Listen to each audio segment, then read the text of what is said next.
The Collected Works of Carl Jung. Volume 12. Psychology and Alchemy. A complete digital audiobook production by the Mercurius Foundation. This audiobook has been carefully crafted for your listening experience. We encourage you to pause, rewind, and revisit the passages that speak to you most. Prefatory note to the English edition. To the reader who knows little or nothing of my work, a word of explanation may be helpful. Some 35 years ago, I noticed to my amazement that European and American men and women coming to me for psychological advice were producing in their dreams and fantasies symbols similar to, and often identical with, the symbols found in the mystery religions of antiquity, in mythology, folklore, fairy tales, and the apparently meaningless formulations of such esoteric cults as alchemy. Experience showed, moreover, that these symbols brought with them new energy and new life to the people to whom they came. From long and careful comparison and analysis of these products of the unconscious, I was led to postulate a collective unconscious, a source of energy and insight in the depth of the human psyche which has operated in and through man from the earliest periods of which we have records. In this present study of alchemy, I have taken a particular example of symbol formation, extending in all over some 17 centuries, and have subjected it to intensive examination, linking it at the same time with an actual series of dreams recorded by a modern European not under my direct supervision and having no knowledge of what the symbols appearing in the dreams might mean. It is by such intensive comparisons as this, and not one but many, that the hypothesis of the collective unconscious, of an activity in the human psyche making for the spiritual development of the individual human being, may be scientifically established. Carl Gustav Jung. Editorial note to the first edition. This volume of Professor Jung's collected works is a translation, with minor alterations made at the instance of the author, of Psychology und Alchemy, Zurich, 1944, second edition, revised 1952. That work was based on the 2 lectures mentioned in Professor Jung's foreword, Traumsymbol de Individuationsprozesses, Iranos Jahrbuch 1935, Zurich 1936, and Die Erlösungsvorstellungen in der Alchemie, Iranos Jahrbuch 1936, Zurich 1937. The 2 lectures were previously translated by Stanley Dell and published in The Integration of the Personality, New York 1939, London 1940, under the titles Dream Symbols of the Process of Individuation and The Idea of Redemption in Alchemy. Professor Jung then considerably expanded them and added an introduction, in which he set out his whole position, particularly in relation to religion. These 3 parts together with a short epilogue make up the Swiss volume.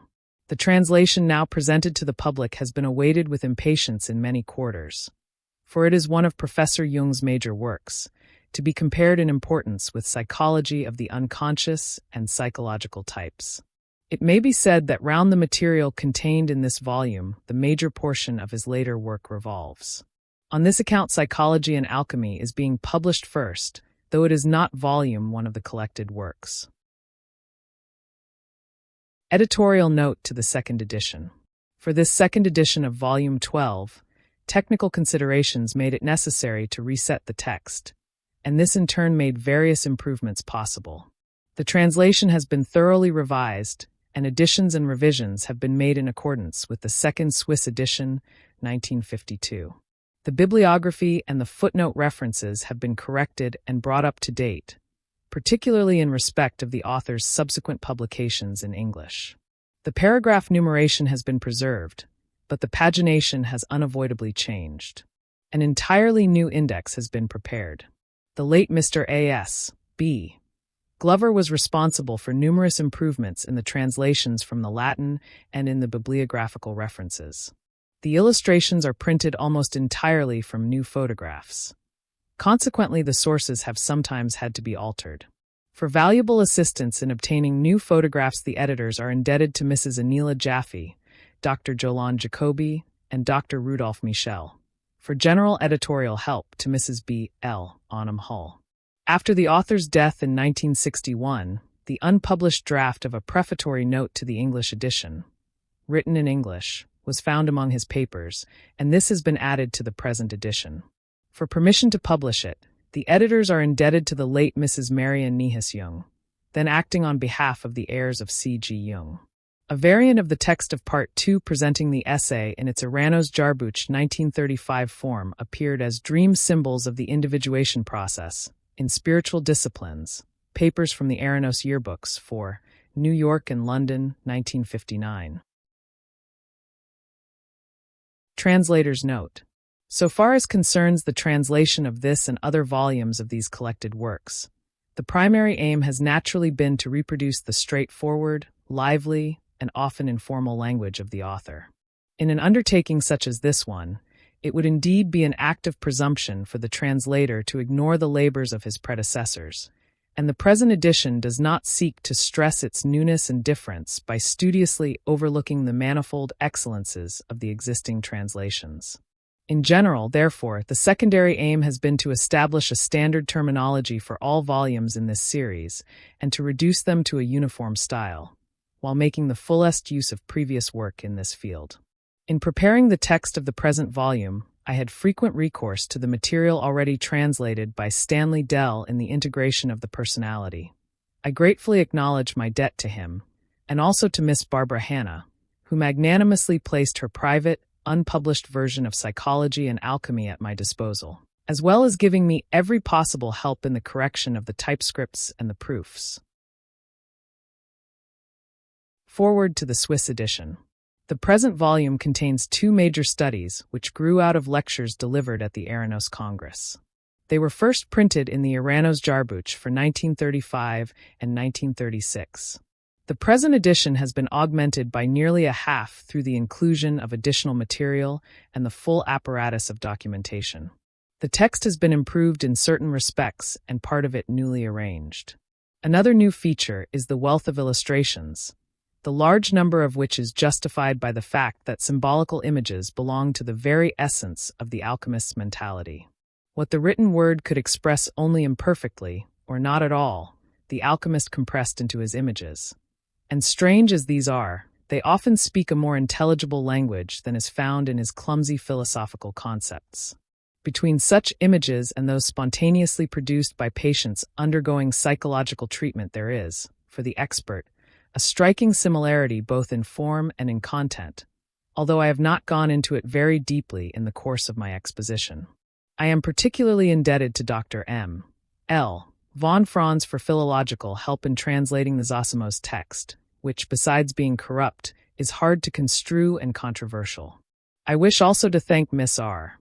Scharf for information on the OG and unicorn legend in Talmudic literature, and Mrs. O. Frobkaptian for obtaining photographic copies of a number of alchemical pictures.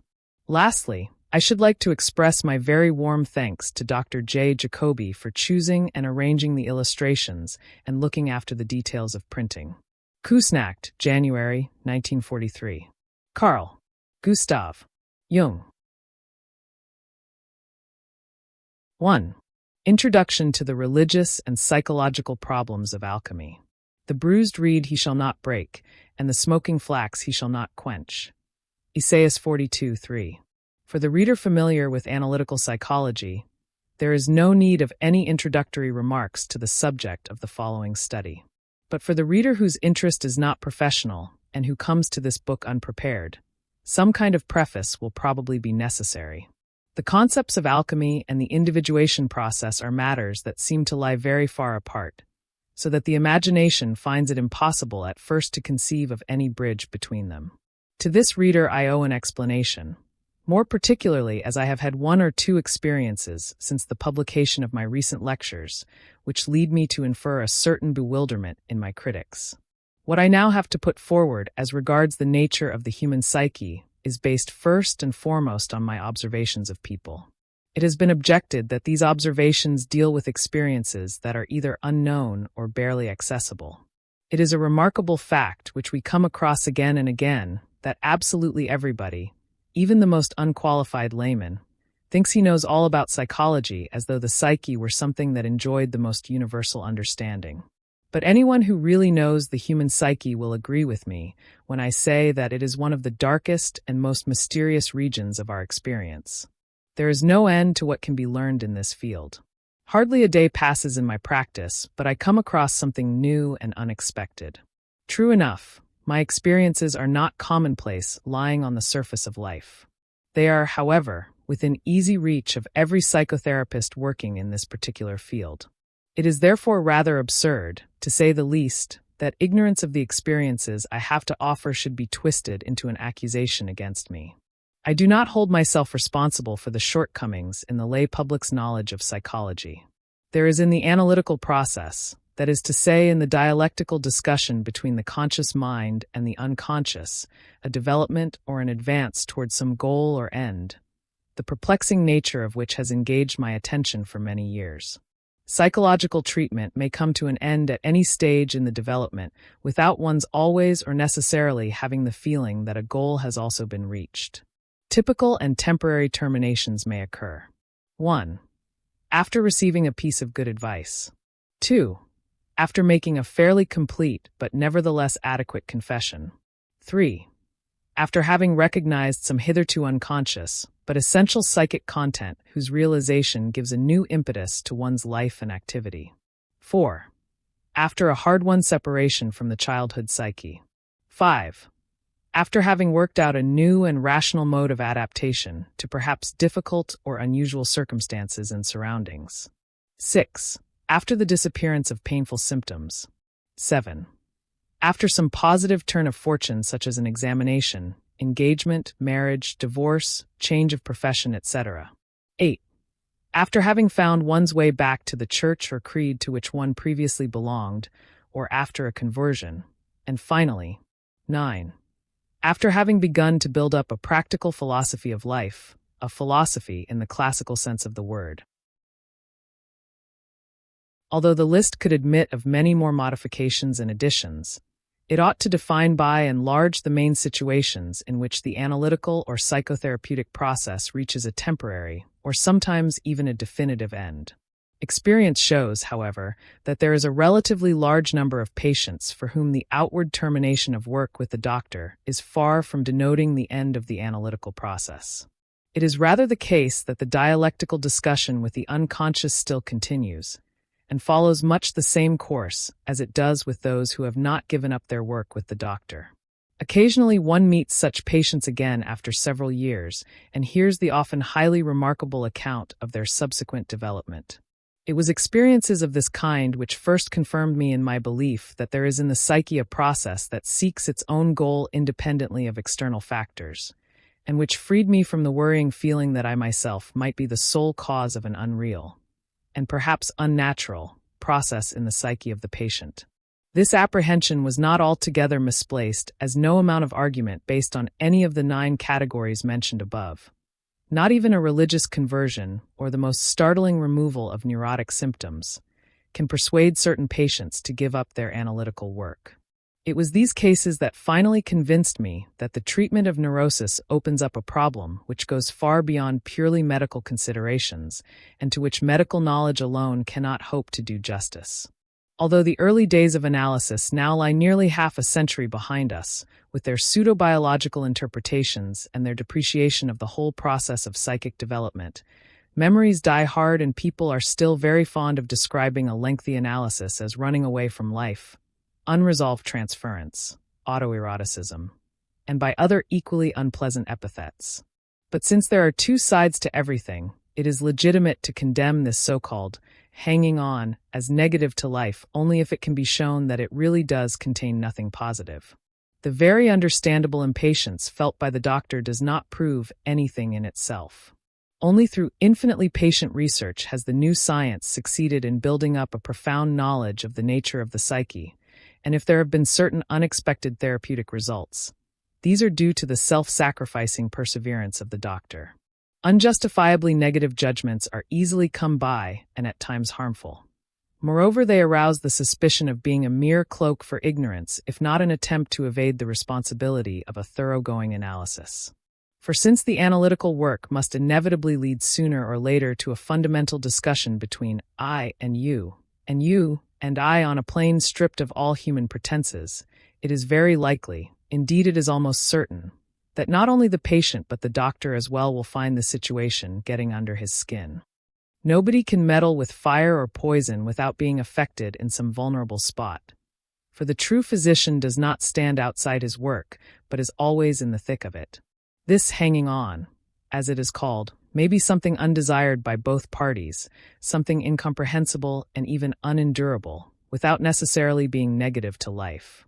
On the contrary, it can easily be a positive hanging on, which, although it constitutes an apparently insurmountable obstacle, represents just for that reason a unique situation that demands the maximum effort and therefore enlists the energies of the whole man. In fact, one could say that while the patient is unconsciously and unswervingly seeking the solution to some ultimately insoluble problem, the art and technique of the doctor are doing their best to help him towards it. Ars totum requiret hominum, exclaims an old alchemist. It is just this homo totus whom we seek. The labors of the doctor as well as the quest of the patient are directed towards that hidden and as yet unmanifest whole man, who is at once the greater and the future man. But the right way to wholeness is made up, unfortunately, of fateful detours and wrong turnings. It is a longissima via, not straight but snake-like, a path that unites the opposites in the manner of the guiding caduceus, a path whose labyrinthine twists and turns are not lacking in terrors. It is on this longissima via that we meet with those experiences which are said to be inaccessible. Their inaccessibility really consists in the fact that they cost us an enormous amount of effort. They demand the very thing we most fear, namely the wholeness, which we talk about so glibly and which lends itself to endless theorizing, though in actual life we give it the widest possible berth. It is infinitely more popular to go in for compartment psychology, where the left-hand pigeonhole does not know what is in the right. I am afraid that we cannot hold the unconsciousness and impotence of the individual entirely responsible for this state of affairs. It is due also to the general psychological education of the European. Not only is this education the proper concern of the ruling religions, it belongs to their very nature. For religion excels all rationalistic systems in that it alone relates to the outer and inner man in equal degree. We can accuse Christianity of arrested development if we are determined to excuse our own shortcomings. But I do not wish to make the mistake of blaming religion for something that is due mainly to human incompetence. I am speaking therefore not of the deepest and best understanding of Christianity, but of the superficialities and disastrous misunderstandings that are plain for all to see. The demand made by the Imitatio Christi, that we should follow the ideal and seek to become like it, ought logically to have the result of developing and exalting the inner man. In actual fact, however, the ideal has been turned by superficial and formalistically minded believers into an external object of worship, and it is precisely this veneration for the object that prevents it from reaching down into the depths of the psyche and giving the latter a wholeness in keeping with the ideal. Accordingly, the divine mediator stands outside as an image, while man remains fragmentary and untouched in the deepest part of him. Christ can indeed be imitated even to the point of stigmatization without the imitator coming anywhere near the ideal or its meaning. For it is not a question of an imitation that leaves a man unchanged and makes him into a mere artifact, but of realizing the ideal on one's own account, Deo concedent, in one's own individual life. We must not forget, however, that even a mistaken imitation may sometimes involve a tremendous moral effort which has all the merits of a total surrender to some supreme value, even though the real goal may never be reached and the value is represented externally. It is conceivable that by virtue of this total effort a man may even catch a fleeting glimpse of his wholeness, accompanied by the feeling of grace that always characterizes this experience. The mistaken idea of a merely outward imitatio Christi is further exacerbated by a typically European prejudice which distinguishes the Western attitude from the Eastern. Western man is held in thrall by the 10,000 things. He sees only particulars, he is ego-bound and thing-bound, and unaware of the deep root of all being. Eastern man, on the other hand, experiences the world of particulars and even his own ego like a dream. He is rooted essentially in the ground, which attracts him so powerfully that his relations with the world are relativized to a degree that is often incomprehensible to us. The Western attitude, with its emphasis on the object, tends to fix the ideal, Christ, in its outward aspect and thus to rob it of its mysterious relation to the inner man. It is this prejudice, for instance, which impels the Protestant interpreters of the Bible to interpret, referring to the kingdom of God, as among you instead of within you. I do not mean to say anything about the validity of the Western attitude. We are sufficiently convinced of its rightness. But if we try to come to a real understanding of Eastern man, as the psychologist must, we find it hard to rid ourselves of certain misgivings. Anyone who can square it with his conscience is free to decide this question as he pleases, though he may be unconsciously setting himself up as an arbiter mundi. I for my part prefer the precious gift of doubt, for the reason that it does not violate the virginity of things beyond our ken. Christ the ideal took upon himself the sins of the world. But if the ideal is wholly outside, then the sins of the individual are also outside, and consequently he is more of a fragment than ever, since superficial misunderstanding conveniently enables him, quite literally, to cast his sins upon Christ, and thus to evade his deepest responsibilities, which is contrary to the spirit of Christianity. Such formalism and laxity were not only one of the prime causes of the Reformation, they are also present within the body of Protestantism. If the supreme value, Christ, and the supreme negation, sin, are outside, then the soul is void. Its highest and lowest are missing. The Eastern attitude, more particularly the Indian, is the other way about. Everything highest and lowest is in the transcendental subject. Accordingly, the significance of the Atman, the self, is heightened beyond all bounds. But with Western man, the value of the self sinks to zero. Hence the universal depreciation of the soul in the West. Whoever speaks of the reality of the soul or psyche is accused of psychologism. Psychology is spoken of as if it were only psychology and nothing else. The notion that there can be psychic factors which correspond to divine figures is regarded as a devaluation of the latter.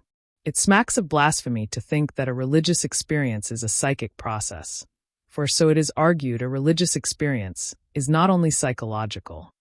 Anything psychic is only nature, and therefore, people think nothing religious can come out of it. At the same time, such critics never hesitate to derive all religions, with the exception of their own, from the nature of the psyche. It is a telling fact that two theological reviewers of my book Psychology and Religion, one of them Catholic, the other Protestant, assiduously overlooked my demonstration of the psychic origin of religious phenomena. Faced with this situation, we must really ask, how do we know so much about the psyche that we can say, only psychic? For this is how Western man, whose soul is evidently of little worth, speaks and thinks. If much were in his soul, he would speak of it with reverence. But since he does not do so, we can only conclude that there is nothing of value in it. Not that this is necessarily so always and everywhere, but only with people who put nothing into their souls and have all God outside. A little more Meister Eckhart would be a very good thing sometimes. An exclusively religious projection may rob the soul of its values, so that through sheer inanition it becomes incapable of further development and gets stuck in an unconscious state.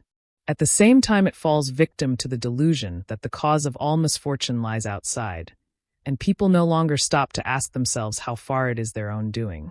So insignificant does the soul seem that it is regarded as hardly capable of evil, much less of good. But if the soul no longer has any part to play, religious life congeals into externals and formalities. However we may picture the relationship between God and soul, one thing is certain, that the soul cannot be nothing but.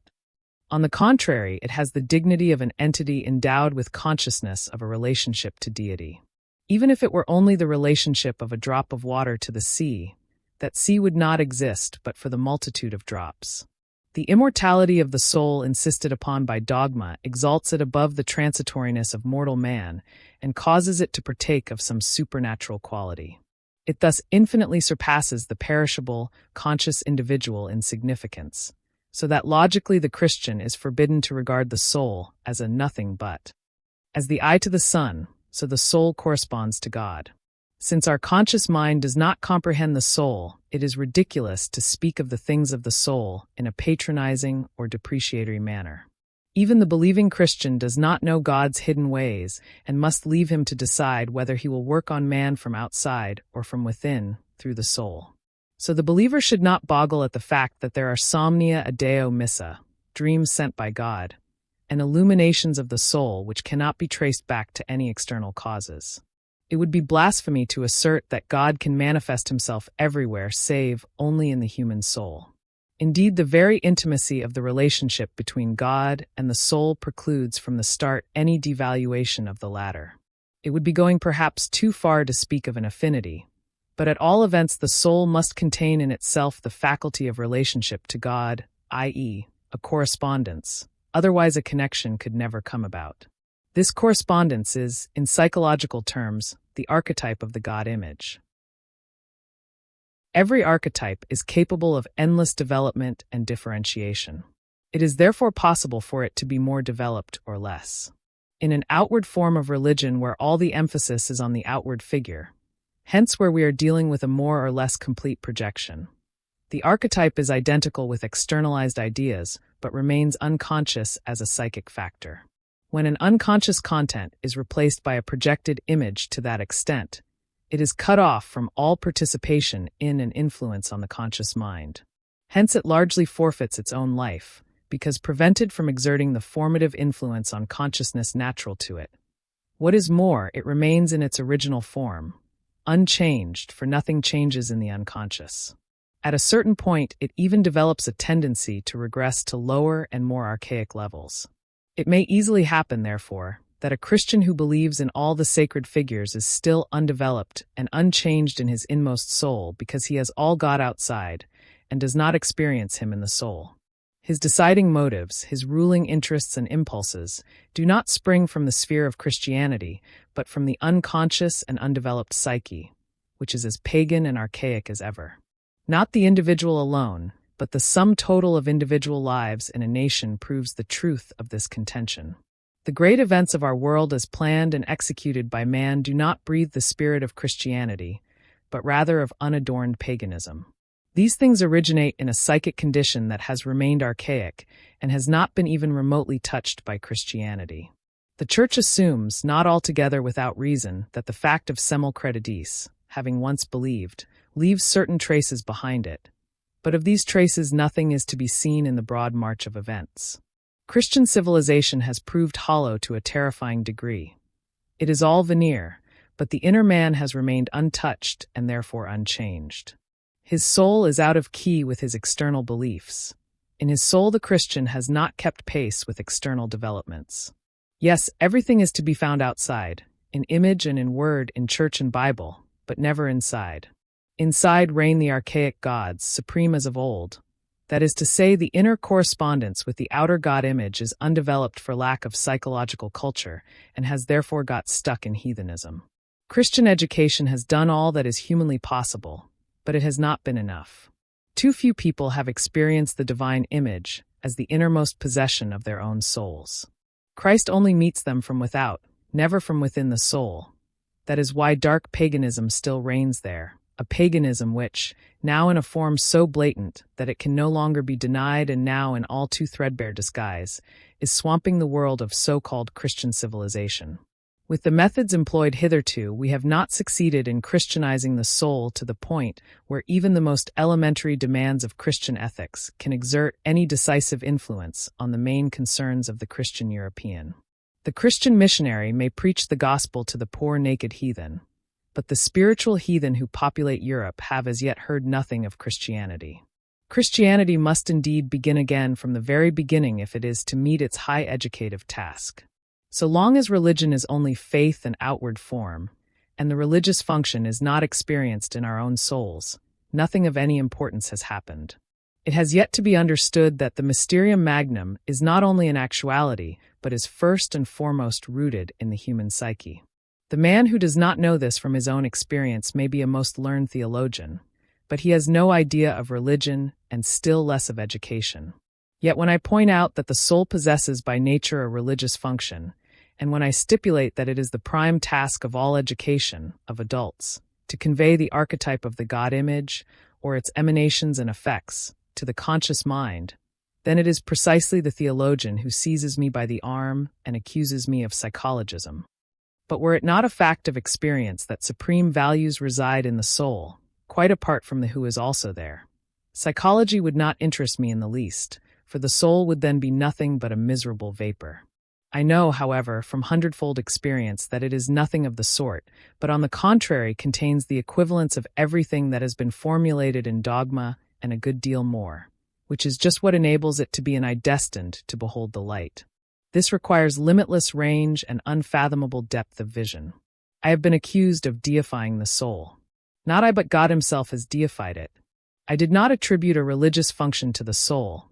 I merely produced the facts which prove that the soul is naturaliter religiosa, i.e., possesses a religious function. I did not invent or insinuate this function.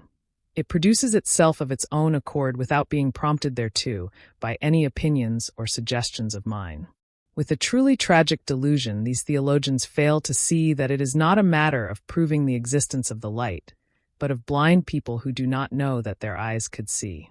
It is high time we realize that it is pointless to praise the light and preach it if nobody can see it. It is much more necessary to teach people the art of seeing. For it is obvious that far too many people are incapable of establishing a connection between the sacred figures and their own psyche. They cannot see to what extent the equivalent images are lying dormant in their own unconscious. In order to facilitate this inner vision, we must first clear the way for the faculty of seeing. How this is to be done without psychology, that is, without making contact with the psyche, is frankly beyond my comprehension. Another equally serious misunderstanding lies in imputing to psychology the wish to be a new and possibly heretical doctrine. If a blind man can gradually be helped to see, it is not to be expected that he will at once discern new truths with an eagle eye. One must be glad if he sees anything at all, and if he begins to understand what he sees. Psychology is concerned with the act of seeing and not with the construction of new religious truths, when even the existing teachings have not yet been perceived and understood. In religious matters, it is a well-known fact that we cannot understand a thing until we have experienced it inwardly, for it is in the inward experience that the connection between the psyche and the outward image or creed is first revealed as a relationship or correspondence like that of sponsus and sponsa. Accordingly, when I say as a psychologist that God is an archetype, I mean by that the type in the psyche. The word type is, as we know, derived from blow or imprint. Thus, an archetype presupposes an imprinter. Psychology as the science of the soul has to confine itself to its subject and guard against overstepping its proper boundaries by metaphysical assertions or other professions of faith. Should it set up a God, even as a hypothetical cause, it would have implicitly claimed the possibility of proving God, thus exceeding its competence in an absolutely illegitimate way. Science can only be science. There are no scientific professions of faith and similar contradictions in adiecto. We simply do not know the ultimate derivation of the archetype any more than we know the origin of the psyche. The competence of psychology as an empirical science only goes so far as to establish, on the basis of comparative research, whether, for instance, the imprint found in the psyche can or cannot reasonably be termed a God image. Nothing positive or negative has thereby been asserted about the possible existence of God, any more than the archetype of the hero posits the actual existence of a hero. Now, if my psychological researches have demonstrated the existence of certain psychic types and their correspondence with well-known religious ideas, then we have opened up a possible approach to those experienceable contents which manifestly and undeniably form the empirical foundations of all religious experience.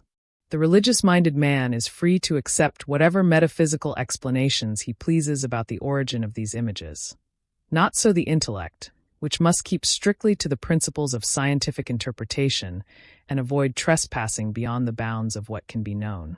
Nobody can prevent the believer from accepting God, Purusha, the Atman, or Tao as the prime cause, and thus putting an end to the fundamental disquiet of man. The scientist is a scrupulous worker. He cannot take heaven by storm. Should he allow himself to be seduced into such an extravagance, he would be sawing off the branch on which he sits. The fact is that with the knowledge and actual experience of these inner images, a way is opened for reason and feeling to gain access to those other images which the teachings of religion offer to mankind. Psychology thus does just the opposite of what it is accused of. It provides possible approaches to a better understanding of these things. It opens people's eyes to the real meaning of dogmas, and far from destroying, it throws open an empty house to new inhabitants. I can corroborate this from countless experiences. People belonging to creeds of all imaginable kinds, who had played the apostate or cooled off in their faith, have found a new approach to their old truths. not a few Catholics among them. Even a Parsi found the way back to the Zoroastrian fire temple, which should bear witness to the objectivity of my point of view. But this objectivity is just what my psychology is most blamed for. It is said not to decide in favor of this or that religious doctrine. Without prejudice to my own subjective convictions, I should like to raise the question. Is it not thinkable that when one refrains from setting oneself up as an arbiter mundi and, deliberately renouncing all subjectivism, cherishes on the contrary the belief, for instance, that God has expressed himself in many languages and appeared in diverse forms, and that all these statements are true? Is it not thinkable, I say, that this too is a decision? The objection raised, more particularly by Christians, that it is impossible for contradictory statements to be true, must permit itself to be politely asked. Does 1 equal 3? How can 3 be 1? Can a mother be a virgin? And so on. Has it not yet been observed that all religious statements contain logical contradictions and assertions that are impossible in principle? That this is in fact the very essence of religious assertion? As witness to this we have Tertullian's avowal. And the Son of God is dead, which is worthy of belief because it is absurd. And when buried he rose again, which is certain because it is impossible. If Christianity demands faith in such contradictions, it does not seem to me that it can very well condemn those who assert a few paradoxes more. Oddly enough, the paradox is one of our most valuable spiritual possessions, while uniformity of meaning is a sign of weakness. Hence a religion becomes inwardly impoverished when it loses or waters down its paradoxes. But their multiplication enriches because only the paradox comes anywhere near to comprehending the fullness of life. Non-ambiguity and non-contradiction are one-sided and thus unsuited to express the incomprehensible. Not everyone possesses the spiritual strength of a Tertullian. It is evident not only that he had the strength to sustain paradoxes, but that they actually afforded him the highest degree of religious certainty. The inordinate number of spiritual weaklings makes paradoxes dangerous. So long as the paradox remains unexamined and is taken for granted as a customary part of life, it is harmless enough. But when it occurs to an insufficiently cultivated mind, always, as we know, the most sure of itself, to make the paradoxical nature of some tenet of faith the object of its lucubrations as earnest as they are impotent, it is not long before such a one will break out into iconoclastic and scornful laughter, pointing to the manifest absurdity of the mystery. Things have gone rapidly downhill since the age of enlightenment, for once this petty reasoning mind, which cannot endure any paradoxes, is awakened, no sermon on earth can keep it down. A new task then arises: to lift this still undeveloped mind step by step to a higher level and to increase the number of persons who have at least some inkling of the scope of paradoxical truth. If this is not possible, then it must be admitted that the spiritual approaches to Christianity are as good as blocked. We simply do not understand any more what is meant by the paradoxes contained in dogma.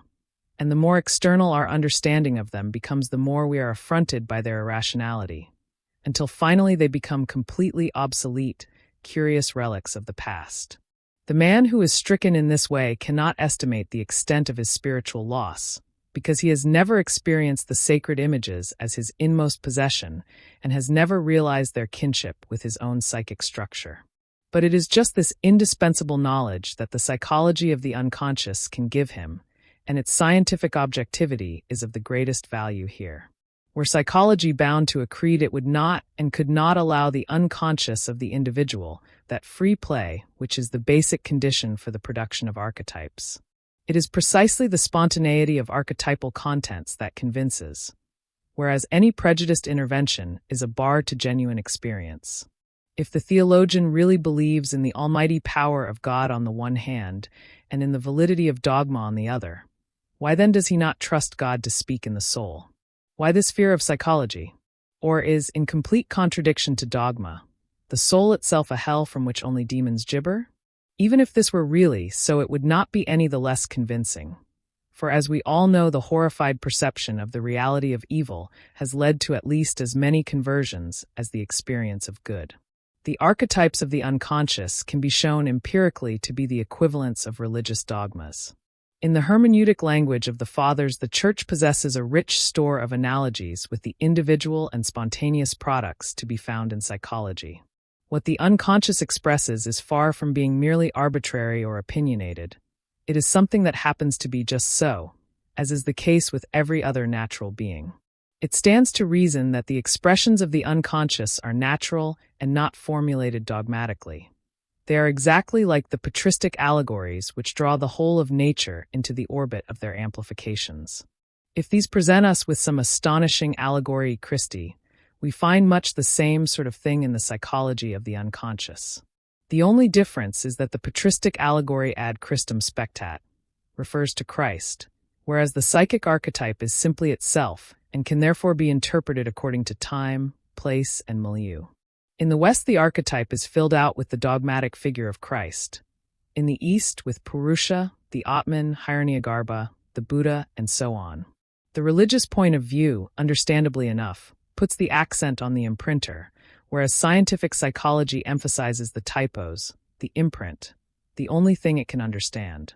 The religious point of view understands the imprint as the working of an imprinter. The scientific point of view understands it as the symbol of an unknown and incomprehensible content.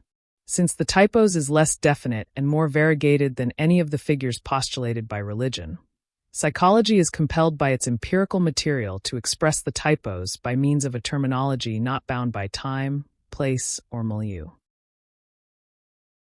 If, for example, the typos agreed in every detail with the dogmatic figure of Christ, and if it contained no determinant that went beyond that figure, we would be bound to regard the typos as at least a faithful copy of the dogmatic figure, and to name it accordingly. The typos would then coincide with Christ. But as experience shows, this is not the case, seeing that the unconscious, like the allegories employed by the Church Fathers, produces countless other determinants that are not explicitly contained in the dogmatic formula. That is to say, non-Christian figures such as those mentioned above are included in the typos. But neither do these figures comply with the indeterminate nature of the archetype. It is altogether inconceivable that there could be any definite figure capable of expressing archetypal indefiniteness. For this reason, I have found myself obliged to give the corresponding archetype the psychological name of the self, a term on the one hand definite enough to convey the essence of human wholeness, and on the other hand indefinite enough to express the indescribable and indeterminable nature of this wholeness. The paradoxical qualities of the term are a reflection of the fact that wholeness consists partly of the conscious man and partly of the unconscious man. But we cannot define the latter or indicate his boundaries. Hence, in its scientific usage, the term self refers neither to Christ nor to the Buddha, but to the totality of the figures that are its equivalent, and each of these figures is a symbol of the self. This mode of expression is an intellectual necessity in scientific psychology and in no sense denotes a transcendental prejudice. On the contrary, as we have said before, this objective attitude enables one man to decide in favor of the determinate Christ, another in favor of the Buddha, and so on. Those who are irritated by this objectivity should reflect that science is quite impossible without it. Consequently, by denying psychology the right to objectivity, they are making an untimely attempt to extinguish the lifelight of a science. Even if such a preposterous attempt were to succeed, it would only widen the already catastrophic gulf between the secular mind on the one hand and church and religion on the other. It is quite understandable for a science to concentrate more or less exclusively on its subject. Indeed, that is its absolute raison d'etre. Since the concept of the self is of central interest in psychology, the latter naturally thinks along lines diametrically opposed to theology. For psychology, the religious figures point to the self, whereas for theology, the self points to its, theology's, own central figure. In other words, theology might possibly take the psychological self as an allegory of Christ. This opposition is, no doubt, very irritating, but unfortunately inevitable, unless psychology is to be denied the right to exist at all. I therefore plead for tolerance. Nor is this very hard for psychology, since as a science it makes no totalitarian claims. The Christ symbol is of the greatest importance for psychology in so far as it is perhaps the most highly developed and differentiated symbol of the self, apart from the figure of the Buddha. We can see this from the scope and substance of all the pronouncements that have been made about Christ. They agree with the psychological phenomenology of the self in unusually high degree, although they do not include all aspects of this archetype. The almost limitless range of the self might be deemed a disadvantage as compared with the definiteness of a religious figure, but it is by no means the task of science to pass value judgments. Not only is the self indefinite, but, paradoxically enough, it also includes the quality of definiteness and even of uniqueness. This is probably one of the reasons why precisely those religions founded by historical personages have become world religions, such as Christianity, Buddhism, and Islam.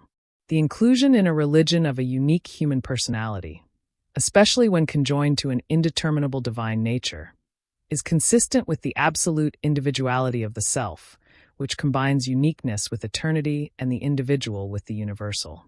The self is a union of opposites par excellence, and this is where it differs essentially from the Christ symbol. The androgyny of Christ is the utmost concession the Church has made to the problem of opposites. The opposition between light and good on the one hand and darkness and evil on the other is left in a state of open conflict, since Christ simply represents good, and his counterpart the devil, evil. This opposition is the real-world problem, which at present is still unsolved. The self, however, is absolutely paradoxical in that it represents in every respect thesis and antithesis, and at the same time synthesis. Psychological proofs of this assertion abound, though it is impossible for me to quote them here in extenso. I would refer the knowledgeable reader to the symbolism of the Mandala. Once the exploration of the unconscious has led the conscious mind to an experience of the archetype, the individual is confronted with the abysmal contradictions of human nature, and this confrontation in turn leads to the possibility of a direct experience of light and darkness, of Christ and the devil. For better or worse, there is only a bare possibility of this, and not a guarantee. For experiences of this kind cannot of necessity be induced by any human means. There are factors to be considered which are not under our control. Experience of the opposites has nothing whatsoever to do with intellectual insight or with empathy. It is more what we would call fate. Such an experience can convince one person of the truth of Christ, another of the truth of the Buddha, to the exclusion of all other evidence. Without the experience of the opposites, there is no experience of wholeness, and hence no inner approach to the sacred figures.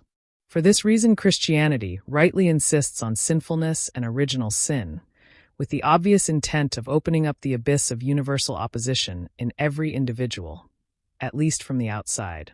But this method is bound to break down in the case of a moderately alert intellect. Dogma is then simply no longer believed, and on top of that is thought absurd. Such an intellect is merely one-sided and sticks at the ineptia mysteriae. It is miles from Tertullian's antinomies. In fact, it is quite incapable of enduring the suffering such a tension involves. Cases are not unknown where the rigorous exercises and proselytizings of the Catholics, and a certain type of Protestant education that is always sniffing out sin, have brought about psychic damage that leads not to the kingdom of heaven, but to the consulting room of the doctor. Although insight into the problem of opposites is absolutely imperative, there are very few people who can stand it in practice, a fact which has not escaped the notice of the confessional. By way of a reaction to this, we have the palliative of moral probabilism, a doctrine that has suffered frequent attack from all quarters because it tries to mitigate the crushing effect of sin. Whatever one may think of this phenomenon, one thing is certain, that apart from anything else, it holds within it a large humanity and an understanding of human weakness which compensate for the world's unbearable antinomies.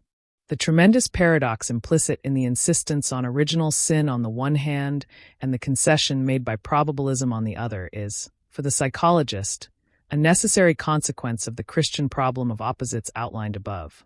For in the self, good and evil are indeed closer than identical twins.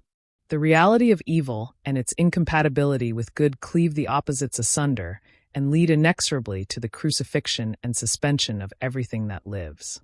Since the soul is by nature Christian, this result is bound to come as infallibly as it did in the life of Jesus.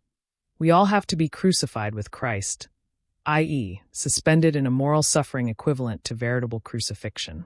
In practice, this is only possible up to a point, and apart from that is so unbearable and inimical to life that the ordinary human being can afford to get into such a state only occasionally, in fact as seldom as possible.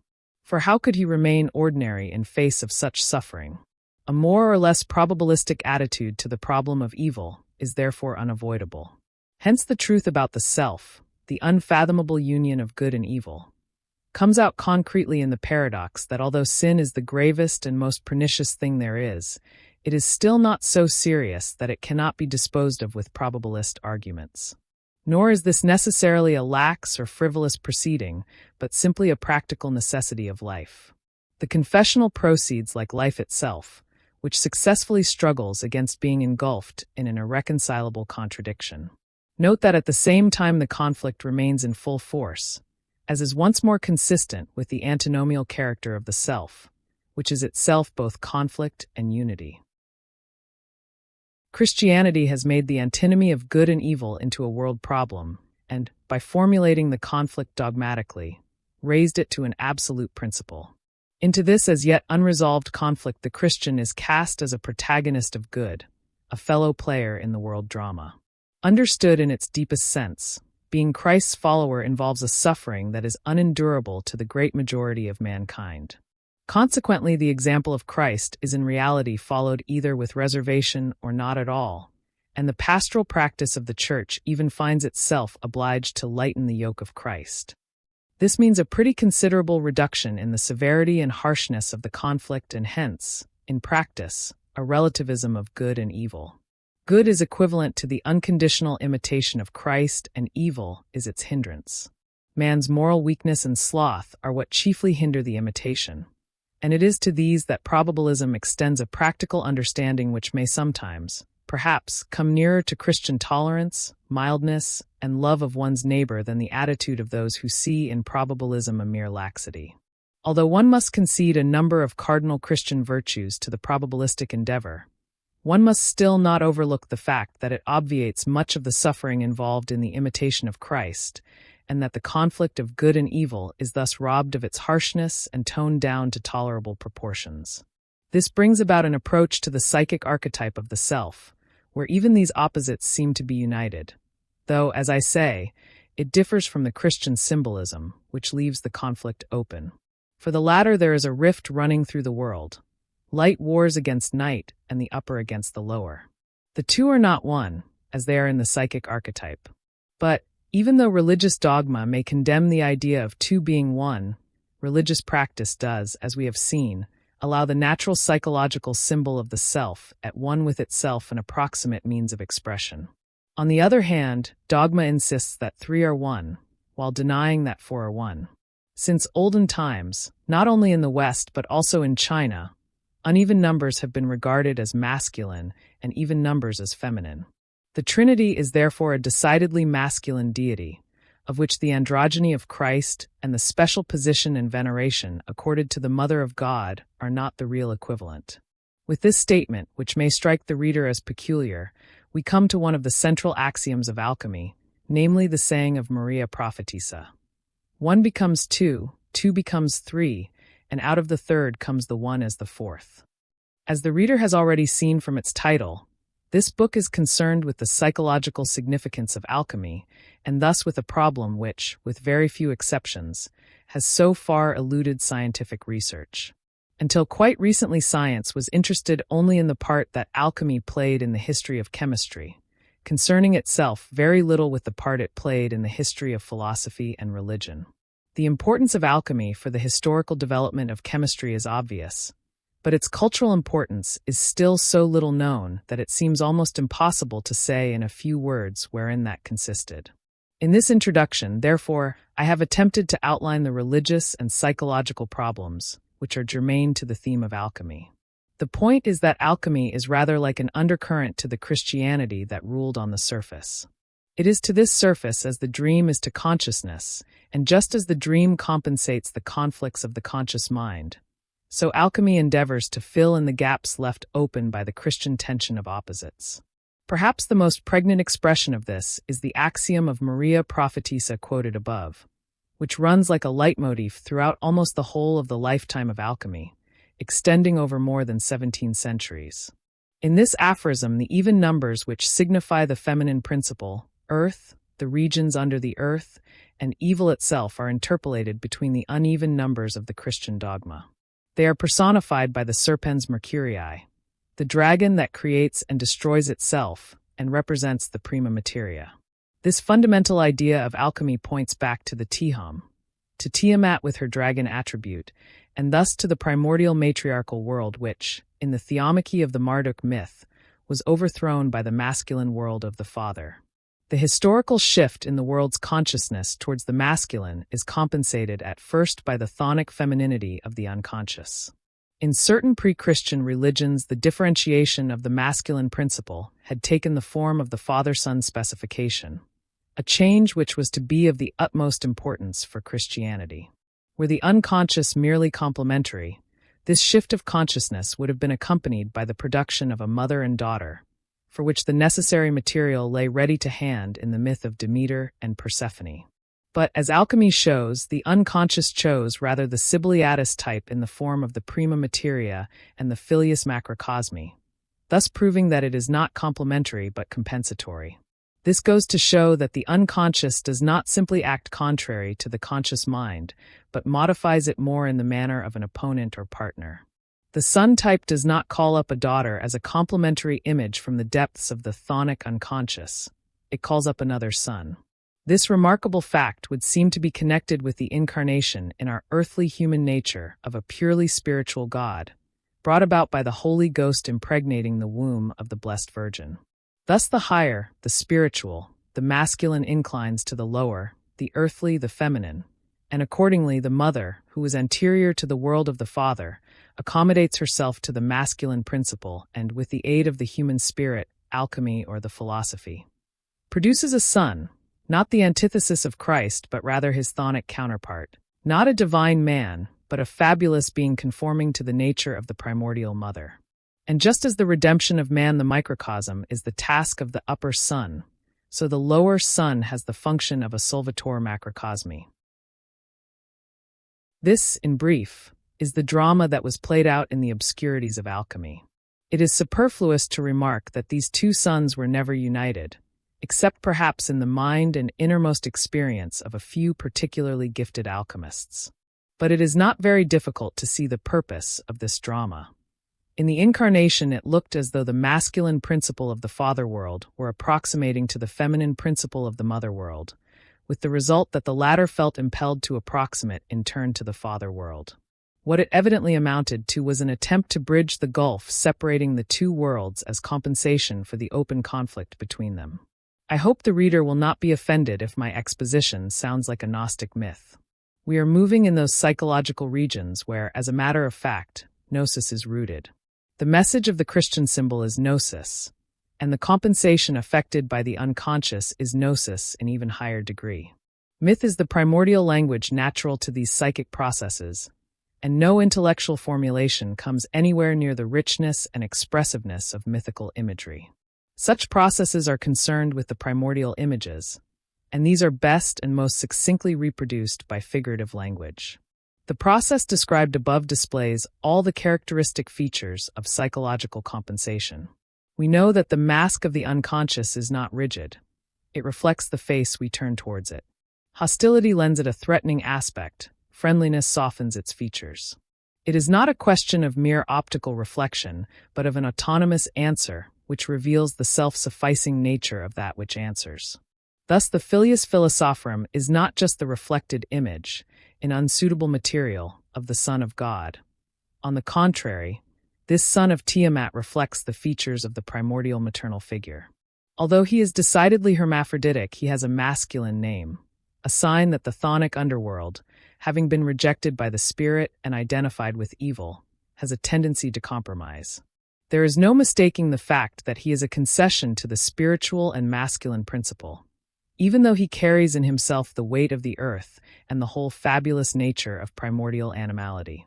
This answer of the mother world shows that the gulf between it and the father world is not unbridgeable, seeing that the unconscious holds the seed of the unity of both. The essence of the conscious mind is discrimination. It must, if it is to be aware of things, separate the opposites, and it does this contra naturam. In nature, the opposites seek one another, less extremes esse touchent. And so it is in the unconscious, and particularly in the archetype of unity, the self. Here, as in the deity, the opposites cancel out. But as soon as the unconscious begins to manifest itself, they split asunder, as at the creation. For every act of dawning consciousness is a creative act, and it is from this psychological experience that all our cosmogonic symbols are derived. Alchemy is preeminently concerned with the seed of unity which lies hidden in the chaos of Tiamat and forms the counterpart to the divine unity. Like this, the seed of unity has a Trinitarian character in Christian alchemy and a triadic character in pagan alchemy. According to other authorities, it corresponds to the unity of the four elements and is therefore a quaternity. The overwhelming majority of modern psychological findings speaks in favor of the latter view. The few cases I have observed which produced the number 3 were marked by a systematic deficiency in consciousness, that is to say, by an unconsciousness of the inferior function. The number 3 is not a natural expression of wholeness, since 4 represents the minimum number of determinants in a whole judgment. It must nevertheless be stressed that side by side with the distinct leanings of alchemy and of the unconscious, towards quaternity there is always a vacillation between 3 and 4 which comes out over and over again. Even in the axiom of Maria Prophetessa, the quaternity is muffled and alembicated. In alchemy there are 3 as well as 4 regimina or procedures, 3 as well as 4 colors. There are always 4 elements, but often 3 of them are grouped together, with the 4th in a special position, sometimes earth, sometimes fire. Mercurius is of course quadratus, but he is also a 3-headed snake or simply a triunity. This uncertainty has a duplex character. In other words, the central ideas are ternary as well as quaternary. The psychologist cannot but mention the fact that a similar puzzle exists in the psychology of the unconscious. The least differentiated or inferior function is so much contaminated with the collective unconscious that, on becoming conscious, it brings up among others the archetype of the self as well. Tau nu taut halfrod homicron nu, as Maria Prophetessa says. For signifies the feminine, motherly physical, 3 the masculine, fatherly spiritual. Thus the uncertainty as to 3 or 4 amounts to a wavering between the spiritual and the physical. A striking example of how every human truth is a last truth but one. I began my introduction with human wholeness as the goal to which the psychotherapeutic process ultimately leads. This question is inextricably bound up with one's philosophical or religious assumptions. Even when, as frequently happens, the patient believes himself to be quite unprejudiced in this respect, the assumptions underlying his thought, mode of life, morale, and language are historically conditioned down to the last detail, a fact of which he is often kept unconscious by lack of education combined with lack of self-criticism. The analysis of his situation will therefore lead sooner or later to a clarification of his general spiritual background going far beyond his personal determinants, and this brings up the problems I have attempted to sketch in the preceding pages.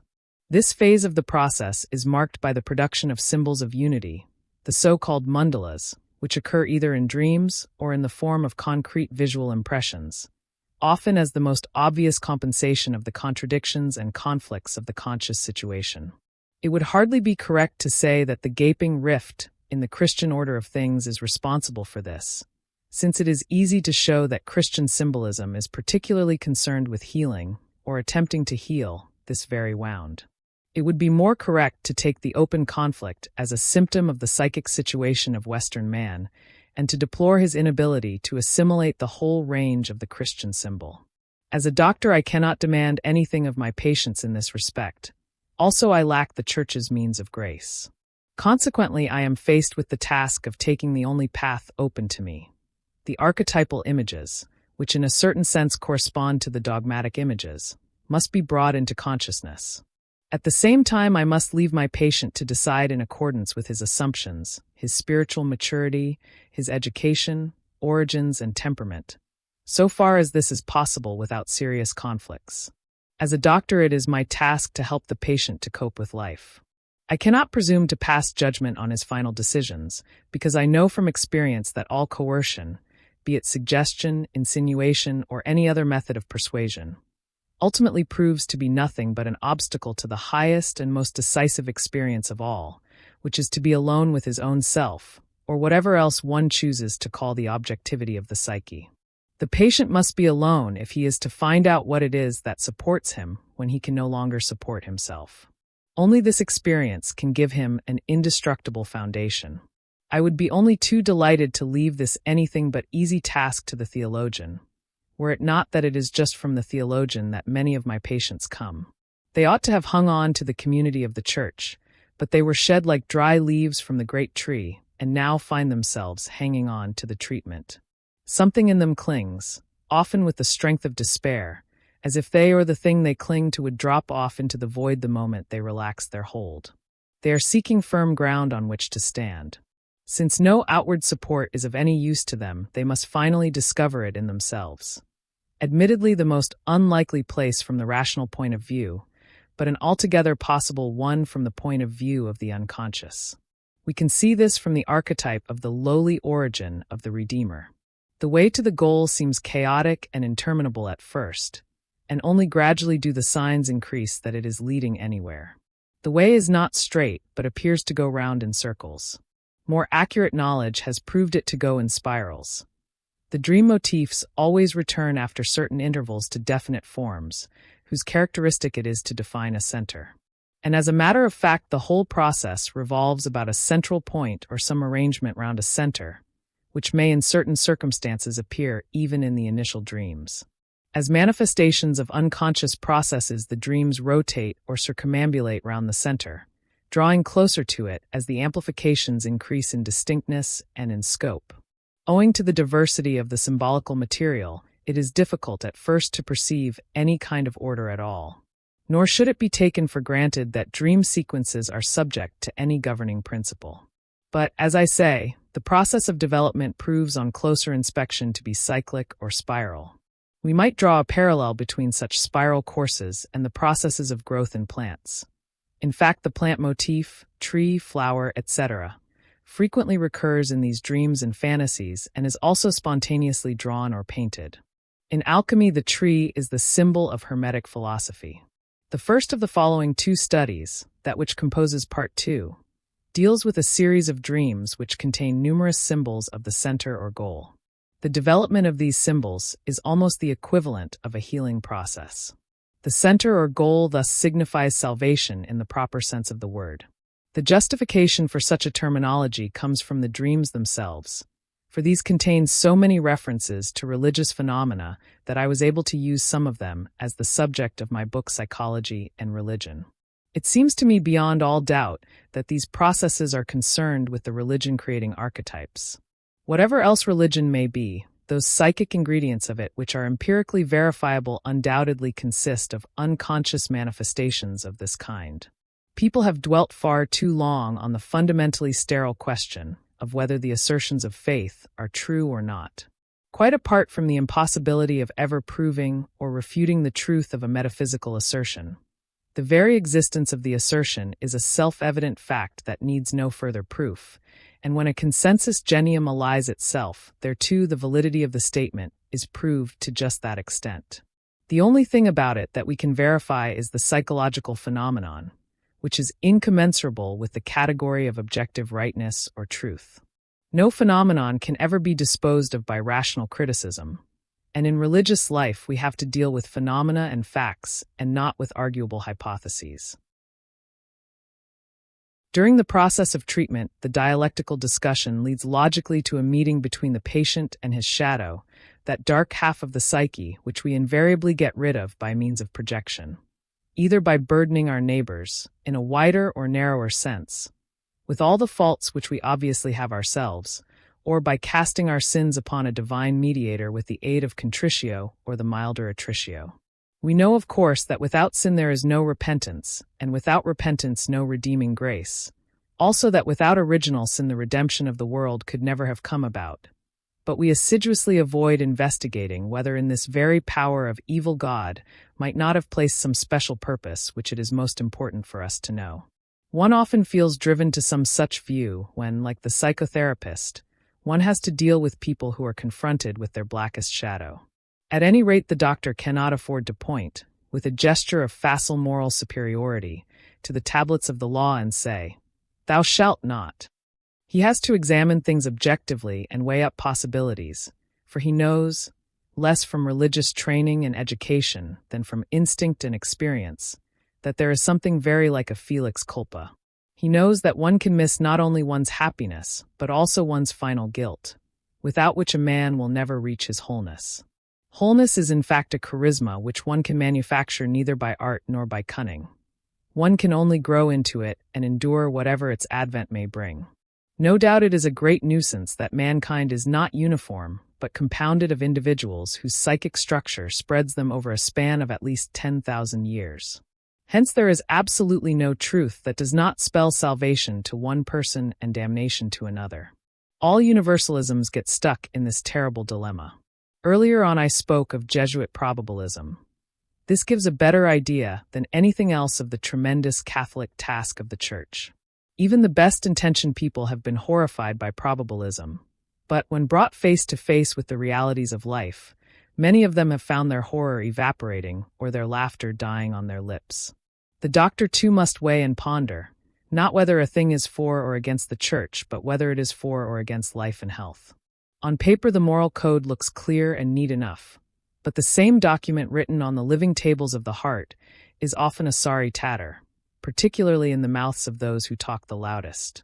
We are told on every side that evil is evil and that there can be no hesitation in condemning it, but that does not prevent evil from being the most problematical thing in the individual's life and the one which demands the deepest reflection.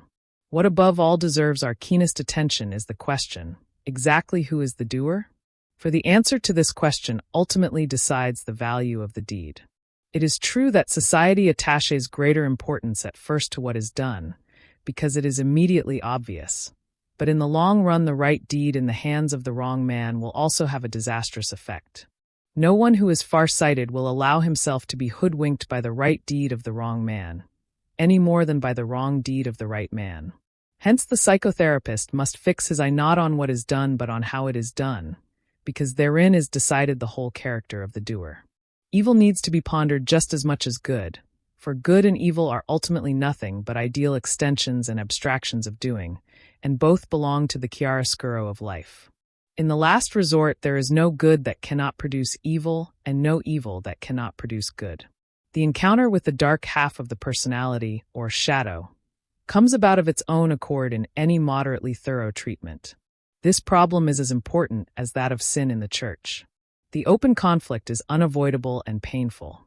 I have often been asked, "And what do you do about it?" I do nothing. There is nothing I can do except wait, with a certain trust in God, until, out of a conflict borne with patience and fortitude, there emerges the solution destined, although I cannot foresee it, for that particular person. Not that I am passive or inactive meanwhile. I help the patient to understand all the things that the unconscious produces during the conflict. The reader may believe me that these are no ordinary products. On the contrary, they are among the most significant things that have ever engaged my attention. Nor is the patient inactive. He must do the right thing, and do it with all his might, in order to prevent the pressure of evil from becoming too powerful in him. He needs justification by works, for justification by faith alone has remained an empty sound for him as for so many others. Faith can sometimes be a substitute for lack of experience. In these cases, what is needed is real work. Christ espoused the sinner and did not condemn him. The true follower of Christ will do the same, and, since one should do unto others as one would do unto oneself, one will also take the part of the sinner, who is oneself. And as little as we would accuse Christ of fraternizing with evil, so little should we reproach ourselves that to love the sinner, who is oneself, is to make a pact with the devil. Love makes a man better, hate makes him worse, even when that man is oneself. The danger in this point of view is the same as in the imitation of Christ, but the Pharisee in us will never allow himself to be caught talking to publicans and whores. I must emphasize, of course, that psychology invented neither Christianity nor the imitation of Christ. I wish everybody could be freed from the burden of their sins by the Church. But he to whom she cannot render this service must bend very low in the imitation of Christ in order to take the burden of his cross upon him. The ancients could get along with the Greek wisdom of the ages. Exaggerate nothing, all good lies in right measure. But what an abyss still separates us from reason. Apart from the moral difficulty, there is another danger which is not inconsiderable and may lead to complications, particularly with individuals who are pathologically inclined. This is the fact that the contents of the personal unconscious, i.e., the shadow, are indistinguishably merged with the archetypal contents of the collective unconscious and drag the latter with them when the shadow is brought into consciousness. This may exert an uncanny influence on the conscious mind, for activated archetypes have a disagreeable effect even, or I should perhaps say, particularly, on the most cold-blooded rationalist. He is afraid that the lowest form of conviction, namely superstition, is, as he thinks, forcing itself on him. But superstition in the truest sense only appears in such people if they are pathological, not if they can keep their balance. It then takes the form of the fear of going mad. For everything that the modern mind cannot define it regards as insane. It must be admitted that the archetypal contents of the collective unconscious can often assume grotesque and horrible forms in dreams and fantasies, so that even the most hard-boiled rationalist is not immune from shattering nightmares and haunting fears. The psychological elucidation of these images, which cannot be passed over in silence or blindly ignored, leads logically into the depths of religious phenomenology. The history of religion in its widest sense, including therefore mythology, folklore, and primitive psychology, is a treasure house of archetypal forms from which the doctor can draw helpful parallels and enlightening comparisons for the purpose of calming and clarifying a consciousness that is all at sea. It is absolutely necessary to supply these fantastic images that rise up so strange and threatening before the mind's eye with some kind of context so as to make them more intelligible. Experience has shown that the best way to do this is by means of comparative mythological material. Part 2 of this volume gives a large number of such examples. The reader will be particularly struck by the numerous connections between individual dream symbolism and medieval alchemy. This is not, as one might suppose, a prerogative of the case in question, but a general fact which only struck me some 10 years ago when first I began to come to grips with the ideas and symbolism of alchemy. Part 3 contains an introduction to the symbolism of alchemy in relation to Christianity and Gnosticism. As a bare introduction, it is naturally far from being a complete exposition of this complicated and obscure subject. Indeed, most of it is concerned only with the Lapis-Christ Parallel. True, this parallel gives rise to a comparison between the aims of the Opus Alchemicum and the central ideas of Christianity, for both are of the utmost importance in understanding and interpreting the images that appear in dreams and in assessing their psychological effect. This has considerable bearing on the practice of psychotherapy, because more often than not it is precisely the more intelligent and cultured patients who, finding a return to the church impossible, come up against archetypal material, and thus set the doctor problems which can no longer be mastered by a narrowly personalistic psychology. Nor is a mere knowledge of the psychic structure of a neurosis by any means sufficient. For once the process has reached the sphere of the collective unconscious, we are dealing with healthy material, i.e., with the universal basis of the individually varied psyche. Our understanding of these deeper layers of the psyche is helped not only by a knowledge of primitive psychology and mythology, but to an even greater extent by some familiarity with the history of our modern consciousness and the stages immediately preceding it.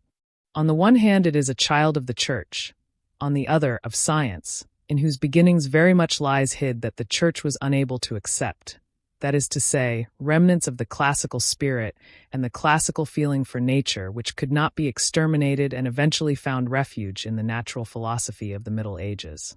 As the Spiritus Metallorum and the astrological components of destiny, the old gods of the planets, lasted out many a Christian century. 18. Whereas in the Church the increasing differentiation of ritual and dogma alienated consciousness from its natural roots in the unconscious, alchemy and astrology were ceaselessly engaged in preserving the bridge to nature, i.e., to the unconscious psyche from decay. Astrology led the conscious mind back again and again to the knowledge of Hymarmene, that is, the dependence of character and destiny on certain moments in time, and alchemy afforded numerous hooks for the projection of those archetypes which could not be fitted smoothly into the Christian process. It is true that alchemy always stood on the verge of heresy, and that certain decrees leave no doubt as to the Church's attitude towards it. But on the other hand, it was effectively protected by the obscurity of its symbolism, which could always be explained as harmless allegory. For many alchemists, the allegorical aspect undoubtedly occupied the foreground to such an extent that they were firmly convinced that their sole concern was with chemical substances. But there were always a few for whom laboratory work was primarily a matter of symbols and their psychic effect. As the texts show, they were quite conscious of this, to the point of condemning the naive gold makers as liars, frauds, and dupes. Their own standpoint they proclaimed with propositions like "Aurum nostrum non est aurum vulgi." Although their labors over the retort were a serious effort to elicit the secrets of chemical transformation, it was at the same time, and often in overwhelming degree, the reflection of a parallel psychic process which could be projected all the more easily into the unknown chemistry of matter, since that process is an unconscious phenomenon of nature, just like the mysterious alteration of substances. What the symbolism of alchemy expresses is the whole problem of the evolution of personality described above, the so-called individuation process. Whereas the Church's great buttress is the imitation of Christ, the alchemist, without realizing it and certainly without wanting it, easily fell victim, in the loneliness and obscure problems of his work, to the promptings and unconscious assumptions of his own mind, since, unlike the Christians, he had no clear and unmistakable models on which to rely. The authors he studied provided him with symbols whose meaning he thought he understood in his own way, but in reality they touched and stimulated his unconscious. Ironical towards themselves, the alchemists coined the phrase obscurum per obscurius. But with this method of explaining the obscure by the more obscure, they only sank themselves deeper in the very process from which the Church was struggling to redeem them. While the dogmas of the Church offered analogies to the alchemical process, these analogies, in strict contrast to alchemy, had become detached from the world of nature through their connection with the historical figure of the Redeemer. The alchemical four-in-one, the philosophical gold, the lapis angularis, the aqua divina, became, in the Church, the four-armed cross on which the only begotten had sacrificed himself once in history and at the same time for all eternity. The alchemists ran counter to the Church in preferring to seek through knowledge rather than to find through faith, though as medieval people they never thought of themselves as anything but good Christians. Paracelsus is a classical example in this respect. But in reality they were in much the same position as modern man, who prefers immediate personal experience to belief in traditional ideas, or rather has it forced upon him. Dogma is not arbitrarily invented, nor is it a unique miracle, although it is often described as miraculous with the obvious intent of lifting it out of its natural context. The central ideas of Christianity are rooted in Gnostic philosophy, which, in accordance with psychological laws, simply had to grow up at a time when the classical religions had become obsolete. It was founded on the perception of symbols thrown up by the unconscious individuation process, which always sets in when the collective dominance of human life fall into decay. At such a time, there is bound to be a considerable number of individuals who are possessed by archetypes of a numinous nature that force their way to the surface in order to form new dominance. This state of possession shows itself almost without exception in the fact that the possessed identify themselves with the archetypal contents of their unconscious, and, because they do not realize that the role which is being thrust upon them is the effect of new contents still to be understood, they exemplify these concretely in their own lives, thus becoming prophets and reformers. In so far as the archetypal content of the Christian drama was able to give satisfying expression to the uneasy and clamorous unconscious of the many, the consensus omnium raised this drama to a universally binding truth. Not, of course, by an act of judgment, but by the irrational fact of possession, which is far more effective. Thus Jesus became the tutelary image or amulet against the archetypal powers that threatened to possess everyone. The glad tidings announced, "It has happened, but it will not happen to you inasmuch as you believe in Jesus Christ, the Son of God. Yet it could and it can, and it will happen to everyone in whom the Christian dominant has decayed." For this reason there have always been people who, not satisfied with the dominance of conscious life, set forth, under cover and by devious paths, to their destruction or salvation, to seek direct experience of the eternal roots, and following the lure of the restless unconscious psyche, find themselves in the wilderness where, like Jesus, they come up against the son of darkness, thus an old alchemist, and he a cleric, prays, Horridas nostrae mentis purga tenebras accend lumen sensibus. Purge the horrible darknesses of our mind, light a light for our senses. The author of this sentence must have been undergoing the experience of the nigredo, the first stage of the work, which was felt as melancholia, in alchemy and corresponds to the encounter with the shadow in psychology. When therefore modern psychotherapy once more meets with the activated archetypes of the collective unconscious, it is merely the repetition of a phenomenon that has often been observed in moments of great religious crisis, although it can also occur in individuals for whom the ruling ideas have lost their meaning. An example of this is the descensus ad inferos depicted in Faust, which, consciously or unconsciously, is an opus alchemicum. The problem of opposites called up by the shadow plays a great, indeed the decisive, role in alchemy, since it leads in the ultimate phase of the work to the union of opposites in the archetypal form of the hieros gamos or chemical wedding. Here the supreme opposites, male and female, as in the Chinese yang and yin, are melted into a unity purified of all opposition and therefore incorruptible. The prerequisite for this, of course, is that the artifacts should not identify himself with the figures in the work, but should leave them in their objective, impersonal state. So long as the alchemist was working in his laboratory, he was in a favorable position, psychologically speaking, for he had no opportunity to identify himself with the archetypes as they appeared, since they were all projected immediately into the chemical substances. The disadvantage of this situation was that the alchemist was forced to represent the incorruptible substance as a chemical product, an impossible undertaking which led to the downfall of alchemy, its place in the laboratory being taken by chemistry. But the psychic part of the work did not disappear. It captured new interpreters, as we can see from the example of Faust, and also from the signal connection between our modern psychology of the unconscious and alchemical symbolism. 2. Individual dream symbolism in relation to alchemy. A study of the unconscious processes at work in dreams. Easy is the descent to Avernus. Night and day the door of gloomy dis stands open. But to recall thy steps and pass out to the upper air, this is the task, this the toil. Virgil, Aeneid 6, 126-29. 1. Introduction. 1. The material. The symbols of the process of individuation that appear in dreams are images of an archetypal nature which depict the centralizing process, or the production of a new center of personality. A general idea of this process may be got from my essay, The Relations Between the Ego and the Unconscious. For certain reasons mentioned there, I call this center the self, which should be understood as the totality of the psyche. The self is not only the center, but also the whole circumference which embraces both conscious and unconscious. It is the center of this totality, just as the ego is the center of consciousness. The symbols now under consideration are not concerned with the manifold stages and transformations of the individuation process, but with the images that refer directly and exclusively to the new center as it comes into consciousness. These images belong to a definite category which I call Mandala symbolism.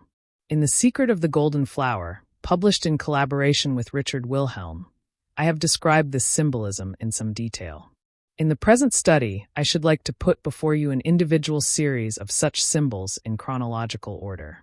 The material consists of over 1,000 dreams and visual impressions coming from a young man of excellent scientific education. For the purposes of this study, I have worked on the first 400 dreams and visions, which covered a period of nearly 10 months. In order to avoid all personal influence, I asked one of my pupils, a woman doctor, who was then a beginner, to undertake the observation of the process. This went on for 5 months. The dreamer then continued his observations alone for 3 months. Except for a short interview at the very beginning, before the commencement of the observation, I did not see the dreamer at all during the first 8 months. Thus it happened that 355 of the dreams were dreamed away from any personal contact with myself. Only the last 45 occurred under my observation. No interpretations worth mentioning were then attempted because the dreamer, owing to his excellent scientific training and ability, did not require any assistance. Hence, conditions were really ideal for unprejudiced observation and recording. First of all, then, I shall present extracts from the 22 initial dreams in order to show how the mandala symbolism makes a very early appearance and is embedded in the rest of the dream material. Later on, I shall pick out in chronological order the dreams that refer specifically to the mandala. With few exceptions, all the dreams have been abbreviated, either by extracting the part that carries the main thought or by condensing the whole text to essentials. This simplifying procedure has not only curtailed their length, but has also removed personal illusions and complications, as was necessary for reasons of discretion. Despite this somewhat doubtful interference, I have, to the best of my knowledge and scrupulosity, avoided any arbitrary distortion of meaning. The same considerations had also to apply to my own interpretation, so that certain passages in the dreams may appear to have been overlooked. Had I not made this sacrifice and kept the material absolutely complete, I should not have been in a position to publish this series, which in my opinion could hardly be surpassed in intelligence, clarity, and consistency. It therefore gives me great pleasure to express my sincere gratitude here and now to the author for the service he has rendered to science. 2. The method. In my writings and lectures, I have always insisted that we must give up all preconceived opinions when it comes to the analysis and interpretation of the objective psyche, 3, in other words, the unconscious. We do not yet possess a general theory of dreams that would enable us to use a deductive method with impunity, any more than we possess a general theory of consciousness from which we can draw deductive conclusions. The manifestations of the subjective psyche or consciousness can be predicted to only the smallest degree, and there is no theoretical argument to prove beyond doubt that any causal connection necessarily exists between them. On the contrary, we have to reckon with a high percentage of arbitrariness and chance in the complex actions and reactions of the conscious mind. Similarly, there is no empirical, still less a theoretical, reason to assume that the same does not apply to the manifestations of the unconscious. The latter are just as manifold, unpredictable, and arbitrary as the former, and must therefore be subjected to as many different ways of approach. In the case of conscious utterances, we are in the fortunate position of being directly addressed and presented with a content whose purpose we can recognize. But with unconscious manifestations, there is no directed or adapted language in our sense of the word. There is merely a psychic phenomenon that would appear to have only the loosest connections with conscious contents. If the expressions of the conscious mind are incomprehensible, we can always ask what they mean. But the objective psyche is something alien even to the conscious mind through which it expresses itself. We are therefore obliged to adopt the method we would use in deciphering a fragmentary text or one containing unknown words. We examine the context. The meaning of the unknown word may become evident when we compare a series of passages in which it occurs. The psychological context of dream contents consists in the web of associations in which the dream is naturally embedded. Theoretically, we can never know anything in advance about this web, but in practice it is sometimes possible, granted long enough experience. Even so, careful analysis will never rely too much on technical rules. The danger of deception and suggestion is too great. In the analysis of isolated dreams above all, this kind of knowing in advance and making assumptions on the grounds of practical expectation or general probability is positively wrong. It should therefore be an absolute rule to assume that every dream and every part of a dream is unknown at the outset, and to attempt an interpretation only after carefully taking up the context. We can then apply the meaning we have thus discovered to the text of the dream itself, and see whether this yields a fluent reading, or rather whether a satisfying meaning emerges. But in no circumstances may we anticipate that this meaning will fit in with any of our subjective expectations. For quite possibly, indeed very frequently, the dream is saying something surprisingly different from what we would expect.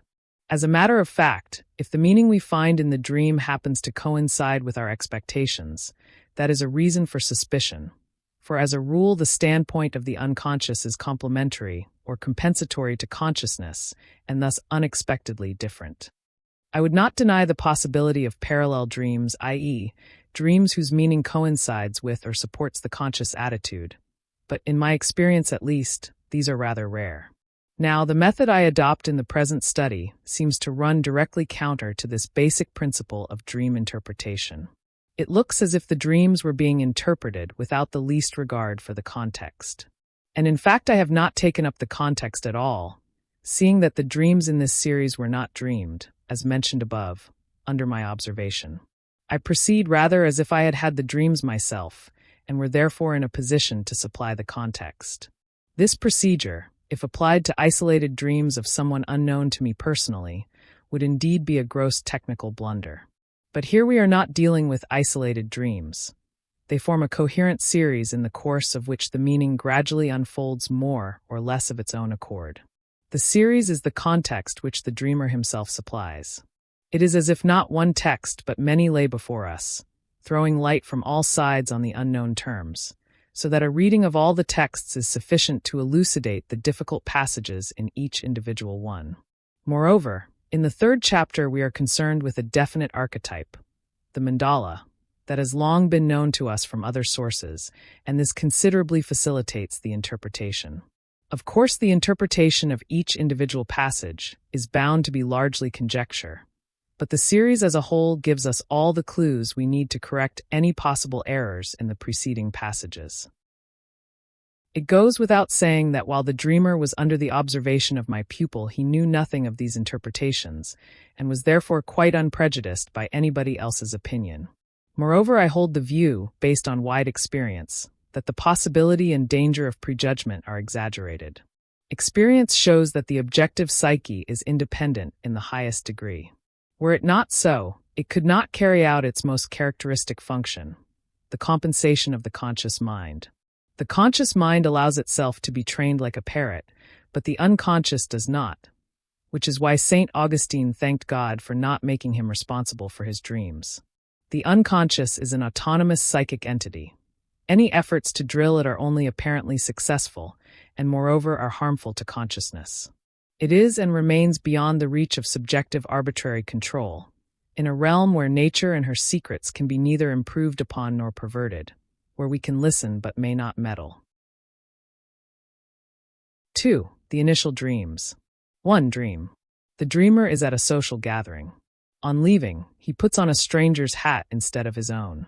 The hat, as a covering for the head, has the general sense of something that epitomizes the head. Just as in summing up we bring ideas under one head, unter einen Hut, so the hat, as a sort of leading idea, covers the whole personality and imparts its own significance to it. Coronation endows the ruler with the divine nature of the sun. The doctor's hood bestows the dignity of a scholar, and a stranger's hat imparts a strange personality. Merink uses this theme in his novel The Golem, where the hero puts on the hat of Athanasius Pernath and, as a result, becomes involved in a strange experience. It is clear enough in The Golem that it is the unconscious which entangles the hero in fantastic adventures. Let us stress at once the significance of the Golem parallel and assume that the hat in the dream is the hat of an Athanasius, an immortal, a being beyond time, the universal and everlasting man as distinct from the ephemeral and accidental mortal man. Encircling the head, the hat is round like the sun disk of a crown and therefore contains the first allusion to the mandala. We shall find the attribute of eternal duration confirmed in the 9th mandala dream, while the mandala character of the hat comes out in the 35th mandala dream. As a general result of the exchange of hats, we may expect a development similar to that in the golem, an emergence of the unconscious. The unconscious with its figures is already standing like a shadow behind the dreamer and pushing its way into consciousness. 2. Dream. The dreamer is going on a railway journey, and by standing in front of the window, he blocks the view for his fellow passengers. He must get out of their way.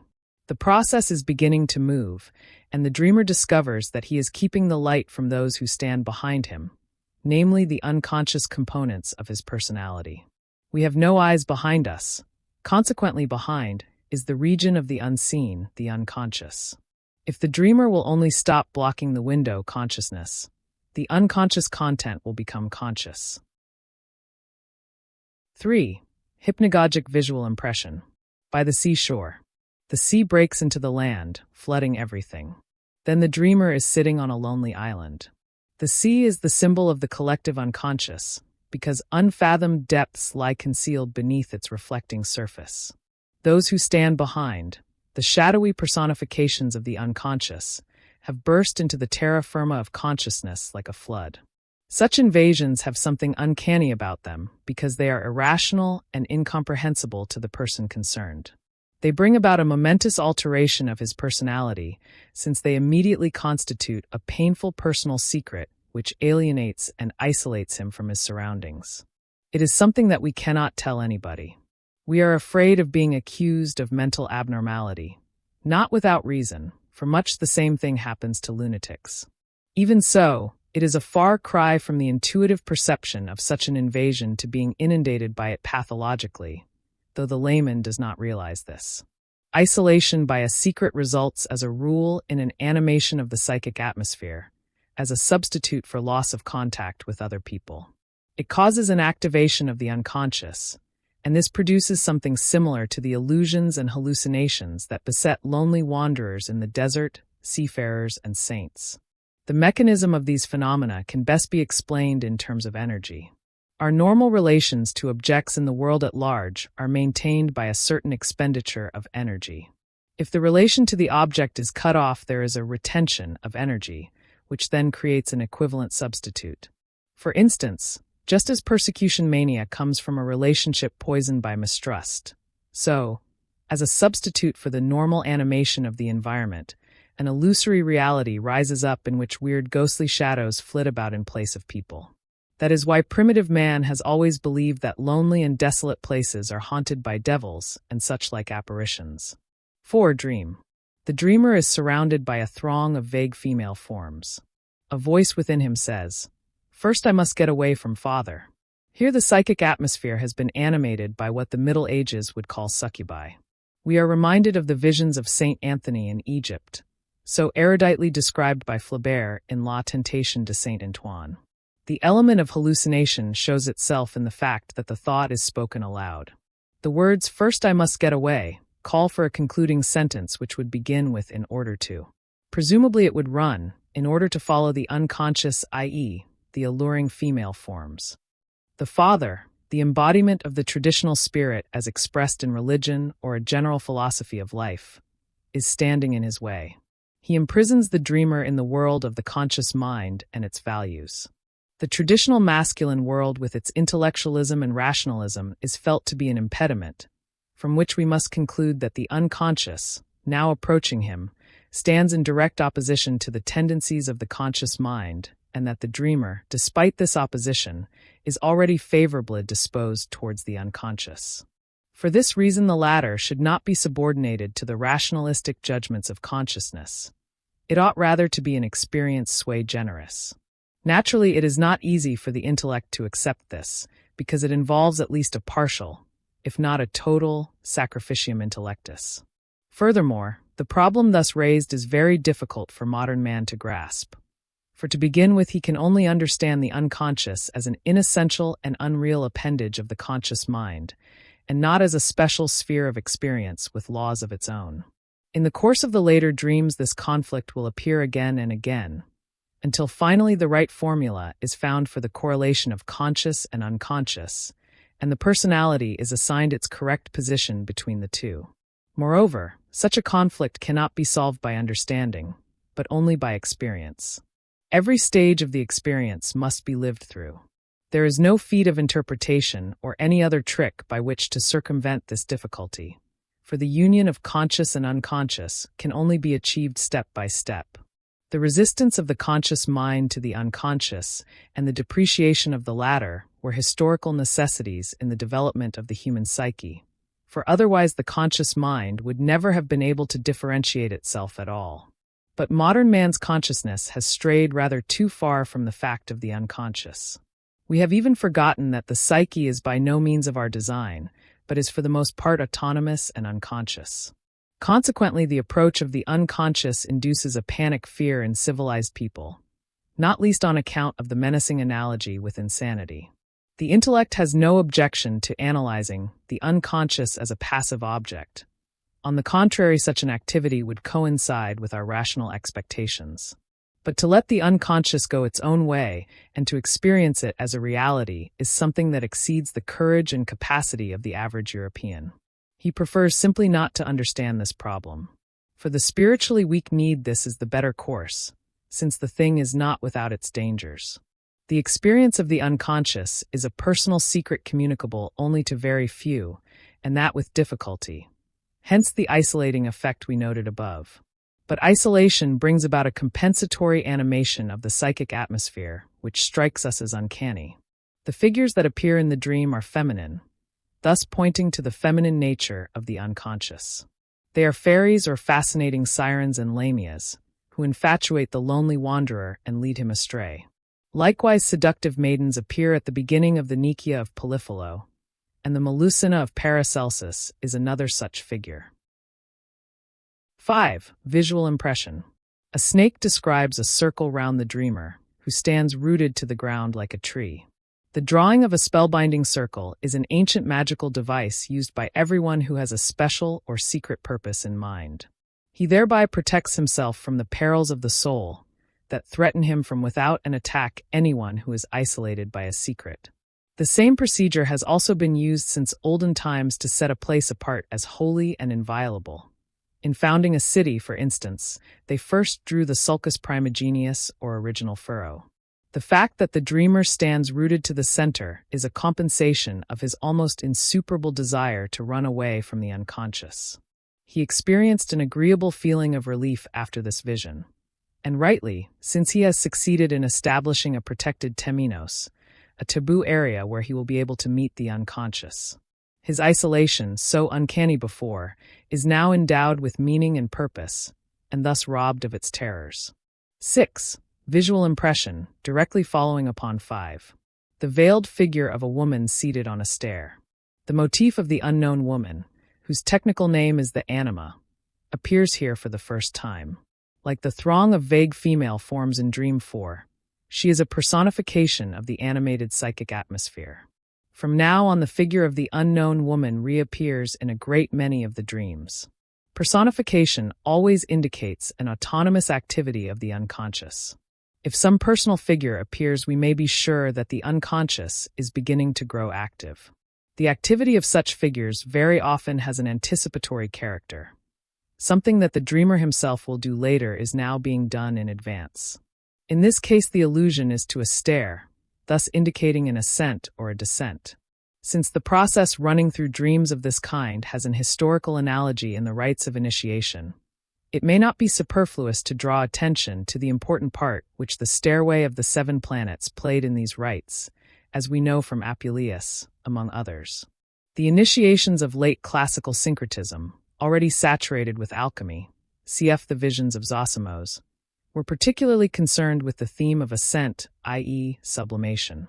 The ascent was often represented by a ladder, hence the burial gift in Egypt of a small ladder for the ka of the dead. The idea of an ascent through the 7 spheres of the planets symbolizes the return of the soul to the sun god from whom it originated, as we know, for instance, from Firmicus Maternus. Thus the Isis mystery described by Apuleius culminated in what early medieval alchemy, going back to Alexandrian tradition as transmitted by the Arabs, called the Solificatio, where the initiant was crowned as Helios. 7. Visual impression. The veiled woman uncovers her face. It shines like the sun. The Solificatio is consummated on the person of the anima. The process would seem to correspond to the illuminatio, or enlightenment. This mystical idea contrasts strongly with the rational attitude of the conscious mind, which recognizes only intellectual enlightenment as the highest form of understanding and insight. Naturally, this attitude never reckons with the fact that scientific knowledge only satisfies the little tip of personality that is contemporaneous with ourselves, not the collective psyche that reaches back into the gray mists of antiquity and always requires a special right if it is to be united with present-day consciousness. It is clear, therefore, that a lighting up of the unconscious is being prepared, which has far more the character of an illuminatio than of rational elucidation. The Solificatio is infinitely far removed from the conscious mind and seems to it almost chimerical. 8. Visual impression. A rainbow is to be used as a bridge.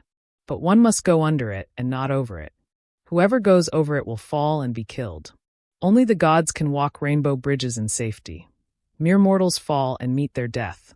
For the rainbow is only a lovely semblance that spans the sky, and not a highway for human beings with bodies. These must pass under it. But water flows under bridges too, following its own gradient and seeking the lowest place. This hint will be confirmed later. 9. Dream. A green land where many sheep are pastured. It is the land of sheep.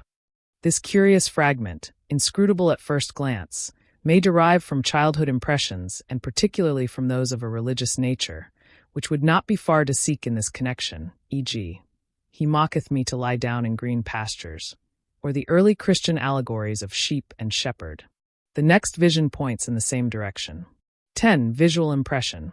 The unknown woman stands in the land of sheep and points the way. The anima, having already anticipated the solification, now appears as the psychopomp, the one who shows the way. The way begins in the children's land, i.e., at a time when rational present-day consciousness was not yet separated from the historical psyche, the collective unconscious. The separation is indeed inevitable, but it leads to such an alienation from that dim psyche of the dawn of mankind that a loss of instinct ensues. The result is instinctual atrophy and hence disorientation in everyday human situations. But it also follows from the separation that the children's land will remain definitely infantile and become a perpetual source of childish inclinations and impulses. These intrusions are naturally most unwelcome to the conscious mind, and it consistently represses them for that reason. But the very consistency of the repression only serves to bring about a still greater alienation from the fountainhead, thus increasing the lack of instinct until it becomes a lack of soul. As a result, the conscious mind is either completely swamped by childishness or else constantly obliged to defend itself in vain against the inundation, by means of a cynical affectation of old age or embittered resignation. We must therefore realize that despite its undeniable successes, the rational attitude of present-day consciousness is, in many human respects, childishly unadapted and hostile to life. Life has grown desiccated and cramped, crying out for the rediscovery of the fountainhead. But the fountainhead can only be found if the conscious mind will suffer itself to be led back to the children's land, there to receive guidance from the unconscious as before. To remain a child too long is childish, but it is just as childish to move away and then assume that childhood no longer exists because we do not see it. But if we return to the children's land, we succumb to the fear of becoming childish, because we do not understand that everything of psychic origin has a double face. One face looks forward, the other back. It is ambivalent and therefore symbolic, like all living reality. We stand on a peak of consciousness, believing in a childish way that the path leads upward to yet higher peaks beyond. That is the chimerical rainbow bridge. In order to reach the next peak, we must first go down into the land where the paths begin to divide. 11. Dream. A voice says, "But you are still a child." This dream forces the dreamer to admit that even a highly differentiated consciousness has not by any means finished with childish things, and that a return to the world of childhood is necessary. 12. Dream. A dangerous walk with father and mother, up and down many ladders. A childish consciousness is always tied to father and mother, and is never by itself. Return to childhood is always the return to father and mother, to the whole burden of the psychic non-ego as represented by the parents, with its long and momentous history. Regression spells disintegration into our historical and hereditary determinants, and it is only with the greatest effort that we can free ourselves from their embrace. Our psychic prehistory is in truth the spirit of gravity, which needs steps and ladders because, unlike the disembodied airy intellect, it cannot fly at will. Disintegration into the jumble of historical determinants is like losing one's way, where even what is right seems an alarming mistake. As hinted above, the steps and ladders theme points to the process of psychic transformation, with all its ups and downs. We find a classic example of this in Zosimo's ascent and descent of the 15 steps of light and darkness. It is of course impossible to free oneself from one's childhood without devoting a great deal of work to it, as Freud's researches have long since shown. Nor can it be achieved through intellectual knowledge only. What is alone effective is a remembering that is also a re-experiencing. The swift passage of the years and the overwhelming inrush of the newly discovered world leave a mass of material behind that is never dealt with. We do not shake this off, we merely remove ourselves from it. So that when, in later years, we return to the memories of childhood, we find bits of our personality still alive, which cling round us and suffuse us with the feeling of earlier times. Being still in their childhood state, these fragments are very powerful in their effect. They can lose their infantile aspect and be corrected only when they are reunited with adult consciousness. This personal unconscious must always be dealt with first, that is, made conscious, otherwise the gateway to the collective unconscious cannot be opened. The journey with father and mother up and down many ladders represents the making conscious of infantile contents that have not yet been integrated. 13. Dream. The father calls out anxiously. That is the seventh. During the walk over many ladders, some event has evidently taken place which is spoken of as the seventh. In the language of initiation, 7 stands for the highest stage of illumination and would therefore be the coveted goal of all desire. But to the conventional mind, the solidification is an outlandish, mystical idea bordering on madness. We assume that it was only in the dark ages of misty superstition that people thought in such a nonsensical fashion, but that the lucid and hygienic mentality of our own enlightened days has long since outgrown such nebulous notions, so much so, indeed, that this particular kind of illumination is to be found nowadays only in a lunatic asylum.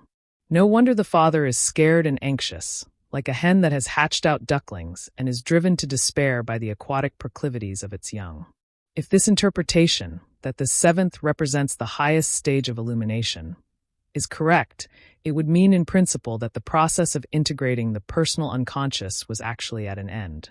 Thereafter, the collective unconscious would begin to open up, which would suffice to explain the anxiety the father felt as the representative of the traditional spirit.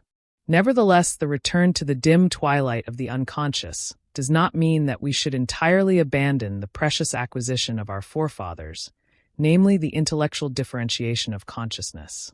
It is rather a question of the man taking the place of the intellect, not the man whom the dreamer imagines himself to be, but someone far more rounded and complete. This would mean assimilating all sorts of things into the sphere of his personality, which the dreamer still rejects as disagreeable or even impossible. The father who calls out so anxiously, that is the seventh, is a psychic component of the dreamer himself, and the anxiety is therefore his own. So the interpretation must bear in mind the possibility that the seventh means not only a sort of culmination, but something rather ominous as well. We come across this theme, for instance, in the fairy tale of Tom Thumb and the Ogre. Tom Thumb is the youngest of 7 brothers. His dwarf-like stature and his cunning are harmless enough, yet he is the one who leads his brothers to the ogre's lair, thus proving his own dangerous double nature as a bringer of good and bad luck, in other words. He is also the ogre himself. Since olden times, the 7 have represented the 7 gods of the planets. They form what the pyramid inscriptions call a pot neteru, a company of gods. Although a company is described as 9, it often proves to be not 9 at all but 10, and sometimes even more. Thus Maspero tells us that the first and last members of the series can be added to, or doubled, without injury to the number 9.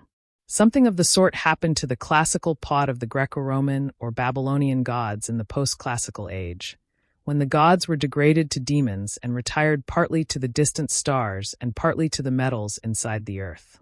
It then transpired that Hermes or Mercurius possessed a double nature, being a chthonic god of revelation and also the spirit of quicksilver, for which reason he was represented as a hermaphrodite. As the planet Mercury, he is nearest to the sun, hence he is preeminently related to gold. But, as quicksilver, he dissolves the gold and extinguishes its sun-like brilliance. All through the Middle Ages he was the object of much puzzled speculation on the part of the natural philosophers. Sometimes he was a ministering and helpful spirit, a pyroepsilon-delta-omicron, literally assistant comrade, or familiaris, and sometimes the servus or servus fugitivus, the fugitive slave or stag, an elusive, deceptive, teasing goblin who drove the alchemists to despair and had many of his attributes in common with the devil. For instance, he is a dragon, lion, eagle, raven, to mention only the most important of them. In the alchemical hierarchy of gods, Mercurius comes lowest as prima materia and highest as lapis philosophorum. The Spiritus Mercurialis is the alchemist's guide and their tempter. He is their good luck and their ruin. His dual nature enables him to be not only the seventh, but also the eighth on Olympus, whom nobody thought of. It may seem odd to the reader that anything as remote as medieval alchemy should have relevance here. But the black art is not nearly so remote as we think.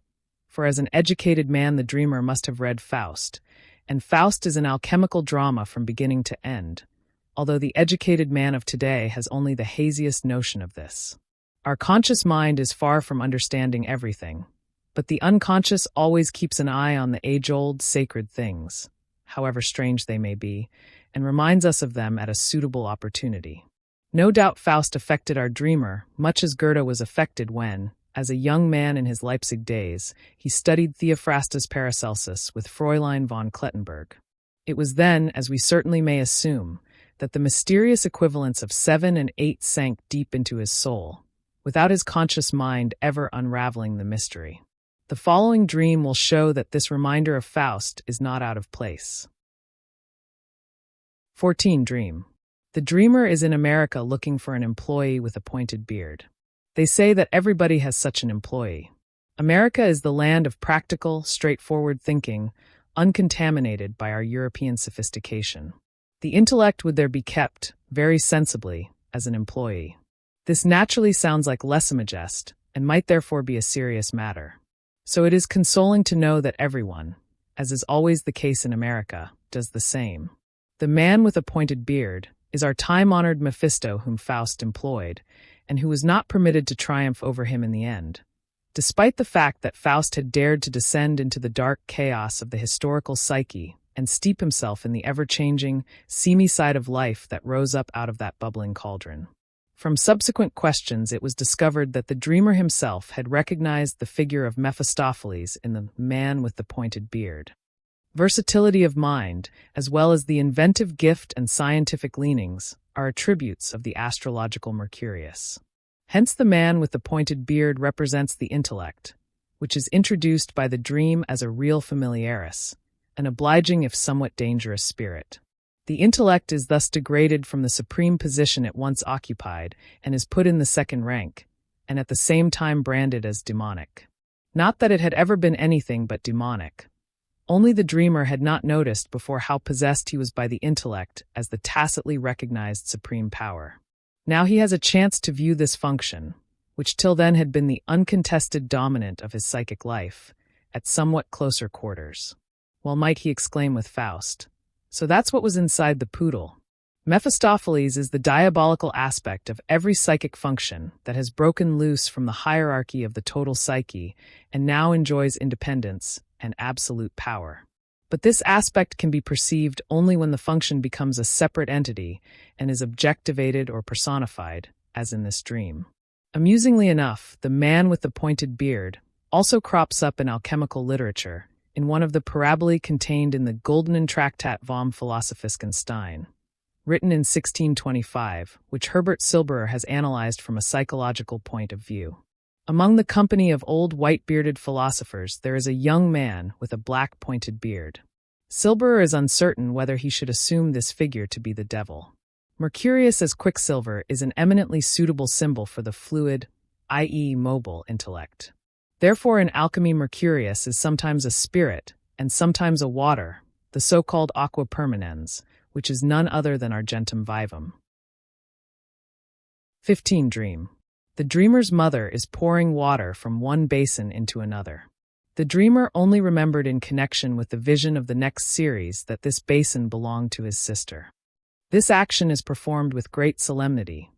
It is of the highest significance for the outside world. Then the dreamer is rejected by his father. Once more we meet with the theme of exchange. One thing is put in the place of another. The father has been dealt with. Now begins the action of the mother. Just as the father represents collective consciousness, the traditional spirit, so the mother stands for the collective unconscious, the source of the water of life. Cf. the maternal significance of Pieta Gamma, the font signatus, as an attribute of the Virgin Mary, etc. The unconscious has altered the locus of the life forces, thus indicating a change of attitude. The dreamer's subsequent recollection enables us to see who is now the source of life. It is the sister. The mother is superior to the son, but the sister is his equal. Thus, the deposition of the intellect frees the dreamer from the domination of the unconscious and hence from his infantile attitude. Although the sister is a remnant of the past, we know definitely from later dreams that she was the carrier of the anima image.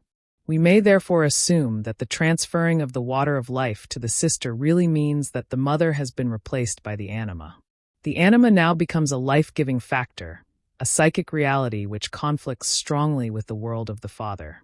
Which of us could assert, without endangering his sanity, that he had accepted the guidance of the unconscious in the conduct of his life, assuming that anyone exists who could imagine what that would mean?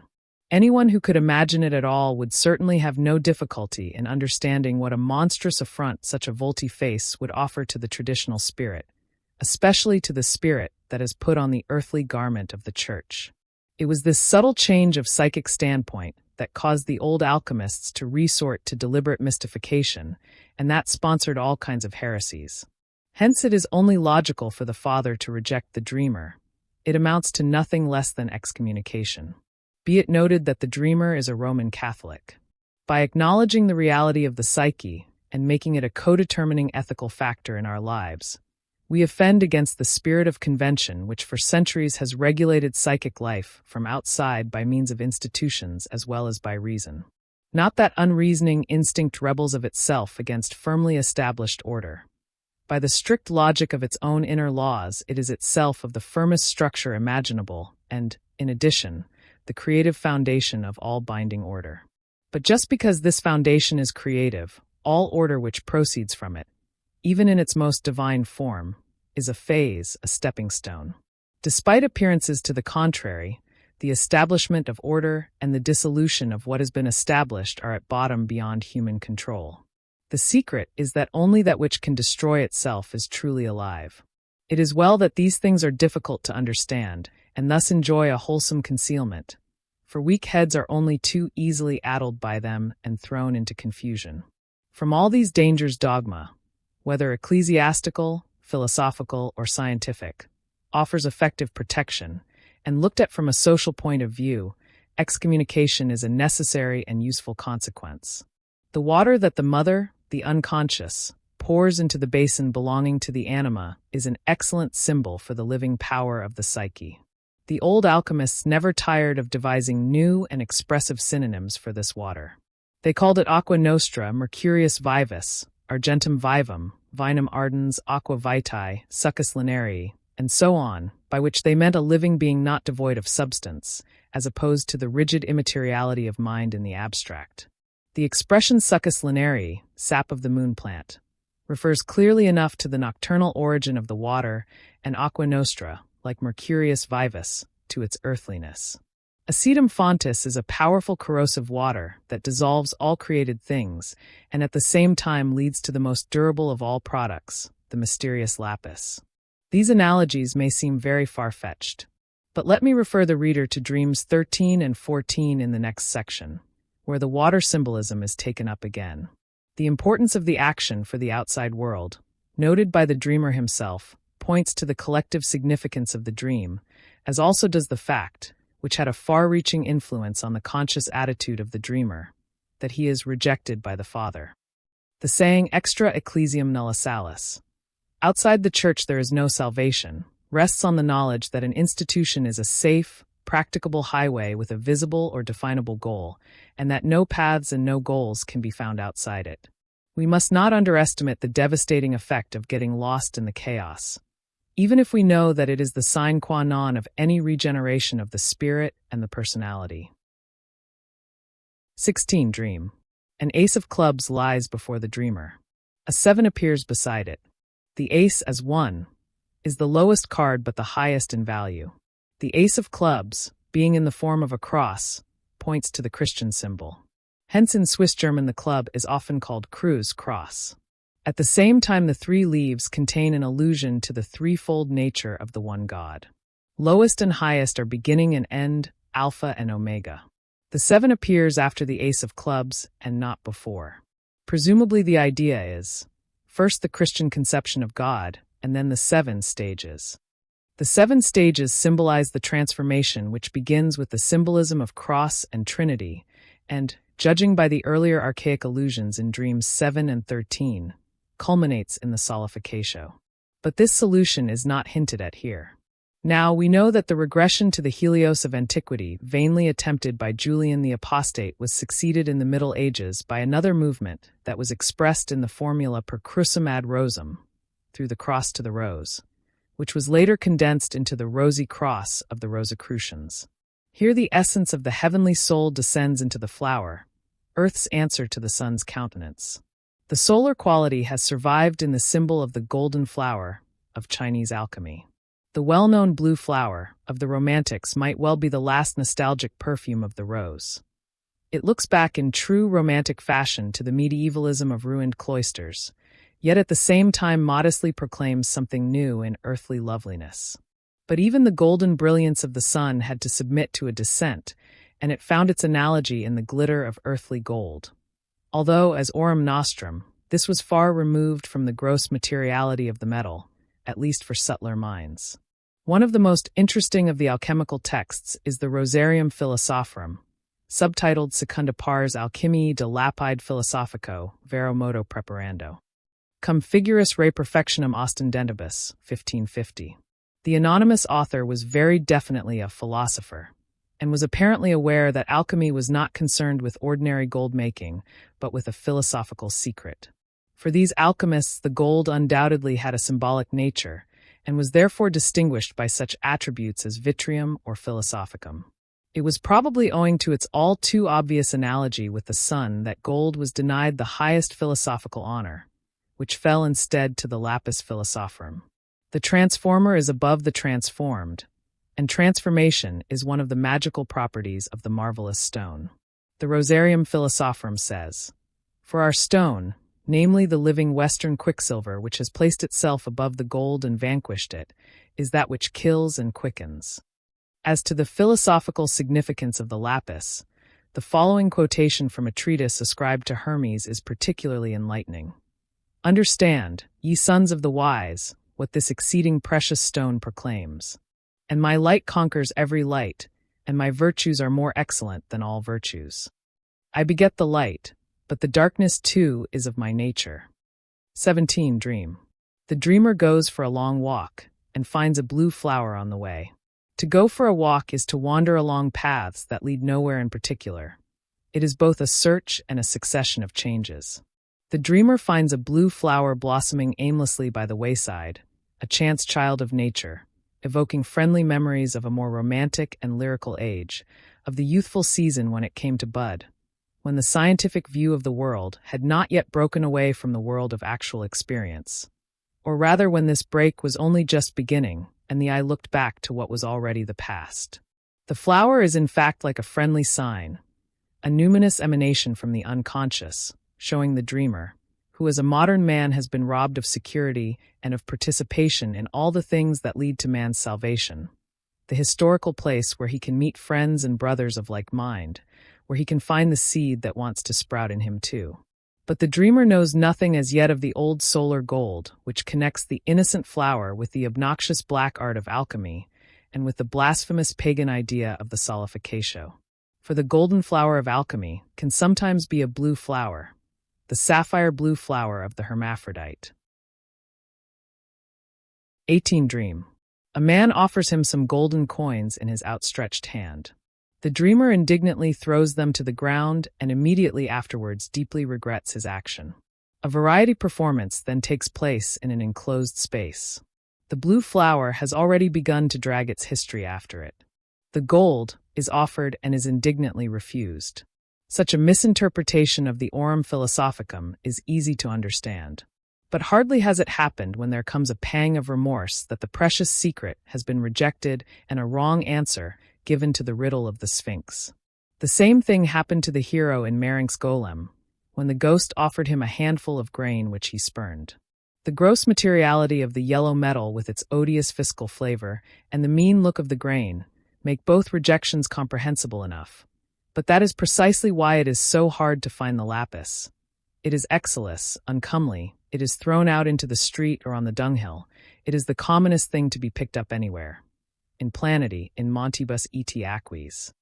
It has this ordinary aspect in common with Spitaler's jewel in Prometheus and Epimetheus, which for the same reason was also not recognized by the worldly wise. But the stone which the builders rejected, the same has become the head of the corner, and the intuition of this possibility arouses the liveliest regret in the dreamer. It is all part of the banality of its outward aspect that the gold is minted, i.e., shaped into coins, stamped and valued. Applied psychologically, this is just what Nietzsche refuses to do in his Zarathustra, to give names to the virtues. By being shaped and named, psychic life is broken down into coined and valued units. But this is possible only because it is intrinsically a great variety of things, an accumulation of unintegrated hereditary units. Natural man is not a self. He is the mass and a particle in the mass, collective to such a degree that he is not even sure of his own ego. That is why since time immemorial he has needed the transformation mysteries to turn him into something and to rescue him from the animal collective psyche, which is nothing but a variete. But if we reject this unseemly variete of man as he is, it is impossible for him to attain integration, to become a self. And that amounts to spiritual death. Life that just happens in and for itself is not real life. It is real only when it is known.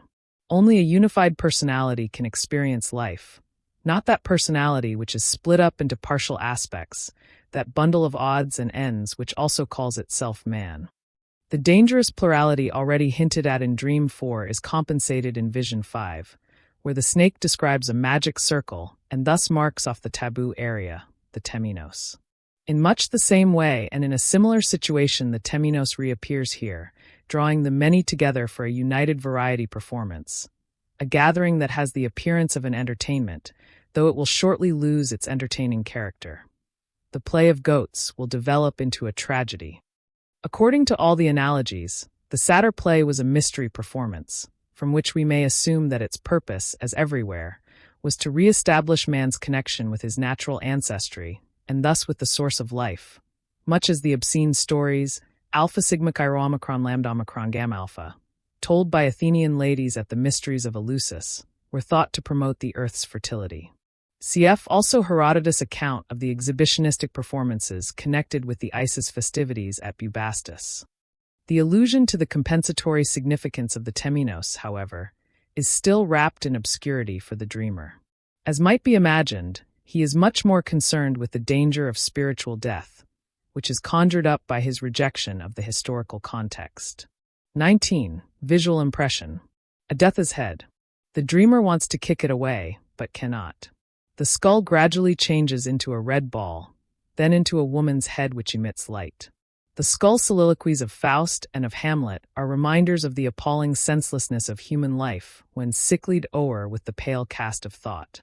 It was traditional opinions and judgments that caused the dreamer to dash aside the doubtful and uninviting-looking offerings. But when he tries to ward off the sinister vision of the death's head, it is transformed into a red ball, which we may take as an allusion to the rising sun, since it at once changes into the shining head of a woman, reminding us directly of Vision 7. Evidently in Enantiodromia, a play of opposites has occurred. After being rejected, the unconscious insists on itself all the more strongly. First, it produces the classical symbol for the unity and divinity of the self, the sun. Then it passes to the motif of the unknown woman who personifies the unconscious. Naturally, this motif includes not merely the archetype of the anima, but also the dreamer's relationship to a real woman, who is both a human personality and a vessel for psychic projections. Basin of the sister in Dream 15. In Neoplatonic philosophy, the soul has definite affinities with the sphere. The soul substance is laid round the concentric spheres of the four elements above the fiery heaven. 20. Visual impression. A globe. The unknown woman is standing on it and worshipping the sun. This impression, too, is an amplification of Vision 7. The rejection in Dream 18 evidently amounted to the destruction of the whole development up to that point. Consequently, the initial symbols reappear now, but in amplified form. Such enantiodromias are characteristic of dream sequences in general. Unless the conscious mind intervened, the unconscious would go on sending out wave after wave without result, like the treasure that is said to take 9 years, 9 months, and 9 nights to come to the surface, and, if not found on the last night, sinks back to start all over again from the beginning. The globe probably comes from the idea of the red ball. But whereas this is the sun, the globe is rather an image of the earth, upon which the anima stands worshipping the sun. Anima and sun are thus distinct, which points to the fact that the sun represents a different principle from that of the anima. The latter is a personification of the unconscious, while the sun is a symbol of the source of life and the ultimate wholeness of man, as indicated in the Solificatio. Now, the sun is an antique symbol that is still very close to us. We know also that the early Christians had some difficulty in distinguishing the lambda iota omicron nu alpha tau omicron lambda, the rising sun, from Christ. The dreamer's anima still seems to be a sun worshipper, that is to say, she belongs to the ancient world, and for the following reason. The conscious mind with its rationalistic attitude has taken little or no interest in her, and therefore made it impossible for the anima to become modernized, or better, Christianized. It almost seems as if the differentiation of the intellect that began in the Christian Middle Ages, as a result of scholastic training, had driven the anima to regress to the ancient world. The Renaissance gives us evidence enough for this, the clearest of all being the Hypnerotomachia of Francesco Colonna, where Polyphilo meets his anima, the Lady Polia, at the court of Queen Venus, quite untouched by Christianity and graced with all the virtues of antiquity. The book was rightly regarded as a mystery text. With this anima, then, we plunge straight into the ancient world. So that I would not think anyone mistaken who interpreted the rejection of the gold in Dream 18 ex effectu as an attempt to escape this regrettable and unseemly regression to antiquity. Certain vital doctrines of alchemical philosophy go back textually to late Greco-Roman syncretism, as Ruska, for instance, has sufficiently established in the case of the tuba. Hence any allusion to alchemy wafts one back to the ancient world and makes one suspect regression to pagan levels. It may not be superfluous to point out here, with due emphasis, that consciously the dreamer had no inkling of all this. But in his unconscious he is immersed in this sea of historical associations, so that he behaves in his dreams as if he were fully cognizant of these curious excursions into the history of the human mind. He is in fact an unconscious exponent of an autonomous psychic development, just like the medieval alchemist or the classical Neoplatonist. Hence one could say, cum grano salis, that history could be constructed just as easily from one's own unconscious as from the actual texts. 21. Visual impression. The dreamer is surrounded by nymphs. A voice says, "We were always there, only you did not notice us." Here the regression goes back even further, to an image that is unmistakably classical. At the same time the situation of Dream 4 is taken up again, and also the situation of Dream, where the rejection led to the compensatory enantiodromia in Vision. But here the image is amplified by the hallucinatory recognition that the drama has always existed although unnoticed until now. The realization of this fact joins the unconscious psyche to consciousness as a coexistent entity. The phenomenon of the voice in dreams always has for the dreamer the final and indisputable character of the voice expresses some truth or condition that is beyond all doubt. The fact that a sense of the remote past has been established, that contact has been made with the deeper layers of the psyche, is accepted by the unconscious personality of the dreamer and communicates itself to his conscious mind as a feeling of comparative security. Vision 20 represents the anima as a sun worshipper. She has as it were stepped out of the globe or spherical form. But the first spherical form was the skull. According to tradition, the head or brain is the seat of the anima intellectualis. For this reason, too, the alchemical vessel must be round like the head, so that what comes out of the vessel shall be equally round, i.e., simple and perfect like the anima mundi. The work is crowned by the production of the rotundum, which, as the materia globosa, stands at the beginning and also at the end, in the form of gold. Possibly the nymphs who were always there are an allusion to this. The regressive character of the vision is also apparent from the fact that there is a multiplicity of female forms, as in Dream 4.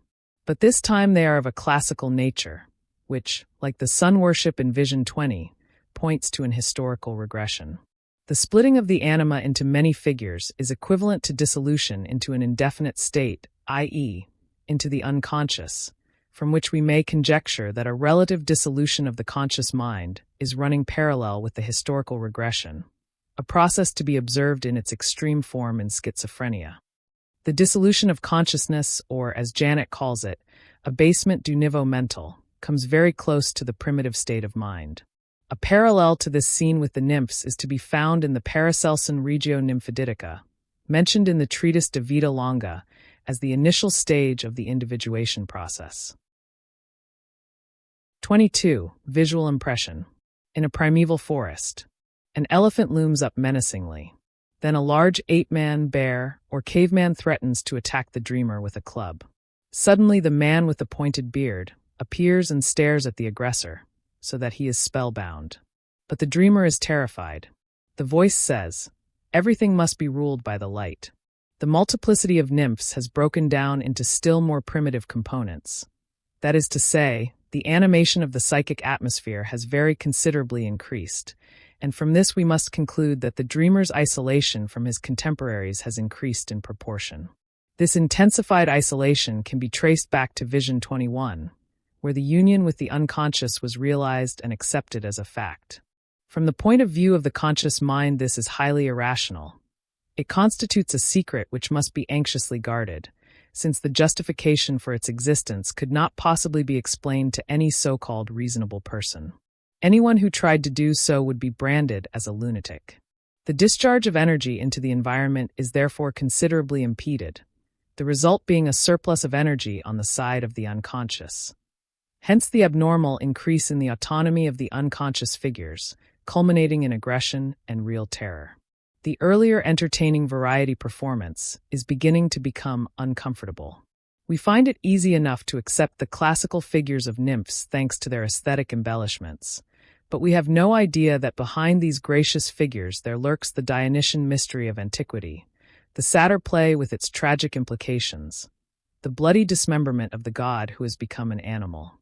It needed a Nietzsche to expose in all its feebleness Europe's schoolboy attitude to the ancient world. But what did Dionysus mean to Nietzsche? What he says about it must be taken seriously, what it did to him still more so. There can be no doubt that he knew, in the preliminary stages of his fatal illness, that the dismal fate of Zagreus was reserved for him. Dionysus is the abyss of impassioned dissolution, where all human distinctions are merged in the animal divinity of the primordial psyche, a blissful and terrible experience. Humanity, huddling behind the walls of its culture, believes it has escaped this experience, until it succeeds in letting loose another orgy of bloodshed. All well-meaning people are amazed when this happens and blame high finance, the armaments industry, the Jews, or the Freemasons. At the last moment, friend Pointed Beard appears on the scene as an obliging deus ex machina and exorcises the annihilation threatened by the formidable ape-man. Who knows how much Faust owed his imperturbable curiosity, as he gazed on the spooks and bogies of the classical Walpurgisnacht, to the helpful presence of Mephisto and his matter-of-fact point of view. Would that more people could remember the scientific or philosophical reflections of the much-abused intellect at the right moment. Those who abuse it lay themselves open to the suspicion of never having experienced anything that might have taught them its value and shown them why mankind has forged this weapon with such unprecedented effort. One has to be singularly out of touch with life not to notice such things. The intellect may be the devil, but the devil is the strange son of chaos, who can most readily be trusted to deal effectively with his mother. The Dionysian experience will give this devil plenty to do should he be looking for work, since the resultant settlement with the unconscious far outweighs the labors of Hercules. In my opinion, it presents a whole world of problems which the intellect could not settle even in 100 years. The very reason why it so often goes off for a holiday to recuperate on lighter tasks. And this is also the reason why the psyche is forgotten so often and so long, and why the intellect makes such frequent use of magical apotropaic words like occult and mystic, in the hope that even intelligent people will think that these mutterings really mean something. The voice finally declares, "Everything must be ruled by the light," which presumably means the light of the discerning, conscious mind, a genuine illuminatio honestly acquired.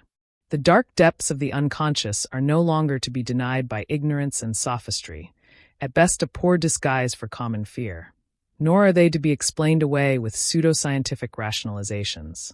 On the contrary, it must now be admitted that things exist in the psyche about which we know little or nothing at all, but which nevertheless affect our bodies in the most obstinate way, and that they possess at least as much reality as the things of the physical world which ultimately we do not understand either. No line of research which asserted that its subject was unreal or a nothing but has ever made any contribution to knowledge. With the active intervention of the intellect, a new phase of the unconscious process begins.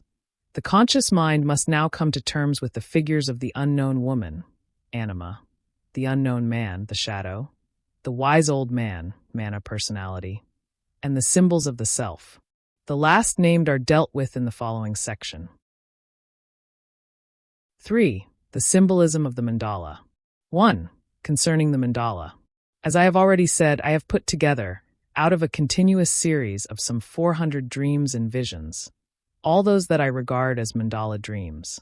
The term mandala was chosen because this word denotes the ritual or magic circle used in Lamaism, and also in Tantric Yoga as a yantra or aid to contemplation. The Eastern mandalas used in ceremonial are figures fixed by tradition. They may be drawn or painted or, in certain special ceremonies, even represented plastically. In 1938, I had the opportunity, in the monastery of Buddhayabasti, near Darjeeling, of talking with a Lamaic Rinpoche, Lingdam Gomchen by name, about the kilker or mandala. He explained it as a dmigspa, pronounced migpa, a mental image which can be built up only by a fully instructed lama through the power of imagination. He said that no mandala is like any other. They are all individually different. Also, he said, the mandalas to be found in monasteries and temples were of no particular significance because they were external representations only. The true mandala is always an inner image, which is gradually built up through active imagination, at such times when psychic equilibrium is disturbed or when a thought cannot be found and must be sought for, because it is not contained in holy doctrine. The aptness of this explanation will become apparent in the course of my exposition. The alleged free and individual formation of the mandala, however, should be taken with a considerable grain of salt, since in all Lamaic mandalas there predominates not only a certain unmistakable style, but also a traditional structure. For instance, they are all based on a quaternary system, a quadratura circuli, and their contents are invariably derived from Lamaic dogma. There are texts, such as the Sri Chakrasamhara Tantra, which contain directions for the construction of these mental images. The kilker is strictly distinguished from the so-called Sip Korlo, or world wheel, which represents the course of human existence in its various forms as conceived by the Buddhists. In contrast to the kilker, the world wheel is based on a ternary system in that the three world principles are to be found in its center: the cock, equaling concupiscence, the serpent, hatred or envy, and the pig, ignorance or unconsciousness, avidya. Here we come upon the dilemma of 3 and 4, which also crops up in Buddhism. We shall meet this problem again in the further course of our dream series. It seems to me beyond question that these Eastern symbols originated in dreams and visions, and were not invented by some Mahayana church father. On the contrary, they are among the oldest religious symbols of humanity and may even have existed in Paleolithic times, cf. the Rhodesian rock paintings. Moreover, they are distributed all over the world, a point I need not insist on here. In this section, I merely wish to show from the material at hand how mandalas come into existence. The mandalas used in ceremonial are of great significance because their centers usually contain one of the highest religious figures, either Shiva himself, often in the embrace of Shakti, or the Buddha, Amitabha, Avalokiteshvara, or one of the great Mahayana teachers, or simply the Dorje, symbol of all the divine forces together, whether creative or destructive. The text of the Golden Flower, a product of Taoist syncretism, specifies in addition certain alchemical properties of this center after the manner of the lapis and the elixir vitae, so that it is in effect a Phi Mu Alpha Kappa Omicron Nu Theta Alpha Nu Alpha Sigma Alpha. It is not without importance for us to appreciate the high value set upon the mandala, for it accords very well with the paramount significance of individual mandala symbols, which are characterized by the same qualities of a, so to speak, metaphysical nature. Unless everything deceives us, they signify nothing less than a psychic center of the personality, not to be identified with the ego. I have observed these processes and their products for close on 30 years on the basis of very extensive material drawn from my own experience. For 14 years I neither wrote nor lectured about them, so as not to prejudice my observations. But when, in 1929, Richard Wilhelm laid the text of the Golden Flower before me, I decided to publish at least a foretaste of the results. One cannot be too cautious in these matters, for what with the imitative urge and a positively morbid avidity to possess themselves of outlandish feathers and deck themselves out in this exotic plumage, far too many people are misled into snatching at such magical ideas and applying them externally, like an ointment. People will do anything, no matter how absurd, in order to avoid facing their own souls. They will practice Indian yoga and all its exercises, observe a strict regimen of diet, learn theosophy by heart, or mechanically repeat mystic texts from the literature of the whole world. All because they cannot get on with themselves and have not the slightest faith that anything useful could ever come out of their own souls. Thus the soul has gradually been turned into a Nazareth from which nothing good can come. Therefore let us fetch it from the four corners of the earth. The more far-fetched and bizarre it is, the better. I have no wish to disturb such people at their pet pursuits, but when anybody who expects to be taken seriously is deluded enough to think that I use yoga methods and yoga doctrines, or that I get my patients, whenever possible, to draw mandalas for the purpose of bringing them to the right point, then I really must protest and tax these people with having read my writings with the most horrible inattention. The doctrine that all evil thoughts come from the heart, and that the human soul is a sink of iniquity, must lie deep in the marrow of their bones. Were that so, then God had made a sorry job of creation, and it were high time for us to go over to Marcion the Gnostic and depose the incompetent demiurge. Ethically, of course, it is infinitely more convenient to leave God the sole responsibility for such a home for idiot children, where no one is capable of putting a spoon into his own mouth. But it is worth man's while to take pains with himself, and he has something in his soul that can grow. It is rewarding to watch patiently the silent happenings in the soul, and the most and the best happens when it is not regulated from outside and from above. I readily admit that I have such a great respect for what happens in the human soul that I would be afraid of disturbing and distorting the silent operation of nature by clumsy interference. That was why I even refrained from observing this particular case myself, and entrusted the task to a beginner who was not handicapped by my knowledge. Anything rather than disturb the process. The results which I now lay before you are the unadulterated, conscientious, and exact self-observations of a man of unerring intellect, who had nothing suggested to him from outside, and who would in any case not have been open to suggestion. Anyone at all familiar with psychic material will have no difficulty in recognizing the authentic character of the results. 2. The mandalas in the dreams. For the sake of completeness, I will recapitulate the mandala symbols which occur in the initial dreams and visions already discussed. 1. The snake that described a circle round the dreamer. 2. The blue flower. 3. The man with the gold coins in his hand, and the enclosed space for a variety performance. 4. The red ball. 5. The globe. The next mandala symbol occurs in the first dream of the new series. 6th dream. An unknown woman is pursuing the dreamer. He keeps running round in a circle.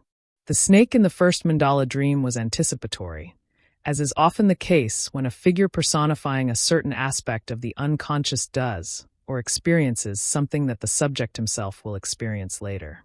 The snake anticipates a circular movement in which the subject is going to be involved, i.e., something is taking place in the unconscious which is perceived as a circular movement, and this occurrence now presses into consciousness so forcefully that the subject himself is gripped by it. The unknown woman or anima representing the unconscious continues to harass the dreamer until he starts running round in circles. This clearly indicates a potential center which is not identical with the ego and round which the ego revolves. 7. Dream. The anima accuses the dreamer of paying too little attention to her. There is a clock that says 5 minutes to the hour. The situation is much the same. The unconscious pesters him like an exacting woman. The situation also explains the clock, for a clock's hands go round in a circle. 5 minutes to the hour implies a state of tension for anybody who lives by the clock. When the 5 minutes are up, he must do something or other. He might even be pressed for time. The symbol of circular movement is always connected with a feeling of tension, as we shall see later. 8. Dream. On board ship. The dreamer is occupied with a new method of taking his bearings. Sometimes he is too far away and sometimes too near. The right spot is in the middle. There is a chart on which is drawn a circle with its center. Obviously, the task set here is to find the center, the right spot, and this is the center of a circle. While the dreamer was writing down this dream, he remembered that he had dreamed shortly before of shooting at a target. Sometimes he shot too high, sometimes too low. The right aim lay in the middle. Both dreams struck him as highly significant. The target is a circle with a center. Bearings at sea are taken by the apparent rotation of the stars round the Earth. Accordingly, the dream describes an activity whose aim is to construct or locate an objective center, a center outside the subject. 9. Dream. A pendulum clock that goes forever without the weights running down. This is a species of clock whose hands move unceasingly, and since there is obviously no loss due to friction, it is a perpetuum mobile, an everlasting movement in a circle. Here we meet with a metaphysical attribute. As I have already said, I use this word in a psychological sense, hence figuratively. I mean by this that eternity is a quality predicated by the unconscious, and not a hypostasis. The statement made by the dream will obviously offend the dreamer's scientific judgment, but this is just what gives the mandala its peculiar significance. Highly significant things are often rejected because they seem to contradict reason, and thus set it too arduous a test. The movement without friction shows that the clock is cosmic, even transcendental. At any rate, it raises the question of equality, which leaves us in some doubt whether the psychic phenomenon expressing itself in the mandala is under the laws of space and time. And this points to something so entirely different from the empirical ego that the gap between them is difficult to bridge. I.e., the other center of personality lies on a different plane from the ego since, unlike this, it has the quality of eternity or relative timelessness. 10. Dream. The dreamer is in the Peter Hofstadt in Zurich with the doctor, the man with the pointed beard, and the doll woman. The last is an unknown woman who neither speaks nor is spoken to. Question: to which of the three does the woman belong? The Tower of St. Peter's in Zurich has a clock with a strikingly large face. The Peter Hofstadt is an enclosed space, a temenos in the truest sense of the word, a precinct of the church. The four of them find themselves in this enclosure. The circular dial of the clock is divided into 4 quarters, like the horizon. In the dream, the dreamer represents his own ego, the man with the pointed beard the employed intellect, Mephisto, and the doll woman the anima. Since the doll is a childish object, it is an excellent image for the non-ego nature of the anima, who is further characterized as an object by not being spoken to. This negative element, also present in dreams 6 and 7 above, indicates an inadequate relationship between the conscious mind and the unconscious, as also does the question of whom the unknown woman belongs to. The doctor, too, belongs to the non-ego. He probably contains a faint allusion to myself, although at that time I had no connections with the dreamer. The man with the pointed beard, on the other hand, belongs to the ego. This whole situation is reminiscent of the relations depicted in the diagram of functions. If we think of the psychological functions 8 as arranged in a circle, then the most differentiated function is usually the carrier of the ego and, equally regularly, has an auxiliary function attached to it. The inferior function, on the other hand, is unconscious and for that reason is projected into a non-ego. It too has an auxiliary function. Hence it would not be impossible for the 4 persons in the dream to represent the 4 functions as components of the total personality, i.e., if we include the unconscious. But this totality is ego plus non-ego. Therefore the center of the circle which expresses such a totality would correspond not to the ego, but to the self as the summation of the total personality. The center with a circle is a very well-known allegory of the nature of God. In the philosophy of the Upanishads, the self is in one aspect the personal Atman, but at the same time it has a cosmic and metaphysical quality as the superpersonal Atman. We meet with similar ideas in Gnosticism. I would mention the idea of the anthropos, the pleroma, the monad, and the spark of light, Spindler in a treatise of the Codex Brucianus. This same is he monogenes, who dwelleth in the monad, which is in the Cetheus, and which came from the place of which none can say where it is. From him it is the monad came, in the manner of a ship, laden with all good things, and in the manner of a field, filled or planted with every kind of tree, and in the manner of a city, filled with all races of mankind. This is the fashion of the monad, all these being in it. There are 12 monads as a crown upon its head. And to its veil which surroundeth it in the manner of a defense, Pio equals tower. There are 12 gates. This same is the mother city, muatit aropyomicron lambda iota, of the only begotten. By way of explanation, I should add that Cetheus is a name for God, meaning creator.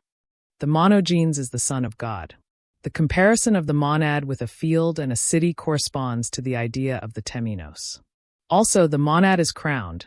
Cf. the hat which appears in Dream 1 of the first series and Dream 35 of this series. As Metropolis, the monad is feminine, like the Padma or lotus, the basic form of the Lamaic mandala, the golden flower in China and the rose or golden flower in the West. The Son of God, God made manifest, dwells in the flower. In the Book of Revelation, we find the Lamb in the center of the heavenly Jerusalem. And in our Coptic text we are told that Cetheus dwells in the innermost and holiest recesses of the Pleroma, a city with 4 gates, equivalent to the Hindu city of Brahma on the world mountain Meru. In each gate there is a monad. The limbs of the anthropos born of the autogenes, equals monogenes, correspond to the 4 gates of the city. The monad is a spark of light, Spindler, and an image of the Father, identical with the monogenes. An invocation runs, Thou art the house and the dweller in the house. The monogenes stands on a tetrapeza, a table or platform with 4 pillars corresponding to the quaternion of the 4 evangelists. The idea of the lapis has several points of contact with all this. In the Rosarium the lapis says, quoting Hermes, I beget the light, but the darkness too is of my nature. Therefore nothing better or more worthy of veneration can come to pass in the world than the conjunction of myself and my Son. Similarly, the monogenes is called the dark light, a reminder of the soul Niger, the black sun of alchemy. The following passage from Chapter 4 of the Tractatus Aureus provides an interesting parallel to the monogenes who dwells in the bosom of the mother city and is identical with the crowned and veiled monad. But the king reigns, as is witnessed by his brothers, and says, I am crowned, and I am adorned with the diadem. I am clothed with the royal garment, and I bring joy to the heart. For being chained to the arms and breast of my mother, and to her substance, I cause my substance to hold together and rest. And I compose the invisible from the visible, making the occult to appear. And everything that the philosophers have concealed will be generated from us. Hear then these words and understand them. Keep them and meditate upon them, and seek for nothing more. Man is generated from the principle of nature whose inward parts are fleshy, and from no other substance. The king refers to the lapis. That the lapis is the master is evident from the following Hermes quotation in the Rosarium. Et sic philosophus non est magister lapidus, said Podius Minister. And thus the philosopher is not the master of the stone but rather its minister. Similarly, the final production of the lapis in the form of the crowned hermaphrodite is called the Enigma Regis. A German verse refers to the enigma as follows. Here now is born the emperor of all honor, than whom there cannot be born any higher, neither by art nor by the work of nature, out of the womb of any living creature. Philosophers speak of him as their son, and everything they do by him is done. The last 2 lines might easily be a direct reference to the above quotation from Hermes. It looks as if the idea had dawned on the alchemists that the Son who, according to classical and Christian tradition, dwells eternally in the Father and reveals himself as God's gift to mankind, was something that man could produce out of his own nature, with God's help, of course, Deo concedent. The heresy of this idea is obvious. The feminine nature of the inferior function derives from its contamination with the unconscious. Because of its feminine characteristics, the unconscious is personified by the anima, that is to say, in men. In women it is masculine. If we assume that this dream and its predecessors really do mean something that justly arouses a feeling of significance in the dreamer, and if we further assume that this significance is more or less in keeping with the views put forward in the commentary, then we would have reached here a high point of introspective intuition whose boldness leaves nothing to be desired. But even the everlasting pendulum clock is an indigestible morsel for a consciousness unprepared for it, and likely to hamper any too lofty flight of thought. 11. Dream. The dreamer, the doctor, a pilot, and the unknown woman are traveling by airplane. A croquet ball suddenly smashes the mirror, an indispensable instrument of navigation, and the airplane crashes to the ground. Here again there is the same doubt. To whom does the unknown woman belong? Doctor, pilot, and unknown woman are characterized as belonging to the non-ego by the fact that all three of them are strangers. Therefore, the dreamer has retained possession only of the differentiated function, which carries the ego. That is, the unconscious has gained ground considerably. The croquet ball is part of a game where the ball is driven under a hoop. Vision 8 of the first series said that people should not go over the rainbow, fly, but must go under it. Those who go over it fall to the ground. It looks as though the flight had been too lofty after all. Croquet is played on the ground and not in the air. We should not rise above the earth with the aid of spiritual intuitions and run away from hard reality, as so often happens with people who have brilliant intuitions. We can never reach the level of our intuitions and should therefore not identify ourselves with them. Only the gods can pass over the rainbow bridge. Mortal men must stick to the earth and are subject to its laws. In the light of the possibilities revealed by intuition, man's earthliness is certainly a lamentable imperfection. But this very imperfection is part of his innate being, of his reality. He is compounded not only of his best intuitions, his highest ideals and aspirations, but also of the odious conditions of his existence, such as heredity and the indelible sequence of memories that shout after him. You did it, and that's what you are. Man may have lost his ancient sauriant's tail, but in its stead he has a chain hanging on to his psyche which binds him to the earth. An anything but Homeric chain 24 of given conditions which weigh so heavy that it is better to remain bound to them, even at the risk of becoming neither a hero nor a saint. History gives us some justification for not attaching any absolute value to these collective norms. That we are bound to the earth does not mean that we cannot grow. On the contrary, it is the sine qua non of growth. No noble, well-grown tree ever disowned its dark roots, for it grows not only upward but downward as well. The question of where we are going is of course extremely important, but equally important, it seems to me, is the question of who is going where. The who always implies a whence. It takes a certain greatness to gain lasting possession of the heights, but anybody can overreach himself. The difficulty lies in striking the dead center. For this, an awareness of the two sides of man's personality is essential, of their respective aims and origins. These two aspects must never be separated through arrogance or cowardice. The mirror, as an indispensable instrument of navigation, doubtless refers to the intellect, which is able to think and is constantly persuading us to identify ourselves with its insights, reflections. The mirror is one of Schopenhauer's favorite similes for the intellect. The term instrument of navigation is an apt expression for this, since it is indeed man's indispensable guide on pathless seas. But when the ground slips from under his feet and he begins to speculate in the void, seduced by the soaring flights of intuition, the situation becomes dangerous. Here again the dreamer and the three dream figures form a quaternity. The unknown woman or anima always represents the inferior, i.e., the undifferentiated function, which in the case of our dreamer is feeling. The croquet ball is connected with the round motif and is therefore a symbol of wholeness, that is, of the self, here shown to be hostile to the intellect, the mirror. Evidently the dreamer navigates too much by the intellect and thus upsets the process of individuation. In De Vita Longa, Paracelsus describes the for as skyly, but the self as Adec, from Adam equals the first man. Both, as Paracelsus emphasizes, cause so many difficulties in the work that one can almost speak of Adec as hostile. 12. Dream. The dreamer finds himself with his father, mother, and sister in a very dangerous situation on the platform of a tramcar. Once more the dreamer forms a quaternity with the other dream figures. He has fallen right back into childhood, a time when we are still a long way from wholeness. Wholeness is represented by the family, and its components are still projected upon the members of the family and personified by them. But this state is dangerous for the adult because it is regressive. It denotes a splitting of personality which primitive man experiences as the perilous loss of soul. In the breakup, the personal components that have been integrated with such pains are once more sucked into the outside world. The individual loses his guilt and exchanges it for infantile innocence.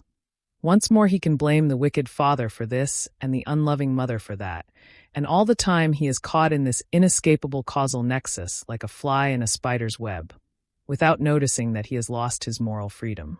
But no matter how much parents and grandparents may have sinned against the child, the man who is really adult will accept these sins as his own condition, which has to be reckoned with. Only a fool is interested in other people's guilt, since he cannot alter it. The wise man learns only from his own guilt. He will ask himself, "Who am I that all this should happen to me?" To find the answer to this fateful question, he will look into his own heart. As in the previous dream the vehicle was an airplane, so in this it is a tram. The type of vehicle in a dream illustrates the kind of movement or the manner in which the dreamer moves forward in time. In other words, how he lives his psychic life, whether individually or collectively, whether on his own or on borrowed means, whether spontaneously or mechanically. In the airplane he is flown by an unknown pilot, i.e., he is borne along on intuitions emanating from the unconscious. The mistake is that the mirror is used too much to steer by. But in this dream he is in a collective vehicle, a tram, which anybody can ride in, i.e., he moves or behaves just like everybody else. All the same he is again one of four, which means that he is in both vehicles on account of his unconscious striving for wholeness. 13 Dream. In the sea there lies a treasure. To reach it, he has to dive through a narrow opening. This is dangerous, but down below he will find a companion. The dreamer takes the plunge into the dark and discovers a beautiful garden in the depths, symmetrically laid out, with a fountain in the center. The treasure, hard to attain, lies hidden in the ocean of the unconscious, and only the brave can reach it. I conjecture that the treasure is also the companion, the one who goes through life at our side. In all probability a close analogy to the lonely ego who finds a mate in the self, for at first the self is the strange non-ego. This is the theme of the magical traveling companion, of whom I will give 3 famous examples. The disciples on the road to Emmaus, Krishna and Arjuna in the Bhagavad Gita, Moses and Al-Qaeda in Surah 18 of the Quran. I conjecture further that the treasure in the sea, the companion, and the garden with the fountain are all one and the same thing, the self. For the garden is another temenos, and the fountain is the source of living water, mentioned in John 7 verse 38, which the Moses of the Quran also sought and found, and beside it Al-Qaeda 28, one of our servants whom we had endowed with our grace and wisdom, Surah 18. And the legend has it that the ground round about Al-Qaeda blossomed with spring flowers, although it was desert. In Islam, the plan of the temenos with the fountain developed under the influence of early Christian architecture into the court of the mosque with the ritual washhouse in the center, e.g., Ahmed ibn Tulun in Cairo.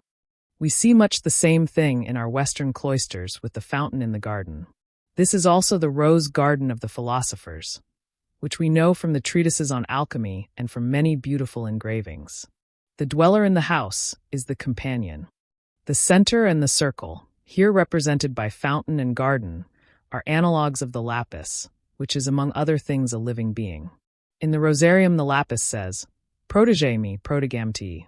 Largire mihi ius meum, utti adiuvam. Protect me and I will protect you. Give me my due that I may help you." Here the lapis is nothing less than a good friend and helper who helps those that help him, and this points to a compensatory relationship. I would call to mind what was said in the commentary to Dream 10, more particularly the Monogenes Lapis-Self parallel.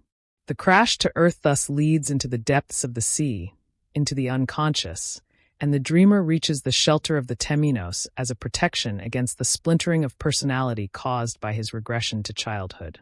The situation is rather like that of Dream 4 and Vision 5 in the first series, where the magic circle warded off the lure of the unconscious and its plurality of female forms. The dangers of temptation approach Polyphilo in much the same way at the beginning of his Nicaea. The source of life is, like El-Qaid or a good companion, though it is not without its dangers, as Moses of old found to his cost, according to the Quran. It is the symbol of the life force that eternally renews itself, and of the clock that never runs down. An uncanonical saying of our Lord runs, "He who is near unto me is near unto the fire." Just as this esoteric Christ is a source of fire, probably not without reference to the of Heraclitus, so the alchemical philosophers conceive their aqua nostra to be ignis, fire. The source means not only the flow of life but its warmth, indeed its heat, the secret of passion, whose synonyms are always fiery. The all-dissolving aqua nostra is an essential ingredient in the production of the lapis. But the source is underground, and therefore the way leads underneath. Only down below can we find the fiery source of life. These depths constitute the natural history of man, his causal link with the world of instinct. Unless this link is rediscovered, no lapis and no self can come into being. 14. Dream. The dreamer goes into a chemist's shop with his father. Valuable things can be got there quite cheap, above all a special water. His father tells him about the country the water comes from. Afterwards he crosses the Rubicon by train. The traditional apothecary's shop, with its carboys and gallipots, its waters, its lapis divinus and infernalis, and its magistries, is the last visible remnant of the kitchen paraphernalia of those alchemists who saw in the donum spiritus sancti, the precious gift, nothing beyond the chimera of gold-making. The special water is literally the aqua nostra non vulgi. It is easy to understand why it is his father who leads the dreamer to the source of life, since he is the natural source of the latter's life. We could say that the father represents the country or soil from which that life sprang. But figuratively speaking, he is the informing spirit who initiates the dreamer into the meaning of life and explains its secrets according to the teachings of old. He is a transmitter of the traditional wisdom. But nowadays the fatherly pedagogue fulfills this function only in the dreams of his son, where he appears as the archetypal father figure, the wise old man. The water of life is easily had. Everybody possesses it, though without knowing its value. Spurnator astultus. It is despised by the stupid, because they assume that every good thing is always outside and somewhere else, and that the source in their own souls is a nothing but. Like the lapis, it is pretio quoque vilis, of little price, and therefore, like the jewel in Spitteler's Prometheus, it is rejected by everyone from the high priest and the academicians down to the very peasants, and in viamai ectus, flung out into the street, where Ahasuerus picks it up and puts it into his pocket. The treasure has sunk down again into the unconscious. But the dreamer has noticed something, and with vigorous determination crosses the Rubicon. He has realized that the flux and fire of life are not to be underrated and are absolutely necessary for the achievement of wholeness. But there is no recrossing the Rubicon. 15. Dream. For people are going down a river. The dreamer, his father, a certain friend, and the unknown woman. Insofar as the friend is a definite person well known to the dreamer, he belongs, like the father, to the conscious world of the ego. Hence something very important has happened. In Dream 11 the unconscious was 3 against 1, but now the situation is reversed and it is the dreamer who is 3 against 1, the latter being the unknown woman. The unconscious has been depotentiated. The reason for this is that by taking the plunge, the dreamer has connected the upper and the lower regions. That is to say, he has decided not to live only as a bodiless abstract being, but to accept the body and the world of instinct, the reality of the problems posed by love and life, and to act accordingly. This was the Rubicon that was crossed. Individuation, becoming a self, is not only a spiritual problem, it is the problem of all life. 16. Dream. Many people are present. They are all walking to the left around a square. The dreamer is not in the center, but to one side. They say that a gibbon is to be reconstructed. Here the square appears for the first time. Presumably it arises from the circle with the help of the 4 people. This will be confirmed later. Like the lapis, the tinctura rubia, and the aurum philosophicum, the squaring of the circle was a problem that greatly exercised medieval minds. It is a symbol of the opus alchemicum, since it breaks down the original chaotic unity into the four elements and then combines them again in a higher unity. Unity is represented by a circle and the four elements by a square. The production of one from four is the result of a process of distillation and sublimation which takes the so-called circular form. The distillate is subjected to sundry distillations so that the soul, or spirit, shall be extracted in its purest state. The product is generally called the quintessence, though this is by no means the only name for the ever-hoped-for and never-to-be-discovered one. It has, as the alchemists say, 1,000 names, like the prima materia. Heinrich Kunrath has this to say about the circular distillation. Through circumrotation, or a circular philosophical revolving of the quaternarius, it is brought back to the highest and purest simplicity of the plusquamperfect Catholic monad. Out of the gross and impure one there cometh an exceeding pure and subtle one, and so forth. Soul and spirit must be separated from the body, and this is equivalent to death. Therefore Paul of Tarsus saith, Cupio dissolvi, et esse cum Christo. Therefore, my dear philosopher, must thou catch the spirit and soul of the magnesia. The spirit, or spirit and soul, is the ternarius or number 3 which must first be separated from its body and, after the purification of the latter, infused back into it. Evidently the body is the fourth. Hence Kunrath refers to a passage from Pseudo-Aristotle, where the circle re-emerges from a triangle set in a square. This circular figure, together with the Ouroboros, the dragon devouring itself tail first, is the basic mandala of alchemy. The Eastern and more particularly the Lamaic mandala usually contains a square ground plan of the stupa. We can see from the mandalas constructed in solid form that it is really the plan of a building. The square also conveys the idea of a house or temple, or of an inner walled-in space. According to the ritual, stupas must always be circumambulated to the right, because a leftward movement is evil. The left, the sinister side, is the unconscious side. Therefore, a leftward movement is equivalent to a movement in the direction of the unconscious, whereas a movement to the right is correct and aims at consciousness. In the East, these unconscious contents have gradually, through long practice, come to assume definite forms which have to be accepted as such and retained by the conscious mind. Yoga, so far as we know it as an established practice, proceeds in much the same way. It impresses fixed forms on consciousness. Its most important Western parallel is the Exercitia Spiritualia of Ignatius Loyola, which likewise impress fixed concepts about salvation on the psyche. This procedure is right, so long as the symbol is still a valid expression of the unconscious situation. The psychological rightness of both Eastern and Western yoga ceases only when the unconscious process, which anticipates future modifications of consciousness, has developed so far that it produces shades of meaning which are no longer adequately expressed by, or are at variance with, the traditional symbol. Then and only then can one say that the symbol has lost its rightness. Such a process signifies a gradual shift in man's unconscious view of the world over the centuries, and has nothing whatever to do with intellectual criticisms of this view. Religious symbols are phenomena of life, plain facts, and not intellectual opinions.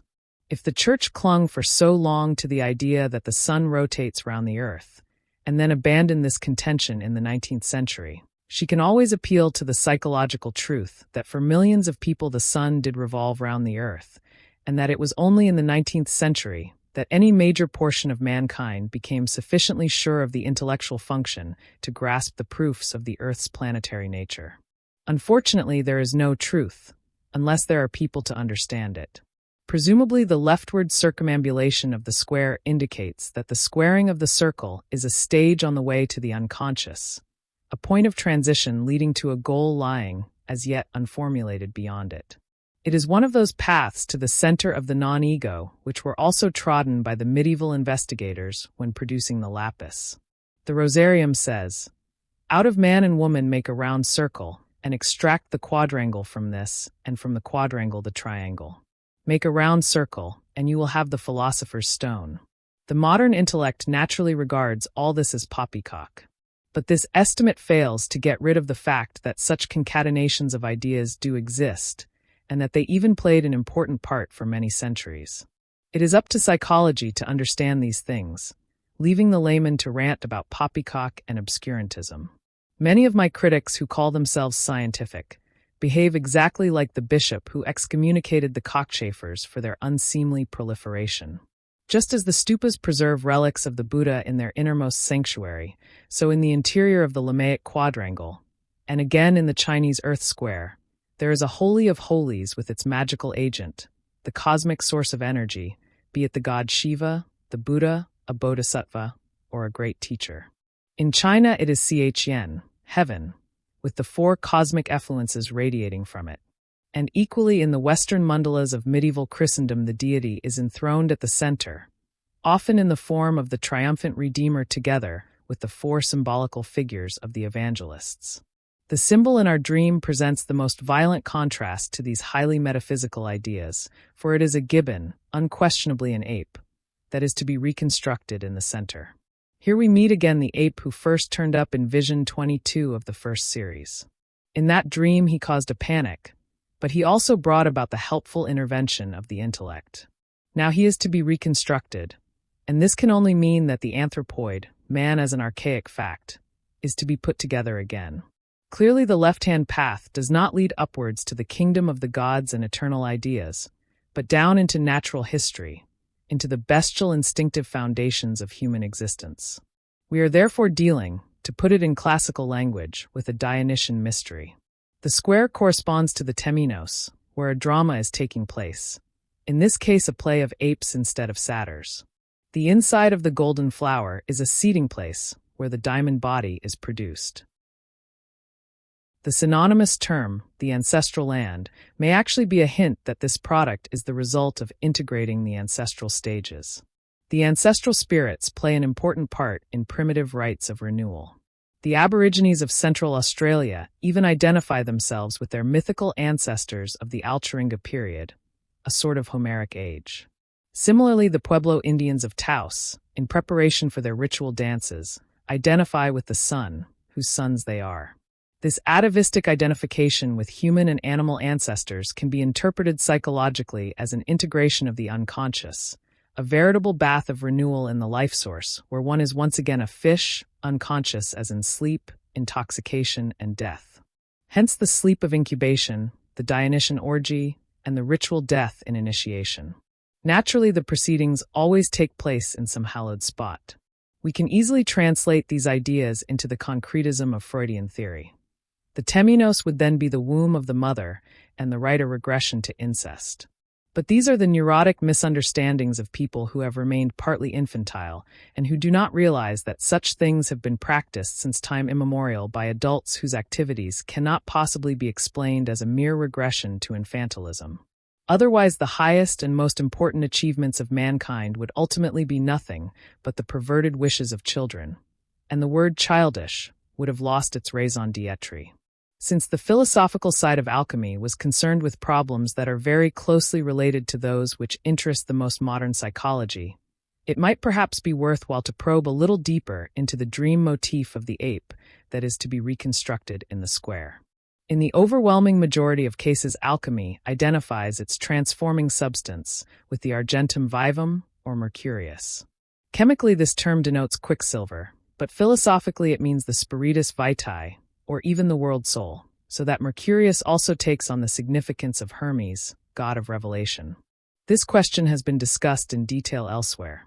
Hermes is associated with the idea of roundness and also of squareness, as can be seen particularly in Papyrus V, line 401, of the Papyri Graeci Magici, where he is named round and square. He is also called quadrangular. He is in general connected with the number 4, hence there is a four-headed Hermes. These attributes were known also in the Middle Ages, as the work of Cartari, for instance, shows. He says, again, the square figures of Mercury, Hermes, made up of nothing but a head and a virile member, signify that the sun is the head of the world and scatters the seed of all things. While the 4 sides of the square figure have the same significance as the 4-stringed sistrum, which was likewise attributed to Mercury, namely, the 4 quarters of the world, or the 4 seasons of the year, or again, that the 2 equinoxes and the 2 solstices make up between them the 4 parts of the whole zodiac. It is easy to see why such qualities made Mercurius an eminently suitable symbol for the mysterious transforming substance of alchemy. For this is round and square, i.e., a totality consisting of 4 parts, 4 elements. Consequently, the Gnostic quadripartite original man, as well as Christ Pantocrator, is an imago lapidus. Western alchemy is mainly of Egyptian origin. So let us first of all turn our attention to the Hellenistic figure of Hermes Trismegistus, who, while standing sponsor to the medieval Mercurius, derives ultimately from the ancient Egyptian Thoth. The attribute of Thoth was the baboon, or again he was represented outright as an ape. This idea was visibly preserved all through the numberless editions of the Book of the Dead, right down to the most recent times. It is true that in the existing alchemical texts, which with few exceptions belong to the Christian era, the ancient connection between Thoth Hermes and the ape has disappeared, but it still existed at the time of the Roman Empire. Mercurius, however, had several things in common with the devil, which we will not enter upon here, and so the ape once more crops up in the vicinity of Mercurius as the Simiadae. It is of the essence of the transforming substance to be on the one hand extremely common, even contemptible. This is expressed in the series of attributes it shares with the devil, such as serpent, dragon, raven, lion, basilisk, and eagle. But on the other hand to mean something of great value, not to say divine. For the transformation leads from the depths to the heights, from the bestially archaic and infantile to the mystical Homo Maximus. The symbolism of the rites of renewal, if taken seriously, points far beyond the merely archaic and infantile to man's innate psychic disposition, which is the result and deposit of all ancestral life, right down to the animal level. Hence the ancestor and animal symbolism. The rites are attempts to abolish the separation between the conscious mind and the unconscious, the real source of life, and to bring about a reunion of the individual with the native soil of his inherited, instinctive makeup. Had these rites of renewal not yielded definite results, they would not only have died out in prehistoric times, but would never have arisen in the first place. The case before us proves that even if the conscious mind is miles away from the ancient conceptions of the rites of renewal, the unconscious still strives to bring them closer in dreams. It is true that without the qualities of autonomy and autarky, there would be no consciousness at all. Yet these qualities also spell the danger of isolation and stagnation since, by splitting off the unconscious, they bring about an unbearable alienation of instinct. Loss of instinct is the source of endless error and confusion. Finally, the fact that the dreamer is not in the center but to one side is a striking indication of what will happen to his ego. It will no longer be able to claim the central place, but must presumably be satisfied with the position of a satellite or at least of a planet revolving round the sun. Clearly, the important place in the center is reserved for the gibbon about to be reconstructed. The gibbon belongs to the anthropoids and, on account of its kinship with man, is an appropriate symbol for that part of the psyche which goes down into the subhuman.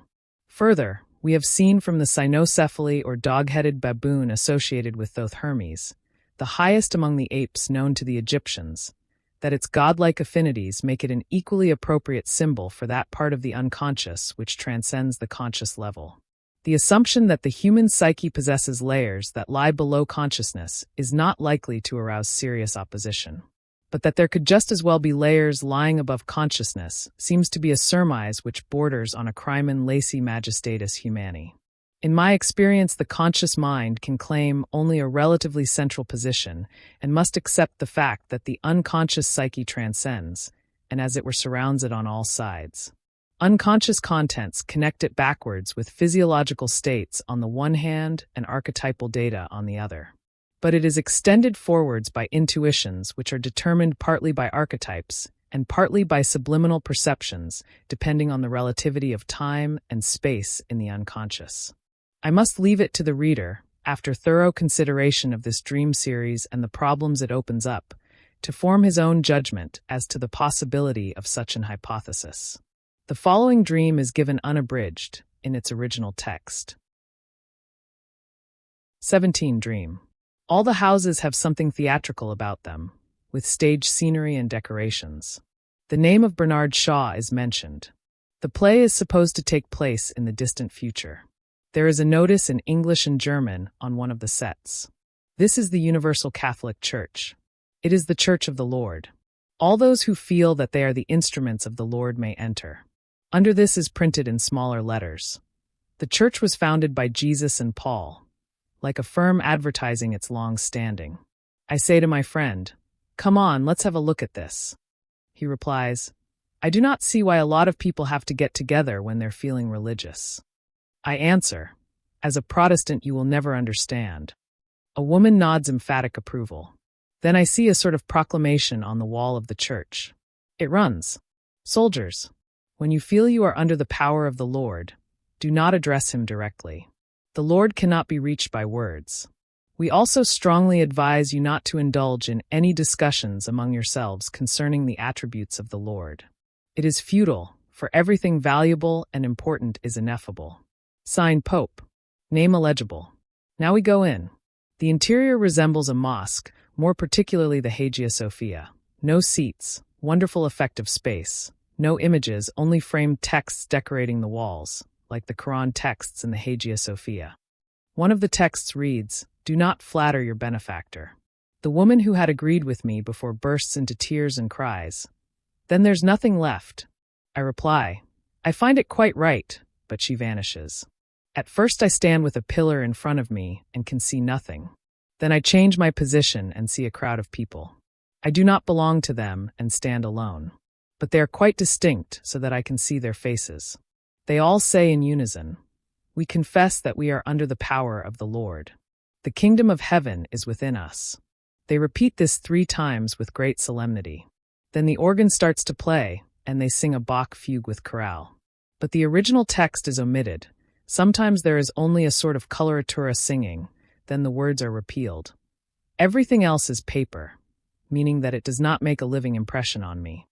When the chorale has faded away, the gemutlich part of the ceremony begins. It is almost like a student's party. The people are all cheerful and equable.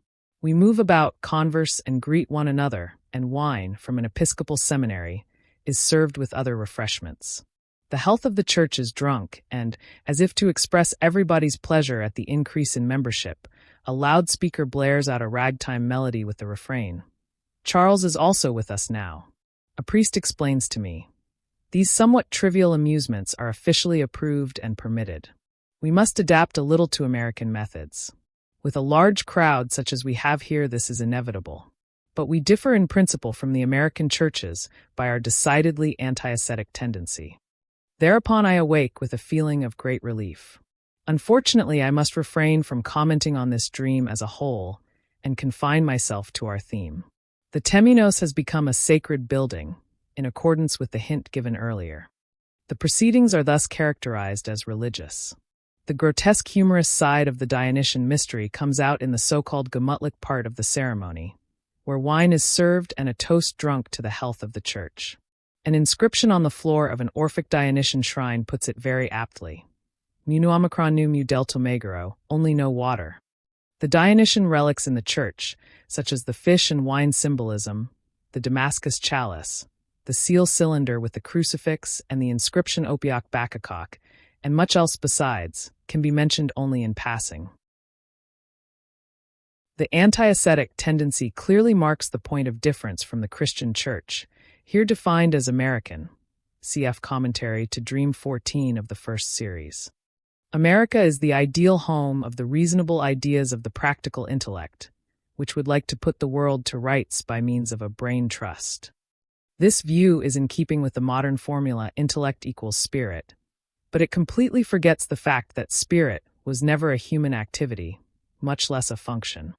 The movement to the left is thus confirmed as a withdrawal from the modern world of ideas and a regression to pre-Christian Dionysus worship, where asceticism, in the Christian sense, is unknown. At the same time, the movement does not lead right out of the sacred spot, but remains within it.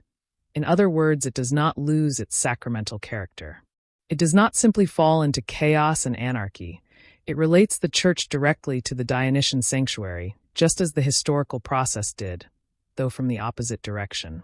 We could say that this regressive development faithfully retreads the path of history in order to reach the pre-Christian level. Hence it is not a relapse, but a kind of systematic descent ad inferos, a psychological Nikia. I encountered something very similar in the dream of a clergyman who had a rather problematic attitude to his faith. Coming into his church at night, he found that the whole wall of the choir had collapsed. The altar and ruins were overgrown with vines hanging full of grapes, and the moon was shining in through the gap. Again, a man who was much occupied with religious problems had the following dream. An immense Gothic cathedral, almost completely dark. High Mass is being celebrated. Suddenly the whole wall of the aisle collapses. Blinding sunlight bursts into the interior together with a large herd of bulls and cows. This setting is evidently more Mithraic, but Mithras is associated with the early church in much the same way Dionysus is. Interestingly enough, the church in our dream is a syncretistic building, for the Hagia Sophia is a very ancient Christian church which, however, served as a mosque until quite recently. It therefore fits in very well with the purpose of the dream, to attempt a combination of Christian and Dionysian religious ideas. Evidently, this is to come about without the one excluding the other, without any values being destroyed. This is extremely important, since the reconstruction of the gibbon is to take place in the sacred precincts. Such a sacrilege might easily lead to the dangerous supposition that the leftward movement is a diabolica fraus and the gibbon the devil, for the devil is in fact regarded as the ape of God. The leftward movement would then be a perversion of divine truth for the purpose of setting up his black majesty in place of God. But the unconscious has no such blasphemous intentions. It is only trying to restore the lost Dionysus who is somehow lacking in modern man, pace Nietzsche, to the world of religion. At the end of Vision 22, where the ape first appears, it was said that everything must be ruled by the light, and everything, we might add, includes the Lord of Darkness with his horns and cloven hoof.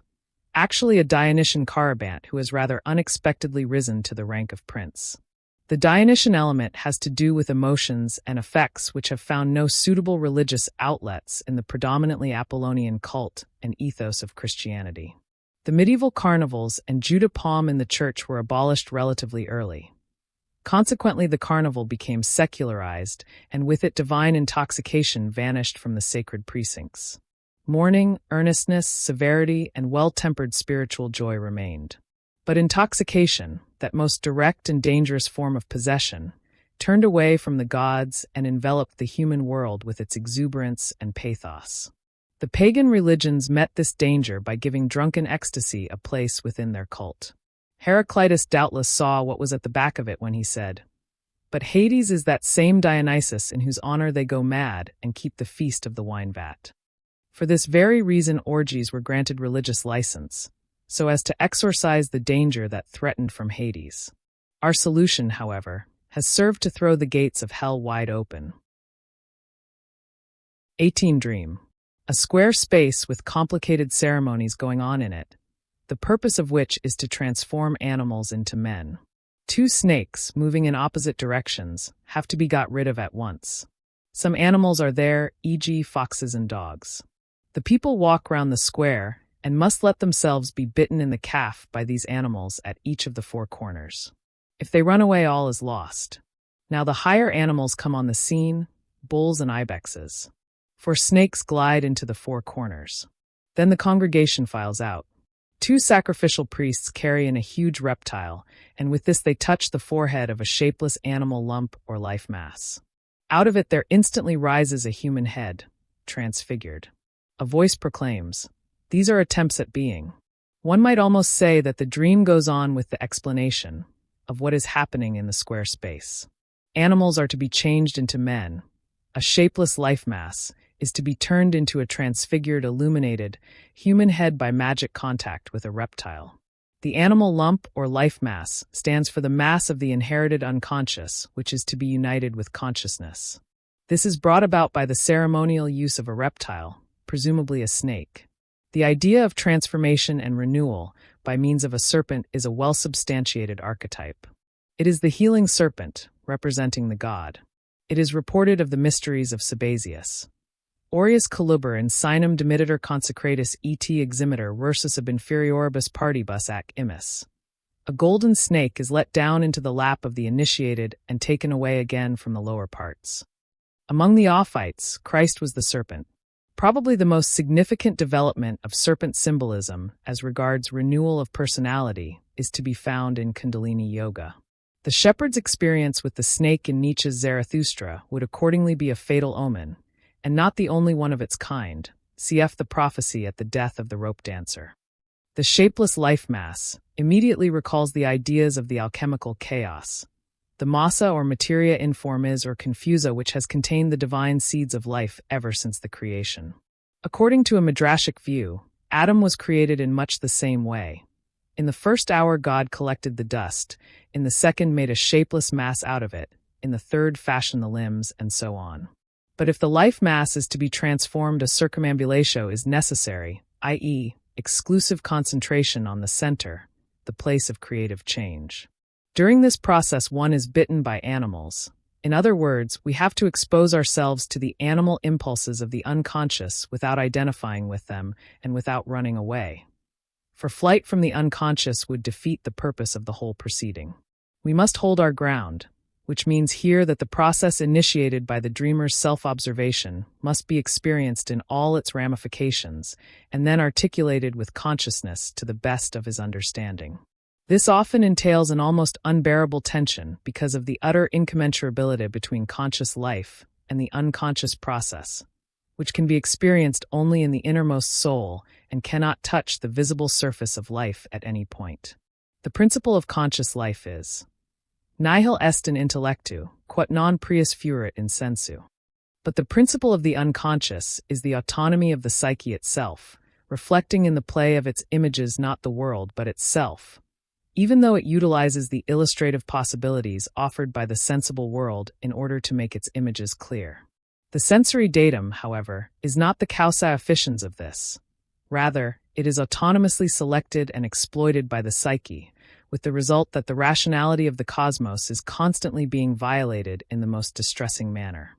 But the sensible world has an equally devastating effect on the deeper psychic processes when it breaks into them as a causa efficiens.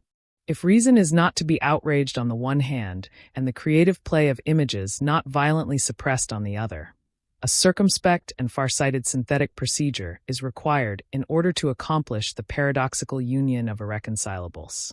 Hence the alchemical parallels in our dreams. The focusing of attention on the center demanded in this dream and the warning about running away have clear parallels in the opus alchemicum. The need to concentrate on the work and to meditate upon it is stressed again and again. The tendency to run away, however, is attributed not to the operator, but to the transforming substance. Mercurius is evasive and is labeled servus, servant, or servus fugitivus, fugitive stag. The vessel must be well sealed, so that what is within may not escape.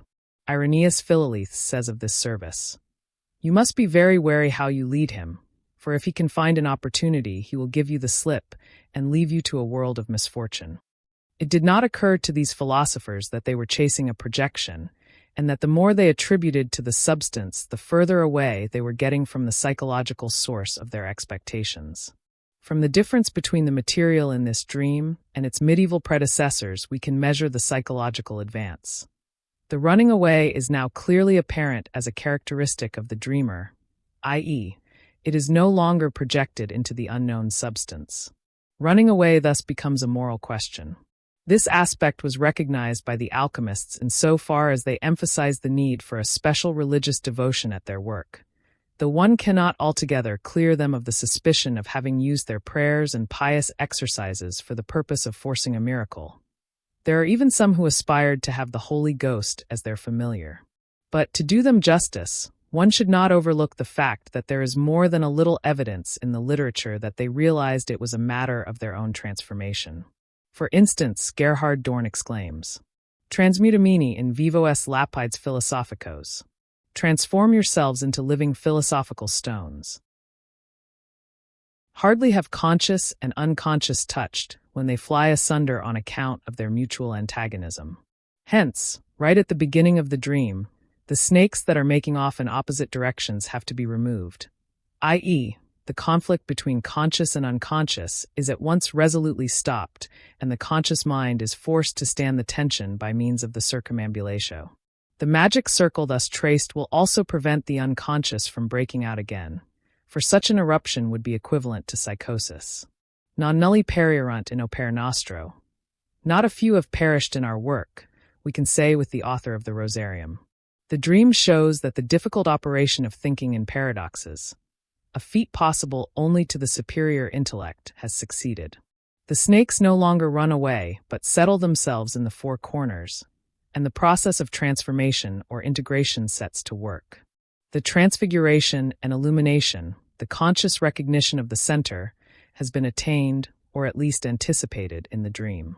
This potential achievement, if it can be maintained, i.e., if the conscious mind does not lose touch with the center again, means a renewal of personality. Since it is a subjective state whose reality cannot be validated by any external criterion, any further attempt to describe and explain it is doomed to failure, for only those who have had this experience are in a position to understand and attest its reality. Happiness, for example, is such a noteworthy reality that there is nobody who does not long for it, and yet there is not a single objective criterion which would prove beyond all doubt that this condition necessarily exists. As so often with the most important things, we have to make do with a subjective judgment. The arrangement of the snakes in the four corners is indicative of an order in the unconscious. It is as if we were confronted with a pre-existent ground plan, a kind of Pythagorean tetractys. I have very frequently observed the number 4 in this connection. It probably explains the universal incidence and magical significance of the cross or of the circle divided into 4. In the present case, the point seems to be to capture and regulate the animal instincts so as to exorcise the danger of falling into unconsciousness. This may well be the empirical basis of the cross as that which vanquishes the powers of darkness. In this dream, the unconscious has managed to stage a powerful advance by thrusting its contents dangerously near to the conscious sphere. The dreamer appears to be deeply entangled in the mysterious synthetic ceremony and will unfailingly carry a lasting memory of the dream into his conscious life. Experience shows that this results in a serious conflict for the conscious mind, because it is not always either willing or able to put forth the extraordinary intellectual and moral effort needed to take a paradox seriously. Nothing is so jealous as a truth. As a glance at the history of the medieval mind will show, our whole modern mentality has been molded by Christianity.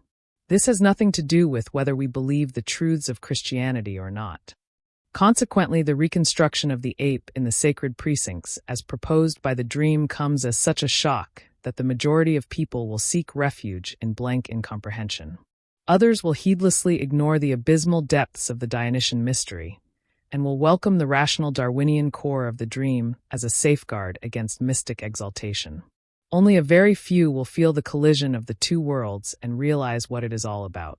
Yet the dream says plainly enough that in the place where, according to tradition, the deity dwells, the ape is to appear.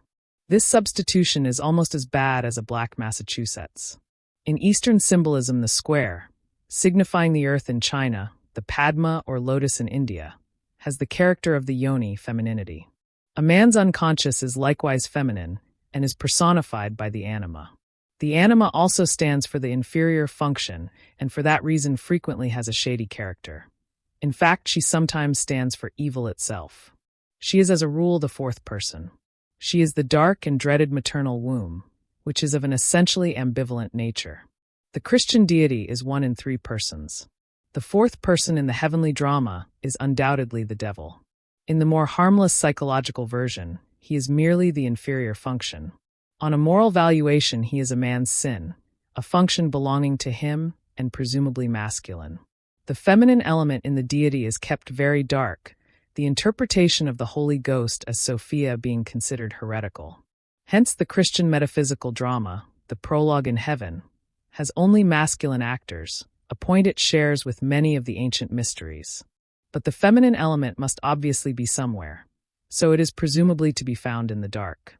At any rate, that is where the ancient Chinese philosophers located it, in the yin. Although man and woman unite, they nevertheless represent irreconcilable opposites which, when activated, degenerate into deadly hostility. This primordial pair of opposites symbolizes every conceivable pair of opposites that may occur. Hot and cold, light and dark, north and south, dry and damp, good and bad, conscious and unconscious. In the psychology of the functions, there are two conscious and therefore masculine functions, the differentiated function and its auxiliary, which are represented in dreams by, say, father and son, whereas the unconscious functions appear as mother and daughter. Since the conflict between the two auxiliary functions is not nearly as great as that between the differentiated and the inferior function, it is possible for the third function, that is, the unconscious auxiliary one, to be raised to consciousness and thus made masculine. It will, however, bring with it traces of its contamination with the inferior function, thus acting as a kind of link with the darkness of the unconscious. It was in keeping with this psychological fact that the Holy Ghost should be heretically interpreted as Sophia, for he was the mediator of birth in the flesh, who enabled the deity to shine forth in the darkness of the world. No doubt it was this association that caused the Holy Ghost to be suspected of femininity, for Mary was the dark earth of the field. Illa terra virgo nondum pluvius irrigata, that virgin earth not yet watered by the rains, as Tertullian called her. The fourth function is contaminated with the unconscious and, on being made conscious, drags the whole of the unconscious with it. We must then come to terms with the unconscious and try to bring about a synthesis of opposites. At first, a violent conflict breaks out, such as any reasonable man would experience when it became evident that he had to swallow a lot of absurd superstitions. Everything in him would rise up in revolt, and he would defend himself desperately against what looked to him like murderous nonsense. This situation explains the following dreams. 19 Dream. Ferocious war between two peoples. This dream depicts the conflict. The conscious mind is defending its position and trying to suppress the unconscious. The first result of this is the expulsion of the fourth function, but, since it is contaminated with the third, there is a danger of the latter disappearing as well. Things would then return to the state that preceded the present one, when only two functions were conscious and the other two unconscious. 20 Dream. There are two boys in a cave. A third falls in as if through a pipe. The cave represents the darkness and seclusion of the unconscious. The two boys correspond to the two unconscious functions. Theoretically, the third must be the auxiliary function, which would indicate that the conscious mind had become completely absorbed in the differentiated function. The odds now stand 1-3, greatly in favor of the unconscious. We may therefore expect a new advance on its part and a return to its former position. The boys are an allusion to the dwarf motif, of which more later. 21 Dream. A large transparent sphere containing many little spheres. A green plant is growing out of the top. The sphere is a whole that embraces all its contents. Life which has been brought to a standstill by useless struggle becomes possible again. In Kundalini Yoga, the green womb is a name for Ishvara, Shiva, emerging from his latent condition. 22 Dream. The dreamer is in an American hotel. He goes up in the lift to about the third or fourth floor. He has to wait there with a lot of other people. A friend, an actual person, is also there and says that the dreamer should not have kept the dark, unknown woman waiting so long below, since he had put her in his, the dreamer's, charge. The friend now gives him an unsealed note for the dark woman, on which is written, "Salvation does not come from refusing to take part or from running away, nor does it come from just drifting. Salvation comes from complete surrender, with one's eyes always turned to the center." On the margin of the note there is a drawing, a wheel or wreath with 8 spokes. Then a lift boy appears and says that the dreamer's room is on the 8th floor. He goes on up in the lift, this time to the 7th or 8th floor. An unknown red-haired man, standing there, greets him in a friendly way. Then the scene changes. There is said to be a revolution in Switzerland. The military party is making propaganda for completely throttling the left. The objection that the left is weak enough anyway is met by the answer that this is just why it ought to be throttled completely. Soldiers in old-fashioned uniforms now appear, who all resemble the red-haired man. They load their guns with ramrods, stand in a circle, and prepare to shoot at the center. But in the end they do not shoot and seem to march away. The dreamer wakes up in terror. The tendency to re-establish a state of wholeness, already indicated in the foregoing dream, once more comes up against a consciousness with a totally different orientation. It is therefore appropriate that the dream should have an American background. The lift is going up, as is right and proper when something is coming up from the sub-conscious. What is coming up is the unconscious content, namely the mandala characterized by the number 4. Therefore, the lift should rise to the 4th floor, but as the 4th function is taboo, it only rises to about the 3rd or 4th. This happens not to the dreamer alone, but to many others as well, who must all wait like him until the 4th function can be accepted. A good friend then calls his attention to the fact that he should not have kept the dark woman, i.e., the anima who stands for the tabooed function, waiting below, i.e., in the unconscious, which was just the reason why the dreamer himself had to wait upstairs with the others. It is in fact not merely an individual but a collective problem, for the animation of the unconscious, which has become so noticeable in recent times, has, as Schiller foresaw, raised questions which the 19th century never even dreamed of.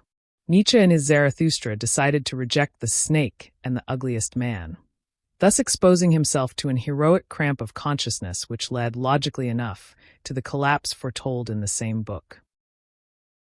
The advice given in the note is as profound as it is to the point, so that there is really nothing to add. After it has been more or less accepted by the dreamer, the ascent can be resumed. We must take it that the problem of the 4th function was accepted, at least broadly, for the dreamer now reaches the 7th or 8th floor, which means that the 4th function is no longer represented by a quarter but by an 8th, and is apparently reduced by a half. Curiously enough, this hesitation before the last step to wholeness seems also to play a part in Faust 2, where, in the cabaret scene, resplendent mermaids come from over the water. Nereids and Tritons, bear we on the waters riding, that which brings you all glad tiding. In Chelon's giant shield gleams a form severe revealed. These are gods that we are bringing. Hail them, you high anthems singing. Sirens, little in length, mighty in strength. Time-honored gods of shipwreck and floods. Nereids and Tritons, great cabin do we bear, that our feast be friendly fare. Where their sacred powers preside, Neptune's rage is pacified. A form severe is brought by mermaids, feminine figures who represent as it were the sea and the waves of the unconscious. The word severe reminds us of severe architectural or geometrical forms which illustrate a definite idea without any romantic feeling tone trimmings. It gleams from the shell of a tortoise, which, primitive and cold-blooded like the snake, symbolizes the instinctual side of the unconscious. The image is somehow identical with the unseen, creative dwarf gods, hooded and cloaked mannequins who are kept hidden in the dark Sista, but who also appear on the seashore as little figures about a foot high, where, as kinsmen of the unconscious, they protect navigation, i.e., the venture into darkness and uncertainty.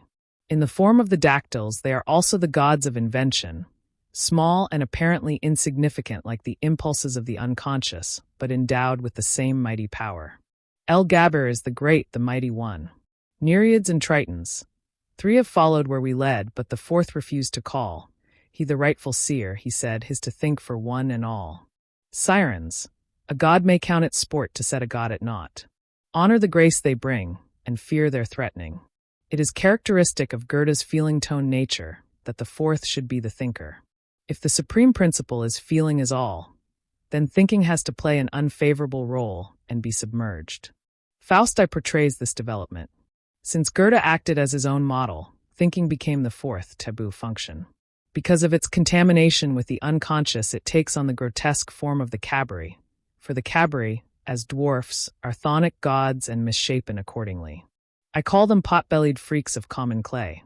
They thus stand in grotesque contrast to the heavenly gods and poke fun at them, cf. the ape of God. The Nereids and Tritons sing. 7 there should really be. Sirens, where then stay the other 3? Nereids and Tritons, that we know not. You had best on Olympus make your quest. There an 8th may yet be sought, though none other gave him thought. Well inclined to us in grace, not all perfect yet their race. Beings there beyond compare, yearning, unexplainable, press with hunger's pang to share in the unattainable. We learn that there are really 7 of them, but again there is some difficulty with the 8th, as there was before with the 4th.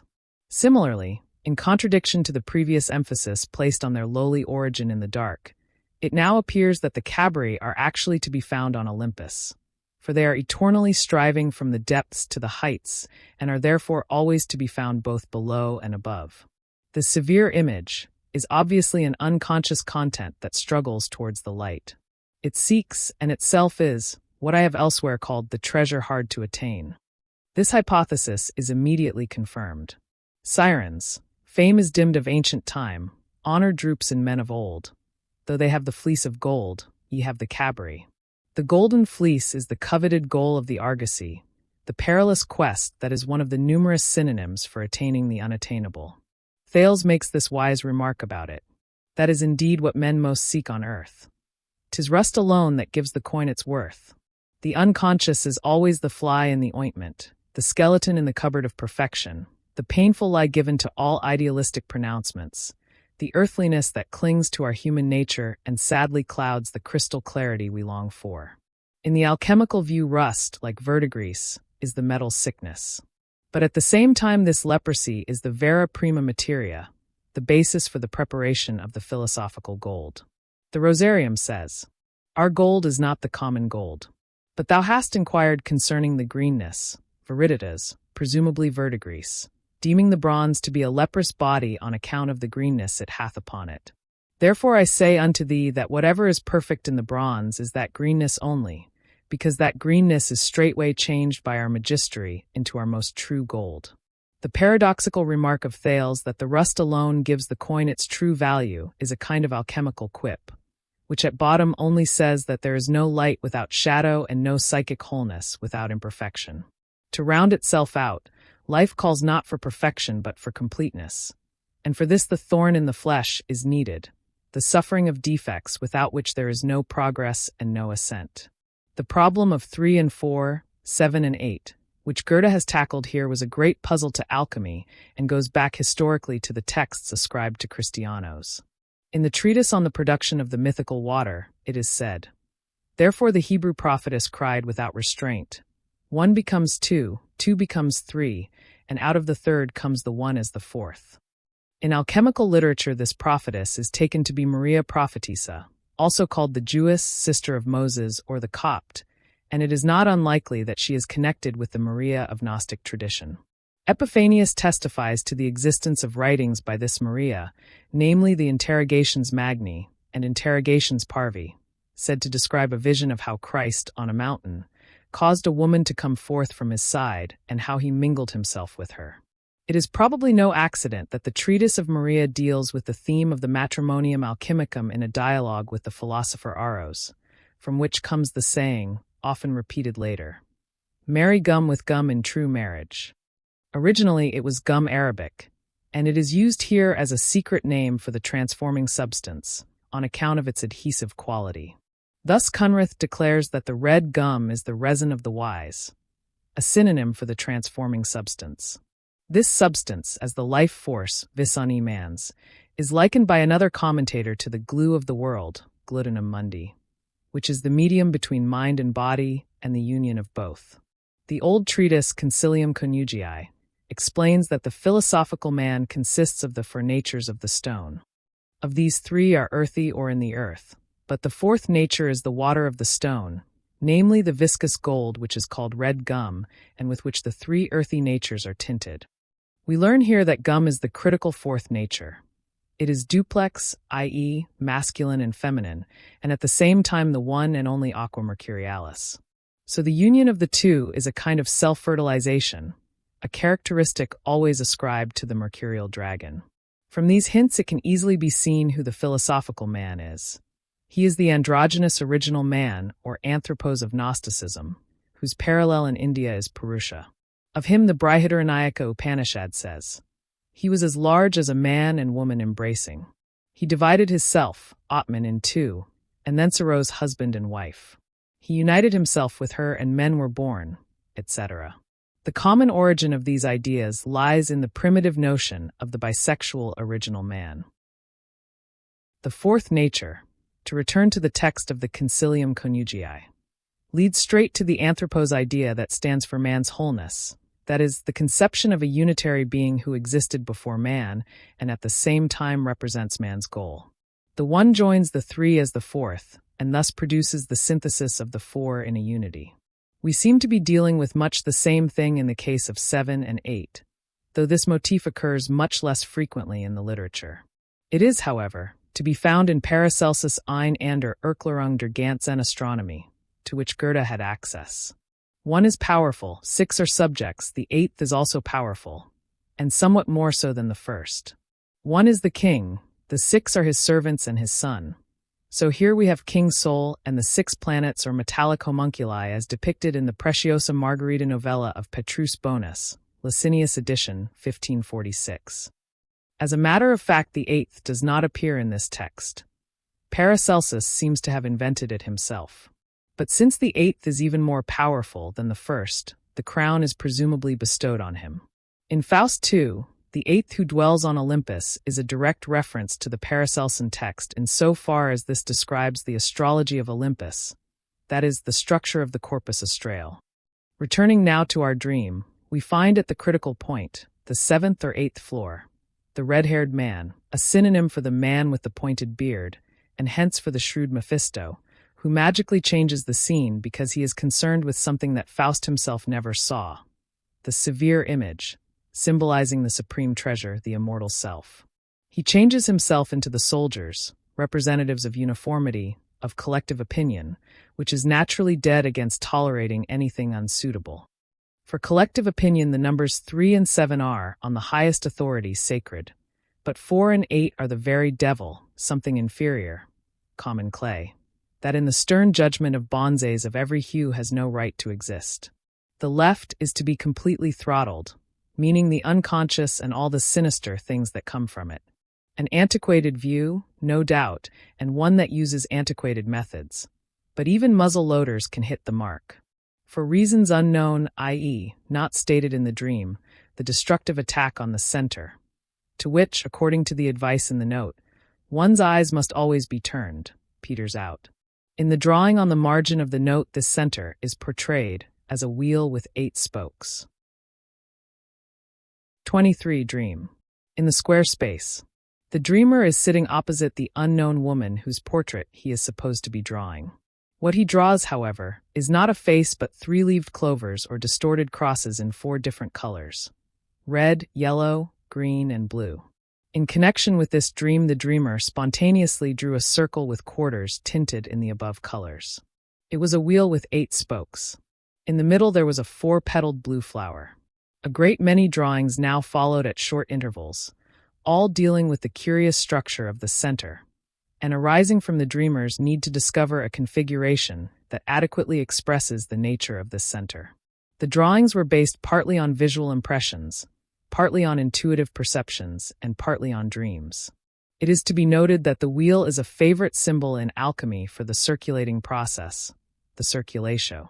By this is meant firstly the ascensus and descensus, for instance the ascending and descending birds symbolizing the precipitation of vapors, and secondly the rotation of the universe as a model for the work, and hence the cycling of the year in which the work takes place. The alchemist was not unaware of the connection between the rotatio and his drawings of circles.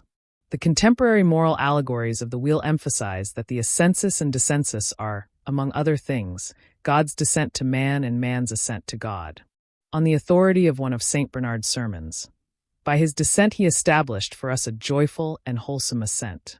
Further, the wheel expresses virtues that are important for the work: constantia, obedientia, moderatio, equalitas, and humilitas. The mystical associations of the wheel play no small part in Jacob Boehme. Like the alchemists, he too operates with the wheels of Ezekiel, saying, "Thus we see that the spiritual life stands turned in upon itself, and that the natural life stands turned out of and facing itself. We can then liken it to a round spherical wheel that goes on all its sides, as the wheel in Ezekiel shows." He goes on to explain, "The wheel of nature turns in upon itself from without, for God dwells within himself and has such a figure, not that it can be painted, it being only a natural likeness, the same as when God paints himself in the figure of this world. For God is everywhere entire, and so dwells in himself." Mark, the outer wheel is the zodiac with the stars, and after it come the 7 planets, etc. Albeit this figure is not fashioned sufficiently, it is nevertheless a meditation, and we could make a fine drawing of it on a great circle for the meditation of those of less understanding. Mark, therefore, desire goes in upon itself to the heart, which is God, etc.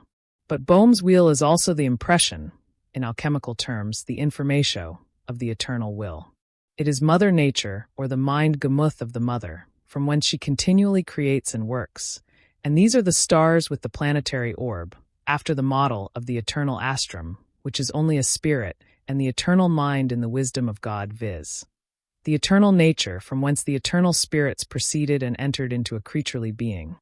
The property of the wheel is life in the form of four bailiffs, who manage the dominion in the life-giving mother. These bailiffs are the four elements to which the wheel of the mind, viz. The astrum, affords will and desire, so that this whole essence is but one thing only, like the mind of a man. Even as he is in soul and body, so also is this whole essence, for he is created in the likeness of this whole essence. But nature in her four elements is also a whole essence with a soul. This sulphurean wheel is the origin of good and evil, or rather it leads into them and out of them. Bohm's mysticism is influenced by alchemy in the highest degree. Thus he says, "The form of the birth is as a turning wheel, which Mercurius causes in the sulfur."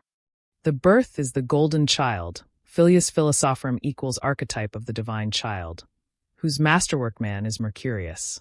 Mercurius himself is the fiery wheel of the essence, in the form of a serpent. Similarly, the unenlightened soul is just such a fiery Mercurius. Vulcan kindles the fiery wheel of the essence in the soul when it breaks off from God, whence come desire and sin, which are the wrath of God. The soul is then a worm like the fiery serpent, a larva and a monster. The interpretation of the wheel in Bohm reveals something of the mystical secret of alchemy, and is thus of considerable importance in this respect, as well as from the psychological point of view. The wheel appears here as a concept for wholeness, which represents the essence of Mandala symbolism, and therefore includes the mysterium iniquitatis. The idea of the center, which the unconscious has been repeatedly thrusting upon the conscious mind of the dreamer, is beginning to gain foothold there and to exercise a peculiar fascination. The next drawing is again of the blue flower, but this time subdivided into 8. Then follow pictures of 4 mountains round a lake in a crater, also of a red ring lying on the ground with a withered tree standing in it, round which a green snake creeps up with a leftward movement. The layman may be rather puzzled by the serious attention devoted to this problem, but a little knowledge of yoga and of the medieval philosophy of the lapis would help him to understand.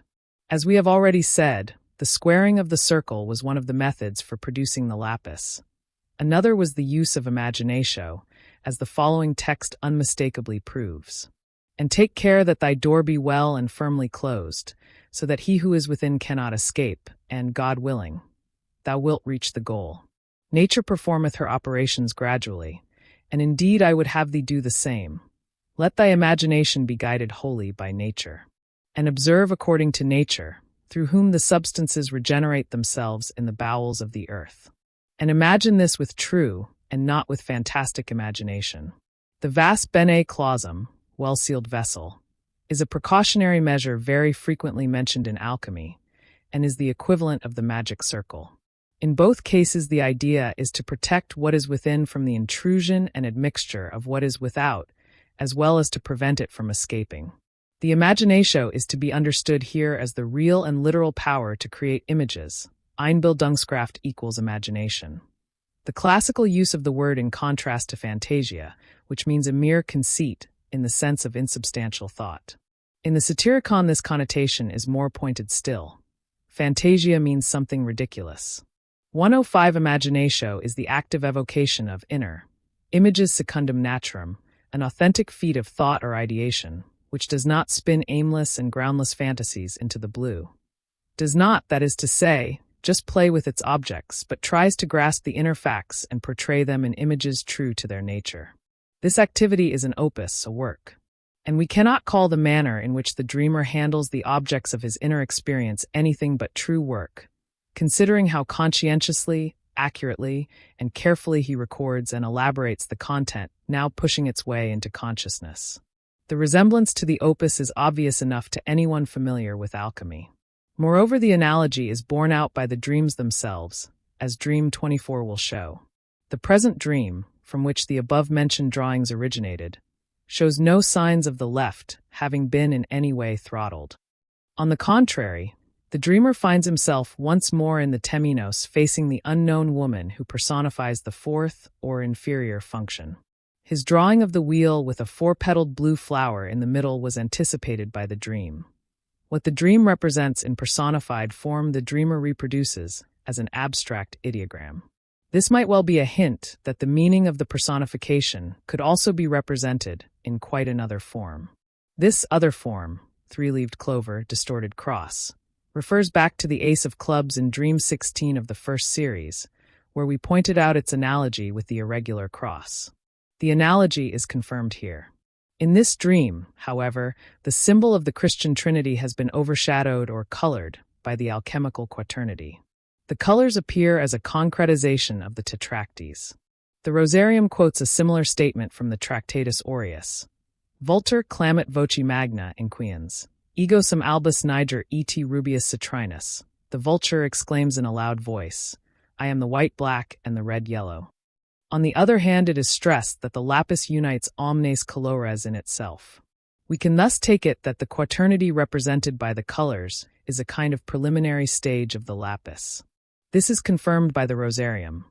Our stone is from the four elements. The same applies to the Aurum Philosophicum. In the gold, the four elements are contained in equal proportions.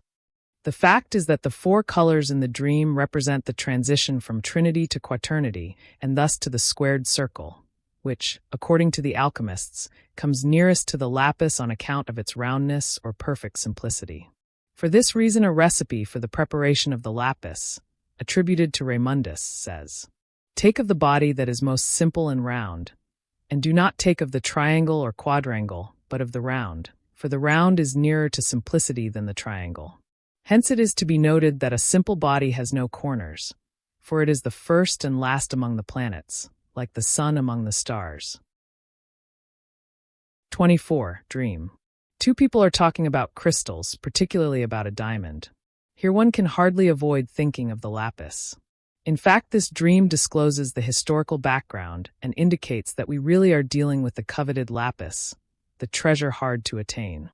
The dreamer's opus amounts to an unconscious recapitulation of the efforts of Hermetic philosophy. More about the diamond in Dreams 37, 39, 50 below. 25. Dream. It is a question of constructing a central point and making the figure symmetrical by reflection at this point.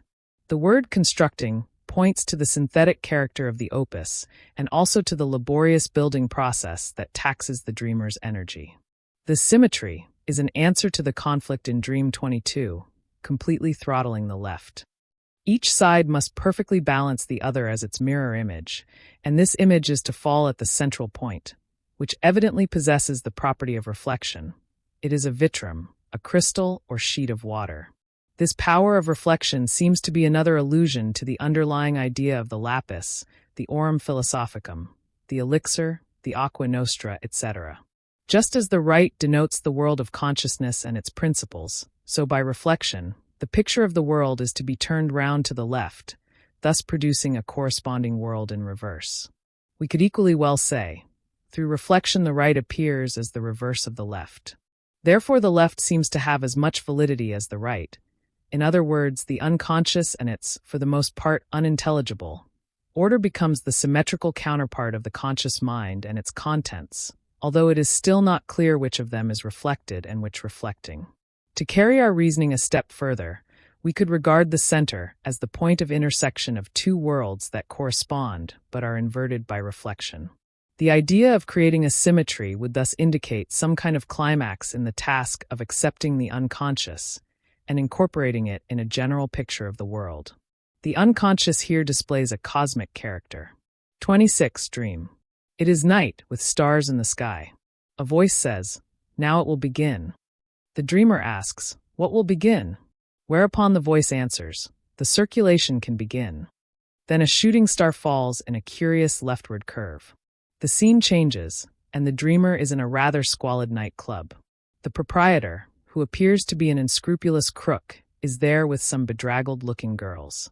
A quarrel starts about left and right. The dreamer then leaves and drives round the perimeter of a square in a taxi. Then he is in the bar again. The proprietor says, What they said about left and right did not satisfy my feelings.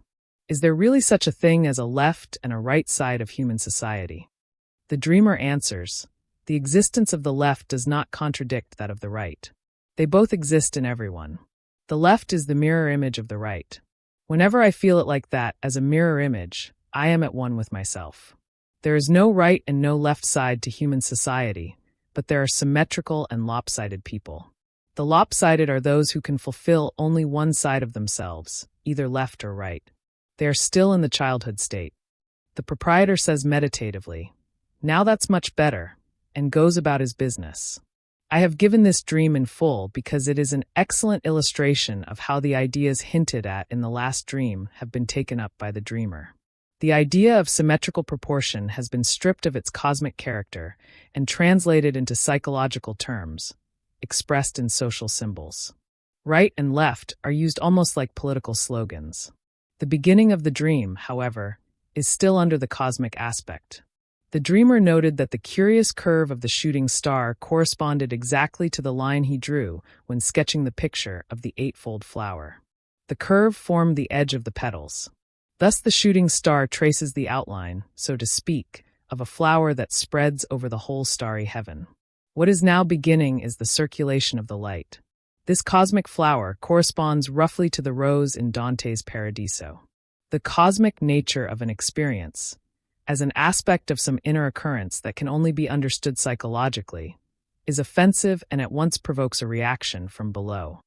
Evidently, the cosmic aspect was too high and is compensated downward, so that the symmetry is no longer that of two world pictures but merely of human society, in fact of the dreamer himself. When the proprietor remarks that the latter's psychological understanding is much better, he is making an estimate whose conclusion should run, but still not good enough. The quarrel about right and left that starts in the bar is the conflict which breaks out in the dreamer himself when he is called upon to recognize the symmetry. He cannot do this because the other side looks so suspicious that he would rather not investigate it too closely. That is the reason for the magical circumambulatio.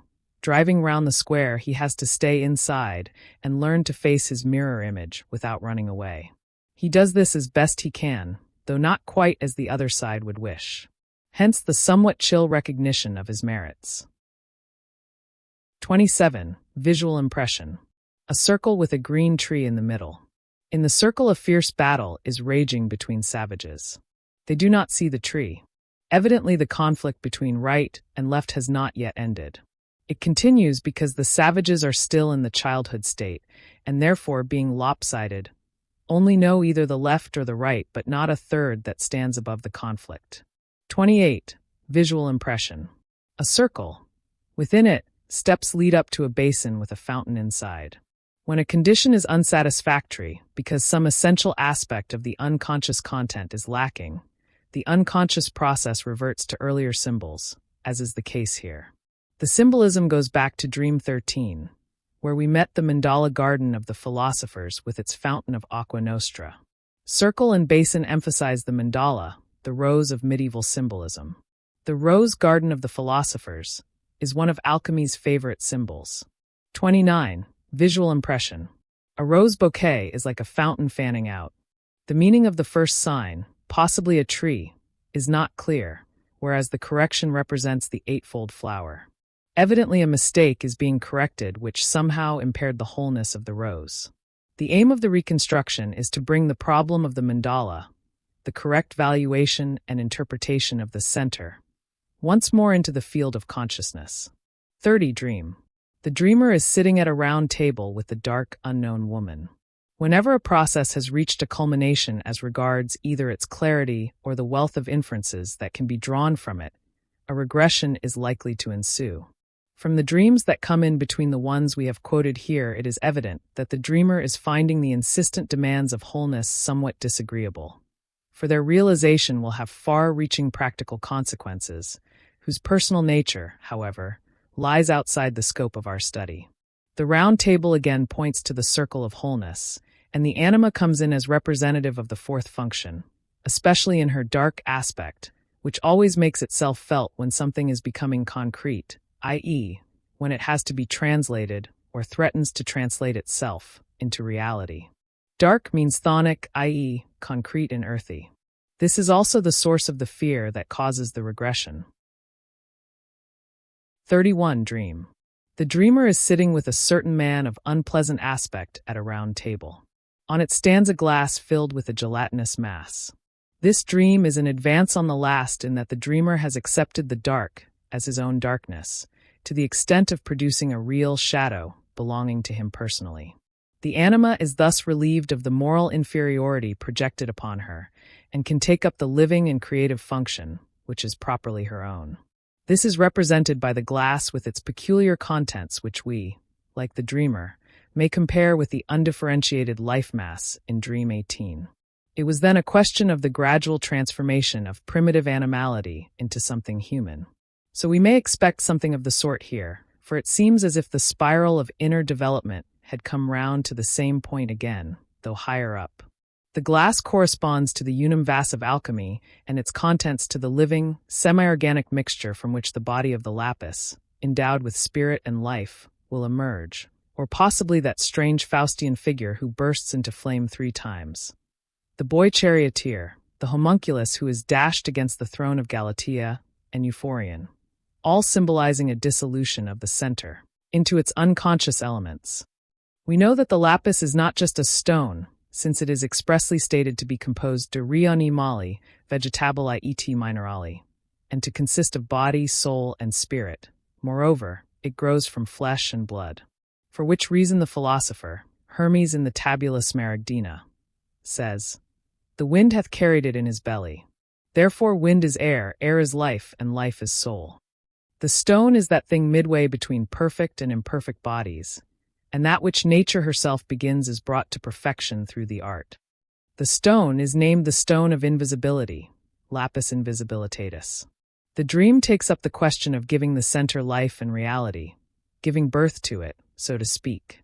That this birth can issue from an amorphous mass has its parallel in the alchemical idea of the prima materia as a chaotic massa in form is impregnated by the seeds of life. As we have seen, the qualities of gum arabic and glue are attributed to it, or again it is called viscosa and unctuosa. In Paracelsus the nostoc is the arcane substance. Although modern conceptions of nutrient soil, jelly-like growths, etc., underlie the dreamer's gelatinous mass, the atavistic associations with far older alchemical ideas still persist, and these, although not consciously present, nevertheless exert a powerful unconscious influence on the choice of symbols. 32. Dream. The dreamer receives a letter from an unknown woman. She writes that she has pains in the uterus. In the primeval forest there are swarms of monkeys. Then a panorama of white glaciers opens out. The anima reports that there are painful processes going on in the life-creating center, which in this case is no longer the glass containing the life mass but a point designated as a uterus, to be reached, so the spiral suggests, by means of a circumambulatio. At all events, the spiral emphasizes the center, and hence the uterus, which is a synonym frequently employed for the alchemical vessel, just as it is one of the basic meanings of the Eastern mandala. The serpentine line leading to the vessel is analogous to the healing serpent of Aesculapius, and also to the tantric symbol of Shiva Bindu, the creative, latent god without extension in space who, in the form of a point or lingam, is encircled 3.5 times by the Kundalini serpent. With the primeval forest we meet the animal or ape motif again, which appeared before in Vision 22 of the first series, and in Dreams 16 and 18 of this. In Vision 22 it led to the announcement that everything must be ruled by the light, and in Dream 18, to the transfigured head. Similarly, the present dream ends with a panorama of white glaciers, reminding the dreamer of an earlier dream, not included here, in which he beheld the Milky Way and was having a conversation about immortality. Thus the glacier symbol is a bridge leading back again to the cosmic aspect that caused the regression.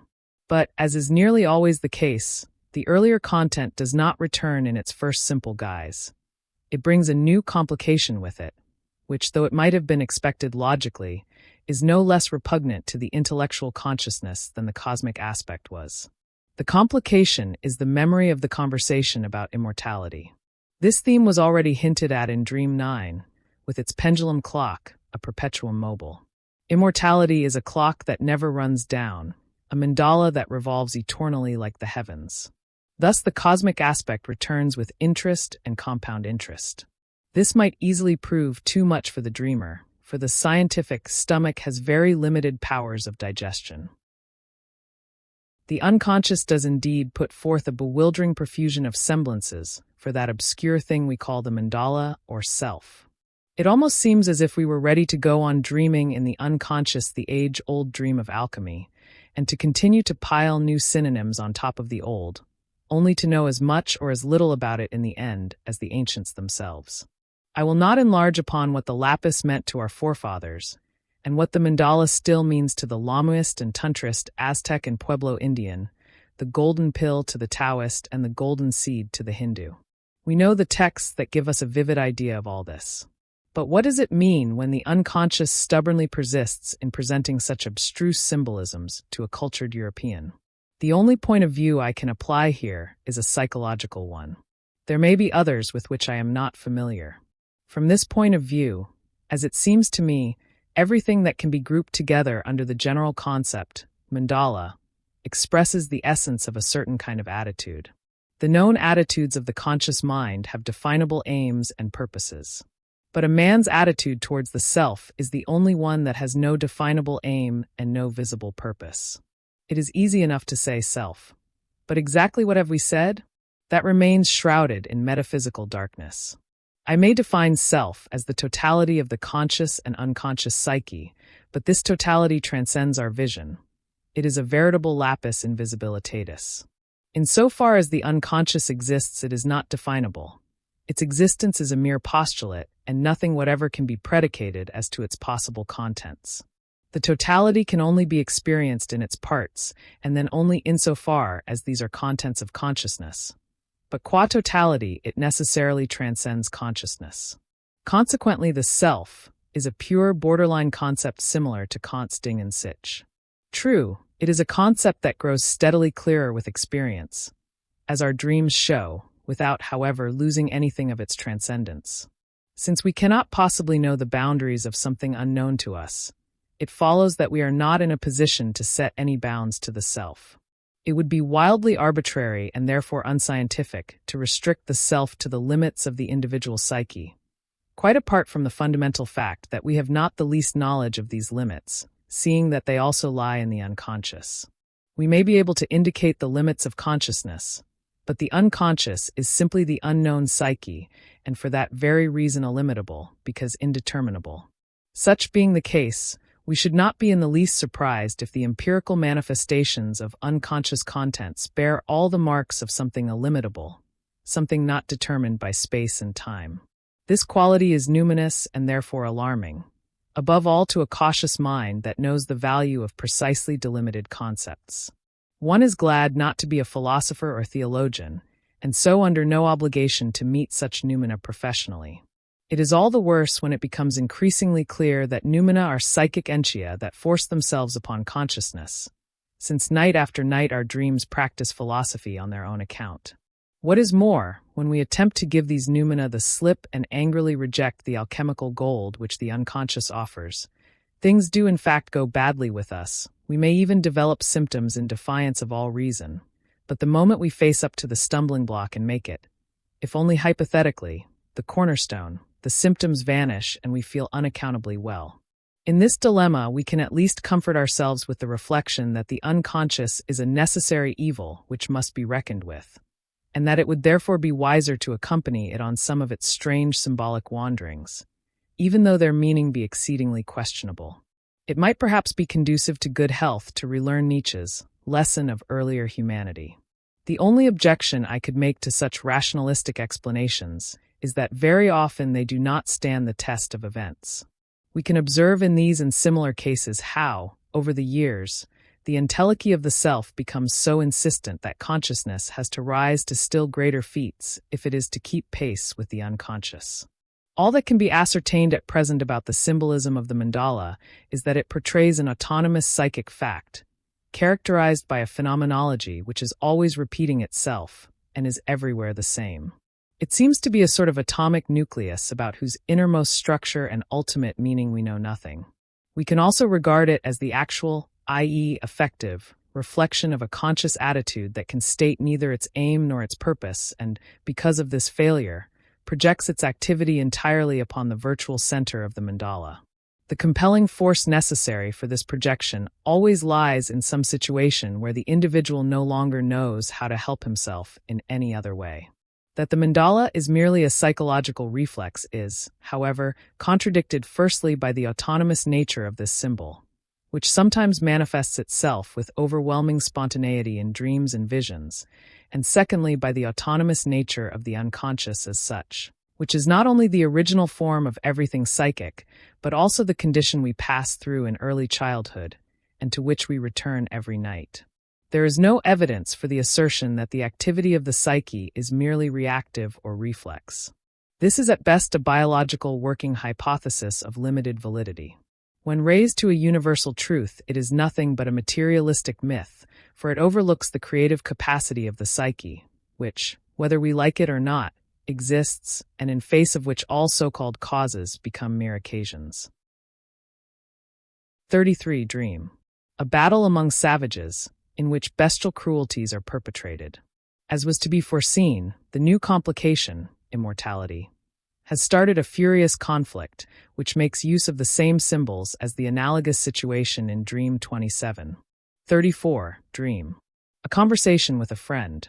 The dreamer says, "I must carry on with the figure of the bleeding Christ before me and persevere in the work of self-redemption." This, like the previous dream, points to an extraordinary, subtle kind of suffering caused by the breaking through of an alien spiritual world, which we find very hard to accept. Hence the analogy with the tragedy of Christ. My kingdom is not of this world. But it also shows that the dreamer is now continuing his task in deadly earnest. The reference to Christ may well have a deeper meaning than that of a mere moral reminder. We are concerned here with the process of individuation, a process which has constantly been held up to Western man in the dogmatic and religious model of the life of Christ. The accent has always fallen on the historicity of the Savior's life, and because of this its symbolical nature has remained in the dark, although the incarnation formed a very essential part of the Symbolism creed. The efficacy of dogma, however, by no means rests on Christ's unique historical reality, but on its own symbolic nature, by virtue of which it expresses a more or less ubiquitous psychological assumption, quite independent of the existence of any dogma. There is thus a pre-Christian, as well as a non-Christian Christ, insofar as he is an autonomous psychological fact. At any rate, the doctrine of prefiguration is founded on this idea. In the case of the modern man, who has no religious assumptions at all, it is therefore only logical that the anthropos or poimen figure should emerge, since it is present in his own psyche. 35. Dream. An actor smashes his hat against the wall. As certain material not included here shows, the actor refers to a definite fact in the dreamer's personal life. Up to now he had maintained a certain fiction about himself which prevented him from taking himself seriously. This fiction has become incompatible with the serious attitude he has now attained. He must give up the actor, for it was the actor in him who rejected the self. The hat refers to the first dream of all, where he put on a stranger's hat. The actor throws the hat against the wall, and the hat proves to be a mandala. So the strange hat was the self, which at that time, while he was still playing a fictitious role, seemed like a stranger to him. 36. Dream. The dreamer drives in a taxi to the Rathasplatz, but it is called the Marienhof. I mention this dream only in passing because it shows the feminine nature of the Temenos, just as Hortus Conclusus, enclosed garden, is often used as an image for the Virgin Mary in medieval hymns, and Rosa Mystica is one of her attributes in the Litany of Loreto. 37. Dream. There are curves outlined in light around a dark center. Then the dreamer is wandering about in a dark cave, where a battle is going on between good and evil. But there is also a prince who knows everything. He gives the dreamer a ring set with a diamond and places it on the fourth finger of his left hand. The circulation of light that started in Dream 26 reappears more clearly. Light always refers to consciousness, which at present runs only along the periphery. The center is still dark. It is the dark cave, and to enter it is obviously to set the conflict going again. At the same time, it is like the prince who stands aloof, who knows everything, and is the possessor of the precious stone. The gift means nothing less than the dreamer's vow to the self, for as a rule the wedding ring is worn on the fourth finger of the left hand.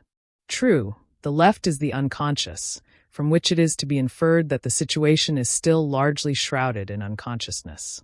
The prince seems to be the representative of the Enigma Regis. The dark cave corresponds to the vessel containing the warring opposites.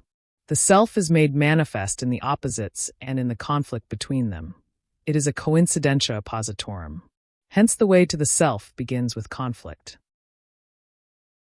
38. Dream. A circular table with 4 chairs round it. Table and chairs are empty. This dream confirms the above conjecture. The mandala is not yet in use. 39. Visual impression. The dreamer is falling into the abyss. At the bottom there is a bear whose eyes gleam alternately in 4 colors: red, yellow, green, and blue. Actually, it has 4 eyes that change into 4 lights. The bear disappears and the dreamer goes through a long dark tunnel.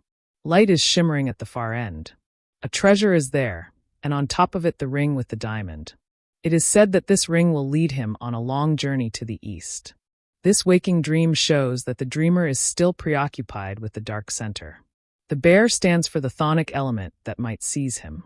But then it becomes clear that the animal is only leading up to the 4 colors, which in their turn lead to the lapis, i.e., the diamond whose prism contains all the hues of the rainbow. The way to the east probably points to the unconscious as an antipode. According to the legend, the Grail stone comes from the east and must return there again. In alchemy, the bear corresponds to the nigredo of the prima materia, whence comes the colorful cauda pavonis. 40. Dream. Under the guidance of the unknown woman, the dreamer has to discover the pole at the risk of his life. The pole is the point round which everything turns, hence another symbol of the self. Alchemy also took up this analogy. In the pole is the heart of Mercurius, who is the true fire, wherein his master rests. When navigating over this great sea, he sets his course by the aspect of the North Star. Mercurius is the world soul, and the pole is its heart. The idea of the anima mundi coincides with that of the collective unconscious, whose center is the self. The symbol of the sea is another synonym for the unconscious. 41. Visual impression. Yellow balls rolling round to the left in a circle. Rotation about a center, recalling Dream 21. 42. Dream. An old master points to a spot on the ground illuminated in red. The philosophist shows him the center. The redness may mean the dawn, like the rubido in alchemy, which as a rule immediately preceded the completion of the work. 43. Dream. A yellow light like the sun looms through the fog, but it is murky. 8 rays go out from the center. This is the point of penetration. The light ought to pierce through, but has not quite succeeded. The dreamer himself observed that the point of penetration was identical with the pole in Dream 40. So it is, as we surmised, a question of the sun's appearing, which now turns yellow. But the light is still murky, which probably means insufficient understanding. The penetration alludes to the need for effort in coming to a decision. In alchemy, yellow, citronidas, often coincides with the rubido. The gold is yellow or reddish yellow. 44. Dream. The dreamer is in a square enclosure where he must keep still. It is a prison for Lilliputians, or children. A wicked woman is in charge of them. The children start moving and begin to circulate round the periphery. The dreamer would like to run away, but may not do so. One of the children turns into an animal and bites him in the calf. The lack of clarity demands further efforts of concentration. Hence the dreamer finds himself still in the childhood state, hence lopsided, and imprisoned in the temenos in the charge of a wicked mother anima. The animal appears as in Dream 18, and he is bitten, i.e., he must expose himself and pay the price. The circumambulatio means, as always, concentration on the center. He finds this state of tension almost unendurable. But he wakes up with an intense and pleasant feeling of having solved something, as if he held the diamond in his hand. The children point to the dwarf motif, which may express Kabiric elements, i.e., it may represent unconscious formative powers, or it may at the same time allude to his still childish condition. 45. Dream. A parade ground with troops. They are not equipping themselves for war, but form an 8-rayed star rotating to the left. The essential point here is that the conflict seems to be overcome. The star is not in the sky and not a diamond, but a configuration on the earth formed by human beings. 46. Dream. The dreamer is imprisoned in the square enclosure. Lions and a wicked sorceress appear. He cannot get out of the chthonic prison because he is not yet ready to do something that he should. This is an important personal matter, a duty even, and the cause of much misgiving. Lions, like all wild animals, indicate latent effects. The lion plays an important part in alchemy and has much the same meaning. It is a fiery animal, an emblem of the devil, and stands for the danger of being swallowed by the unconscious. 47. Dream. The wise old man shows the dreamer a place on the ground marked in a peculiar way. This is probably the place on earth where the dreamer belongs if he is to realize the self, similar to Dream 42. 48. Dream. An acquaintance wins a prize for digging up a potter's wheel. The potter's wheel rotates on the ground and produces earthenware, earthly, vessels which may figuratively be called human bodies. Being round, the wheel refers to the self and the creative activity in which it is manifest. The potter's wheel also symbolizes the recurrent theme of circulation. 49. Dream. A starry figure rotating. At the cardinal points of the circle, there are pictures representing the seasons. Just as the place was defined before, so now the time. Place and time are the most general and necessary elements in any definition. The determination of time and place was stressed right at the beginning. A definite location in place and time is part of a man's reality. The seasons refer to the quartering of the circle, which corresponds to the cycle of the year. The year is a symbol of the original man. The rotation motif indicates that the symbol of the circle is to be thought of not as static, but as dynamic. 50. Dream. An unknown man gives the dreamer a precious stone, but he is attacked by a gang of Apaches. He runs away, nightmare, and is able to escape. The unknown woman tells him afterwards that it will not always be so. Sometimes he will have to stand his ground and not run away. When a definite time is added to a definite place, one is rapidly approaching reality. That is the reason for the gift of the jewel, but also for the fear of decision, which robs the dreamer of the power to make up his mind. 51. Dream. There is a feeling of great tension. Many people are circulating round a large central oblong with 4 smaller oblongs on its sides. The circulation in the large oblong goes to the left and in the smaller oblongs the right. In the middle there is the 8-rayed star. A bowl is placed in the center of each of the smaller oblongs, containing red, yellow, green, and colorless water. The water rotates to the left. The disquieting question arises, is there enough water? Ting question is whether there is enough water of life, aqua nostra, energy libido, to reach the central star, i.e., the core or kernel, cf. Next Dream. The circulation in the central oblong is still going to the left, i.e., consciousness is moving towards the unconscious. The center is therefore not yet sufficiently illuminated. The rightward circulation in the smaller oblongs, which represent the quaternity, seems to suggest that the 4 functions are becoming conscious. The 4 are generally characterized by the 4 colors of the rainbow. The striking fact here is that the blue is missing, and also that the square ground plan has suddenly been abandoned. The horizontal has extended itself at the cost of the vertical. So we are dealing with a disturbed mandala. We might add by way of criticism that the antithetical arrangement of the functions has not yet become sufficiently conscious for their characteristic polarity to be recognized. The predominance of the horizontal over the vertical indicates that the ego consciousness is uppermost, thus entailing a loss of height and depth. 52. Dream. A rectangular dance hall. Everybody is going round the periphery to the left. Suddenly the order is heard. To the kernels. But the dreamer has first to go into the adjoining room to crack some nuts. Then the people climb down rope ladders to the water. The time has come to press on to the kernel or core of the matter, but the dreamer still has a few more hard nuts to crack in the little rectangle, the adjoining room, i.e., in one of the 4 functions. Meanwhile, the process goes on and descends to the water. The vertical is thus lengthened, and from the incorrect oblong we again get the square, which expresses the complete symmetry of conscious and unconscious with all its psychological implications. 53. Dream. The dreamer finds himself in an empty square room which is rotating. A voice cries, "Don't let him out. He won't pay the tax."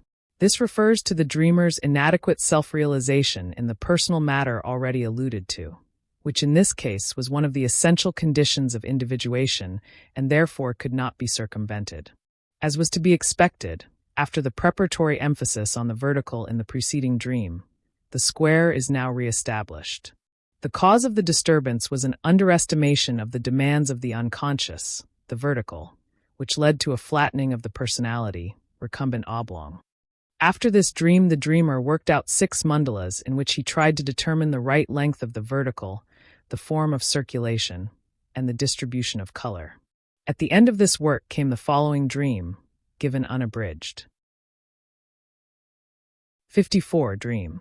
I come to a strange, solemn house, the house of the gathering.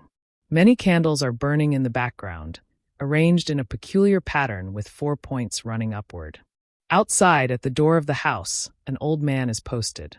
People are going in. They say nothing and stand motionless in order to collect themselves inwardly. The man at the door says of the visitors to the house, "When they come out again, they are cleansed."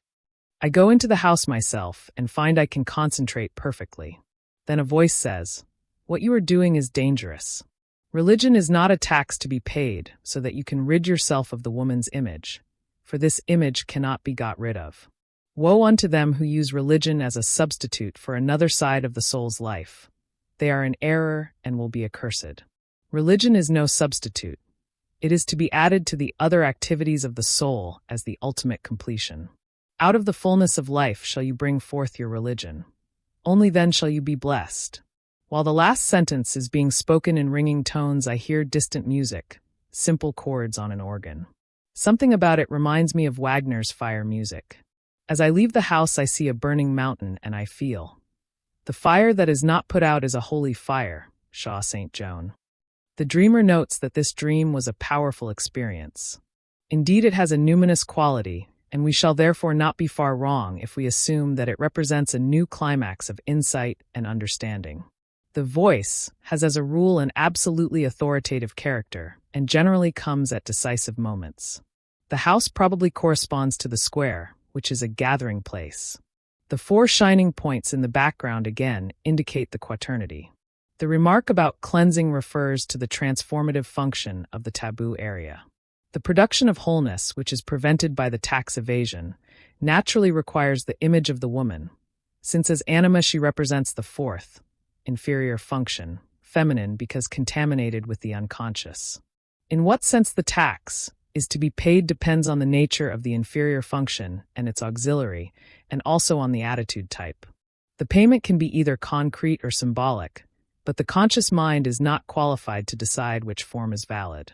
The dream's view that religion may not be a substitute for another side of the soul's life will certainly strike many people as a radical innovation. According to it, religion is equated with wholeness. It even appears as the expression of the integration of the self in the fullness of life. The faint echo of the fire music, the Loki motif, is not out of key, for what does fullness of life mean? What does wholeness mean? I feel that there is every reason here for some anxiety, since man as a whole being casts a shadow.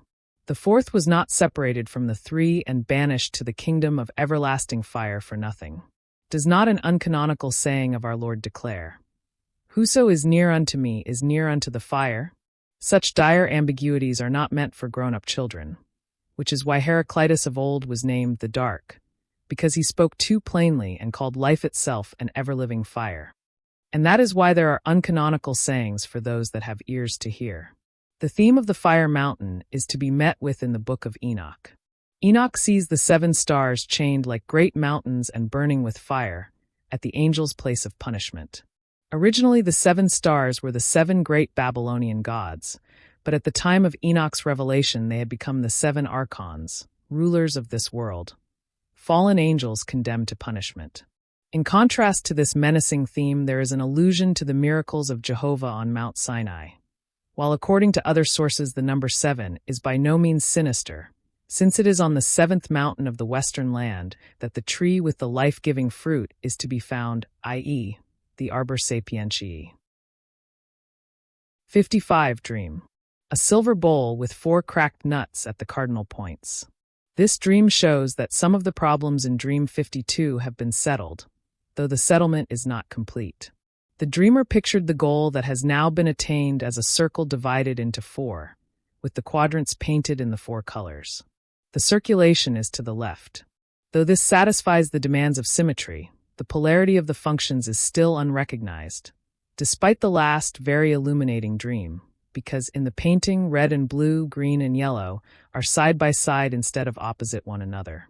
From this we must conclude that the realization is meeting with strong inner resistances, partly of a philosophical and partly of an ethical nature, the justification for which cannot lightly be set aside. That the dreamer has an inadequate understanding of the polarity is shown by the fact that the nuts have still to be cracked in reality, and also that they are all alike, i.e., not yet differentiated. 56 Dream. For children are carrying a large dark ring. They move in a circle. The dark, unknown woman appears and says she will come again, for it is the festival of the solstice. In this dream, the elements of Dream 44 come together again. The children and the dark woman, who was a wicked witch before. The solstice indicates the turning point. In alchemy, the work is completed in the autumn, Vendemia Hermetis.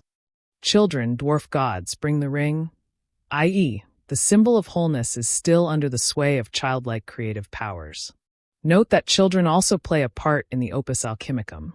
A certain portion of the work is called ludus purorum. Save for the remark that the work is as easy as child's play, I have found no explanation for this. Seeing that the work is, in the unanimous testimony of all the adepts, exceedingly difficult, it must be a euphemistic and probably also a symbolical definition. It would thus point to a cooperation on the part of infantile or unconscious forces represented as cabaret and hobgoblins. 57. Visual impression. The dark ring, with an egg in the middle. 58. Visual impression. A black eagle comes out of the egg and seizes in its beak the ring, now turned to gold. Then the dreamer is on a ship and the bird flies ahead. The eagle signifies height. Previously the stress was on depth, people descending to the water. It seizes the whole mandala and, with it, control of the dreamer, who carried along on a ship, sails after the bird. Birds are thoughts and the flight of thought. Generally it is fantasies and intuitive ideas that are represented thus. The winged Mercurius, Morpheus, genii, angels. The ship is the vehicle that bears the dreamer over the sea and the depths of the unconscious. As a man-made thing it has the significance of a system or method, or a way. CF Hinayana and Mahayana equals the lesser and greater vehicle, the two schools of Buddhism. The flight of thought goes ahead and methodical elaboration follows after. Man cannot walk the rainbow bridge like a god, but must go underneath with whatever reflective afterthoughts he may have. The eagle, synonymous with phoenix, vulture, raven, is a well-known alchemical symbol. Even the lapis, the rubis, compounded of two parts and therefore frequently hermaphroditic as an amalgam of Sol and Luna, is often represented with wings, denoting intuition or spiritual, winged potentiality. In the last resort, all these symbols depict the consciousness transcending fact we call the self. This visual impression is rather like a snapshot of an evolving process as it leads on to the next stage. In alchemy, the egg stands for the chaos apprehended by the artifacts, the prima materia containing the captive world soul. Out of the egg, symbolized by the round cooking vessel, will rise the eagle or phoenix, the liberated soul, which is ultimately identical with the anthropos who is imprisoned in the embrace of physis. 3. The vision of the world clock. 59. The great vision. There is a vertical and a horizontal circle, having a common center. This is the world clock. It is supported by the black bird. The vertical circle is a blue disk with a white border divided into 4 times 8 is equal to 32 partitions. A pointer rotates upon it.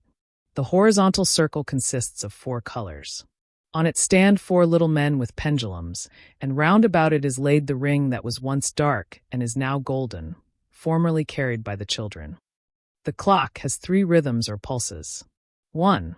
The small pulse. The pointer on the blue vertical disc advances by 1/32. 2. The middle pulse. 1 complete revolution of the pointer. At the same time, the horizontal circle advances by 1/32. 3.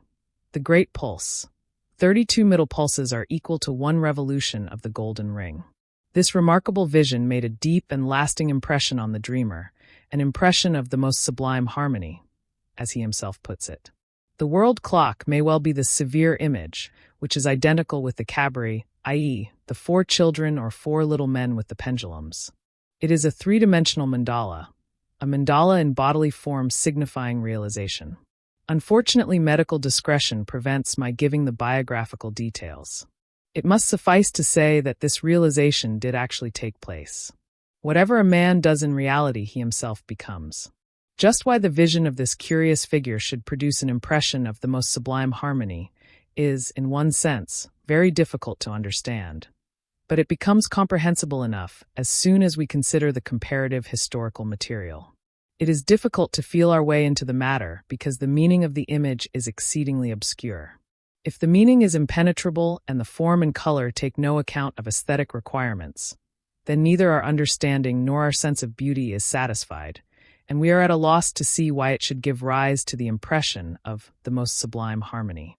We can only venture the hypothesis that disparate and incongruous elements have combined here in the most fortunate way, simultaneously producing an image which realizes the intentions of the unconscious in the highest degree. We must therefore assume that the image is a singularly happy expression for an otherwise unknowable psychic fact, which has so far only been able to manifest apparently disconnected aspects of itself. The impression is indeed extremely abstract. One of the underlying ideas seems to be the intersection of 2 heterogeneous systems by the sharing of a common center. Hence, if we start as before from the assumption that the center and its periphery represent the totality of the psyche and consequently the self, then the figure tells us that 2 heterogeneous systems intersect in the self, standing to one another in a functional relationship that is governed by law and regulated by 3 rhythms. The self is by definition the center and the circumference of the conscious and unconscious systems. But the regulation of their functions by 3 rhythms is something that I cannot substantiate. I do not know what the 3 rhythms allude to, but I do not doubt for a moment that the illusion is amply justified. The only analogy I could adduce would be the 3 regimina mentioned in the introduction, by which the 4 elements are converted into one another or synthesized in the quintessence. First regimen, earth to water. Second, water to air. Third, air to fire.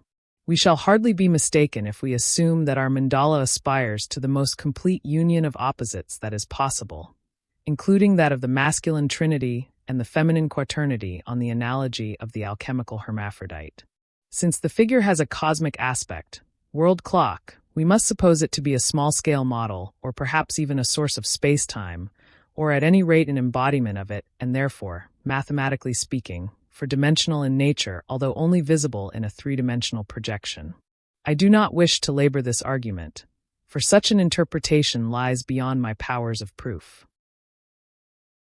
The 32 pulses may conceivably derive from the multiplication of 4 by 8, as we know from experience that the quaternity found at the center of a mandala often becomes 8, 16, 32, or more when extended to the periphery. The number 32 plays an important role in the Kabbalah.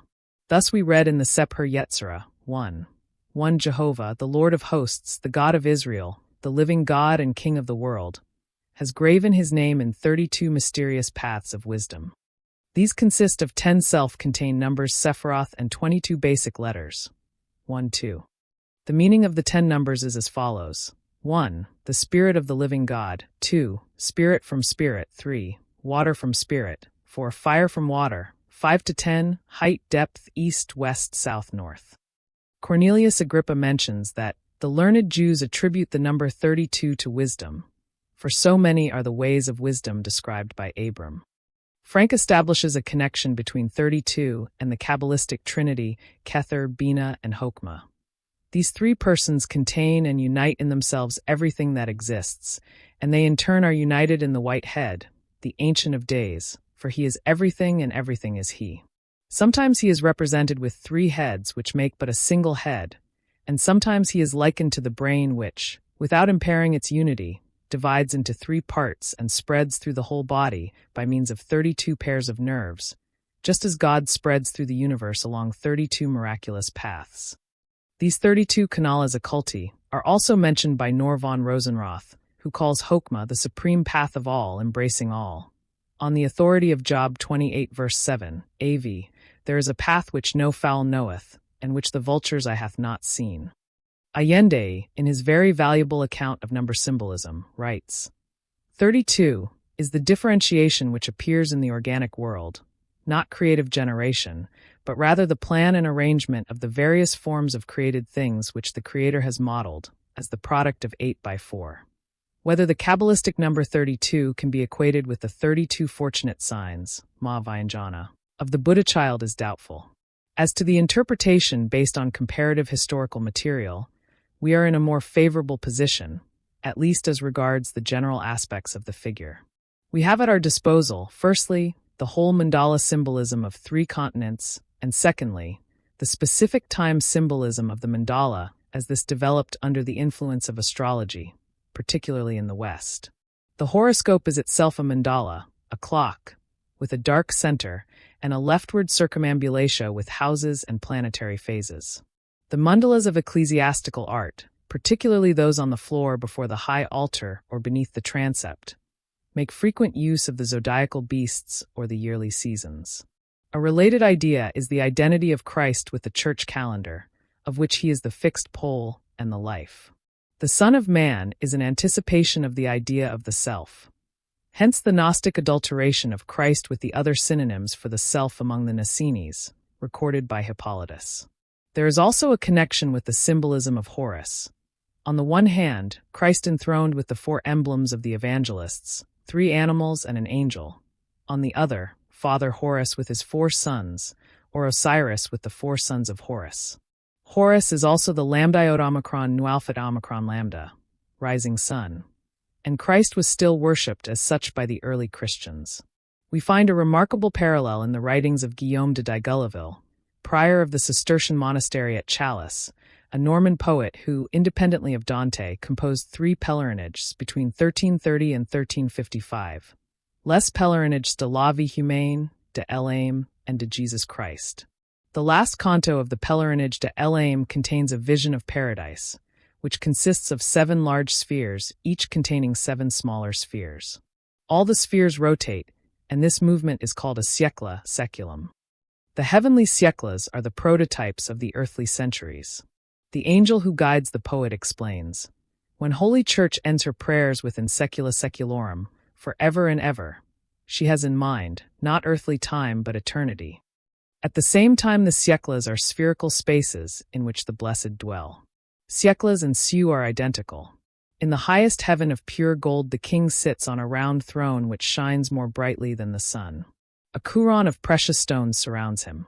Beside him, on a circular throne that is made of brown crystal, sits the queen, who intercedes for the sinners. Raising his eyes to the golden heaven, the pilgrim perceived a marvelous circle which appeared to be 3 feet across. It came out of the golden heaven at one point and re-entered it at another, and it made the whole tour of the golden heaven.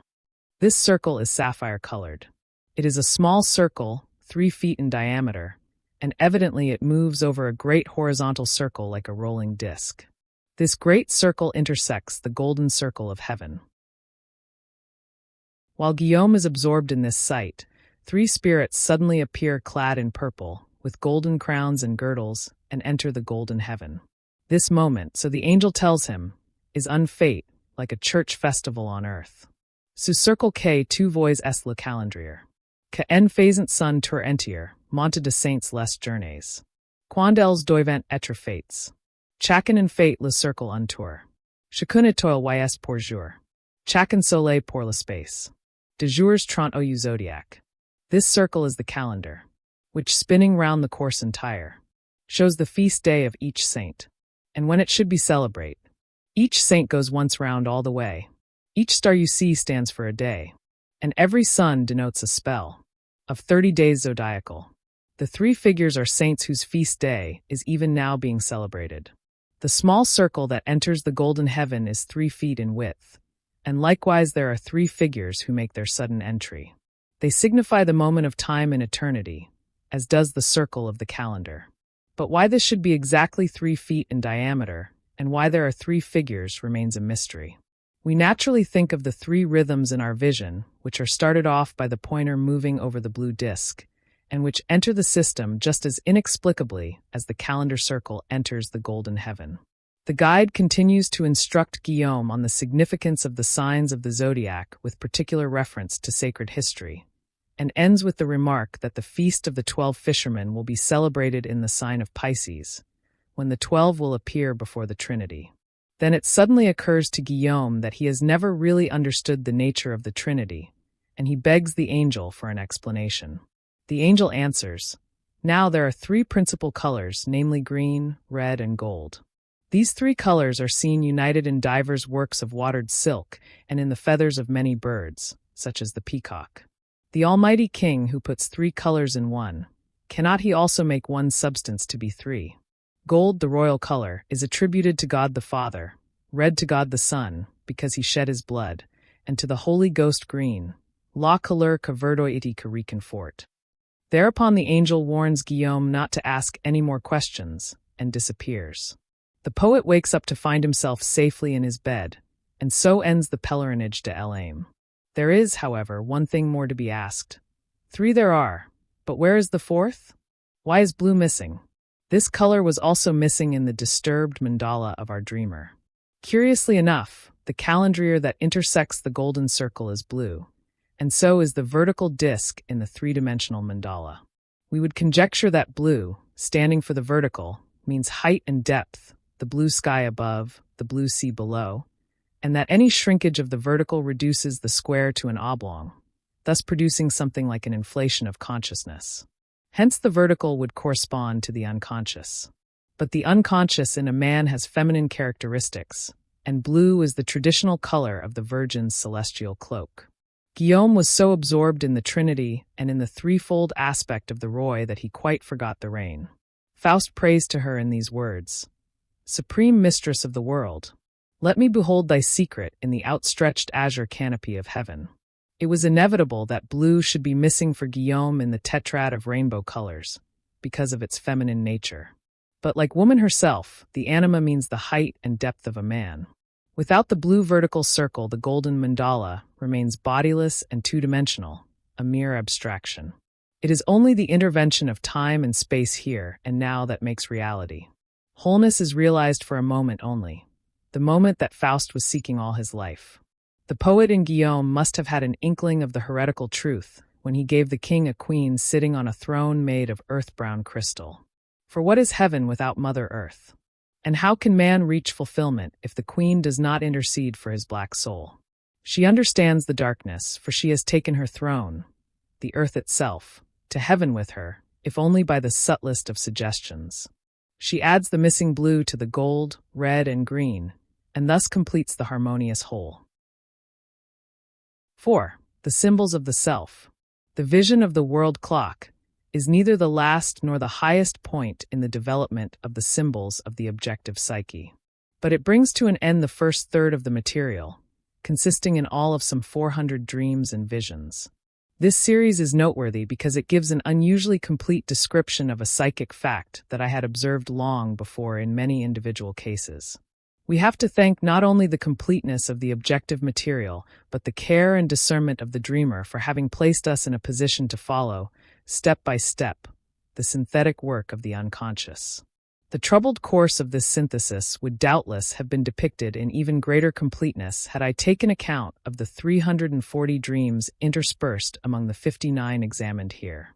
Unfortunately, this was impossible, because the dreams touch to some extent on the intimacies of personal life, and must therefore remain unpublished. So I had to confine myself to the impersonal material. I hope I may have succeeded in throwing some light upon the development of the symbols of the self, and in overcoming, partially at least, the serious difficulties inherent in all material drawn from actual experience. At the same time, I am fully aware that the comparative material so necessary for a complete elucidation could have been greatly increased. But so as not to burden the exposition unduly, I have exercised the greatest reserve in this respect. Consequently, there is much that is only hinted at, though this should not be taken as a sign of superficiality.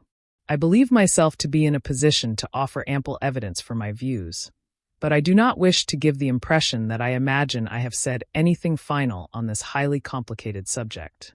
It is true that this is not the first time I have dealt with a series of spontaneous manifestations of the unconscious. I did so once before in my book Psychology of the Unconscious, but there it was more a problem of neurosis in puberty, whereas this is the broader problem of individuation. Moreover, there is a very considerable difference between the two personalities in question. The earlier case, which I never saw at first hand, ended in psychic catastrophe, a psychosis. But the present case shows a normal development such as I have often observed in highly intelligent persons. What is particularly noteworthy here is the consistent development of the central symbol. We can hardly escape the feeling that the unconscious process moves spiral-wise round a center, gradually getting closer, while the characteristics of the center grow more and more distinct. Or perhaps we could put it the other way round and say that the center, itself virtually unknowable, acts like a magnet on the disparate materials and processes of the unconscious and gradually captures them as in a crystal lattice.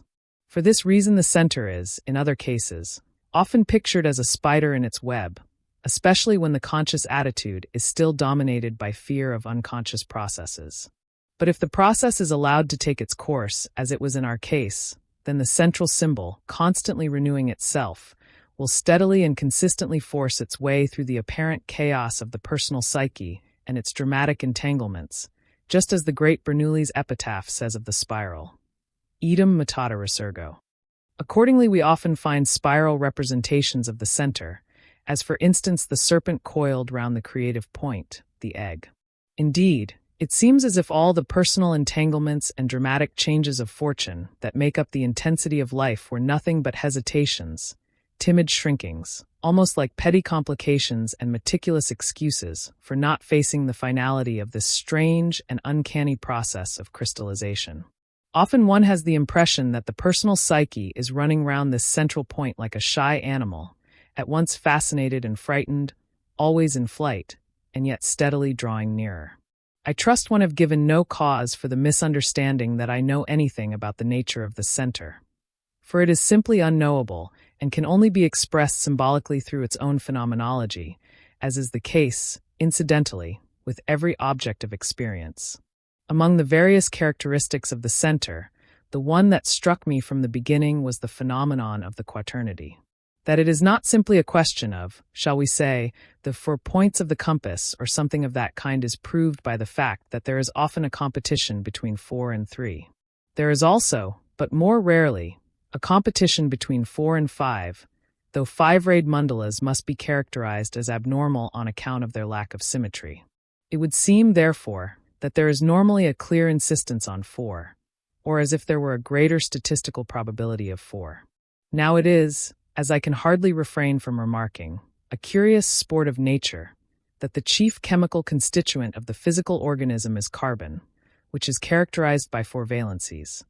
Also, it is well known that the diamond is a carbon crystal. Carbon is black, coal, graphite, but the diamond is purest water. To draw such an analogy would be a lamentable piece of intellectual bad taste were the phenomenon of for merely a poetic conceit on the part of the conscious mind, and not a spontaneous product of the objective psyche. Even if we suppose that dreams could be influenced to any appreciable extent by autosuggestion, in which case it would naturally be more a matter of their meaning than of their form, it would still have to be proved that the conscious mind of the dreamer had made a serious effort to impress the idea of the quaternity on the unconscious. But in this case, as in many other cases I have observed, such a possibility is absolutely out of the question, quite apart from the numerous historical and ethnological parallels. Surveying these facts as a whole, we come, at least in my opinion, to the inescapable conclusion that there is some psychic element present which expresses itself through the quaternity. No daring speculation or extravagant fancy is needed for this. If I have called the center the self, I did so after mature consideration and a careful appraisal of the empirical and historical data. A materialistic interpretation could easily maintain that the center is nothing but the point at which the psyche ceases to be knowable because it there coalesces with the body. And a spiritualistic interpretation might retort that this self is nothing but spirit, which animates both soul and body and erupts into time and space at that creative point. I purposely refrain from all such physical and metaphysical speculations and content myself with establishing the empirical facts. And this seems to me infinitely more important for the advance of human knowledge than running after fashionable intellectual crazes or jumped-up religious creeds. To the best of my experience, we are dealing here with very important nuclear processes in the objective psyche, images of the goal, as it were, which the psychic process, being goal-directed, apparently sets up of its own accord, without any external stimulus. Externally, of course, there is always a certain condition of psychic need, a sort of hunger, but it seeks for familiar and favorite dishes and never imagines as its goal some outlandish food unknown to consciousness. The goal which beckons to this psychic need, the image which promises to heal, to make whole, is at first strange beyond all measure to the conscious mind, so that it can find entry only with the very greatest difficulty. Of course, it is quite different for people who live in a time and environment when such images of the goal have dogmatic validity. These images are then eo ipso held up to consciousness, and the unconscious is thus shown its own secret reflection, in which it recognizes itself and so joins forces with the conscious mind. As to the question of the origin of the mandala motif, from a superficial point of view, it looks as if it had gradually come into being in the course of the dream series. The fact is, however, that it only appeared more and more distinctly and in increasingly differentiated form. In reality, it was always present and even occurred in the first dream, as the nymphs say later. We were always there, only you did not notice us. It is therefore more probable that we are dealing with an a priori type, an archetype which is inherent in the collective unconscious and thus beyond individual birth and death. The archetype is, so to speak, an eternal presence, and the only question is whether it is perceived by the conscious mind or not. I think we are forming a more probable hypothesis, and one that better explains the observed facts, if we assume that the increase in the clarity and frequency of the mandala motif is due to a more accurate perception of an already existing type, rather than that it is generated in the course of the dream series. The latter assumption is contradicted by the fact, for instance, that such fundamental ideas as the hat which epitomizes the personality, the encircling serpent, and the perpetuum mobile appear right at the beginning. If the motif of the mandala is an archetype, it ought to be a collective phenomenon, i.e., theoretically it should appear in everyone. In practice, however, it is to be met with in distinct form in relatively few cases, though this does not prevent it from functioning as a concealed pole round which everything ultimately revolves. In the last analysis, every life is the realization of a whole, that is, of a self, for which reason this realization can also be called individuation. All life is bound to individual carriers who realize it, and it is simply inconceivable without them. But every carrier is charged with an individual destiny and destination, and the realization of these alone makes sense of life. True, the sense is often something that could just as well be called nonsense, for there is a certain incommensurability between the mystery of existence and human understanding. Sense and nonsense are merely man-made labels which serve to give us a reasonably valid sense of direction. As the historical parallels show, the symbolism of the mandala is not just a unique curiosity.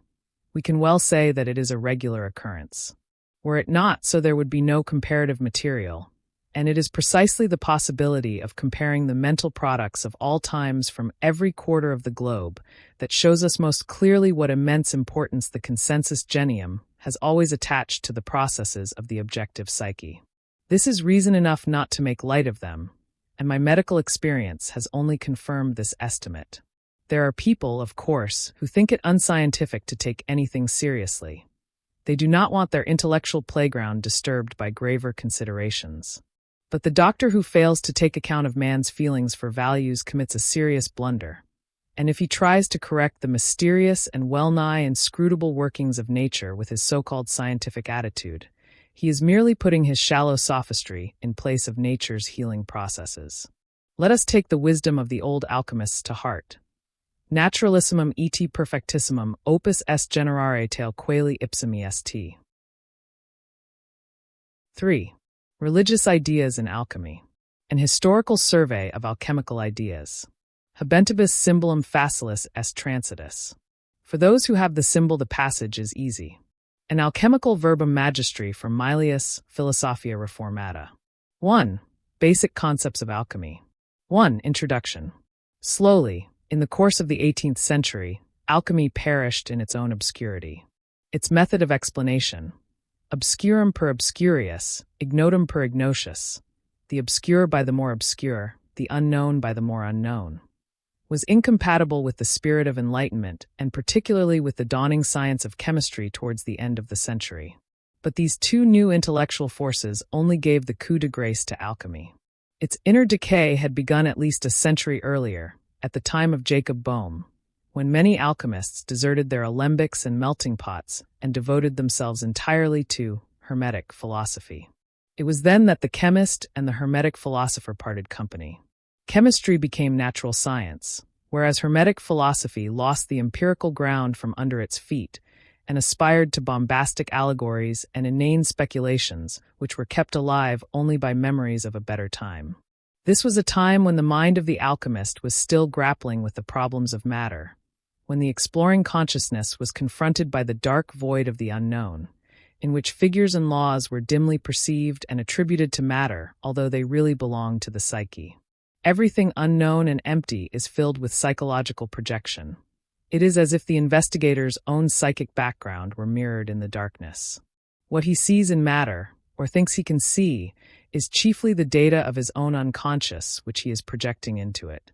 In other words, he encounters in matter, as apparently belonging to it, certain qualities and potential meanings of whose psychic nature he is entirely unconscious. This is particularly true of classical alchemy, when empirical science and mystical philosophy were more or less undifferentiated. The process of fission which separated the phi nu sigma iota kappa from the mu nu sigma iota kappa set in at the end of the 16th century and produced a quite fantastic species of literature whose authors were, at least to some extent, conscious of the psychic nature of their alchemistical transmutations. On this aspect of alchemy, especially as regards its psychological significance, Herbert Silberer's book Problems of Mysticism and its Symbolism gives us abundant information. The fantastic symbolism bound up with it is graphically described in a paper by R. Bernoulli, and a detailed account of Hermetic philosophy is to be found in a study by J. Evola. But a comprehensive study of the ideas contained in the texts and of their history is still lacking, although we are indebted to Reitzenstein for important preparatory work in this field. 2. The alchemical process and its stages. Alchemy, as is well known, describes a process of chemical transformation and gives numberless directions for its accomplishment. Although hardly two authors are of the same opinion regarding the exact course of the process and the sequence of its stages, the majority are agreed on the principal points at issue, and have been so from the earliest times, i.e., since the beginning of the Christian era. 4 stages are distinguished, characterized by the original colors mentioned in Heraclitus: melanosis, blackening; leucosis, whitening; xanthosis, yellowing; and iosis, reddening. This division of the process into 4 was called the quartering of the philosophy. Later, about the 15th or 16th century, the colors were reduced to 3, and the xanthosis, otherwise called the citronidas, gradually fell into disuse or was seldom mentioned. Instead, the viriditas sometimes appears after the melanosis or nigredo in exceptional cases, though it was never generally recognized. Whereas the original tetrameria corresponded exactly to the quaternity of elements, it was now frequently stressed that although there were 4 elements, earth, water, fire, and air, and 4 qualities, hot, cold, dry, and moist, there were only 3 colors, black, white, and red.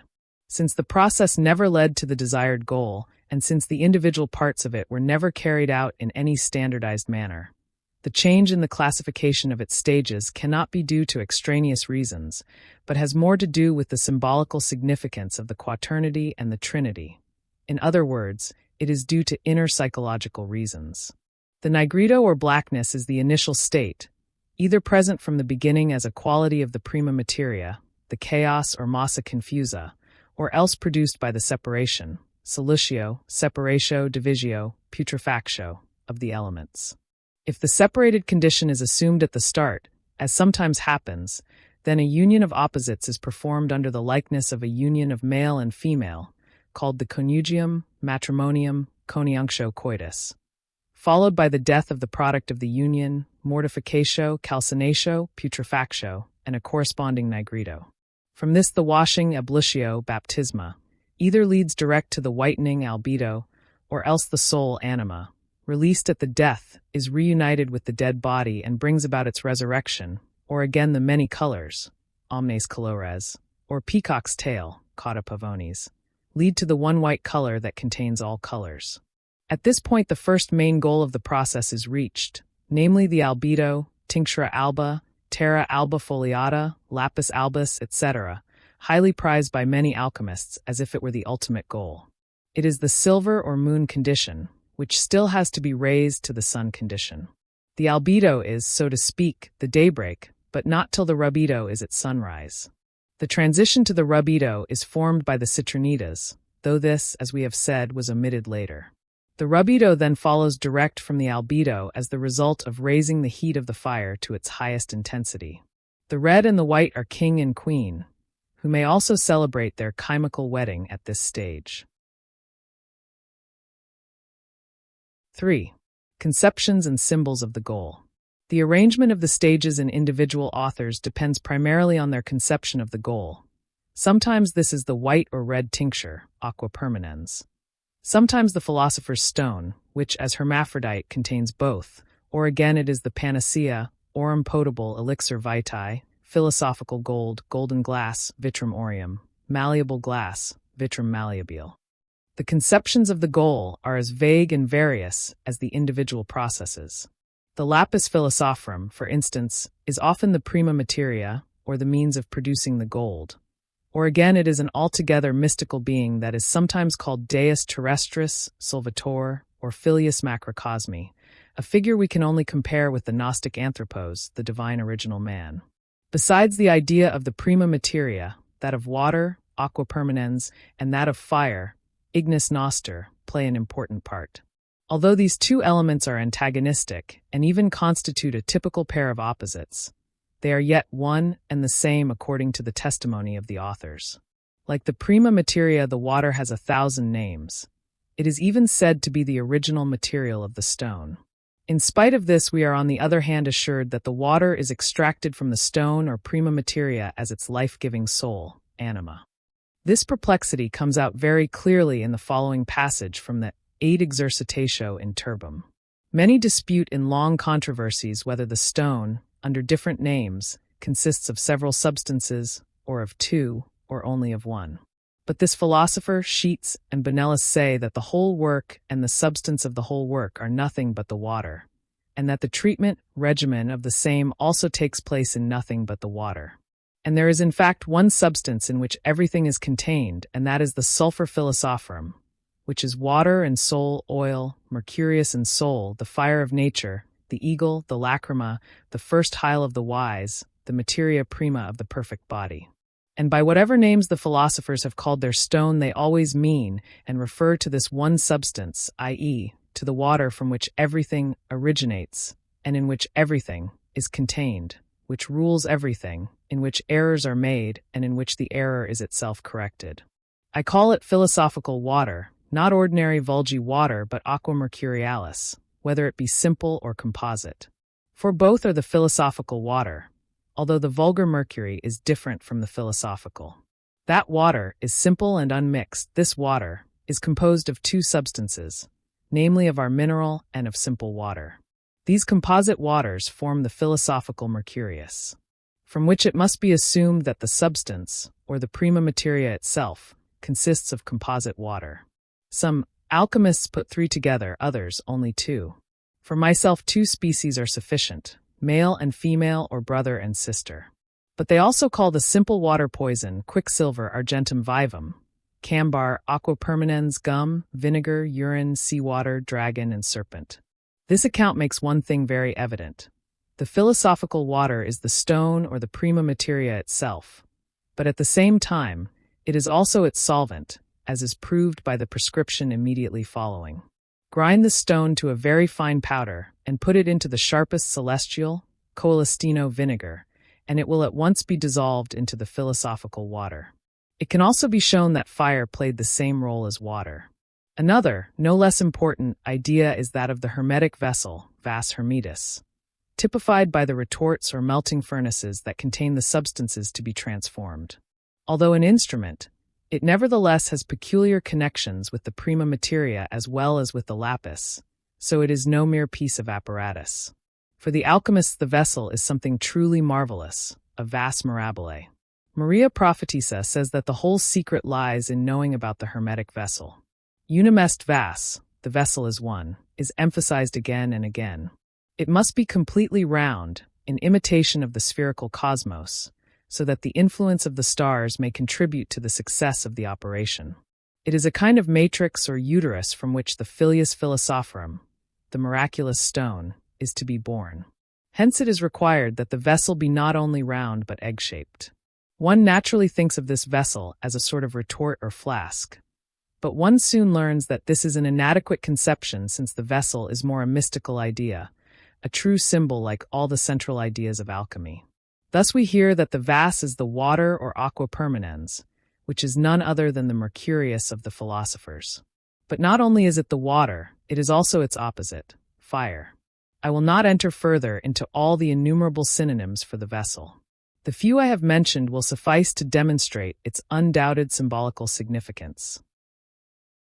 As to the course of the process as a whole, the authors are vague and contradictory. Many content themselves with a few summary hints, others make an elaborate list of the various operations. Thus in 1576, Josephus Corsitanus, alchemist, physician, and diplomat, who in France and French Switzerland played a somewhat similar role to that of Paracelsus, established a sequence of 12 operations as follows. 1. Calcinatio. 2. Siliciatio. 3. Elementrum separatio. 4. Coniunctio. 5. Putrefactio. 6. Coagulatio. 7. Sebatio. 8. Sublimatio. 9. Fermentatio. 10. Exaltatio. 11. Augmentatio. 12. Proiectio. Every single one of these terms has more than one meaning. We need only look up the explanations in Ruhlen's lexicon to get a more than adequate idea of this. It is therefore pointless to go further into the variations of the alchemical procedure in the present context, such as, superficially and in the roughest outline, the framework of alchemy as known to us all. From the point of view of our modern knowledge of chemistry, it tells us little or nothing. And if we turn to the texts and the hundreds and hundreds of procedures and recipes left behind by the Middle Ages and Antiquity, we shall find relatively few among them with any recognizable meaning for the chemist. He would probably find most of them nonsensical, and furthermore it is certain beyond all doubt that no real tincture or artificial gold was ever produced during the many centuries of earnest endeavor. What then, we may fairly ask, induced the old alchemists to go on laboring, or, as they said, operating so steadfastly and to write all those treatises on the divine art if their whole undertaking was so portentously futile? To do them justice, we must add that all knowledge of the nature of chemistry and its limitations was still completely closed to them, so that they were as much entitled to hope as those who dreamed of flying and whose successors made the dream come true after all. Nor should we underestimate the sense of satisfaction born of the enterprise, the excitement of the adventure, of the querere, seeking, and the invenire, finding. This always lasts as long as the methods employed seem sensible. There was nothing at that time to convince the alchemist of the senselessness of his chemical operations. What is more, he could look back on a long tradition which contained not a few testimonies of such as had achieved the marvelous result. Finally, the matter was not entirely without promise, since a number of useful discoveries did occasionally emerge as byproducts of his labors in the laboratory. As the forerunner of chemistry, alchemy had a sufficient raison d'etre. Hence, even if alchemy had consisted in, if you like, an unending series of futile and barren chemical experiments, it would be no more astonishing than the venturesome endeavors of medieval medicine and pharmacology. 2. The psychic nature of the alchemical work. 1. The projection of psychic contents. The alchemical opus deals in the main not just with chemical experiments as such, but with something resembling psychic processes expressed in pseudo-chemical language. The ancients knew more or less what chemical processes were. Therefore they must have known that the thing they practiced was, to say the least of it, no ordinary chemistry. That they realized the difference is shown even in the title of a treatise by Democritus, ascribed to the 1st century, Tau Phi Sigma Iota Kappa Kappa Alpha Tau Mu Sigma Iota Kappa. And soon afterwards a wealth of evidence accumulates to show that in alchemy there are two, in our eyes, heterogeneous currents flowing side by side, which we simply cannot conceive as being compatible. Alchemy's tam ethis quam physis, as much ethical, i.e. psychological, as physical, is impenetrable to our logic. If the alchemist is admittedly using the chemical process only symbolically, then why does he work in a laboratory with crucibles and alembics? And if, as he constantly asserts, he is describing chemical processes, why distort them past recognition with his mythological symbolisms? This puzzle has proved something of a headache to many an honest and well-meaning student of alchemy. On the one hand, the alchemist declares that he is concealing the truth intentionally, so as to prevent wicked or stupid people from gaining possession of the gold and thus precipitating a catastrophe. But on the other hand, the same author will assure us that the gold he is seeking is not, as the stupid suppose, the ordinary gold aurum vulgi. It is the philosophical gold or even the marvelous stone, the lapis invisibilitatis, the stone of invisibility, or the lapis aetherius, the ethereal stone, or finally the unimaginable hermaphroditic rebes, and he will end up by saying that all recipes whatsoever are to be despised. For psychological reasons, however, it is highly unlikely that the motive prompting the alchemist to secrecy and mystification was consideration for mankind. Whenever anything real is discovered, it is usually announced with a flourish of trumpets. The fact is that the alchemists had little or nothing to divulge in the way of chemistry, least of all the secret of gold-making. Mystification can be pure bluff for the obvious purpose of exploiting the credulous.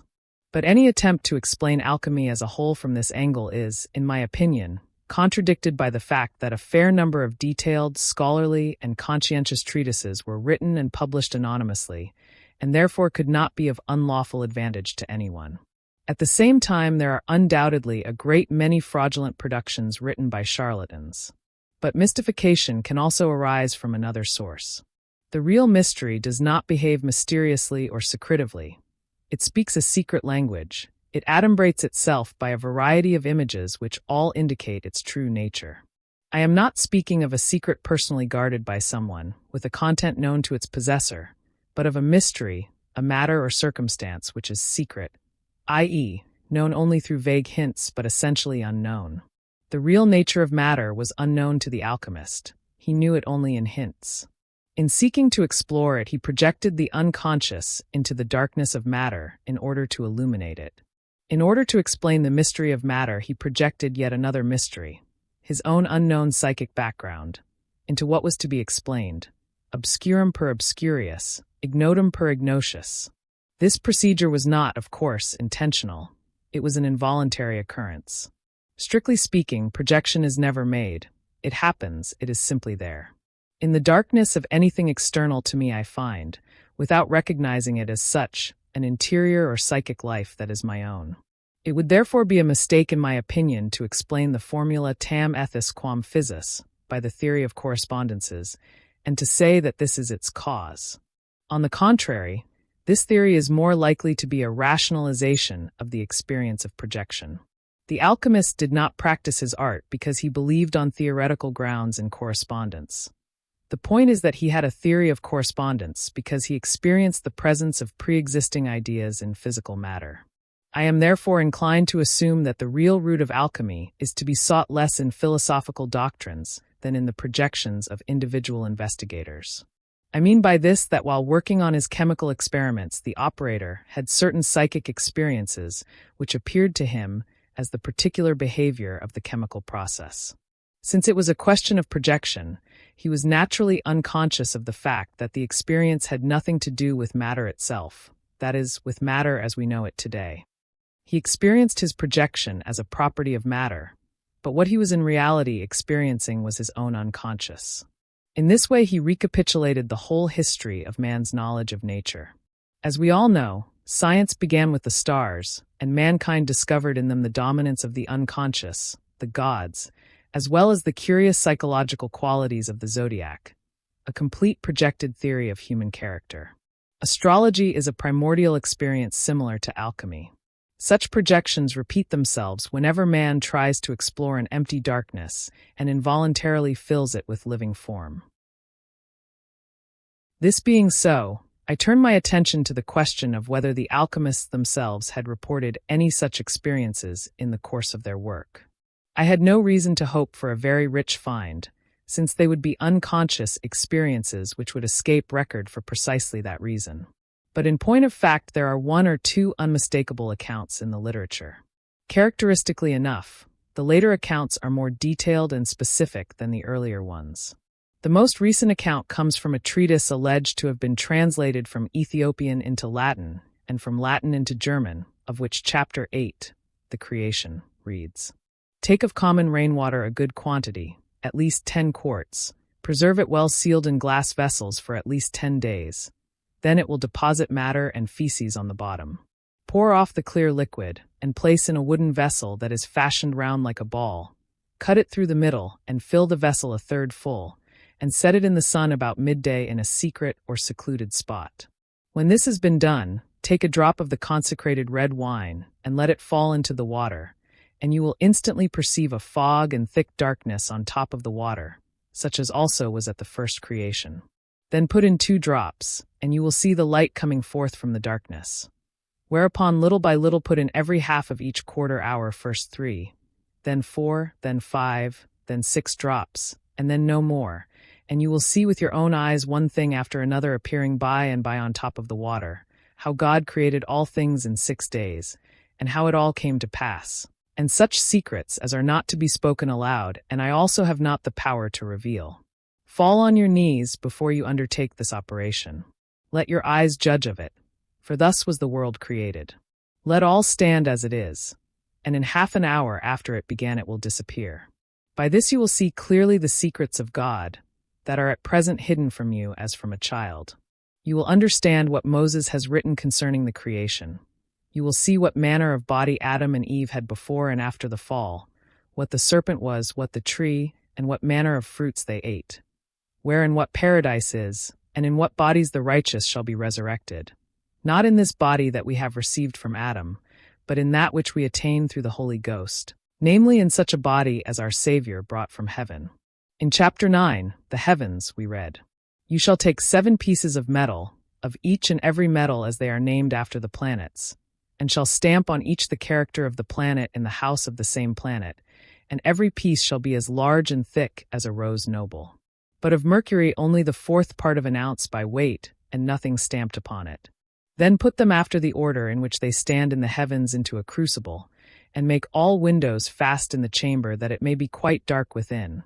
Then melt them all together in the midst of the chamber, and drop in 7 drops of the blessed stone. And forthwith a flame of fire will come out of the crucible, and spread itself over the whole chamber. Fear no harm. And will light up the whole chamber more brightly than sun and moon. And over your heads you shall behold the whole firmament as it is in the starry heavens above, and the planets shall hold to their appointed courses as in the sky. Let it cease of itself. In a quarter of an hour everything will be in its own place. Let us take another example from a treatise by Theobald de Hogeland, 16th century. They say also that different names are given to the stone on account of the wonderful variety of figures that appear in the course of the work, inasmuch as colors often come forth at the same time, just as we sometimes imagine in the clouds or in the fire strange shapes of animals, reptiles, or trees. I found similar things in a fragment of a book ascribed to Moses. When the body is dissolved, it is there written, then will appear sometimes 2 branches, sometimes 3 or more, sometimes also the shapes of reptiles. On occasion it also seems as if a man with a head and all his limbs were seated upon a cathedra. Like the 2 preceding texts, Hogeland's remarks prove that during the practical work certain events of an hallucinatory or visionary nature were perceived, which cannot be anything but projections of unconscious contents. Hogeland quotes Senior as saying that the vision of the hermetic vessel is more to be sought than the scripture. The authors speak of seeing with the eyes of the spirit, but it is not always clear whether they mean vision in a real or a figurative sense. Thus the Novum Lumen says, to cause things hidden in the shadow to appear, and to take away the shadow from them. This is permitted to the intelligent philosopher by God through nature. All these things happen, and the eyes of the common men do not see them, but the eyes of the understanding intellectus, and of the imagination perceive them percipient, with true and truest vision visu. Raymond Lully writes, "You should know, dear son, that the course of nature is turned about, so that without invocation, e.g., of the familiaris, and without spiritual exaltation you can see certain fugitive spirits condensed in the air in the shape of diverse monsters, beasts and men, which move like the clouds hither and thither." Dorn says much the same. Thus he will come to see with his mental eyes, oculis mentalibus, an indefinite number of sparks shining through day by day, and growing into a great light. The psychologist will find nothing strange in a figure of speech becoming concretized and turning into an hallucination. Thus in his biographical notes, 1594, Hogeland describes how, on the third day of the decoctio, he saw the surface of the substance cover itself with colors, chiefly green, red, gray, and for the rest iridescent. Whenever he remembered that day a verse of Virgil's came into his mind. Ut vidi, ut perii, ut me malus abstulit error.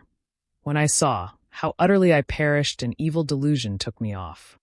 This error or optical illusion, ludibrium oculis ablatum, he said, was the cause of much subsequent trouble and expense, for he had believed that he was on the point of attaining the nigredo. But a few days later his fire went out in the night, which led to an irreparable damnum.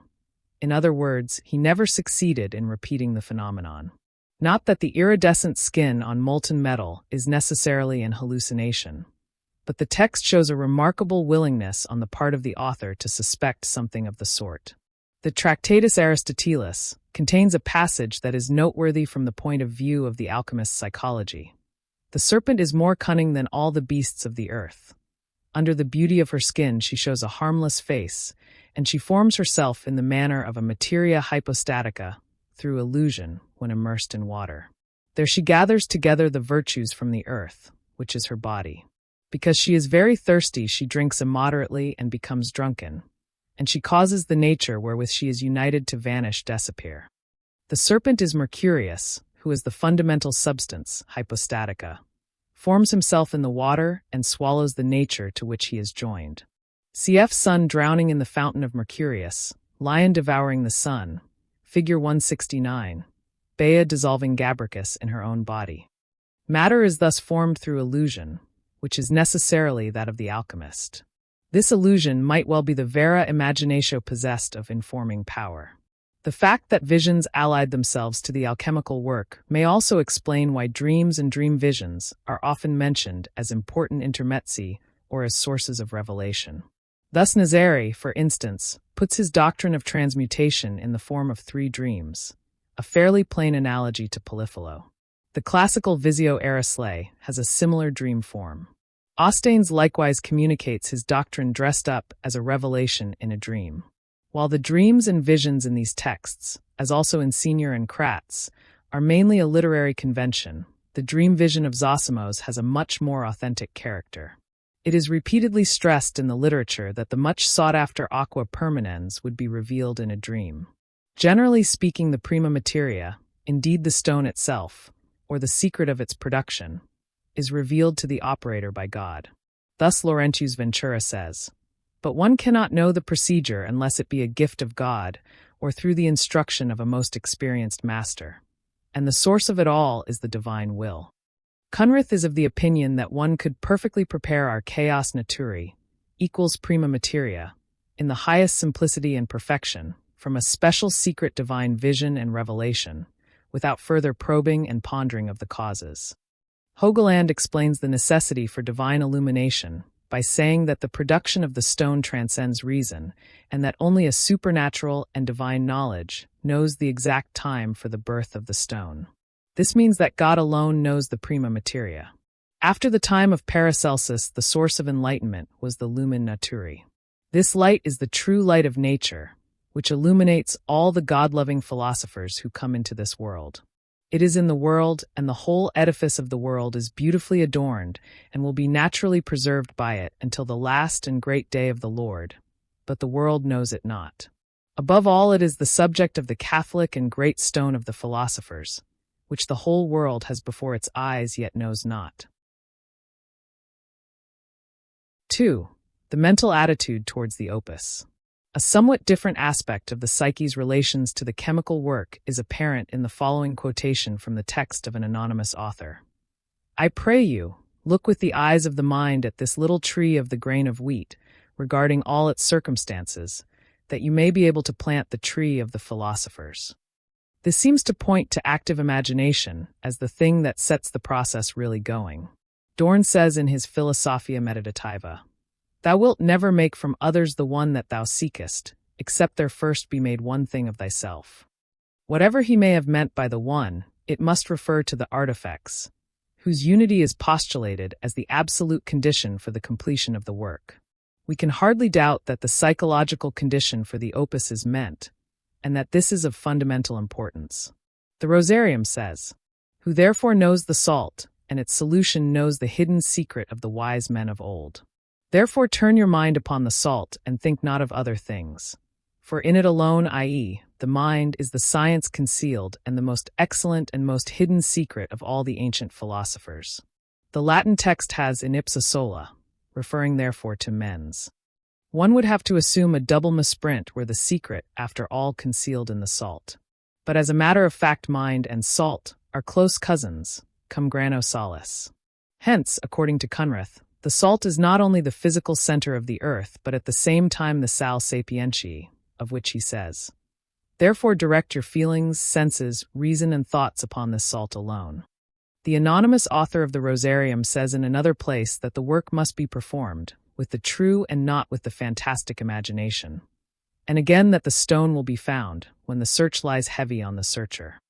This remark can only be understood as meaning that a certain psychological condition is indispensable for the discovery of the miraculous stone.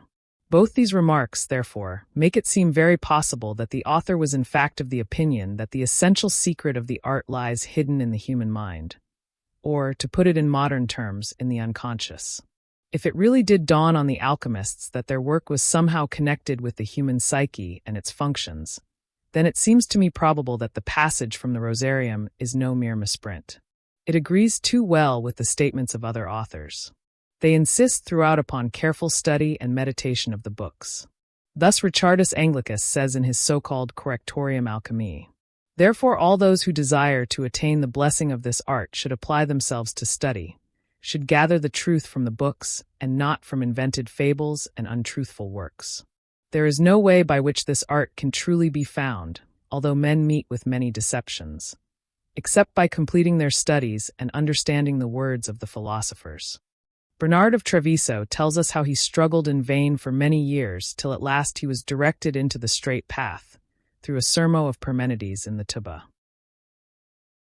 Hogeland says, he should collect the books of different authors, because otherwise it is impossible to understand them, and he should not throw aside a book which he has read once, twice, or even 3 times, although he has not understood it, but should read it again 10, 20, 50 times, or even more. At last he will see wherein the authors are mainly agreed. There the truth lies hidden. Quoting Raymond Lully as his authority, the same author says that owing to their ignorance men are not able to accomplish the work until they have studied universal philosophy, which will show them things that are unknown and hidden from others. Therefore our stone belongs not to the vulgar, but to the very heart of our philosophy. Dionysius Zacharias relates that a certain religiosus Doctor Excellentissimus advised him to refrain from useless expense in sophisticationibus diabolicis, and to devote himself rather to the study of the books of the old philosophers, so as to acquaint himself with the vera materia. After a fit of despair he revived with the help of the Holy Spirit, and applying himself to a serious study of the literature, read diligently, and meditated day and night until his finances were exhausted. Then he worked in his laboratory, saw the 3 colors appear, and on Easter Day of the following year the wonder happened. Vidi perfectionem. I saw the perfect fulfillment. The quicksilver was conversum in purum aurum praemis oculis. This happened, so it was said, in 1550. There is an unmistakable hint here that the work and its goal depended very largely on a mental condition. Richardus Anglicus rejects all the assorted filth the alchemists worked with, such as eggshells, hair, the blood of a red-haired man, basilisks, worms, herbs, and human feces. Whatsoever a man soweth, that also shall he reap. Therefore if he soweth filth, he shall find filth. Turn back, brethren, to the way of truth of which you are ignorant. I counsel you for your own sake to study, and to labor with steadfast meditation on the words of the philosophers, whence the truth can be summoned forth. The importance or necessity of understanding and intelligence is insisted upon all through the literature, not only because intelligence above the ordinary is needed in the performance of so difficult a work, but because it is assumed that a species of magical power capable of transforming even brute matter dwells in the human mind. Dorn, who devoted a series of interesting treatises to the problem of the relationship between the work and the man, says, "In truth the form, which is the intellect of man, is the beginning, middle, and end of the procedure, and this form is made clear by the saffron color, which indicates that man is the greater and principal form in the spagyric opus." Dorn draws a complete parallel between the alchemical work and the moral intellectual transformation of man. His thought, however, is often anticipated in the Heronite treatise of Platonic tetralogies, the Latin title of which is Liber Platonis Quartorum. 48 its author establishes for series of correspondences, each containing 4 books, for the help of the investigator.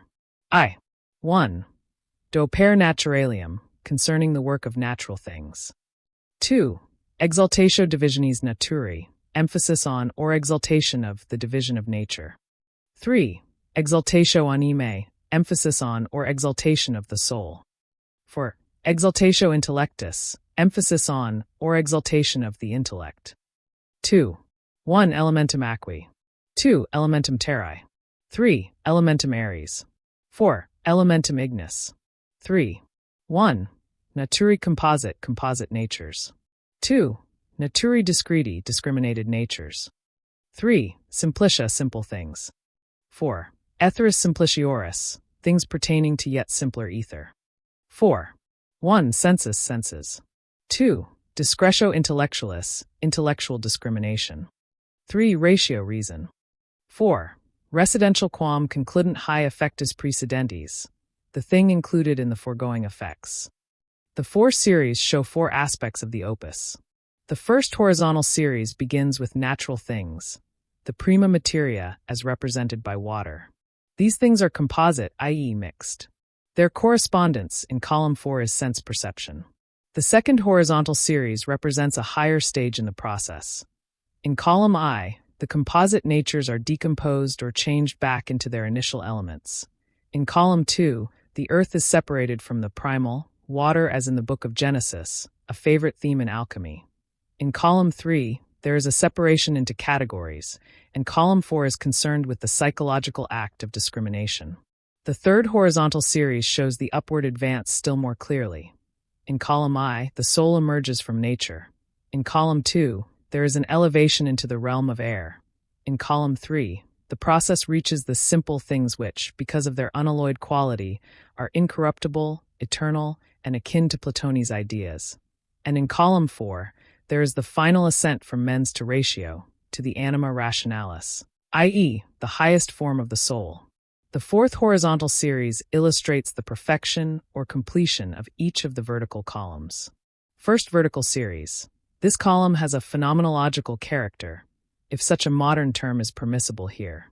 The psychic element emerges from the sum of natural phenomena and culminates in the exaltatio intellectus, the phenomenon of clear insight and understanding. We can, without doing violence to the text, take this intellectus as the highest lucidity of which consciousness is capable. Second vertical series. The earth emerges from the chaotic waters of the beginning, from the massa confusa, in accordance with the ancient alchemical view. Above it lies air, the volatile element rising from the earth. Highest of all comes fire as the finest substance, i.e., the fiery pneuma which reaches up to the seat of the gods. Third vertical series. This column has a categorical or ideal character. Hence it contains intellectual judgments. All composites are dissolved into their discriminated components, which in their turn are reduced to the simple substance. From this there finally emerge the quintessences, the simple primordial ideas. Ether is the quintessence. Fourth vertical series. This column is exclusively psychological. The senses mediate perception, while the discretio intellectualis corresponds to apperception. This activity is subject to the ratio or anima rationalis, the highest faculty bestowed by God on man. Above the anima rationalis there is only the res, which is the product of all the preceding effects. The Liber Platonis Quartorum interprets this residential as the invisible and immovable God whose will created the intelligence. From the will and intelligence, to be understood here as intellectus, is produced the simple soul. But the soul gives rise to the discriminated natures from which the composite natures are produced, and these show that a thing cannot be comprehended save by something superior to it. The soul is above nature, and through it nature is comprehended. But the intelligence is above the soul, and through it the soul is comprehended. And the intelligence is comprehended by that which is above itself, and is surrounded by the one God whose nature is not to be comprehended. The original text runs, Scias quod scientia antiquorum cabus apriperti sunt scientiae et virtuts, est quod residential ex qua sunt res, est deus invisibilis et immobilis, cuius voluntate intelligentia condita est. Et voluntate et intelligentia est anima simplex. Per animum sunt naturae discreti, ex cabus generate sunt compositi, et indicant quod residential non cognoscitur. Nisi persuam superius. Anima vero est supernaturum, et per urn cognoscitur natura, sed intelligentia est superior anima et per urn cognoscitur anima. Et intelligentia nascit, que superior ea est, et circundat urn deus unus, cuius qualitas apprehendi non potest. The author adds a quotation whose origin I have not been able to trace. It runs, The philosopher said in the Book of Dialogues, I went about the three heavens, namely the heaven of composite nature, the heaven of discriminated nature, and the heaven of the soul. But when I sought to go about the heaven of intelligence, the soul said to me, That way is not for thee. Then nature attracted me, and I was attracted. This saying of the philosopher was not intended by him to specify this science, but because he wished that his words should not fail to make clear the power which liberates the creature, and that by their means the lower process in this kind of work should be made known through the higher. In this very ancient text, which in its Arabic form cannot be much later than the 10th century, many of its components being still older, we find a systematic classification of the correspondences between the opus alchemicum and the philosophical and psychological processes running parallel with it. The text makes it abundantly clear just how much the chemical processes coincided with spiritual or psychic factors for these thinkers. Indeed, the connection went so far that the product to be extracted from matter was known as the cogitatio.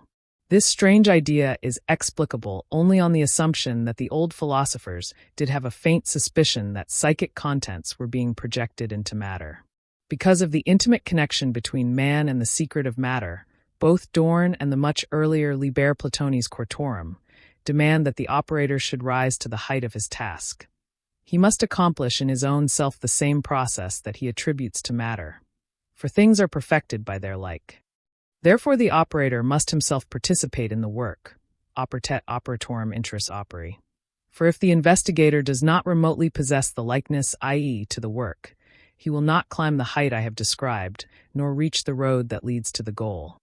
As a result of the projection, there is an unconscious identity between the psyche of the alchemist and the arcane substance, i.e., the spirit imprisoned in matter. The Liber Platonis Quartorum accordingly recommends the use of the occiput as the vessel of transformation, because it is the container of thought and intellect. For we need the brain as the seat of the divine part. The text continues, Through time and exact definition things are converted into intellect, inasmuch as the parts are assimilated to one another in composition and in form. But on account of its proximity to the anima rationalis, the brain had to be assimilated to the amalgam, and the anima rationalis is simple, as we have said.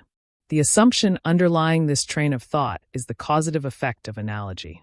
In other words, just as in the psyche the multiplicity of sense perceptions produces the unity and simplicity of an idea, so the primal water finally produces fire, i.e., the ethereal substance, not, and this is the decisive point, as a mere analogy but as the result of the mind's working on matter.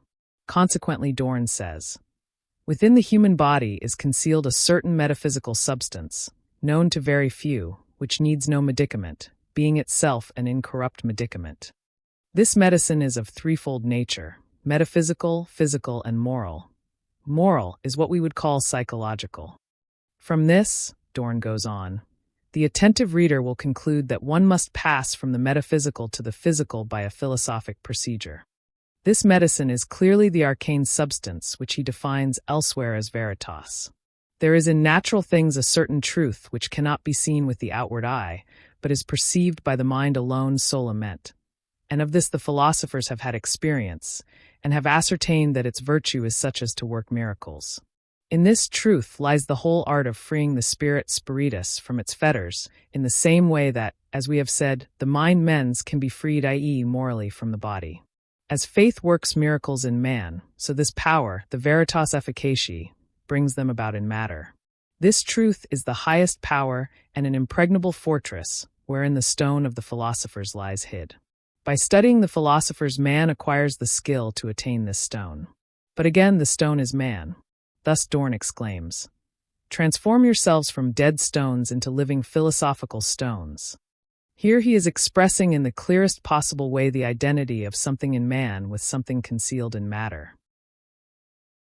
In his Recule steganographic, Berald de Verville says, if any man wish at times to change the drop of mastic, and by pressing it to cause a clear tear to issue from it, let him take care, and he will see in a fixed time, under the gentle pressure of the fire, like substance issue from the philosophic matter. For as soon as its violet darkness is excited for the second time, it will stir up from it as it were a drop or flower or flame or pearl or other likeness of a precious stone, which will be diversified until it runs out in very clear whiteness, which thereafter will be capable of clothing itself with the honor of beauteous rubies, or ethereal stones, which are the true fire of the soul and light of the philosophers. It should now be sufficiently clear that from its earliest days alchemy had a double face. On the one hand, the practical chemical work in the laboratory, on the other a psychological process, in part consciously psychic, in part unconsciously projected and seen in the various transformations of matter. Not much effort is needed at the beginning of the work. It is sufficient to approach it with a free and empty mind, as one text says. But one important rule must be observed. The mind mens must be in harmony with the work, and the work must be above all else. Another text says that in order to acquire the golden understanding, aurea apprehensio, one must keep the eyes of the mind and soul well open, observing and contemplating by means of that inner light which God has lit in nature and in our hearts from the beginning. Since the investigator's psyche was so closely bound up with the work, not only as its necessary medium, but also as its cause and point of departure, it is easy to understand why so much emphasis was laid on the psychic condition and mental attitude of the laboratory worker. Alphidius says, know that thou canst not have this science unless thou shalt purify thy mind before God, that is, wipe away all corruption from thy heart. According to Aurora, the treasure house of Hermetic wisdom rests on a firm foundation of 14 principal virtues: health, humility, holiness, chastity, virtue, victory, faith, hope, charity, goodness, benignitas, patience, temperance, a spiritual discipline or understanding, and obedience. The Pseudo-Thomas, who is author of this same treatise, quotes the saying, purge the horrible darknesses of our mind, and gives as a parallel seniors, he mocketh all that is black white. Here the darknesses of our mind coincide unmistakably with the nigredo, i.e., the author feels or experiences the initial stage of the alchemical process as identical with his own psychic condition. Another old authority is Geber. The Rosarium says that in his Liber Perfecti Magisterii Geber requires the following psychological and characterological qualities of the artifacts. He must have a most subtle mind and an adequate knowledge of metals and minerals. But he must not have a coarse or rigid mind, nor should he be greedy and avaricious, nor irresolute and vacillating. Further, he must not be hasty or vain. On the contrary, he must be firm in purpose, persevering, patient, mild, long-suffering, and good-tempered. The author of the Rosarium goes on to say that he who wishes to be initiated into this art and wisdom must not be arrogant, but devout, upright, of profound understanding, humane, of a cheerful countenance and a happy nature.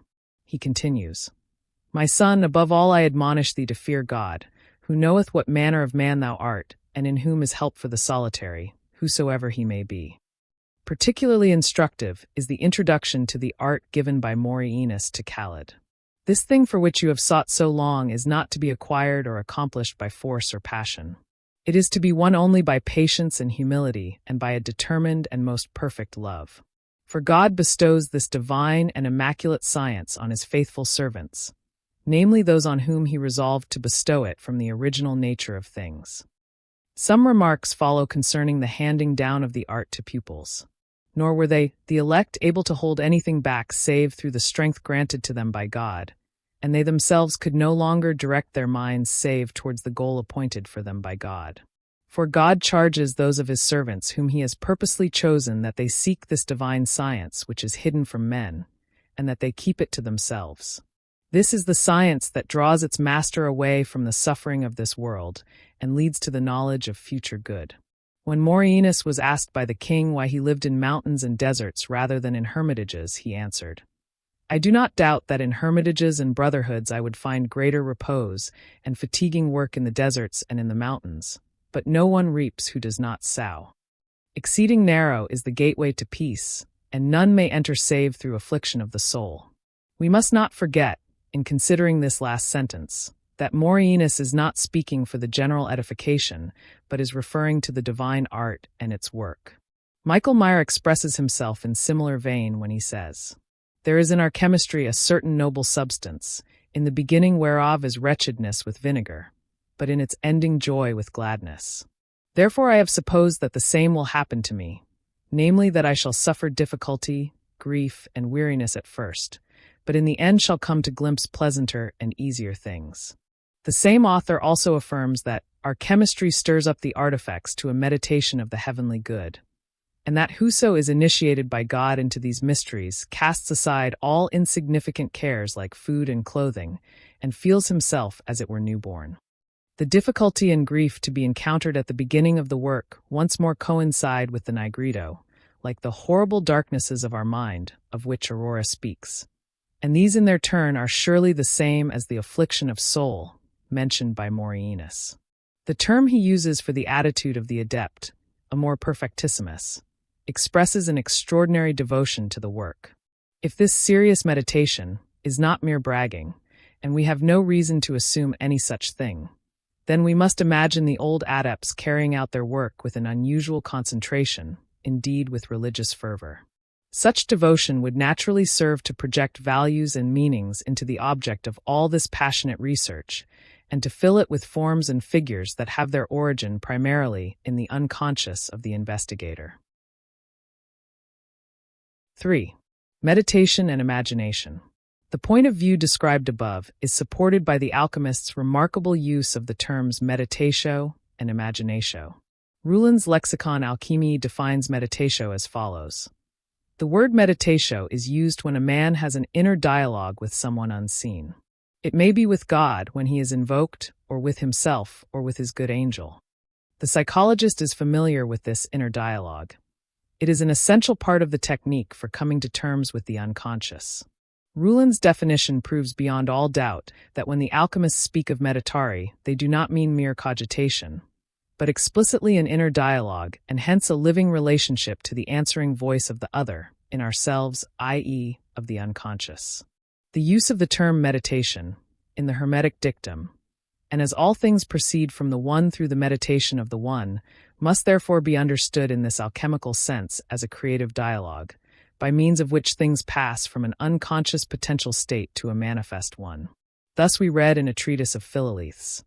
Above all, it is marvelous that our stone, although already perfect and able to impart a perfect tincture, does voluntarily humble itself again and will meditate a new volatility, apart from all manipulation. What is meant by a meditated volatility, we discover a few lines lower down where it says, Of its own accord it will liquefy, and by God's command become endowed with spirit, which will fly up and take the stone with it. Again, therefore, to meditate means that through a dialogue with God yet more spirit will be infused into the stone, i.e., it will become still more spiritualized, volatilized, or sublimated. Cunrath says much the same thing.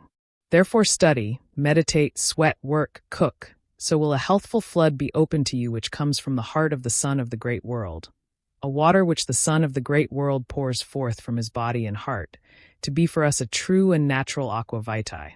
Likewise the meditation of the heavenly good, mentioned earlier, must be taken in the sense of a living dialectical relationship to certain dominants of the unconscious. We have excellent confirmation of this in a treatise by a French alchemist living in the 17th and 18th centuries. He says, "How often did I see them, the sacerdotes Egyptiorum, overcome with joy at my understanding, how affectionately they kissed me, for the true grasp of the ambiguities of their paradoxical teaching came easily to my mind. How often did their pleasure in the wonderful discoveries I made concerning the abstruse doctrines of the ancients move them to reveal unto my eyes and fingers the hermetic vessel, the salamander, the full moon, and the rising sun."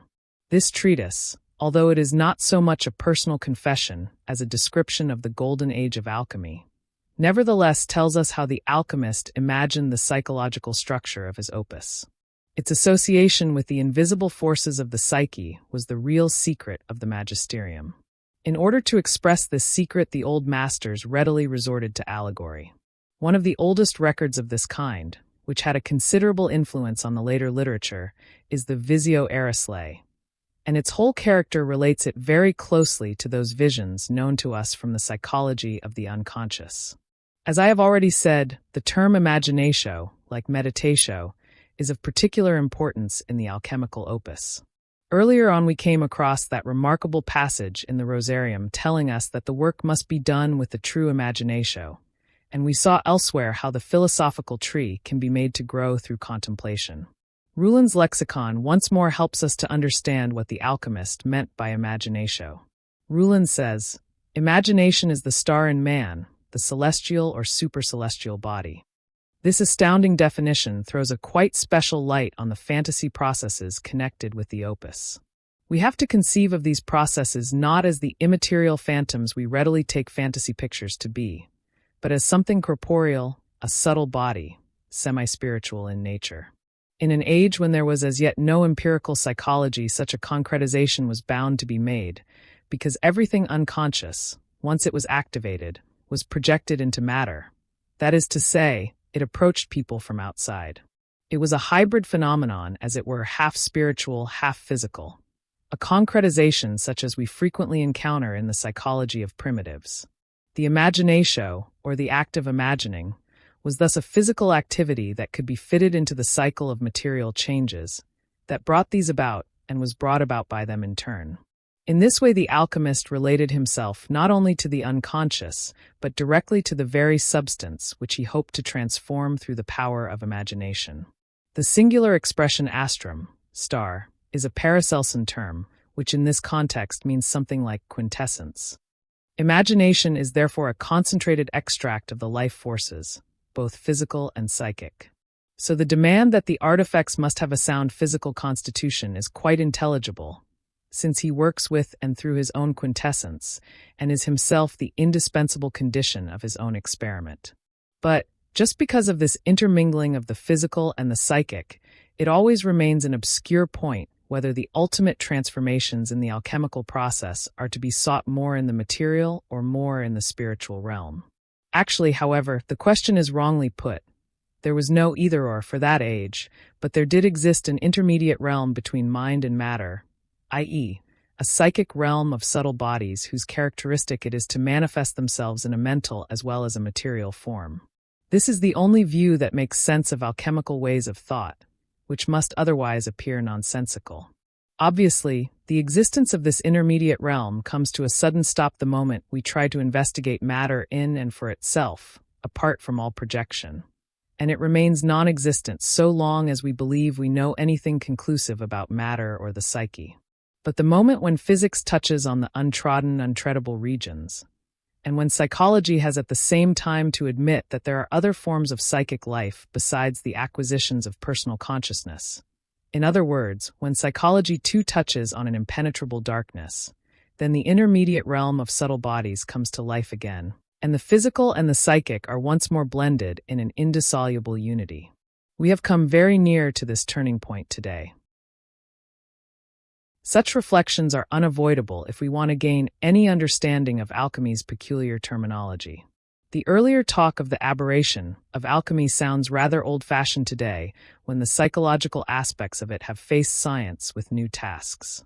There are very modern problems in alchemy, though they lie outside the province of chemistry.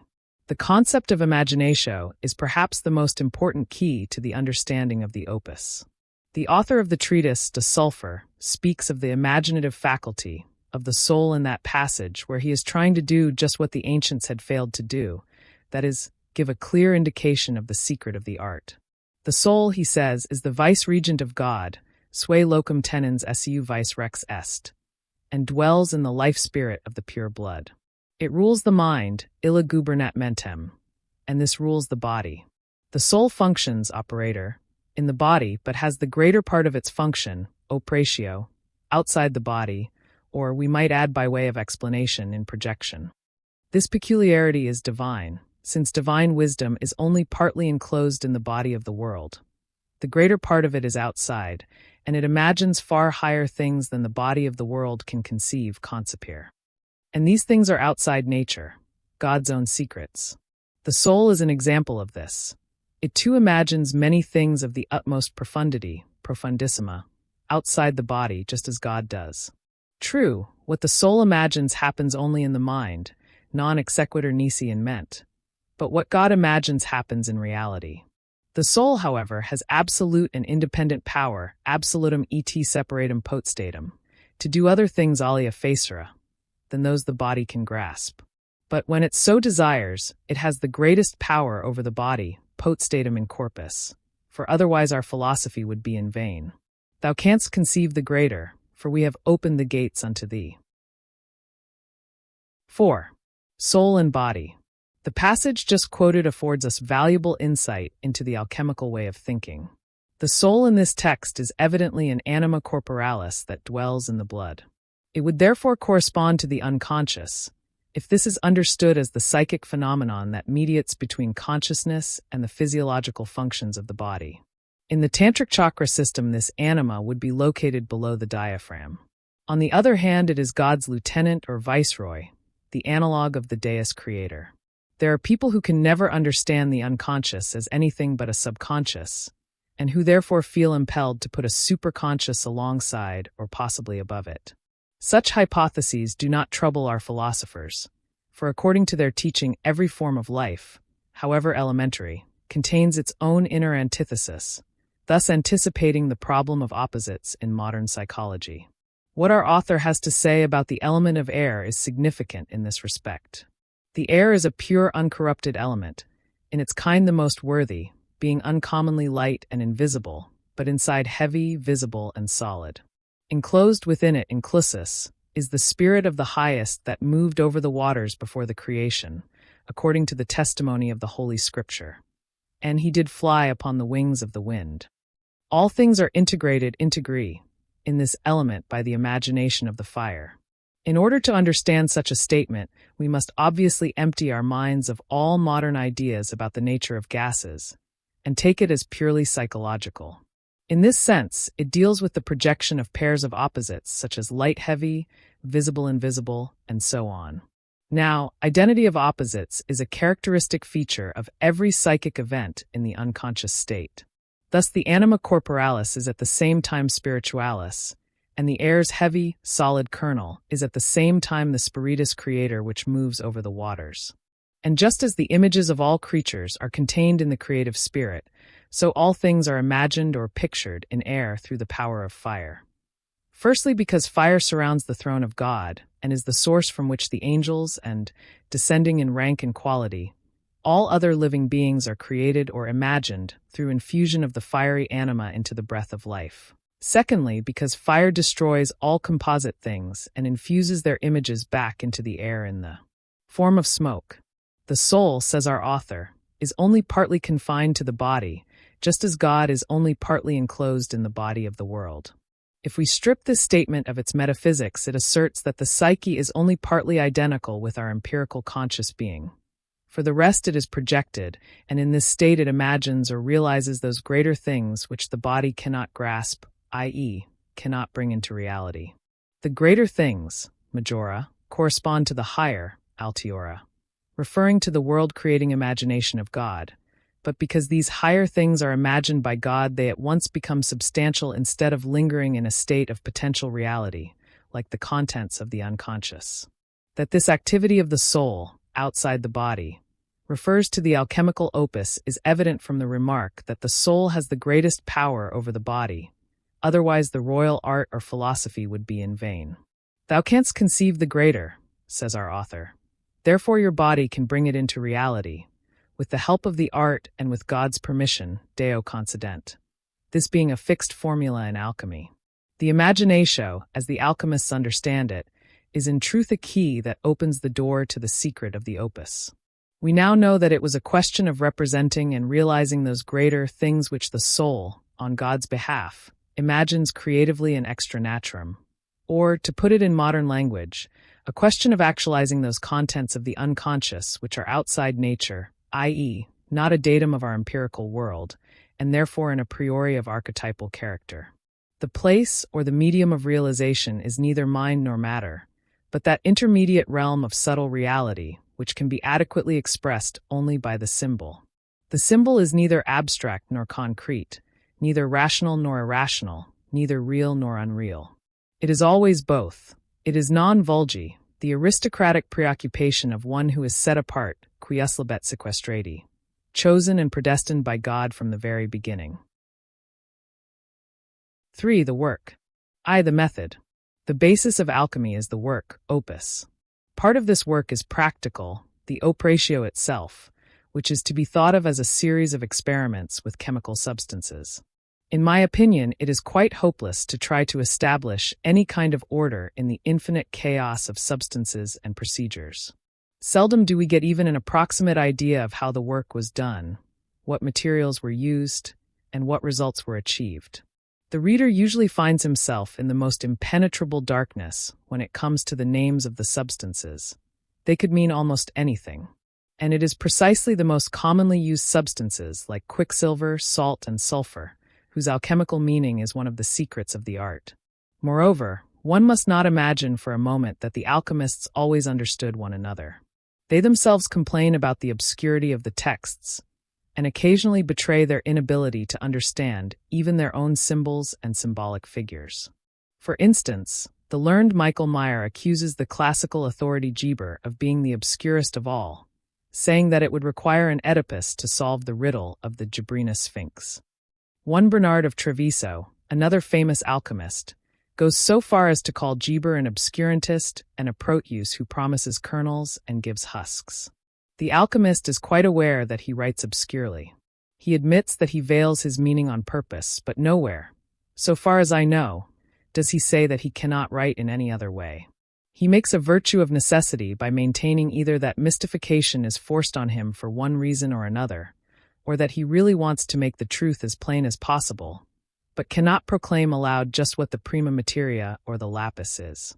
The profound darkness that shrouds the alchemical procedure comes from the fact that although the alchemist was interested in the chemical part of the work, he also used it to devise a nomenclature for the psychic transformations that really fascinated him. Every original alchemist built himself, as it were, a more or less individual edifice of ideas, consisting of the dicta of the philosophers and of miscellaneous analogies to the fundamental concepts of alchemy. Generally, these analogies are taken from all over the place. Treatises were even written for the purpose of supplying the artist with analogy-making material. The method of alchemy, psychologically speaking, is one of boundless amplification. The amplificatio is always appropriate when dealing with some obscure experience which is so vaguely adumbrated that it must be enlarged and expanded by being set in a psychological context in order to be understood at all. That is why, in analytical psychology, we resort to amplification in the interpretation of dreams, for a dream is too slender a hint to be understood until it is enriched by the stuff of association and analogy and thus amplified to the point of intelligibility. This amplificatio forms the second part of the opus, and is understood by the alchemist as theoria. Originally, the theory was the so-called Hermetic philosophy, but quite early on it was broadened by the assimilation of ideas taken over from Christian dogma. In the oldest alchemy known to the West, the Hermetic fragments were handed down mostly through Arabic originals. Direct contact with the Corpus Hermeticum was only established in the second half of the 15th century, when the Greek manuscript reached Italy from Macedonia and was translated into Latin by Marsilio Ficino. The vignette that is on the title page to the Tripus Aureus, 1618, is a graphic illustration of the double face of alchemy. The picture is divided into two parts. On the right is a laboratory where a man, clothed only in trunks, is busy at the fire. On the left, a library, where an abbot, a monk, and a layman are conferring together. In the middle, on top of the furnace, stands the tripod with a round flask on it containing a winged dragon. The dragon symbolizes the visionary experience of the alchemist as he works in his laboratory and theorizes. The dragon in itself is a monstrum, a symbol combining the chthonic principle of the serpent and the aerial principle of the bird. It is, as Rulin says, a variant of Mercurius. But Mercurius is the divine winged Hermes manifest in matter, the god of revelation, lord of thought and sovereign psychopomp. The liquid metal argentum vivum, living silver, quicksilver, was the wonderful substance that perfectly expressed the nature of the sigmet lambda beta omega nu, that which glistens and animates within. When the alchemist speaks of Mercurius, on the face of it he means quicksilver, but inwardly he means the world-creating spirit concealed or imprisoned in matter. The dragon is probably the oldest pictorial symbol in alchemy of which we have documentary evidence. It appears as the Omicron Rho Omicron Beta Rho Omicron, the tail eater, in the Codex Martianus, which dates from the 10th or 11th century, together with the legend, Nu Tau Pi Nu, the one, the all. Time and again the alchemists reiterate that the opus proceeds from the one and leads back to the one, that it is a sort of circle like a dragon biting its own tail. For this reason the opus was often called circular, or else rota, the wheel. Mercurius stands at the beginning and end of the work. He is the prima materia, the caput corvi, the nigredo. As dragon he devours himself, and as dragon he dies, to rise again as the lapis. He is the play of colors in the cauda pavonis and the division into four elements. He is the hermaphrodite that was in the beginning, that splits into the classical brother-sister duality and is reunited in the coniunctio, to appear once again at the end in the radiant form of the lumen novum, the stone.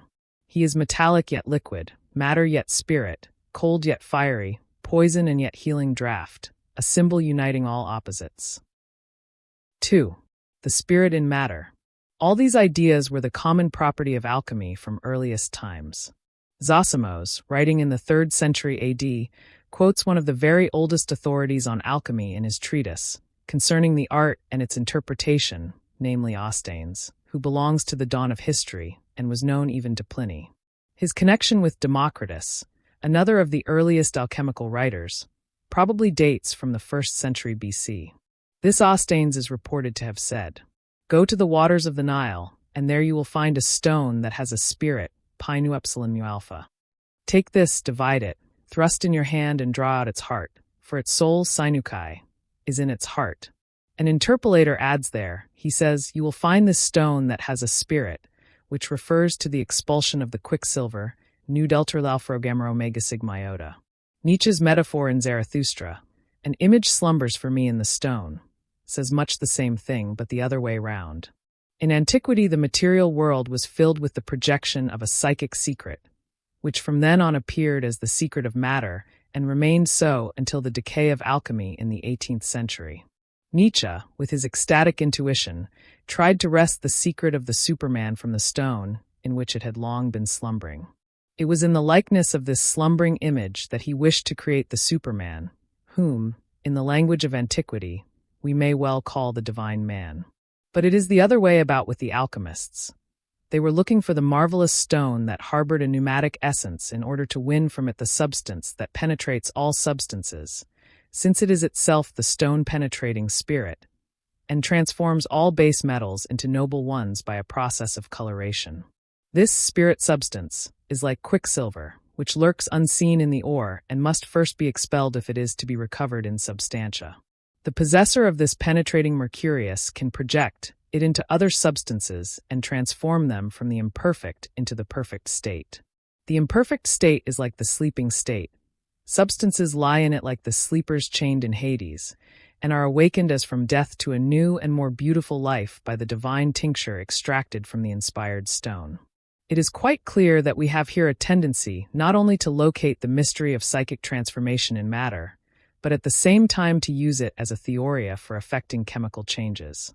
Just as Nietzsche made absolutely sure that nobody could mistake the Superman for a sort of spiritual or moral ideal, so it is emphasized that the tincture or divine water is far from being merely curative and ennobling in its effects, but that it may also act as a deadly poison which penetrates other bodies as pervasively as the pneuma penetrates its stone. Zosimos was a Gnostic who was influenced by Hermes. In his missive to Theosebia, he recommends the crater as a vessel of transformation. She should, he says, hasten to the Poimandras in order to be baptized in the crater. This crater refers to the divine vessel of which Hermes tells Thoth in the treatise entitled A Caproalphataro. After the creation of the world, God filled this vessel with nous, Vo equals pneuma, and sent it down to earth as a kind of baptismal font. By so doing, God gave man, who wished to free himself from his natural imperfect sleeping state of Vo, or, as we should say, insufficient consciousness, an opportunity to dip himself in the nous and thus partake of the higher state of Vo, i.e., enlightenment or higher consciousness. The nous is thus a kind of beta alpha phi epsilon omicron nu, dyestuff or tincture, that ennobles base substances. Its function is the exact equivalent of the tincturing stone extract, which is also a pneuma and, as Mercurius, possesses the hermetic dual significance of redeeming psychopomp and quicksilver. Clearly enough, then, Zosimos had a mystic or Gnostic philosophy of sorts whose basic ideas he projected into matter.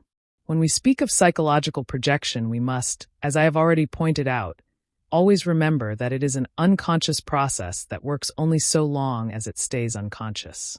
Since Zosimos, like all the other alchemists, is convinced not only that his philosophy can be applied to matter, but that processes also take place in it which corroborate his philosophical assumptions, it follows that he must have experienced, in matter itself, at the very least an identity between the behavior of matter and the events in his own psyche.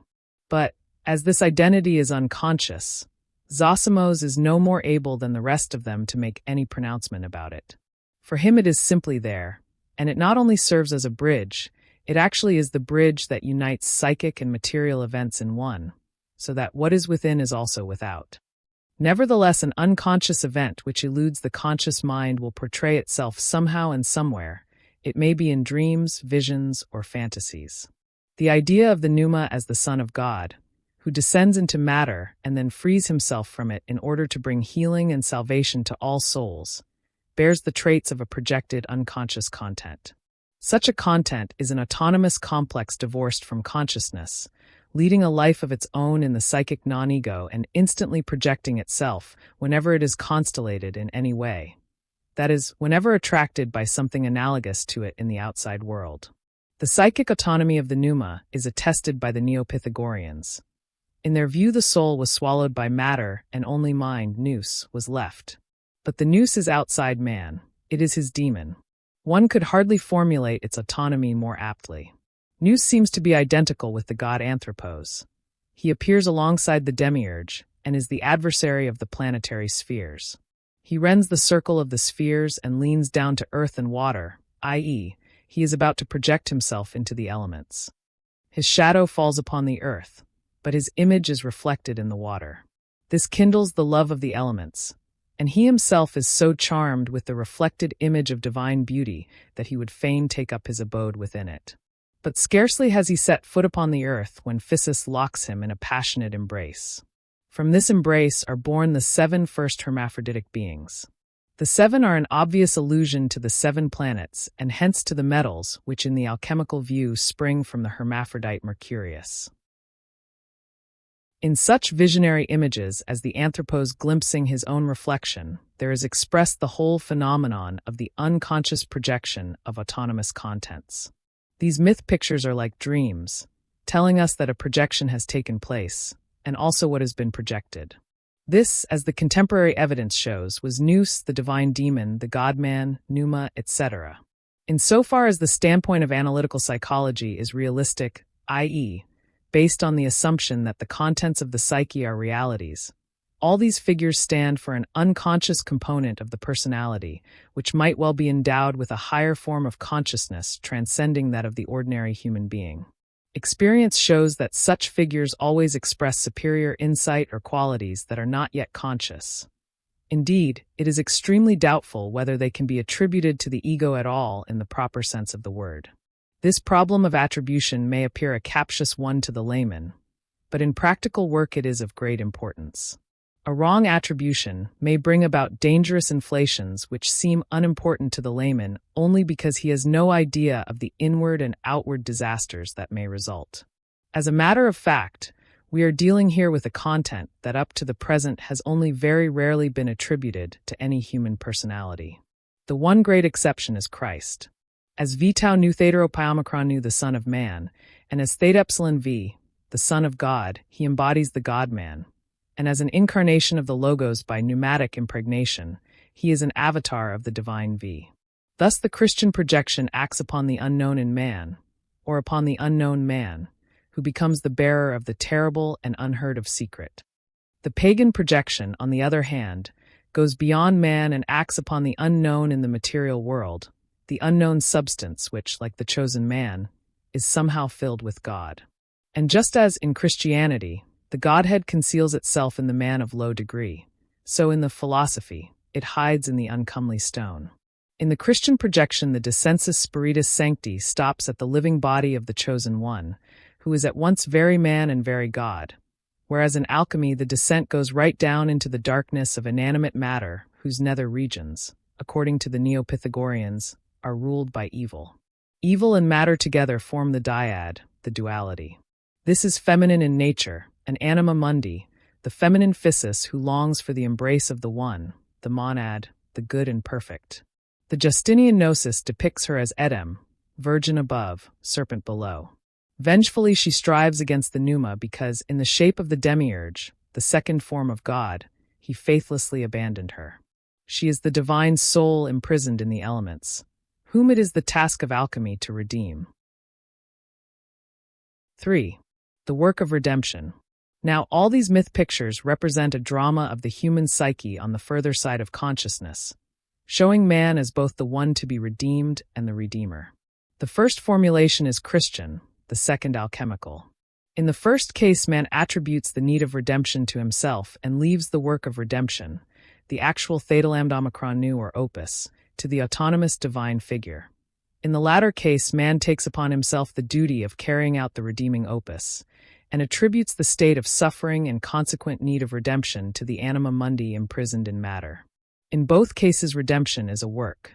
In Christianity, it is the life and death of the God-man which, by a unique sacrifice, bring about the reconciliation of man, who craves redemption and is sunk in materiality with God. The mystical effect of the God-man's self-sacrifice extends, broadly speaking, to all men, though it is efficacious only for those who submit through faith or are chosen by divine grace. But in the Pauline acceptance it acts as an apokatastasis and extends also to non-human creation in general, which, in its imperfect state, awaits redemption like the merely natural man. By a certain synchronicity of events, man, the bearer of a soul submerged in the world and the flesh, is potentially related to God at the moment when he, as Mary's son, enters into her, the Virgo terrae and representative of matter in its highest form. And potentially at least, man is fully redeemed at the moment when the eternal Son of God returns again to the Father after undergoing the sacrificial death. The ideology of this mysterium is anticipated in the myths of Osiris, Orpheus, Dionysus, and Hercules, and in the conception of the Messiah among the Hebrew prophets. These anticipations go back to the primitive hero myths, where the conquest of death is already an important factor. The projections upon Attis and Mithras, more or less contemporary with the Christian one, are also worth mentioning. The Christian projection differs from all these manifestations of the mystery of redemption and transformation by reason of the historical and personal figure of Jesus. The mythical event incarnates itself in him, and so enters the realm of world history as a unique historical and mystical phenomenon. In the figure of the divine hero, God himself wrestles with his own imperfect, suffering, living creation. He even takes its suffering condition upon himself, and by this sacrificial act, accomplishes the opus magnum, the theta lambda omicron nu of salvation and victory over death. As regards the actual performance of this entirely metaphysical work, man is powerless to do anything really decisive. He looks to his Redeemer, full of faith and confidence, and does what he can in the way of imitation. But this never reaches the point where man himself becomes the Redeemer, or at least his own Redeemer. Yet a complete imitation and re-establishment of Christ in the believer would necessarily lead to such a conclusion. But this is out of the question. Were such an approximation to occur, then Christ would have re-established himself in the believer and replaced the latter's personality. We should have to be satisfied with this statement were it not for the existence of the Church. The institution of the Church means nothing less than the everlasting continuation of the life of Christ and its sacrificial function. In the Officium Divinum, or in Benedictine parlance, the Opus Divinum, Christ's sacrifice, the redeeming act, constantly repeats itself anew while still remaining the unique sacrifice that was accomplished, and is accomplished ever again, by Christ himself inside time and outside all time. This opus supernatural is represented in the sacrifice of the Massachusetts. In the ritual act, the priest, as it were, shows forth the mystical event, but the real agent is Christ, who sacrifices himself everywhere always. Though his sacrificial death occurred in time, it is an essentially timeless occurrence. In the Thomist view, the Mass is not a real immolatio sacrifice of the body of Christ, but a representation of his sacrificial death. Such an interpretation would be sufficient and consistent were it not for the transubstantiation of the offered substances, the bread and wine. This offering is meant as a sacrificium, literally a making sacred. The etymology of the German word for sacrifice, Opfer, is obscure, it being a moot point whether it comes from affair, to offer, or from operari, to effect, to be active. In its ancient usage, operari deo meant to serve the god, or to sacrifice to him. But if the opfer is an opus, then it is far more than an oblatio, the offering of such a modest gift as bread and wine. It must be an effectual act, giving the ritual words spoken by the priest a causal significance. The words of the consecration, capriti quam pateriter, etc., are therefore to be taken not merely as representative, but as the causa efficiens of the transubstantiation. That is why the Jesuit Lessius, died in 1623, called the words of the consecration the sword, with which the sacrificial lamb is slaughtered. The so-called theory of mactation, slaughtering, occupies an important place in the literature of the Mass, though it has not been generally accepted in its more objectionable outgrowths. Perhaps the clearest of all is the Greek ritual as described by the Archbishop Nicolaus Cabasilas of Thessalonica, d. circa 1363. In the first preparatory, part of the Mass, the bread and wine, are placed not on the main altar, but on the pyro theta epsilon sigma iota, a sort of sideboard. There the priest cuts a piece off the loaf and repeats the text. He is led as a lamb to the slaughter. Then he lays it on the table and repeats, "The Lamb of God is sacrificed." The sign of the cross is then imprinted on the bread and a small lance stabbed into its side, to the text, "But one of the soldiers with a spear pierced his side, and forthwith came there out blood and water." At these words, water and wine are mixed in the chalice. Then comes the oblatio in solemn procession, with the priest carrying the offering. Here the gift represents the giver. Christ the sacrificant is also the sacrificed. Thus the priest reenacts the traditional event, and insofar as Christ, in the sacramental state, possesses a vita corporea actualis, an actual bodily life, one could say that a physical slaying, mortificatio, of his body has taken place. This happens as a result of the consecrating words spoken by the priest and the destruction of the offering, the oblalio oxysi ad cultum Dei, the offering up of the slain to the service of God, brings about the transubstantiation. The latter is a transmutation of the elements, which pass from a natural, soiled, imperfect material state into a subtle body. The bread, which must be wheaten, signifies the body, and the wine, representing blood, the soul. After the transubstantiation, a piece of the host is mingled with the wine, thus producing the coniunctio of the soul with the body and establishing the living body of Christ, namely the unity of the Church. Saint Ambrose called the transformed bread metachina. It is the phi mu alpha kappa omicron nu theta alpha nu alpha sigma alpha, the drug of immortality, which, in the act of communion, displays its characteristic effect in and on the believer, the effect of uniting the body with the soul. This takes the form of a healing of the soul and a reformatio of the body. The text of the Missal shows us how this is meant. De nobis perhuius aqui et vini mysterium, ius divinitatis esse consorts, que humanitatis nostrae fieri dignatus est particeps, Jesus Christus. Grant that through the mystery of this water and wine, we may have fellowship in the divine nature of him who vouchsafed to become partaker of our humanity. Perhaps I may be allowed to introduce a personal remark here. It was a real revelation for me, as a Protestant, to read the words of the offertory for the first time. Deus, que humani substantii dignitatem mirabiliter condidisti. O God, who didst marvelously create the dignity of human nature, and que humanitatis nostrae fieri dignatus est particeps, who vouchsafed to become partaker of our humanity. What respect for the dignity of human nature! Deus et homo. There is no sign of that unworthy sinful man whom Protestantism has so often slandered in the past and is only too ready to slander again. Moreover, there seems to be still something else hidden in this almost transcendental estimate of man. For if God dignatus est to become partaker of our human nature, then man may also deem himself worthy to become partaker of the divine nature. In a certain sense, this is just what the priest does in the performance of the sacrificial mystery, when he offers himself as the victim in place of Christ. And the congregation does likewise when it eats the consecrated body and thus shares in the substance of deity. By pronouncing the consecrating words that bring about the transformation, the priest redeems the bread and wine from their elemental imperfection as created things. This idea is quite unchristian. It is alchemical. Whereas Catholicism emphasizes the effectual presence of Christ, alchemy is interested in the fate and manifest redemption of the substances, for in them the divine soul lies captive and awaits the redemption that is granted to it at the moment of release. The captive soul then appears in the form of the Son of God. For the alchemist, the one primarily in need of redemption is not man, but the deity who is lost and sleeping in matter. Only as a secondary consideration does he hope that some benefit may accrue to himself from the transformed substance as the panacea, the metachina catholica, just as it may to the imperfect bodies, the base or sick metals, etc.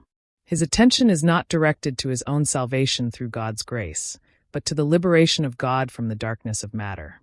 By applying himself to this miraculous work, he benefits from its salutary effect, but only incidentally. He may approach the work as one in need of salvation, but he knows that his salvation depends on the success of the work, on whether he can free the divine soul. To this end he needs meditation, fasting, and prayer. More, he needs the help of the Holy Ghost as his Po. Since it is not man but matter that must be redeemed, the spirit that manifests itself in the transformation is not the Son of Man, but, as Cunrath very properly puts it, the filius macrocosmi. Therefore, what comes out of the transformation is not Christ, but an ineffable material being named the stone, which displays the most paradoxical qualities apart from possessing corpus, anima, spiritus, and supernatural powers. One might be tempted to explain the symbolism of alchemical transformation as a parody of the Mass, were it not pagan in origin and much older than the latter. The substance that harbors the divine secret is everywhere, including the human body. It can be had for the asking and can be found anywhere, even in the most loathsome filth. In these circumstances, the opus is no longer a ritualistic officium, but the same work of redemption which God himself accomplished upon mankind through the example of Christ, and which is now recognized by the philosopher who has received the donum spiritus sancti, the divine art, as his own individual opus. The alchemists emphasize this point. He who works through the spirit of another and by a hired hand will behold results that are far from the truth, and conversely he who gives his services to another as assistant in the laboratory will never be admitted to the Queen's mysteries. One might quote the words of Cabasilas, "As kings, when they bring a gift to God, bear it themselves and do not permit it to be borne by others." Alchemists are, in fact, decided solitaries. Each has his say in his own way. They rarely have pupils, and of direct tradition there seems to have been very little, nor is there much evidence of any secret societies or the like. Each worked in the laboratory for himself and suffered from loneliness. On the other hand, quarrels were rare. Their writings are relatively free of polemic, and the way they quote each other shows a remarkable agreement on first principles, even if one cannot understand what they are really agreeing about. There is little of that disputatiousness and splitting of hairs that so often mar theology and philosophy. The reason for this is probably the fact that true alchemy was never a business or a career, but a genuine opus to be achieved by quiet, self-sacrificing work. One has the impression that each individual tried to express his own particular experiences, quoting the dicta of the masters only when they seem to offer analogies. All, from the very earliest times, are agreed that their art is sacred and divine, and likewise that their work can be completed only with the help of God. This science of theirs is given only to the few, and none understands it unless God or a master has opened his understanding. The knowledge acquired may not be passed on to others unless they are worthy of it. Since all the essentials are expressed in metaphors, they can be communicated only to the intelligent, who possess the gift of comprehension. The foolish allow themselves to be infatuated by literal interpretations and recipes, and fall into error. When reading the literature, one must not be content with just one book, but must possess many books, for one book opens another. Moreover, one must read carefully, paragraph by paragraph, then one will make discoveries. The terminology is admitted to be quite unreliable. Sometimes the nature of the coveted substance will be revealed in a dream. The materia lapidus may be found by divine inspiration. The practice of the art is a hard road and the longest road. The art has no enemies except the ignorant. It goes without saying that there are good and bad authors in alchemical literature as elsewhere. There are productions by charlatans, simpletons, and swindlers. Such inferior writings are easily recognized by their endless recipes, their careless and uneducated composition, their studied mystification, their excruciating dullness, and their shameless insistence on the making of gold. Good books can always be recognized by the industry, care, and visible mental struggles of the author. 4. The prima materia. Synonyms for the materia. The basis of the opus, the prima materia, is one of the most famous secrets of alchemy. This is hardly surprising, since it represents the unknown substance that carries the projection of the autonomous psychic content. It was of course impossible to specify such a substance, because the projection emanates from the individual and is consequently different in each case. For this reason, it is incorrect to maintain that the alchemists never said what the prima materia was. On the contrary, they gave all too many definitions, and so were everlastingly contradicting themselves. For one alchemist, the prima materia was quicksilver. For others it was or iron, gold, lead, salt, sulfur, vinegar, water, air, fire, earth, blood, water of life, lapis, poison, spirit, cloud, sky, dew, shadow, sea, mother, moon, dragon, Venus, chaos, microcosm. Ruland's lexicon gives no less than 50 synonyms, and a great many more could be added. Besides these half-chemical, half-mythological definitions, there are also some philosophical, ones which have a deeper meaning. Thus in the treatise of Comerios we find the definition Hades. In Olympiodorus the black earth contains the accursed of God, Theta Epsilon Omicron Kappa Alpha Tau Alpha Tau Omicron. The Concilium Conugii says that the father of gold and silver, i.e. their prima materia, is the animal of earth and sea, or man, or a part of man, e.g. his hair, blood, etc. Dorn calls the prima materia Adamica, and, basing himself on Paracelsus, Limbus microcosmicus. The material of the stone is no other than the fiery and perfect Mercurius, and the true hermaphroditic atom and microcosm equals man. Hermes Trismegistus is said to have called the stone the orphan. Since Dorn was a pupil of Paracelsus, his views are probably connected with the anthropos doctrine of his master. For this I must refer the reader to my essay Paracelsus as a Spiritual Phenomenon. Further connections between man and the prima materia are mentioned in other authors, but I cannot quote them all here. The mercurial dragon of Greek alchemy, surnamed Nu Tau Painu, gave rise to descriptions of the prima materia as unum, unica res, and monad, and to the statement in the Liber Platonis Quartorum, That man is well qualified to complete the work because he possesses that which is simple, i.e., the soul. Mylius describes the prima materia as the elementum primordial. It is the pure subject and the unity of forms. And in it any form whatsoever may be assumed, in quo retiniter coelebet forma cum possibilitate. In the second version of the Tuba, Eximindus says, I make known to you, ye sons of the doctrine, that the beginning of all creatures is a certain primary everlasting and infinite nature which cooks and rules everything, and whose active and passive aspects are known and recognized only by those on whom the knowledge of the sacred art has been bestowed. In Sermo 9 of the Tuba Eximinus, puts forward a theory of creation that corresponds to the biblical one, creation through the Word, but stands in flagrant contradiction to the above, according to which the beginning is a natura perpetua et infinita. In the Rosarium, the prima materia is called radix ipsius, root of itself. Because it roots in itself, it is autonomous and dependent on nothing. 2. The increatum. Being a radix ipsius, the prima materia is a true principium, and from this it is but a step to the Paracelsan view that it is something increatum, uncreated.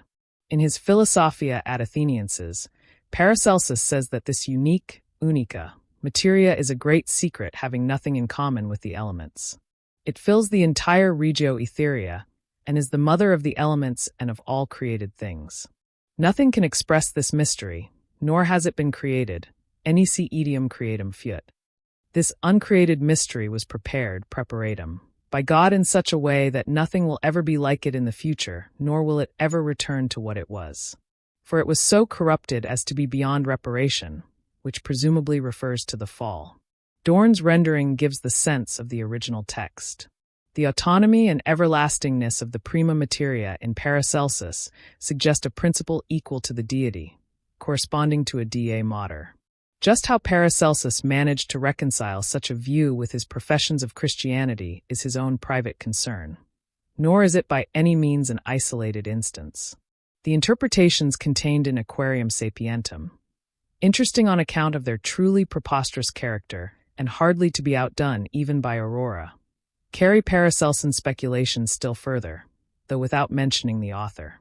The following texts, for example, are applied to the prima materia, and his going forth is from the beginning, from the days of eternity, Micah 5 verse 2 DV, and before Abraham was made, I am, John 8 verse 58 DV. This is supposed to show that the stone is without beginning and has its primum ends from all eternity, and that it too is without end and will exist in all eternity. To understand this properly, one must open wide the eyes of the soul and the spirit and observe and discern accurately by means of the inner light. God has lit this light in nature and in our hearts from the beginning. And in the same way, continues the author, that the stone together with its material has 1,000 names and is therefore called miraculous. All these names can in eminent degree be predicated of God, and the author thereupon proceeds to this application. A Christian can hardly believe his ears, but this conclusion only repeats what has already been said quite plainly in the Liber Platonis Quartorum. Residential ex qua sunt res, est deus invisibilis et immobilis, that from which things arise is the invisible and immovable God. The first res is the subject matter of the divine art. It is true that very few of the philosophers pressed forward to this conclusion expressis verbis, but it is an aspect that makes their hints and veiled allusions decidedly more transparent. Moreover, such a conclusion was inevitable psychologically, because the unconscious, being unknown, is bound to coincide with itself everywhere. Lacking all recognizable qualities, no unconscious content can be distinguished from any other. This is not a logical sophistry, but a very real phenomenon of great practical importance, for it affects the problems of identity and identification in social life, which are based on the collective and indiscriminable nature of unconscious contents. These, once they have taken possession of certain individuals, irresistibly draw them together by mutual attraction and knit them into smaller or larger groups which may easily swell into an avalanche. The above quotations clearly show that the alchemists came to project even the highest value, God, into matter. With the highest value thus safely embedded in matter, a starting point was given for the development of genuine chemistry on the one hand and of the more recent philosophical materialism on the other. with all the psychological consequences that necessarily ensue when the picture of the world is shifted 180 degrees. However remote alchemy may seem to us today, we should not underestimate its cultural importance for the Middle Ages. Today is the child of the Middle Ages, and it cannot disown its parents. 3. Ubiquity and perfection. The prima materia has the quality of ubiquity. It can be found always and everywhere, which is to say that projection can take place always and everywhere. The English alchemist Sir George Ripley writes, "The philosophers tell the inquirer that birds and fishes bring us the lapis. Every man has it. It is in every place, in you, in me, in everything, in time and space. It offers itself in lowly form, villi figura. From it there springs our eternal water, aqua permanens." According to Ripley, the prima materia is water. It is the material principle of all bodies, including Mercury. It is the hyle which the divine act of creation brought forth from the chaos as a dark sphere. The chaos is a massa confusa that gives birth to the stone. The hylical water contains a hidden elemental fire. In the treatise De Sulfur Hellfire, Ignis Gehennalis is attributed to the element earth as its inner opposite. According to Hortulanus, the stone arises from a massa confusa containing in itself all the elements. Just as the world came forth from a chaos confusum, so does the stone. The idea of the rotating aquasphere reminds us of the Neo-Pythagoreans. In Archytas, the world soul is a circle or sphere. In Philolaos, it draws the world round with it in its rotation. The original idea is to be found in Anaxagoras, where the nous gives rise to a whirlpool in chaos. The cosmogony of Empedocles is also relevant. Here the sigma-alpha omicron, spherical being, springs from the union of dissimilars, owing to the influence of iota lambda alpha. The definition of this spherical being as the most serene God sheds a special light on the perfect, round nature of the lapis, which arises from and constitutes the primal sphere. Hence the prima materia is often called lapis. The initial state is the hidden state, but by the art and the grace of God it can be transmuted into the second, manifest state. That is why the prima materia sometimes coincides with the idea of the initial stage of the process, the nigredo. It is then the black earth in which the gold or the lapis is sown like the grain of wheat. It is the black, magically fecund earth that Adam took with him from paradise, also called antimony and described as a black blacker than black, nigrum nigrius nigro. 4. The king and the king's son. As the grain of fire lies concealed in the hyle, so the king's son lies in the dark depths of the sea as though dead, but yet lives and calls from the deep. Whosoever will free me from the waters and lead me to dry land, him will I prosper with everlasting riches. The connection with the Rex Marinus of the Visio Arislay is obvious. Arislius tells of his adventure with the Rex Marinus, in whose kingdom nothing prospers and nothing is begotten. Moreover, there are no philosophers there. Only like mates with like, consequently there is no procreation. The king must seek the counsel of the philosophers and mate Fabricius with Bea, his two children whom he has hatched in his brain. When we are told that the king is exanimus, inanimate, or that his land is unfruitful, it is equivalent to saying that the hidden state is one of latency and potentiality. The darkness and depths of the sea symbolize the unconscious state of an invisible content that is projected. Inasmuch as such a content belongs to the total personality and is only apparently severed from its context by projection, there is always an attraction between conscious mind and projected content. Generally, it takes the form of a fascination. This, in the alchemical allegory, is expressed by the king's cry for help from the depths of his unconscious, dissociated state. The conscious mind should respond to this call. One should operare regi, render service to the king, for this would be not only wisdom but salvation as well. Yet this brings with it the necessity of a descent into the dark world of the unconscious, the ritual kappa alpha beta alpha sigma iota epsilon nu dar omicron nu, the perilous adventure of the night sea journey, whose end and aim is the restoration of life, resurrection, and the triumph over death. Arislius and his companions brave the quest, which ends in catastrophe, the death of Fabricius. His death is a punishment for the incestuous coniunctio oppositorum. The brother-sister pair stands allegorically for the whole conception of opposites.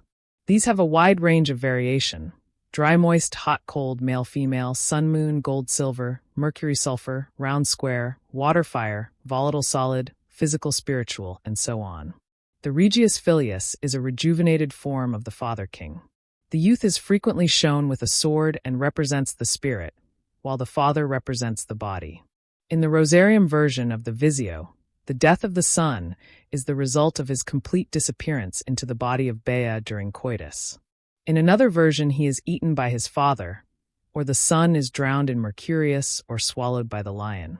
Fabricius is the masculine, spiritual principle of light and logos which, like the Gnostic nous, sinks into the embrace of physical nature, physis. Death therefore represents the completion of the spirit's descent into matter. The alchemists depicted the sinful nature of this occurrence in various ways, but, because they do not appear to have quite understood it, they rationalize or minimize the incest, in itself so repellent. V. The myth of the hero. Resulting as it did from the advice of the philosophers, the death of the king's son is naturally a delicate and dangerous matter. By descending into the unconscious, the conscious mind puts itself in a perilous position, for it is apparently extinguishing itself. It is in the situation of the primitive hero who is devoured by the dragon. Since all this means a diminution or extinction of consciousness, an abasement du niveau mental equivalent to that peril of the soul, which is primitive man's greatest dread, i.e., the fear of ghosts. The deliberate and indeed wanton provocation of this state is a sacrilege or breach of taboo attended by the severest punishments. Accordingly, the king imprisons Arislius and his companions in a triple glass house together with the corpse of the king's son. The heroes are held captive in the underworld at the bottom of the sea, where, exposed to every kind of terror, they languish for 80 days in an intense heat. At the request of Arislius, Bea is imprisoned with them. The Rosarium version of the Visio interprets the prison as Bea's womb. Clearly, they have been overpowered by the unconscious and are helplessly abandoned, which means that they have volunteered to die in order to beget a new and fruitful life in that region of the psyche which has hitherto lain fallow in darkest unconsciousness and under the shadow of death. Although the possibility of life is hinted at by the brother-sister pair, these unconscious opposites must be activated by the intervention of the conscious mind. Otherwise, they will merely remain dormant. But this is a dangerous undertaking. We can understand the anxious plea in Aurora Consurgens. Horridas nostrae mentis purga tenebras, accend lumen sensibus. We can also understand why Michael Meyer found few that were willing to plunge into the sea. Arislius is in danger of succumbing to the fate of Theseus and Perithous, who descended into Hades and grew fast to the rocks of the underworld, which is to say that the conscious mind, advancing into the unknown regions of the psyche, is overpowered by the archaic forces of the unconscious, a repetition of the cosmic embrace of nous and physis. The purpose of the descent as universally exemplified in the myth of the hero is to show that only in the region of danger, watery abyss, cavern, forest, island, castle, etc., can one find the treasure hard to attain, jewel, virgin, life potion, victory over death. The dread and resistance which every natural human being experiences when it comes to delving too deeply into himself is, at bottom, the fear of the journey to Hades. If it were only resistance that he felt, it would not be so bad. In actual fact, however, the psychic substratum, that dark realm of the unknown, exercises a fascinating attraction that threatens to become the more overpowering the further he penetrates into it. The psychological danger that arises here is the disintegration of personality into its functional components, i.e., the separate functions of consciousness, the complexes, hereditary units, etc. Disintegration, which may be functional or occasionally a real schizophrenia, is the fate which overtakes Gabricus. In the Rosarium version, he is dissolved into atoms in the body of Bea, this being equivalent to a form of mortificatio. Here again we have a repetition of the coniunctio of nous and physis. But the latter is a cosmogonic event, whereas this is a catastrophe brought about by the intervention of the philosophers. So long as consciousness refrains from acting, the opposites will remain dormant in the unconscious. Once they have been activated, the Regius Filius, spirit, logos, nous, is swallowed up by physis. That is to say, the body and the psychic representatives of the organs gain mastery over the conscious mind. In the hero myth, this state is known as being swallowed up in the belly of the whale or dragon. The heat there is usually so intense that the hero loses his hair, i.e., he is reborn bald as a babe. This heat is the ignis gehennalis, the hell into which Christ descended in order to conquer death as part of his opus. The philosopher makes the journey to hell as a redeemer. The hidden fire forms the inner antithesis to the cold wetness of the sea. In the Visio, this heat is undoubtedly the warmth of incubation, equivalent to the self-incubating or brooding state of meditation. In Indian yoga, we find the kindred idea of tapas, self-incubation. The aim of tapas is the same as in the Visio, transformation and resurrection. 6. The hidden treasure. The treasure hard to attain, whose presence was suspected in the dark prima materia, is symbolized by the alchemists in various ways. Christopher of Paris, for instance, says that the chaos as prima materia is the work of all-wise nature. Our understanding, intellectus, aided by the celestial and glowing spirit, must transform this natural work of art, chaos, into the celestial nature of the quintessence, and into the life-giving, vegetabilis, essence of heaven. The precious substance is potentially contained in this chaos as a massa confusa of all the elements rolled into one, and man must diligently apply his mind to it so that our heaven may come into reality ad actum. Johannes Gracius quotes the view that the prima materia is the lead plumbum of the philosophers, also called the lead of the air, an allusion to the inner opposite. This lead contains the radiant white dove called the salt of the metals. The dove is the chaste, wise, and rich queen of Sheba, veiled in white, who is willing to give herself to none but King Solomon. According to Basilius Valentinus, the earth, as prima materia, is not a dead body, but is inhabited by a spirit that is its life and soul. All created things, minerals included, draw their strength from the earth spirit. This spirit is life, it is nourished by the stars, and it gives nourishment to all the living things it shelters in its womb. Through the spirit received from on high, the earth hatches the minerals in her womb as the mother her unborn child.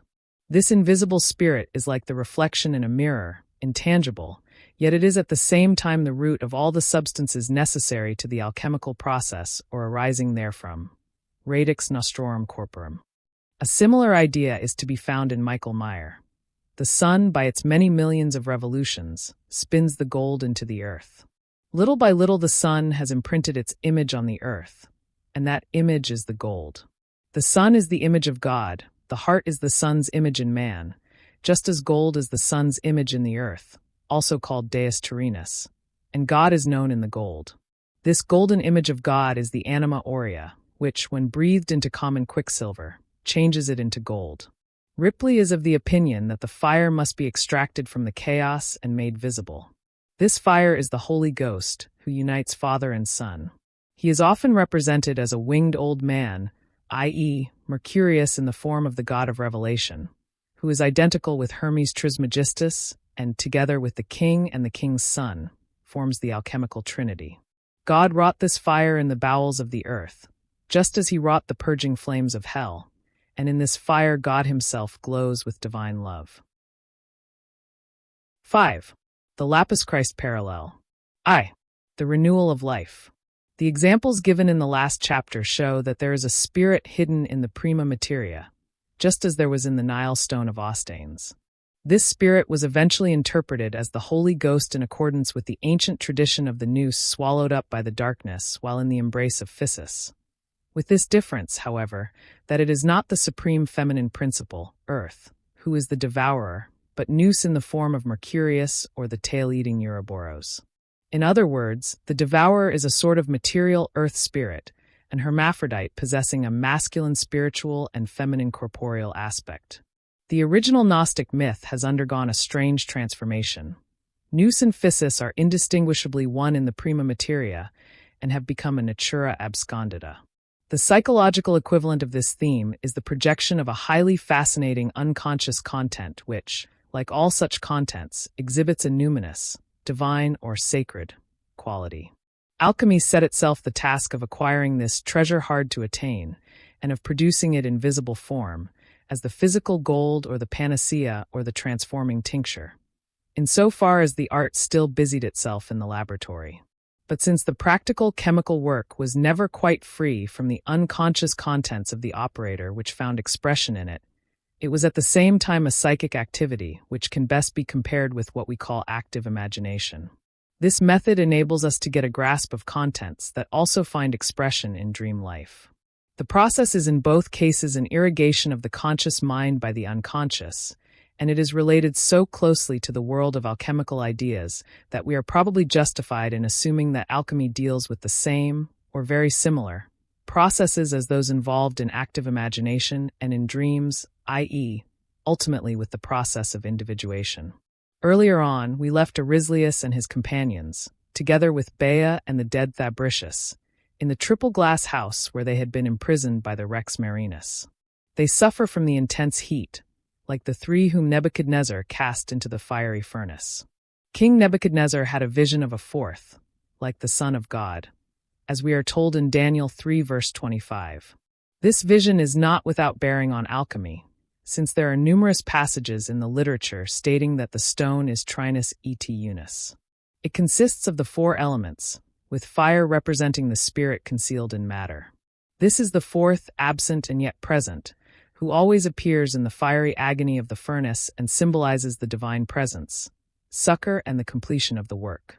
And in their hour of need, Aurelius and his companions see their master Pythagoras in a dream and beg him for help. He sends them his disciple Harfaridas, the author of nourishment. So the work is completed and Fabricius comes to life again. We may suppose that Harfaridas brought them the miraculous food, though this only becomes clear through a discovery of Ruscas, who gave us access to the text of the Codex Berlinensis. There, in an introduction that is missing from the printed versions of the Visio, we read, Pythagoras says, "Ye write and have written down for posterity how this most precious tree is planted, and how he that eats of its fruits shall hunger no more." Since the Visio was written for the express purpose of leaving an example of the alchemical process to posterity, it naturally deals with the planting of trees, and the end of the legend is designed to show the miraculous regenerating effects of the fruit. While Aurelius was in such dire straits, and Fabricius lay in the sleep of death, the tree was evidently growing and bearing fruit. The part played by Aurelius in the glass house is entirely passive. The decisive action comes from the master, who sends his messenger with the food of life. We are told that a man can receive the secret knowledge only through divine inspiration or from the lips of a master, and also that no one can complete the work except with the help of God. In the Visio, it is the legendary master, the divine Pythagoras, who takes the place of God and completes the work of regeneration. This divine intervention, as we may venture to call it, occurs in a dream, when Aurelius sees the master and implores his help. If the union of the opposites, mind and body, portrayed by Fabricius and Bea, the putting to death, and the cremation in the furnace are, according to one alchemist, the equivalent of the offertory in the Mass, we find an analogy to the petition for help in the Memento Vivorum, the intercession for the living, and in the commemoration of martyrs, both of which precede the transubstantiation in the Ordo Missi. The invocation is made pro redemption animarum suarum, pro spe salutis et incolumnitatis sui, for the redemption of their souls, for the hope of their health and welfare. And the saints are remembered in order that God, for the sake of their merits and prayers, may grant that we be defended in all things with the help of thy protection. The petition ends with the epiclesis, which ushers in the transubstantiation. Ut nobis corpus et sanguis fiat, that it may become for us the body and the blood, i.e., the miraculous food, the Romeo Alpha Kappa Omicron Nu Zeta Omega. In the Visio, it is the fruit of the immortal tree that brings salvation. But when the Church speaks of the fructus sacrificii missi, the fruits of the sacrifice of the Mass, it is not quite the same thing, since moral and other effects are meant, not the consecrated substances themselves, which are likewise produced ex opere operato, from the performed work. Here we come to a parting of the ways. The Christian receives the fruits of the Mass for himself personally, and for the circumstances of his own life in the widest sense. The alchemist, on the other hand, receives the fructus arboris immortalis not merely for himself, but first and foremost for the king or the king's son, for the perfecting of the coveted substance. He may play a part in the perfectio, which brings him health, riches, illumination, and salvation. But since he is the Redeemer of God and not the one to be redeemed, he is more concerned to perfect the substance than himself. Moral qualities he takes for granted and considers them only in so far as they help or hinder the opus. We could say that he lays the whole emphasis on the effect ex opere operantis, of the work of the operator. Naturally to a much higher degree than the Church, since he takes the place of the Christ who sacrifices himself in the Massachusetts. One should not for a moment suppose that he presumes to the role of Redeemer from religious megalomania. He does so even less than the officiating priest who figuratively sacrifices Christ. The alchemist always stresses his humility and begins his treatises with invocations to God. He does not dream of identifying himself with Christ. On the contrary, it is the coveted substance, the lapis, that he likens to Christ. It is not really a question of identification at all, but of the hermeneutic sicut, as or like, which characterizes the analogy. For medieval man, however, analogy was not so much a logical figure as a secret identity, a remnant of primitive thinking which is still very much alive. An instructive example of this is the rite of hallowing the fire on the Saturday before Easter. The fire is like unto Christ, an imago Christi. The stone from which the spark is struck is the cornerstone, another imago, and the spark that leaps from the stone is yet again an imago Christi. The analogy with the extraction of the pneuma from the stone in the saying of Ostanes forces itself upon us. We are already familiar with the idea of pneuma as fire, and with Christ as fire, and fire as the earth's inner counterelement.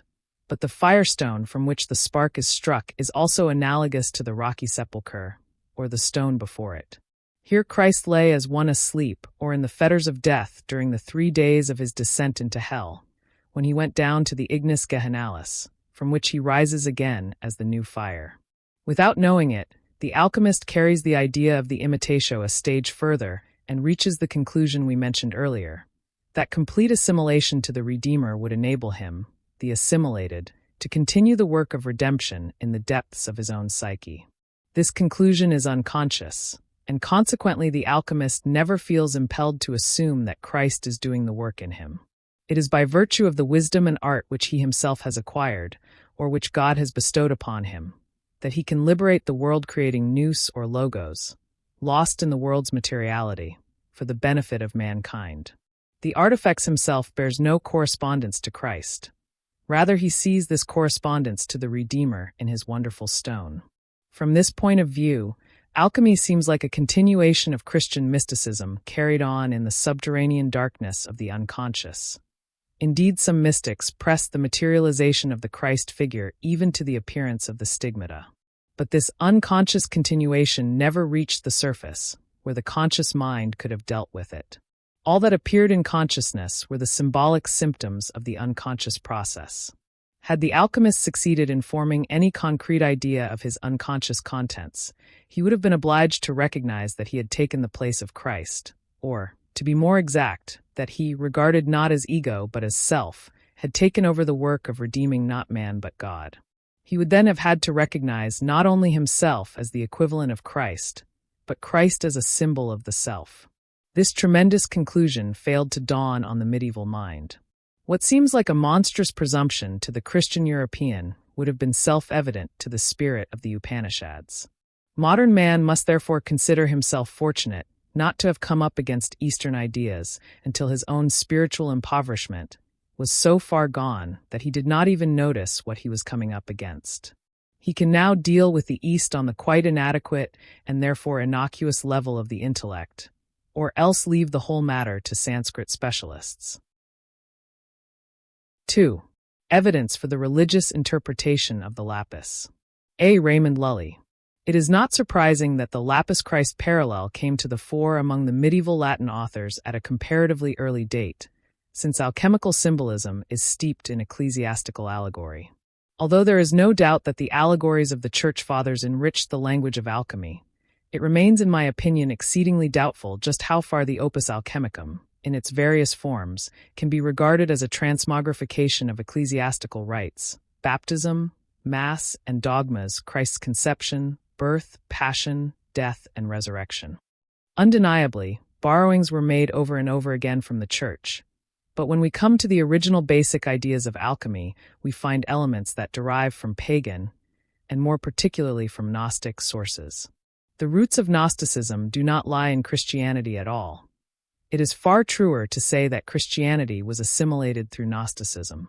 Apart from this, we have a Chinese text, dating from the middle of the 2nd century, which displays fundamental similarities with Western alchemy. Whatever the connection between China and the West may have been, there is absolutely no doubt that parallel ideas exist outside the sphere of Christianity, in places where Christian influence is simply out of the question. A. E. Waite has expressed the opinion that the first author to identify the stone with Christ was the Paracelsus Heinrich Kunrath, 1560–1605, whose amphitheatrum appeared in 1598. In the writings of the somewhat later Jacob Boehme, who frequently uses alchemical terms, the stone has already become a metaphor for Christ. Waite's assumption is undoubtedly erroneous, for we have much earlier testimonies to the connection between Christ and the lapis, the oldest that I have so far been able to discover being contained in the Codicillus, ch. 9, of Raymond Lully, 1235–1315. Even if many of the treatises ascribed to him were written by his Spanish and Provençal disciples, that does not alter the approximate date of his main works, to which the Codicillus belongs. At any rate, I know of no authoritative opinion that puts this treatise later than the 14th century.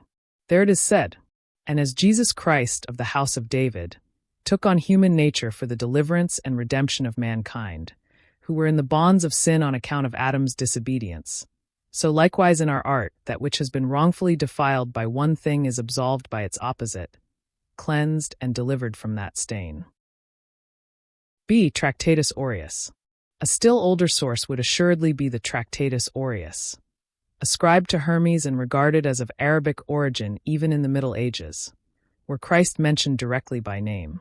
The reason why I nevertheless quote it is that it describes things which bear a remarkable resemblance to the mysterious happenings at Eastertide, and yet are clothed in quite another language. The passage runs as follows. "Our precious stone, that was cast upon the dung heap, is altogether vile. But when we marry the crowned king with the red daughter, she will conceive a son in the gentle fire, and shall nourish him through our fire. Then is he transformed, and his tincture remains red as flesh. Our son of royal birth takes his tincture from the fire, and death, darkness, and the waters flee away. The dragon shuns the light of the sun, and our dead son shall live. The king shall come forth from the fire and rejoice in the marriage. The hidden things shall be disclosed, and the virgin's milk be whitened. The sun is become a warrior fire and surpasses the tincture, for he himself is the treasure and himself is attired in the philosophic matter. Come hither, ye sons of wisdom, and rejoice, for the dominion of death is over, and the sun reigns. He wears the red garment, and the purple is put on." We can take this text as a variant of the mythical God-man and his triumph over death, and thus as an analogy of the Christian drama. Since the age and origin of this Hermetic text are still unknown, we cannot decide with any certainty whether Christian influence is at work here. Probably not.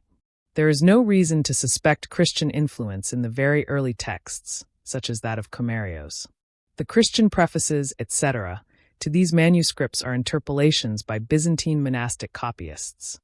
And yet it is just the Comerios text that has all the characteristics of a regeneration mystery, although here the resurrection of the dead is effected not by a redeemer, but by the delta megaro theta epsilon omicron nu, the aqua permanens of the Latinists, to which the Christian water symbolism, aqua equals spiritus veritatis, baptism, and Eucharist, forms an unmistakable parallel. C. Zosimos and the doctrine of the Anthropos. In the later texts, however, which are ascribed to Zosimos, we find the Son of God in unmistakable association with the priestly art, epsilon rho alpha iota kappa tau chi nueta. I give the relevant passages in a literal translation. 4. If you have meditated and have dwelt in human community, you will see that the Son of God has become all things for the sake of devout souls. In order to draw the soul forth from the dominion of Hymarmene into the realm of the incorporeal, behold how he has become all, God, angel, and man capable of suffering. For having power in all, he can become all as he wills, And he obeys the Father inasmuch as he penetrates all bodies and illuminates the mind of each soul, spurring it on to follow him up to the blessed region where it was before the beginning of corporeal things, yearning and led by him into the light. 5. And consider the tablet which Bedos also wrote, and the thrice great Plato and the infinitely great Hermes, saying that the first man is designated with the first hieratic word thoith, who is the interpreter of all things that are, and the giver of names to all corporeal things.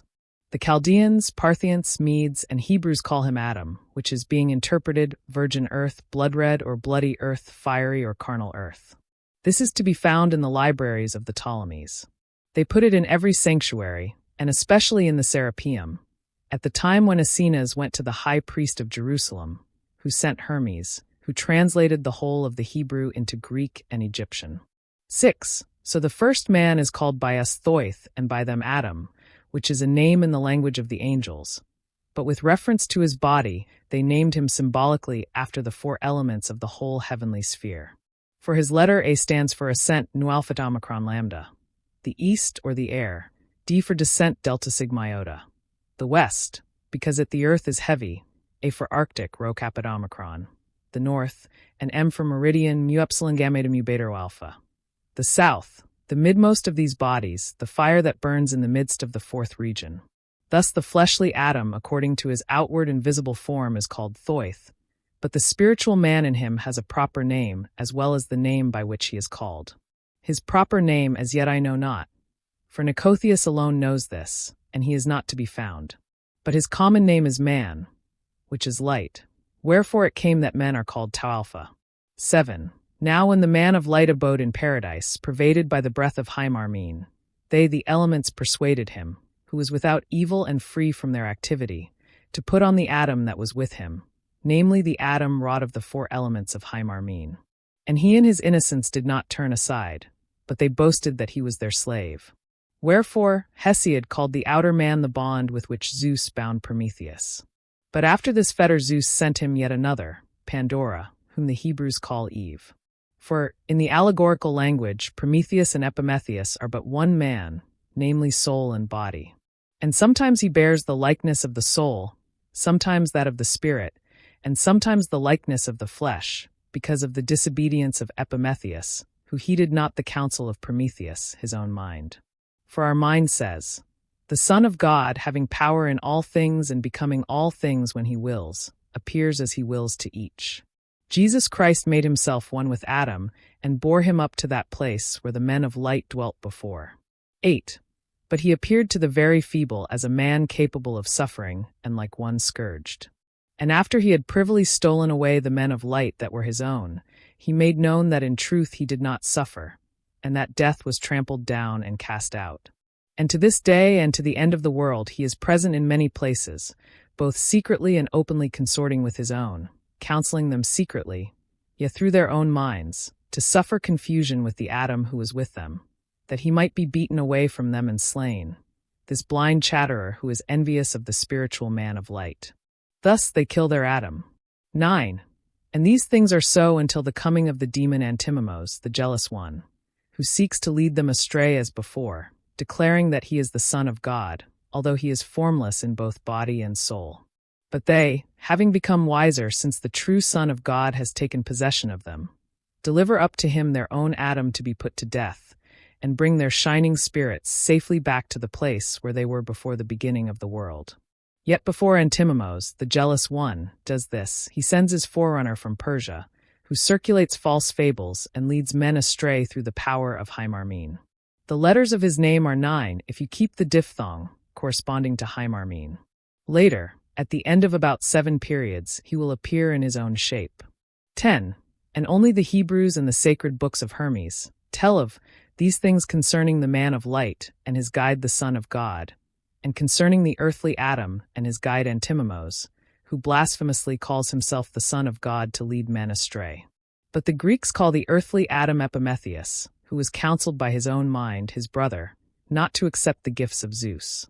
Yet, inasmuch as he erred and afterwards repented, seeking the abode of bliss, he makes everything plain and fully advises them that have spiritual hearing. But those that have only bodily hearing are slaves of Hymarmene, for they neither understand nor admit anything else. 11. And all who meet with success in the matter of colorings at the propitious moment consider nothing but the great book about furnaces, for they do not esteem the art, nor do they understand the poet when he says, "But the gods have not given to men equally. Neither do they observe and see the manner of men's lives. How, even in the same art, men may reach the goal in different ways and practice the same art in different ways, according to their different characters and the constellations of the stars in the exercise of the same art. How one worker is inactive, another alone, one blasphemously desiring too much, another too timid and therefore without progress. This is so in all the arts. And how those who practice the same art use different implements and procedures, having also different attitudes to the spiritual conception of it and its practical realization. 12. And this is more to be considered in the sacred art than in all the other arts. To all appearances, Zosimov's Son of God is a Gnostic Christ who has more affinity with the Iranian conception of Gaiam art than with the Jesus of the Gospels. The author's connections with Christianity are by no means clear, since he undoubtedly belonged to the Hermetic Poimandres sect, as is evident from the passage about the crater. As in later Christian alchemy, the Son of God is a sort of paradigm of sublimation, i.e., of the freeing of the soul from the grip of Hymarmene. In both cases he is identical with Adam, who is a quaternity compounded of 4 different earths. He is the anthropos, the first man, symbolized by the 4 elements, just like the lapis, which has the same structure. He is also symbolized by the cross, whose ends correspond to the 4 cardinal points. This motif is often replaced by corresponding journeys, such as those of Osiris, the labors of Heracles, the travels of Enoch, and the symbolic peregrinatio to the 4 quarters in Michael Meyer, 1568 to 1622. Journeys are also related of Hermes Trismegistus, and this may have inspired Meyer's peregrinatio, although it is more probable that Meyer imagined the opus as a wandering or odyssey, rather like the voyage of the Argonauts in quest of the Aureum Velis, golden fleece, so beloved of the alchemists, a theme that figures in the title of more than one treatise. Alexander's campaign is mentioned in a treatise ascribed to Albertus Magnus, the journey ending in the discovery of Hermes' grave, where a stork is perched on the tree instead of a phoenix. Adam corresponds to Thoth Theta Omega, the Egyptian Hermes. Adam's inner, spiritual man is named Light. Nicotheos, who knows the man of Light's secret name, occurs twice in Zosimos as a mysterious personage, and he is also mentioned in a Coptic Gnostic text as one who has beheld the monogenes, unigenitus. Porphyry, in his Life of Plotinus, speaks of him as the author of an apocalypse. The Manichees reckon him among the prophets, along with Shem, Sem, Enos, and Enoch. Prometheus and Epimetheus represent the inner and outer man, like Christ and Adam. The ability to become all, attributed to the Son of God, is an attribute not only of the pneuma, but of the alchemical Mercurius, whose boundless powers of transformation are praised in accordance with the versatility of the astrological Mercury. He is the materia lapidus, the transforming substance par excellence, and is said to penetrate all bodies like a poison. Antimimos, the imitator and evil principle, appears as the antagonist of the Son of God. He too considers himself to be God's son. Here the opposites inherent in the deity are clearly divided. We meet this demon in many other places as he is the spirit of darkness in a man's body, compelling his soul to fulfill all his sinful tendencies. The alchemical parallel to this polarity is the double nature of Mercurius, which shows itself most clearly in the Ouroboros, the dragon that devours, fertilizes, begets, slays, and brings itself to life again. Being hermaphroditic, it is compounded of opposites and is at the same time their uniting symbol. At once deadly poison, basilisk, scorpion, panacea, and savior. Zosimos discloses practically the whole of the recondite and highly peculiar theology of alchemy, by drawing a parallel between the esoteric meaning of the opus and the Gnostic mystery of redemption. This is only one indication that the Lapis-Christ Parallel of the scholastic alchemists had a pagan Gnostic precursor and was by no means a mere speculation of the Middle Ages. De Petrus Bonus.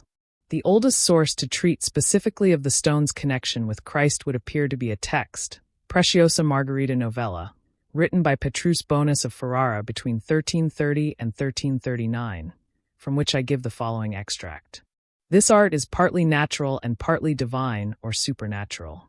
At the end of the sublimation there germinates, through the mediation of the spirit, a shining white soul, anima candida, which flies up to heaven with the spirit. This is clearly and manifestly the stone. So far the procedure is indeed somewhat marvelous, yet still within the framework of nature. But as regards the fixation and permanence of the soul and spirit at the end of the sublimation, this takes place when the secret stone is added, which cannot be grasped by the senses, but only by the intellect, through inspiration or divine revelation, or through the teaching of an initiate. Alexander says that there are two categories, seeing through the eye and understanding through the heart. This secret stone is a gift of God. There could be no alchemy without this stone. It is the heart and tincture of the gold, regarding which Hermes says, "It is needful that at the end of the world heaven and earth be united," which is the philosophic word. Pythagoras also said in the Tuba, "God concealed this from Apollo, so that the world should not be destroyed." Thus alchemy stands above nature and is divine. The whole difficulty of the art lies in this stone. The intellect cannot comprehend it, so must believe it, like the divine miracles and the foundation of the Christian creed. Therefore God alone is the operator, while nature remains passive. It was through their knowledge of the art that the old philosophers knew of the coming of the end of the world and the resurrection of the dead. Then the soul will be united with its original body forever and ever. The body will become wholly transfigured, glorificatum, incorruptible and almost unbelievably subtilized, and it will penetrate all solids. Its nature will be as much spiritual as corporeal.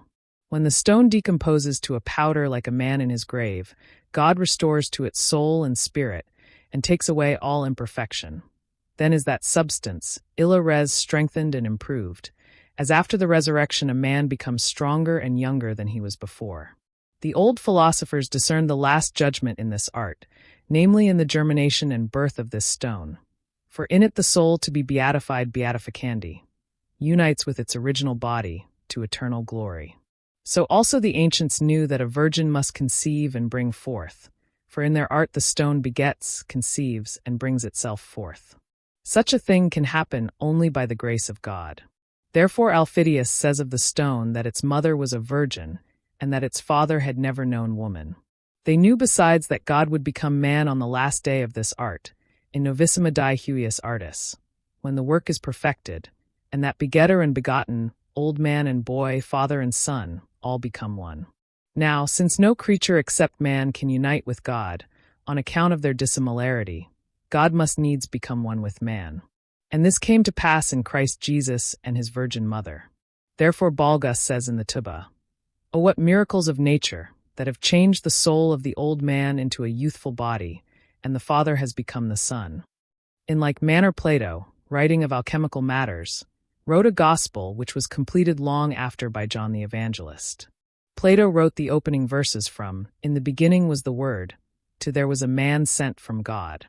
God has shown the philosopher this wonderful example, that he might perform supernatural works. Morienus says that God has entrusted this magisterium to his philosophers or prophets, for whose souls he has prepared a dwelling in his paradise. This text, which is at least a century older than Cunrath, shows beyond all doubt that the connection between the mystery of Christ and the mystery of the lapis was even then so obvious that the philosophical opus seemed like a parallel and imitation, perhaps even a continuation, of the divine work of redemption. Aurora Consurgens and the Doctrine of Sapientia. The next source is Aurora Consurgens, of which a manuscript copy of the 15th century, the Codex Renoviensis, from the monastery at Reinau, is to be found in Zurich. Unfortunately, the manuscript is mutilated and begins only at the fourth parable. I was made aware of it through the fact that the printer of Artis Auriferi, 1593, published only part 2 of Aurora. He prefixed to it a short notice to the reader in which he says that he has purposely omitted the entire treatise consisting of parables or allegories because the author, in the ancient manner of obscurantists, antiquo more tenebrianum, treated almost the whole Bible, particularly Proverbs, Psalms, but above all the Song of Songs, in such a way as to suggest that the Holy Scriptures had been written solely in honor of alchemy. The author, he says, has even profaned the most holy mystery of the incarnation and death of Christ by turning it into the mystery of the lapis. Not, of course, with any evil intent, as he, the typographer Conrad Waldkirch, readily admits, but as was only to be expected in that benighted epoch, Seculum illud tenebrarum. By this Waldkirch meant the pre-Reformation epoch, whose conception of man and the world, and experience of the divine presence in the mystery of matter, had entirely vanished from the purview of the Protestants of his own day. The treatise is preserved entire in the Codex Parisinus Latinus 14006. There is also a printing of it in the compilation edited by Johannes Reninus, Harmoniae Imperscrutabilis Chymico-Philosophicae Decades Dui, Frankfurt, 1625. The age of the text, which is attributed to St. Thomas Aquinas, died in 1274, may be gauged more or less from the fact that the most recent author quoted in it is Albertus Magnus, 1193 to 1280. The other authors who are everywhere quoted in the 15th century, Arnold of Villanova, died in 1313, and Raymond Lully, died in 1315, are not mentioned. Since Thomas was canonized in 1323 and was thus at the height of his fame, it was worthwhile ascribing texts to him from that time on. We shall probably not be far out if we put the date in the first half of the 14th century. The author is evidently a cleric who knows his Vulgate by heart. His whole idiom is steeped in biblical quotation, just as his mind is full of alchemical philosophy. Alchemy is for him absolutely identical with the Sapientia Dei. He begins his treatise with words taken from the Wisdom of Solomon, 7:11, and Proverbs 1:20-21. Venerant mihi omni bona peritor cum illa 100 sapientia Austri, quae forus predicat, in pladius dat vocem suam, in capite turbum clamitat, in foribus portarum urbis profert verba sua dicens. Accidite ad me et illuminamini et operations vestre non confundenter. Omnes ca concupiscitis me divitius mais adem plemini. Venite ergo filiae, audite me, scientium de docibo vos. Ca sapiens et intelligit hanc, quam Alphidius dicit homines et pueros in vis et pladius praeterior et codidia iumentis et pecoribus in sterquilineo conculcari. All good things come to me together with her, that wisdom of the south, who preacheth abroad, who uttereth her voice in the streets, crieth out at the head of the multitudes, and in the entrance of the gates of the city uttereth her words, saying, Come ye to me and be enlightened, and your operations shall not be confounded. All ye that desire me shall be filled with my riches. Come, children, hearken to me, I will teach you the science of God. Who is wise, and understandeth this, of which Alphidius saith, that men and children pass her by daily in the streets and public places, and she is trodden into the mire by beasts of burden and by cattle. The Sapientia Austri is, in patristic usage, the wisdom of the Holy Ghost. For our author Sapientia is the Regina Austri, quae ab orient diciter Venice, ut aurora consurgens, Queen of the South, who is said to have come from the east, like unto the morning rising. Without mentioning our text, the Rosarium quotes it as follows. This Sapientia is my daughter, for whose sake men say that the Queen of the South came out of the east, like the rising dawn, in order to hear, understand, and behold the wisdom of Solomon. Power, honor, strength, and dominion are given into her hand. She wears the royal crown of 7 glittering stars, like a bride adorned for her husband, and on her robe is written in golden lettering in Greek, Arabic, and Latin, I am the only daughter of the wise, utterly unknown to the foolish. This is without doubt a citation from Aurora. The original text has 12 instead of 7 stars, the latter evidently referring to the 7 stars in the hand of the apocalyptic, one like unto the Son of Man. Revelation 1 verse 13, 2, 1. These represent the 7 angels of the 7 churches and the 7 spirits of God. The historical sous-entendu of the 7 is the antique company of 7 gods who later took up their abode in the 7 metals of alchemy. They were deposed by science only during the last 150 years. For Paracelsus, the gods were still enthroned as archons in the mysterium magnum of the prima materia, to their own undoing and ours. The 12 stars of the original text refer to the 12 disciples and the 12 signs of the zodiac. The Agathodaimon serpent on Gnostic gems also has 7 or 12 rays about its head. In Clement's second homily, it is observed that the number of apostles corresponds to the 12 months. In the Manichaean system, the Savior constructs a cosmic wheel with 12 buckets, the zodiac, for the raising of souls. This wheel has a significant connection with the rota or opus circulatorium of alchemy, which serves the same purpose of sublimation. As Dorn says, the wheel of creation takes its rise from the prima materia, whence it passes to the simple elements. Enlarging on the idea of the rota philosophica, Ripley says that the wheel must be turned by the 4 seasons and the 4 quarters, thus connecting this symbol with the peregrinatio and the quaternity. The wheel turns into the wheel of the sun rolling round the heavens, and so becomes identical with the sun god or hero who submits to arduous labors and to the passion of self-cremation, like Heracles, or to captivity and dismemberment at the hands of the evil principle, like Osiris. A well-known parallel to the chariot of the sun is the fiery chariot in which Elijah ascended to heaven. Accordingly, Pseudo-Aristotle says, "Take the serpent and place it on the chariot with 4 wheels, and let it be turned about on the earth until it is immersed in the depths of the sea, and nothing more is visible but the blackest Dead Sea." The image used here is surely that of the sun sinking into the sea, save that the sun has been replaced by the mercurial serpent, i.e., the substance to be transformed. Michael Meyer actually takes the opus circulatorium as an image of the sun's course. For while the hero, like a joyful giant, rises in the east and hastens to his sinking in the west, that he may forever return out of the east, he sets in motion these circulations, depositing in the shining substance of the quicksilver, as in a mirror, forms, wherein by human diligence the gold may be sought, cleansed from impurities, tested by fire and water, and put to a use pleasing to God the Creator. The circle described by the sun is the line that runs back on itself, like the snake that with its head bites its own tail, wherein God may be discerned. Meyer calls it the shining clay molded by the wheel, rota, and hand of the Most High and Almighty Potter, into that earthly substance wherein the sun's rays are collected and caught. This substance is the gold. In Introitus Apertus, Philalethes elaborates Meyer's views. There is in our Mercury, he says, a fiery sulfur or sulphureous fire.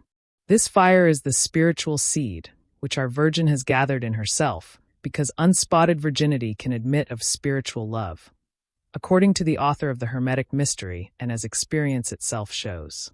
It is to be noted that this Virgin, who being unspotted, intemerata, is obviously analogous to the Virgin Mary, is made pregnant by a seed deriving not from any Holy Ghost but from a sulphureous fire, i.e., an ignis gehinalis. The Virgin is Mercurius, who, owing to the presence of sulfur, the active masculine principle, is hermaphroditic. Sulfur is the aurum volatile, a spiritual gold, the aurum non vulgi of the rosarium, and at the same time the primum movens, quot rotum verdit exempt verdit in gyrum, prime mover that turns wheel and axle in a circle. Laurentius Ventura cannot resist connecting the wheel with the vision of Ezekiel. Thus, speaking of the lapis, he says that Ezekiel saw, in its shape, the wheel within the wheel, and the spirit of the living creature that was in the midst of the wheels. Wherefore, he says, this mysterium has been called by some the Deus Terrestris. It appears that this last thought is not a conceit of Ventura's, but, as he says, a quotation from Lilium, a source I have been unable to trace, though it must go back to the 14th century or even earlier. The idea of the circulatory opus, or rotating arcane substance, finds expression as early as Comarios, who speaks of the mystery of the whirlwind in the manner of a wheel. Mu nu sigmatar od omicron nu tau lambda pi omicron tar omicron chi omicron delta cap 8 nu. Compare Zach. 9:14 DV. And the Lord God will sound the trumpet and go in the whirlwind of the south. The mystic logion of Zosimos probably has some bearing here. And what meaneth this? The nature that conquers the natures, and it is perfected and becometh like a whirl. Cap alpha gamma nu epsilon tau phi iota lambda iota gamma gamma iota sigma alpha. The transforming substance is an analogy of the revolving universe, of the macrocosm, or a reflection of it imprinted in the heart of matter. Psychologically, it is a question of the revolving heavens being reflected in the unconscious, an imago mundi that was projected by the alchemist into his own prima materia. But such an interpretation is somewhat one-sided. Since the idea of the arcane substance is itself an archetype, expressed most simply in the idea of the soul spark, scintilla, spin-there, and the monad. The personification of sapientia in the Wisdom of Solomon evidently caused the author of Aurora to identify her with the Queen of the South. In alchemy, she always appears as Sapientia Dei, and in the writings of the Church Fathers, the south wind is an allegory of the Holy Ghost, presumably because it is hot and dry. For the same reason, the process of sublimation is known in Arabic alchemy as the Great South Wind, referring to the heating of the retort. The Holy Ghost, too, is fiery and causes an exaltation. His equivalent, so to speak, is the hidden fire, the Spiritus Igneus dwelling in Mercurius, whose opposite poles are an agens, i.e. fire, and a patiens, i.e. quicksilver. When therefore Abu al-Qasim speaks of the fire as the great south wind, he is in agreement with the ancient Greek view that Hermes was a wind god. I have dwelt at some length on the opening passages of Aurora because they are an excellent illustration of the composition as a whole as regards both language and subject matter.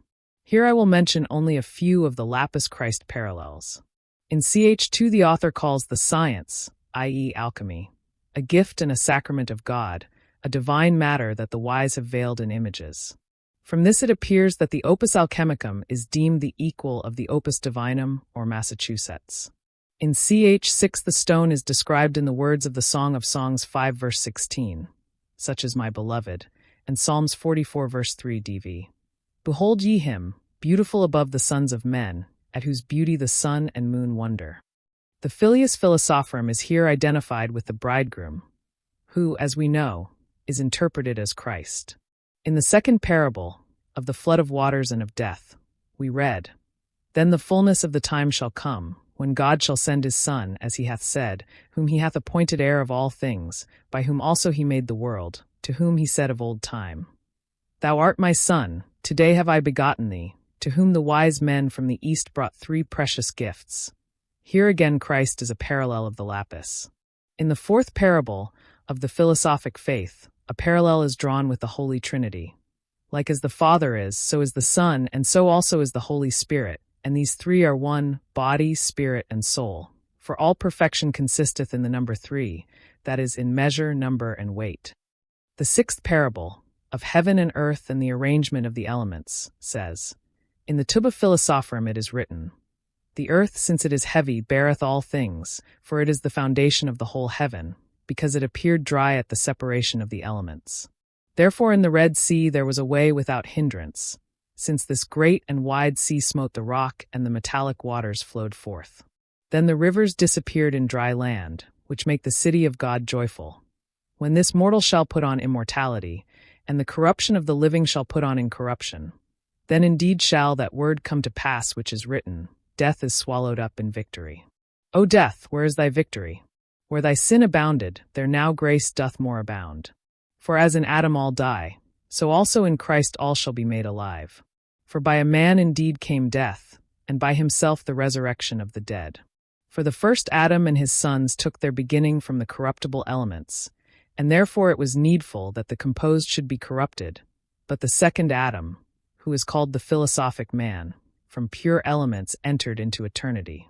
Therefore what is composed of simple and pure essence remaineth forever. As Senior saith, there is one thing that never dieth, for it continueth by perpetual increase, when the body shall be glorified in the final resurrection of the dead. Wherefore the Creed beareth witness to the resurrection of the flesh and eternal life after death. Then saith the second Adam to the first and to his sons, Come, ye blessed of my Father, possess you the eternal kingdom prepared for you from the beginning of the work, and eat my bread and drink the wine which I have mingled for you, for all things are made ready for you. He that hath ears to hear, let him hear what the Spirit of the doctrine saith to the sons of the discipline concerning the earthly and the heavenly Adam, which the philosophers treat of in these words. When thou hast water from earth, air from water, fire from air, earth from fire, then shalt thou fully and perfectly possess our art. What is particularly interesting in this passage is the parallel between the lapis or the aqua sapientum and the second Adam, which connects Christ, through the quotation in Senior, with the alchemical doctrine of the anthropos. Christ is identified with the homo philosophicus, the microcosm, the one that dieth not and bringeth alive anything dead. The Homo philosophicus appears to have two meanings. He is the one, i.e., the tincture or elixir of life, but he is also the everlasting inner man, identical or at least connected with the anthropos. This doctrine is elaborated by Paracelsus. Aurora continues in the same vein and gives us in the seventh and last parable a confabulation of the lover with the beloved, which Luther's Bible interprets as the mutual love of Christ and his church, closing with the words, "Behold, how good and pleasant it is for two to dwell together in unity. Let us make therefore 3 tabernacles, one for thee, a second for me, and a third for our sons, for a threefold cord is not easily broken." These 3 tabernacles the author connects with the Liber Triumvirborum of Khaled. The 3 words wherein is hidden all the science are to be given to the pious, that is to the poor, from the first man even unto the last. The 3 words are, "For 3 months water preserveth the fetus in the womb, air nourisheth it for the second 3, fire guardeth it for the third 3. And this word," adds Khaled, "and this teaching and the dark goal stand open so that all may see the truth."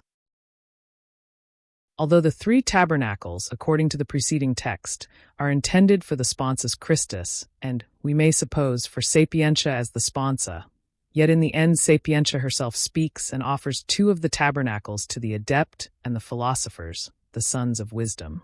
The threefold cord refers primarily to the bond between Sapientia and her adepts, but, as the reference to Khaled's 3 words shows, it also means the threefold process which holds the body, soul, and spirit of the transforming substance together in imperishable union.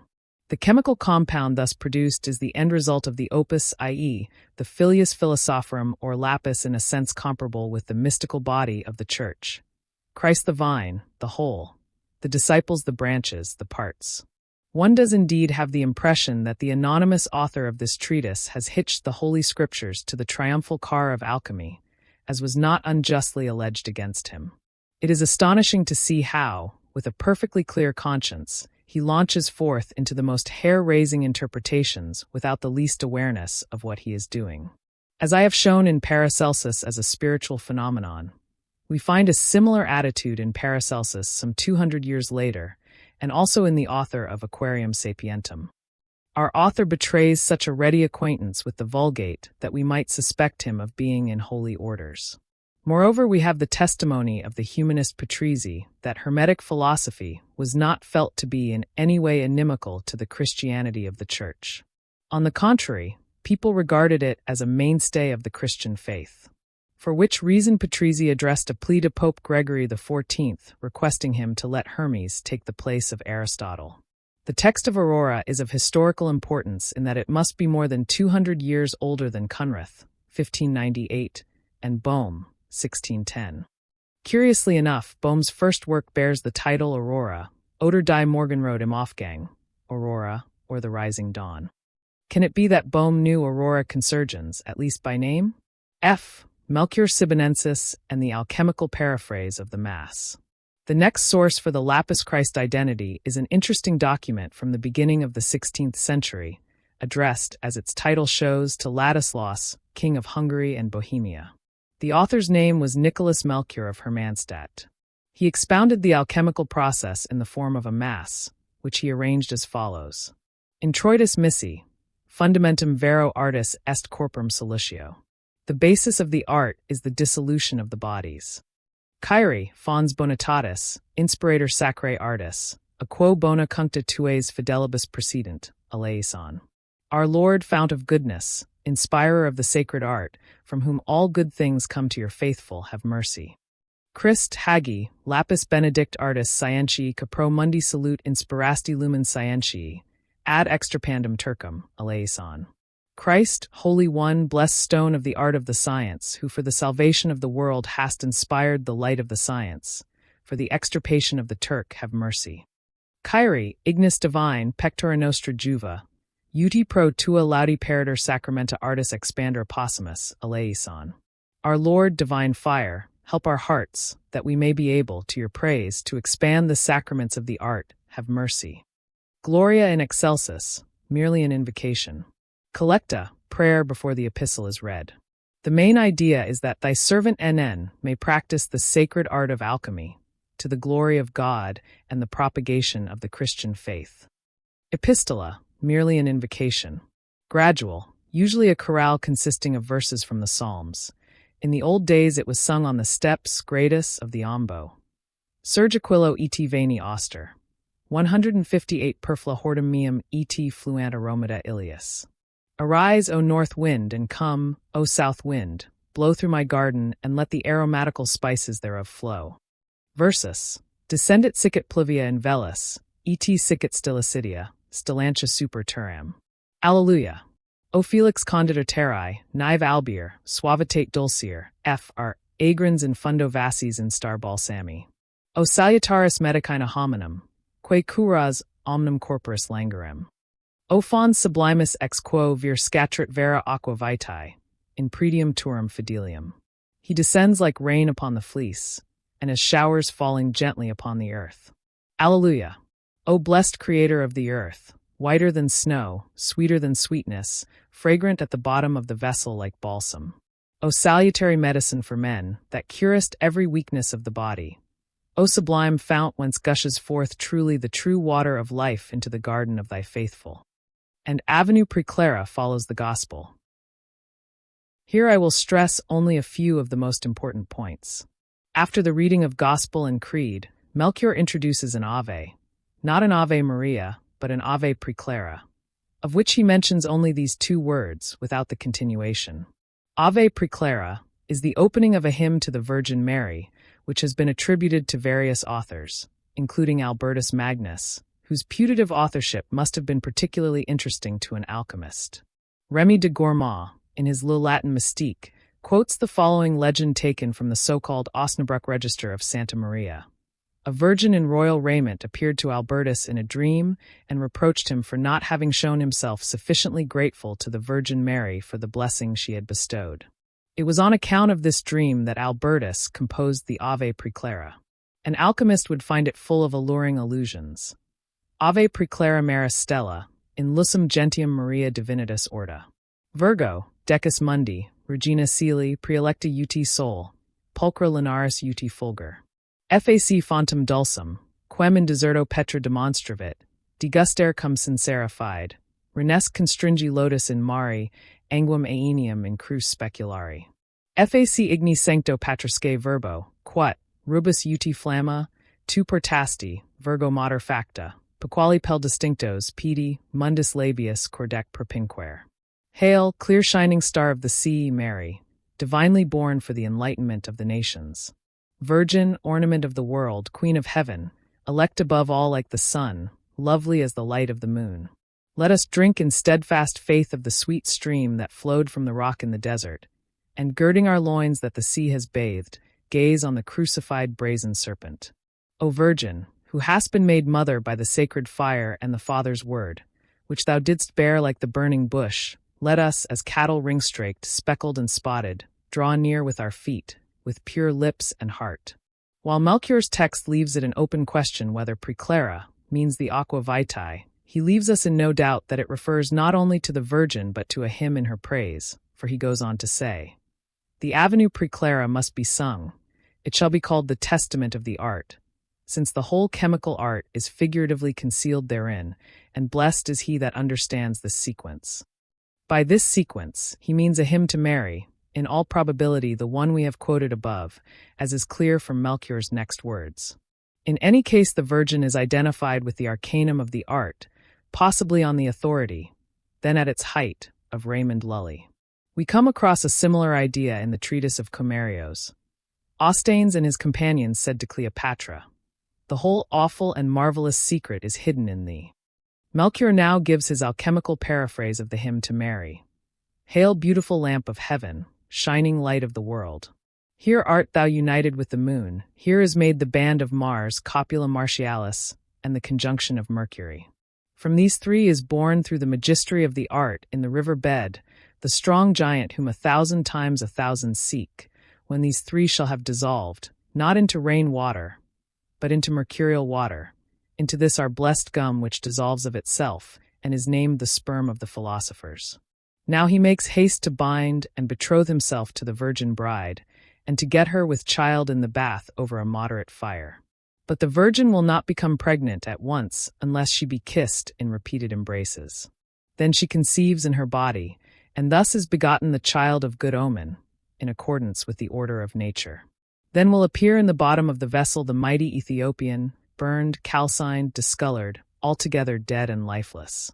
He asks to be buried, to be sprinkled with his own moisture and slowly calcined, till he shall arise in glowing form from the fierce fire. Behold a wondrous restoration and renewal of the Ethiopian. Because of the bath of rebirth, he takes a new name, which the philosophers call the natural sulfur and their son, this being the stone of the philosophers. And behold, it is one thing, one root, one essence with nothing extraneous added, and from which much that was superfluous is taken away by the magistry of the art. It is the treasure of treasures, the supreme philosophical potion, the divine secret of the ancients. Blessed is he that finds such a thing. One that has seen this thing writes and speaks openly, and I know that his testimony is true. Praise be to God for evermore. The liturgy proper ends here. What now follows is a sort of recapitulation of the main parts. Melchior associates the offertory with the stone that the builders rejected, and that became the head of the corner. This is the Lord's doing, and it is marvelous in our eyes. Then comes the secret, leading over to the alchemical oblation. The offering is the opus, i.e., our work of the blessed art of alchemy, which shall ever be dedicated to the glorious name of God and to the saving reformation of the Church, through our Lord Jesus Christ. Amen. The regeneration of the Ethiopian is actually the equivalent of the transubstantiation, but the consecration is missing. Melchior takes the Ave Preclara sequence to include the transubstantiation as a mystery in Gremio Virginis. This view is supported by tradition, as is shown by the following passage from Senior. The full moon is the philosophical water and the root of the science, for she is the mistress of moisture, the perfect round stone and the sea. Wherefore I know that the moon is the root of this hidden science. Being the mistress of moisture, the moon, like Isis, is the prima materia in the form of water, and thus the mother of the hydrolith, the water stone, another name for the lapis and hence for Christ. Since the terms scientia and prima materia are often used as though they were identical, scientia or sapientia is here identical with the moon, the feminine principle. Hence the Gnostic doctrine of Sophia as the mother or bride of Christ. Last of all comes the post-communion. Glory be to our King who comes out of the fire, who is illumined and crowned with the diadem, for ever and ever. Amen. In conclusion, there is a form of Compline for the strengthening of the Christian faith and the extermination of the Turk. Apart from its bad taste, the text is highly illuminating for our theme. Melchior obviously recognized the analogy between the two opera and naively substituted the individual opus, in all its poverty, for the time-honored words of the Massachusetts. He lived at the time of the Reformation, and not so long afterwards the Mass was replaced, over a wide area of Europe, by the far from sacrosanct words of various preachers, all declaring the word of God in their own way. Melchior was doing something of this kind. If we grant him the right to a subjective credo, he becomes more acceptable. It is clear enough from the text that he felt the alchemical process to be the equivalent of the transubstantiation in the Mass, and that he had the need to express his experience in precisely that form. It is to be noted, however, that he puts the alchemical transmutation not in the place of the transubstantiation, but somewhere in the vicinity of the credo, so that the action breaks off before the consecration. In the second version of the recapitulation, the climax of the rite is again missing, and the sequence jumps straight from the secret at the offertory to the post-communion. This peculiarity may be explained by the holy awe of the most solemn and moving part of the Mass, namely the consecration. One could therefore take it as at least an indirect sign of a conflict of conscience, a conscience torn between the experience of a rite acting from without and an individual experience acting from within. Although Christ is nowhere mentioned as the lapis or metachina, their identity is overpoweringly evident from the whole drift of the text. G. Sir George Ripley. Additional evidence, which ought to have been known to Waite, is furnished by his countryman Sir George Ripley, 1415–90, Canon of Burlington, whose main work, Liber Duodecim Portarum, is prefaced by a table of philosophical correspondences, compiled by B. A. Portu, Aquitanus. The table sets forth the correspondences between the 7 metals and chemical substances, and what are called types, by which are meant the alchemical symbols, e.g., tinctures, the ages of man, signs of the zodiac, and so forth. These correspondences include 7 mysteries, the mysterium alteris, i.e., the mass, being attributed to gold, whereas the alchemical equivalent is the transmutatio. The kind of grain that belongs to this mystery is triticum, wheat. B. Oporto is probably to be identified with Bernhardus Georgius Panotus, the Paracelsist, who was born between 1520 and 1530 at Port Saint-Marie in Guyenne, part of the old Aquitaine, and who died in 1620 in the poorhouse at Yverdon, Vaud, Switzerland, hoary with age and disillusioned with the Paracelsian optimism that had fired his student days in Basel. He shared the inevitable fate of those who lacked sufficient humor to understand the testy old master, and who found that the secret teaching about the aurum non vulgi remained all too secret. But his table shows that the analogy between the opus and the mass was also valid in Paracelsus circles. Paracelsus was a contemporary of Melchior's, but may well have reached similar conclusions independently, for such ideas were then in the air. Michael Meyer was sufficiently impressed by Melchior's analogy to use it as symbol 11 in his Symbola Auri Mensi, 1617, with the motto, Lapis ut infans lac nutriendus est virginali. The stone, like to an infant, is to be fed with virgin's milk. We find the following legend in the Cantilena replay. There was once a noble king, the Caput Corporum, who had no descendants. He lamented his sterility and concluded that a defectus originalis must have arisen in him, although he was nurtured under the wings of the sun, without any natural bodily defects. He says, in his own words, Alas, I fear and know for a certainty that unless I can obtain the help of the species at once, I shall never beget a child. But I have heard with astonishment, by the mouth of Christ above, that I shall be born anew. He then wished to return to his mother's womb and to dissolve himself in the prima materia. His mother encouraged him in this venture, and forthwith concealed him under her robe until she had incarnated him again in herself. She then became pregnant. During her pregnancy, she ate peacock's flesh and drank the blood of the green lion. At length she brought forth the child, who resembled the moon and then changed into the splendor of the sun. The sun once more became king. The text says, God gave thee the glorious, glittering armory of the 4 elements, and the crowned maid Virgo Redimita was in their midst. A wonderful balsam flowed from her, and she shone with a radiant face, adorned with the precious stone. But in her lap lay the green lion, with blood flowing from his side. She was crowned with a diadem, and was set as a star in the highest heaven.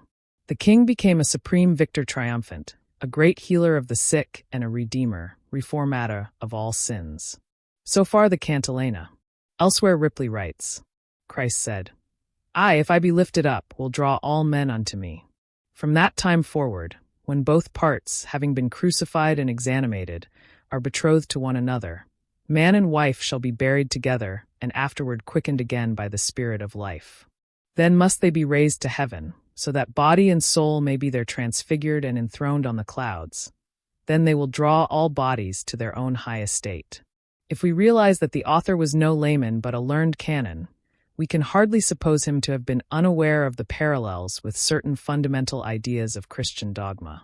It is never said outright that the stone is Christ, but the sacred figures can easily be recognized in the guise of the King and the Virgin Mother. Ripley must have made a deliberate choice of these parallels without being conscious of any blasphemy. The Basel typographer, Conrad Waldkirch, would have rained fire and brimstone on his head. Ripley belonged to an age when God and his mysteries still dwelt in nature, when the mystery of redemption was at work on every level of existence, because unconscious happenings still lived in untroubled, paradisal participation with matter and could be experienced there. I came across a last outcropping of this medieval view of the world in my youth, in the form of the following tale. We had at that time a cook from the Swabian part of the Black Forest, on whom fell the duty of executing the victims from the poultry yard destined for the kitchen. We kept bantams, and bantam cocks are renowned for their singular quarrelsomeness and malice. One of these exceeded all others in savagery, and my mother commissioned the cook to dispatch the malefactor for the Sunday roast. I happened to come in just as she was bringing back the decapitated cock and saying to my mother, 'He died like a Christian, although he was so wicked.' He cried out, 'Forgive me,' before I cut off his head, so now he'll go to heaven." My mother answered indignantly, "What nonsense! Only human beings go to heaven." The cook retorted in astonishment, "But of course there's a chicken heaven for chickens just as there's a human heaven for humans." "But only people have an immortal soul and a religion," said my mother, equally astonished. "No, that's not so," replied the cook. "Animals have souls too, and they all have their special heaven, dogs, cats, and horses, because when the Savior of men came down to earth, the chicken Savior also came to the chickens, and that's why they must repent of their sins before they die if they want to go to heaven." The theology of our cook is a remnant of that folklore mentality, which saw the drama of redemption going on at all levels, and could therefore discover it even in the mysterious and incomprehensible transformations of matter. As to the details of the cantilena, the sick king who is nevertheless born perfect is the man who suffers from spiritual sterility. In the vision of Arislius, the land is unfruitful, because only like mates with like, instead of the opposites being united. The philosophers advise the king to join his son and daughter together, and make the land fruitful again by means of a brother-sister incest. With Ripley it is a mother-son incest. Both forms are familiar to alchemy and constitute the prototype of the royal marriage. This endogamous mating is simply a variant of the Ouroboros, which, because it is by nature hermaphroditic, completes the circle in itself. The king in Arislius remarks that he is king because he has a son and a daughter, while his subjects have none on account of their sterility. The gestation in the brain points to a psychic content, or more accurately to a psychic pair of opposites that can become creative of their own accord. But evidently the king has so far not allowed his children to propagate, by repressing or ignoring the manifestations of their vitality. It looks as though he had been unconscious of their existence, and had only become aware of their significance on the advice of the philosophers. The blame for his sterility is to be sought in the projection of unconscious contents, which can neither develop nor find redemption, until they are integrated with consciousness. The brother-sister pair stands for the unconscious or for some essential content. A modern psychologist would therefore have advised the king to remember the existence of his unconscious, and so put an end to his stagnation. As generally happens in such cases, an opposition, a painful conflict, thereupon comes to the surface, and it is easy to understand why the king preferred to remain unconscious of it. Since the conflict is never lacking in moral complications, it is, from this point of view, appropriately expressed in the morally obnoxious form of incest. In Ripley, the mother incest is disguised under the classical rite of adoption, but the mother becomes pregnant all the same. The vanishing of the king under his mother's robes corresponds to the total dissolution of Gabricus in the body of Bea in the second version of the Visio Arislay. The king represents the domineering conscious mind which, in the course of coming to terms with the unconscious, is swallowed up by it. This brings about the nigredo, a state of darkness that eventually leads to the renewal and rebirth of the king. The strange idea of the king nurtured under the wings of the sun may refer to the passage in Malachi which helped to put the early worship of Christ as Helios or soul on a rational basis, a tendency that St. Augustine still had to combat. "But unto you that fear my name the Son of Justice shall arise, and health in his wings, and you shall go forth and shall leap like calves of the herd." The passage has always been understood as a messianic prophecy, and was obviously known to Ripley. The wings of the sun is a very ancient image, and one which must have touched the Hebrew Malachi very closely, for it is the Egyptian sun symbol. He who is nourished by this sun is the Son of God, i.e. the king. Just as in the vision of Arislius the king's dead son is brought back to life by the fruit of the philosophical tree, so in Ripley the sick king is to be healed by the species. Obviously a Rho mu alpha kappa omicron nu zeta omega, or elixir vitae. The mother's food during her pregnancy is blood and peacock's flesh. The peacock is an early Christian symbol for the Redeemer, though it is doubtful whether Ripley knew this. But the peacock is second cousin to the phoenix, a Christ symbol he must surely have known. See the figures in the Ripley scrowl. The blood comes from the green lion that lies in the lap of the Virgin, bleeding from a wound in his side. These are clearly communion and pieta symbols. The green lion is also one of the forms of Mercurius. As the giver of new birth, the mother is identical with the tree. In the 1588 edition of Pandora, the tree is shown as a naked virgin wearing a crown.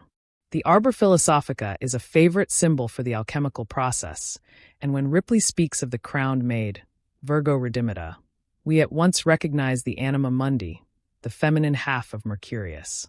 The cantilena ends with the apotheosis of the Virgin Mother. This the above-mentioned Pandora depicts as a glorification of Mary, the Assumptio Vitae Mariae Virginis. After her death, by a divine miracle her body was again united with her soul, and both together were taken up to heaven. This has long been the view of the Church, although it has only recently been promulgated as a dogma. She is marked with the words Terra and Corpus Lyb, body, and Die wander Jungfrauen Wort, who became the joy of virgins. The dove descends upon her, and God the Father touches her with his right hand in benizon. She is crowned. The figure of God holding the orb is inscribed Anima Seal, and Jesse Pater, Filius et Mater. Mater refers to the Queen of Heaven enthroned beside him, the King, for in her the earth's substance, becoming transfigured in her resurrected body, is absorbed into the Godhead. On the left is a bearded figure equal in rank to God the Father, inscribed Sapientia Wishite. In the shield below there is a picture of the rebes being freed from the prima materia. The whole has the form of a mandala, framed by the emblems of the evangelists. The inscription at the bottom of the picture reads, Figura speculi sancti trinitatis. Gestalt des Spiegels der Heiligen Dreiheit. Figure of the mirror of the Holy Trinity. Ripley portrays his king as Victor, healer of the sick and redeemer from sin. At the end of the Rosarium, there is a picture of the risen Christ with the inscription, After my many sufferings and great martyri, I rise again transfigured, of all blemish free. H. The Epigoni. By Epigoni, I mean the authors of the 17th century, an age which saw the full flowering of alchemy, but which also inaugurated its downfall by separating the mystica more and more clearly from the physica. The mystical and philosophical trend became ever more pronounced, while on the other hand chemistry proper began to mark itself off more distinctly. The age of science and technology was dawning, and the introspective attitude of the Middle Ages was fast approaching its decline. Religious and metaphysical values became less and less able to give adequate expression to the psychic experiences brought to light by the opus alchemicum. Only after the lapse of several centuries did it fall to empirical psychology to throw new light on the obscure psychic content of Hermetic experiences. In the literature written at the close of the 16th and the beginning of the 17th centuries, mystical speculation, no doubt encouraged by humanism and the schism of the Church, began to emerge from behind the veil of the earlier esotericism, insofar as it was possible for the authors to express the inexpressible at all in words and images. But the pictorial symbolism they produced, much of it quite grotesque, not only made no contribution towards elucidating the arcanum, but was largely responsible for devaluing it in the eyes of the profane, thus accelerating the decay of Hermetic wisdom. How much was lost to the spiritual heritage of Europe in this way we, with our sharpened psychological understanding, are just beginning to realize as we contemplate the unparalleled disorganization of our continent. Happily the loss is not irreparable. Natura tamen usque recurret. In what follows I should like to mention a few more Lapis-Christ parallels drawn from this literature. In the treatise entitled Liber de Arte Chymica, by an anonymous author, there is a Mercurius lapis parallel which I cannot pass over without mention, since it is an equiparatio of Mercurius with the Virgin Mary. Give ear to this profound parable. The ethereal heaven was closed to all men, so that they descended into hell and remained imprisoned there forever.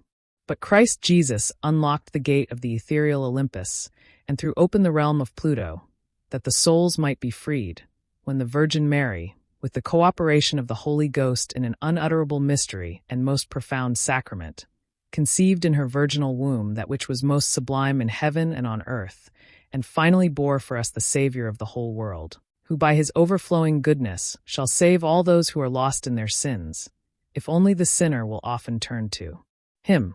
But the Virgin remained incorrupt and inviolate.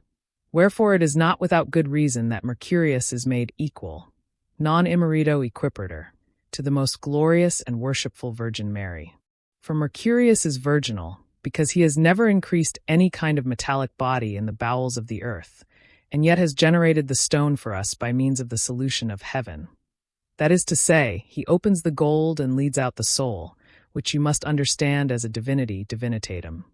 And for a little while he carries it in his belly, and in his own time he changes it into a purified body, whence there shall come to us the boy pure, the lapis, by whose blood the lower bodies are tinctured tincta, and taken back whole to the golden heaven. As the anima mundi, Mercurius can in fact be compared with the Gnostic Pialpharothate Nuomicron Taumicron Omega, Virgin of Light, and with the Christian Virgin Mary, or even, as the text asserts, made her equal. Though note that I am only giving the opinion of our anonymous author. The pure would then be the filius macrocosmi, and as such an analogy of Christ. The author too draws this conclusion, for he compares the corporeal nature of Christ with the effects of the stone. In Christ's body, because he committed no sin, and on account also of the miraculous union of the divine essence, there was such a great affinity, affinitas, of the elements and such an alliance thereof, colligatio, that he would never have died, had he not sought death of his own free will, in order to redeem mankind for whose sake he was born. In the stone, as we know, the chaotic antagonism of the elements is replaced by the most intense mutual alliance, which is what makes the stone incorruptible, this being the reason why, in our author's opinion, it has the same effect as the blood of the Savior. Sanitas ac vita diuturna info elicitate, propterquam praecipu lapis nostu est potendus. Health and long life and felicity, on account of which our stone is chiefly to be sought. To the doubtful authors also belongs the much-quoted Basilius Valentinus, a pseudonymous writer who is supposed to have lived at the beginning of the 15th century. Johann Thold, circa 1600, of Frankenhausen in Thuringia, is sometimes considered as the possible author of the so-called Valentinus texts, which began to appear in 1602. One of the earliest references to them is to be found in Michael Meyer's Symbola Ori Mensi, 1617. Meyer is exceedingly uncertain as to the authorship of these writings.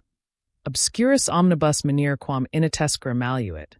Rather than become notorious, he preferred to remain unknown to everyone. Stylistically, the writings undoubtedly belong to the end of the 16th century at the earliest. The author is strongly influenced by Paracelsus and has taken over his idea of the archeus, as well as his doctrines about astral and elemental spirits. In the complete edition of 1700, now lying before me, there is an Allegoria Sanctissimi Trinitatis et Lapidis Philosophicae, from which I extract the following. Therefore Mercurius Philosophorum is to be considered a spiritual body, as the philosophers call him. From God the Father was born his own Son Jesus Christ, who is God and man, and is without sin, and who also had no need to die. But he died of his own free will, and rose again for the sake of his brothers and sisters, that they might live with him without sin forever. So, too, is the gold without flaw, and is fixed, potent to withstand all examinations, and glorious. Yet, for the sake of its imperfect and sick brothers and sisters, it dies and rises again, glorious and redeemed, and tinctures them to eternal life, making them perfect like to pure gold.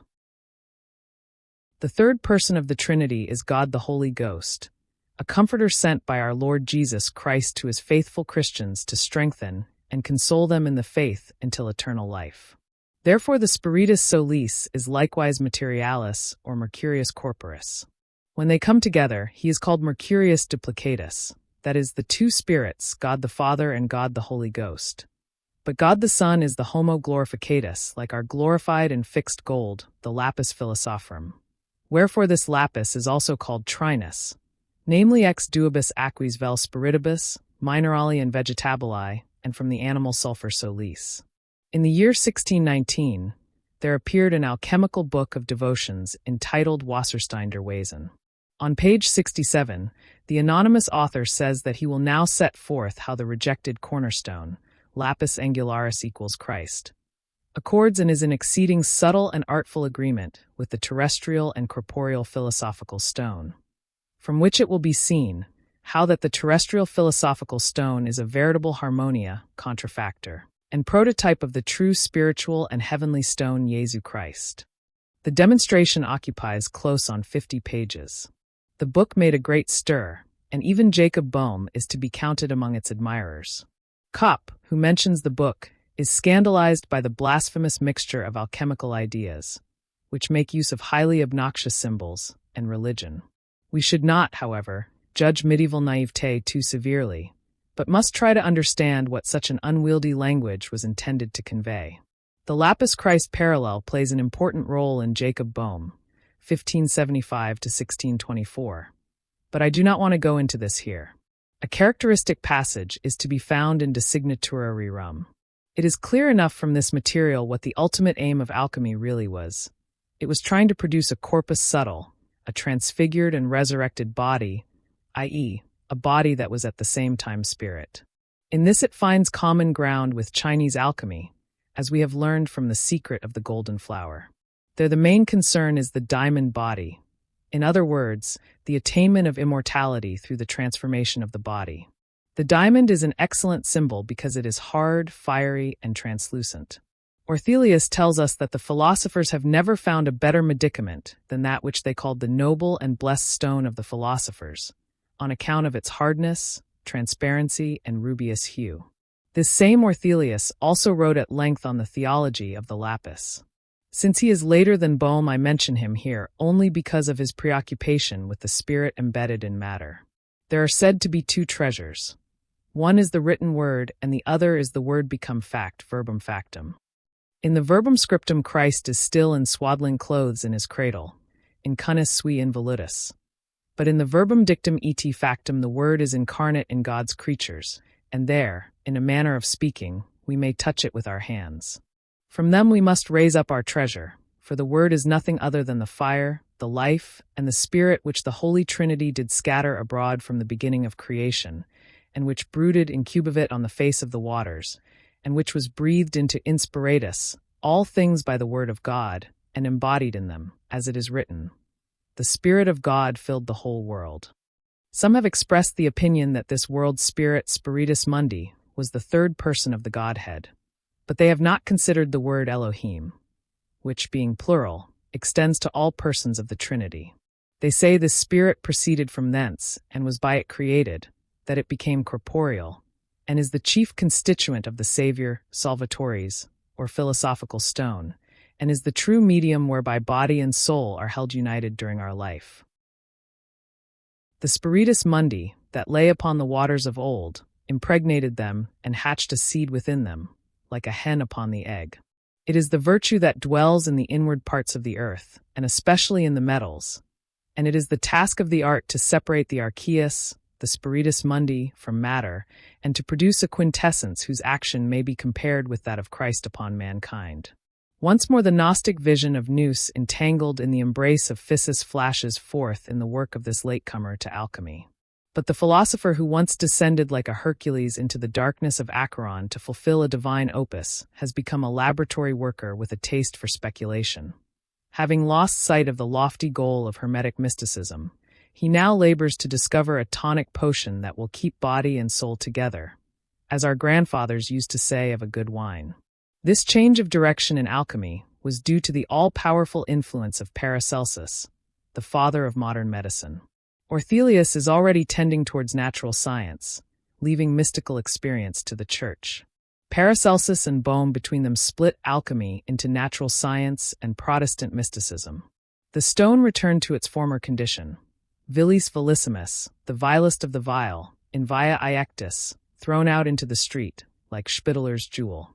Morienus could say again today, "Take that which is trodden under foot in the dunghill, for if thou dost not, thou wilt fall on thine head when thou wouldst climb without steps." Meaning that if a man refuses to accept what he has spurned, it will recoil upon him the moment he wants to go higher.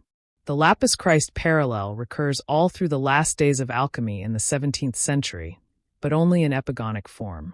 This was the age that saw the rise of the secret societies, above all the Rosicrucians, the best proof that the secret of alchemy had worn itself out. For the whole raison d'etre of a secret society is to guard a secret that has lost its vitality and can only be kept alive as an outward form. Michael Meyer allows us a glimpse into this tragedy. At the end of his chef d'oeuvre, he confesses that in the course of his grand peregrinatio, he found neither Mercurius nor the phoenix, but only a feather, his pen.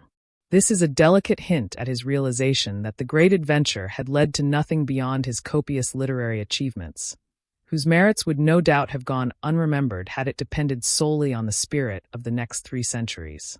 But although the growing materialism of the age dismissed alchemy as a huge disappointment and an absurd aberration, there is yet quidem substantia in Mercurio quae nunquam moritur, a fascination that never entirely disappeared, even when wrapped in the fool's garb of gold-making. 6. Alchemical symbolism in the history of religion. I. The unconscious as the matrix of symbols. After chemistry in the real sense had broken away from the groping experiments and speculations of the royal art, only the symbolism was left as a sort of phantasmal mist, seemingly devoid of all substance. Yet it never lost a certain fascinating quality, and there was always somebody who felt its enchantment in greater or lesser degree. A symbolism as rich as that of alchemy invariably owes its existence to some adequate cause, never to mere whim or play of fancy. At the very least, it is the expression of an essential part of the psyche.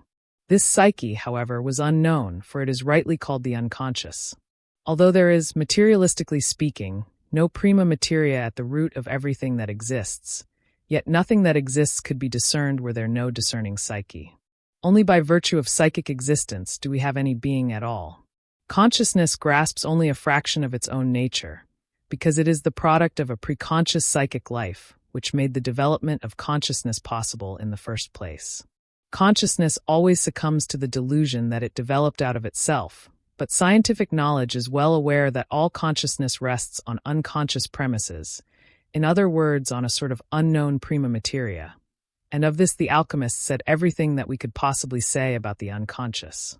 For instance, the prima materia comes from the mountain in which there are no differences, or as Abu al-Qasim says, it is derived from one thing, and not from separate things, nor from things distinguishing or distinguished. And in the Mysterium Magnum of Paracelsus, which is the same as the prima materia, there is no kind of gender. Or the prima materia is found in the mountain where, as Abu al-Qasim also says, everything is upside down. And the top of this rock is confused with its base, and its nearest part reaches to its farthest, and its head is in the place of its back, and vice versa. Such statements are intuitions about the paradoxical nature of the unconscious, and the only place where intuitions of this kind could be lodged was in the unknown aspect of things, be it of matter or of man.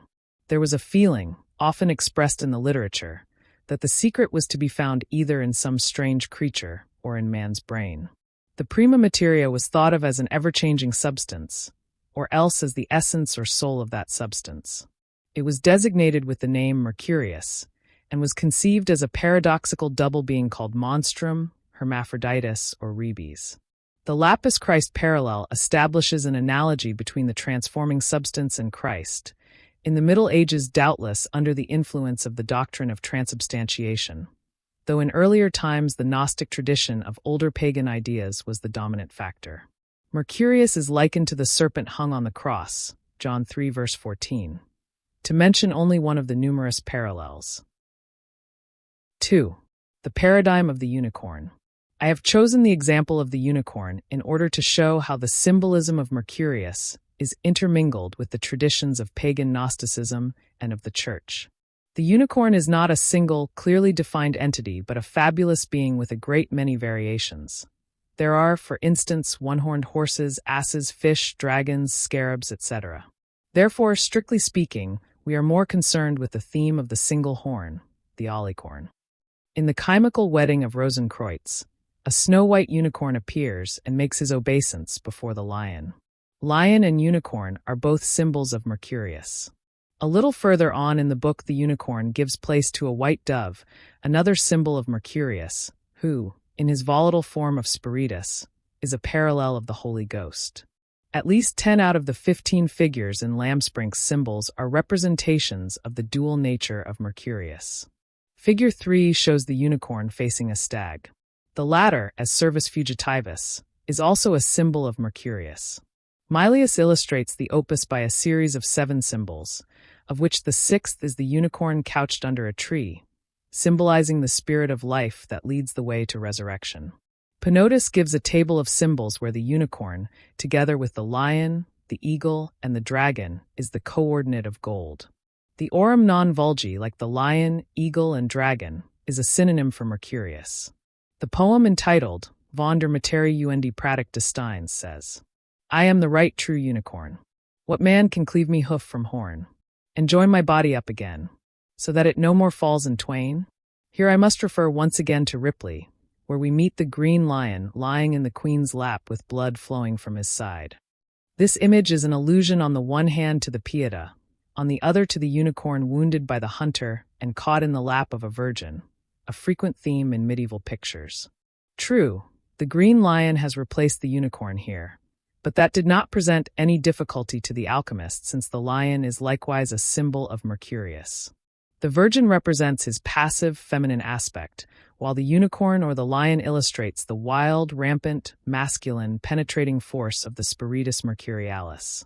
Since the symbol of the unicorn as an allegory of Christ and of the Holy Ghost was current all through the Middle Ages, the connection between them was certainly known to the alchemists, so that there can be no question that Ripley had in his mind, when he used this symbol, the affinity, indeed the identity, of Mercurius with Christ.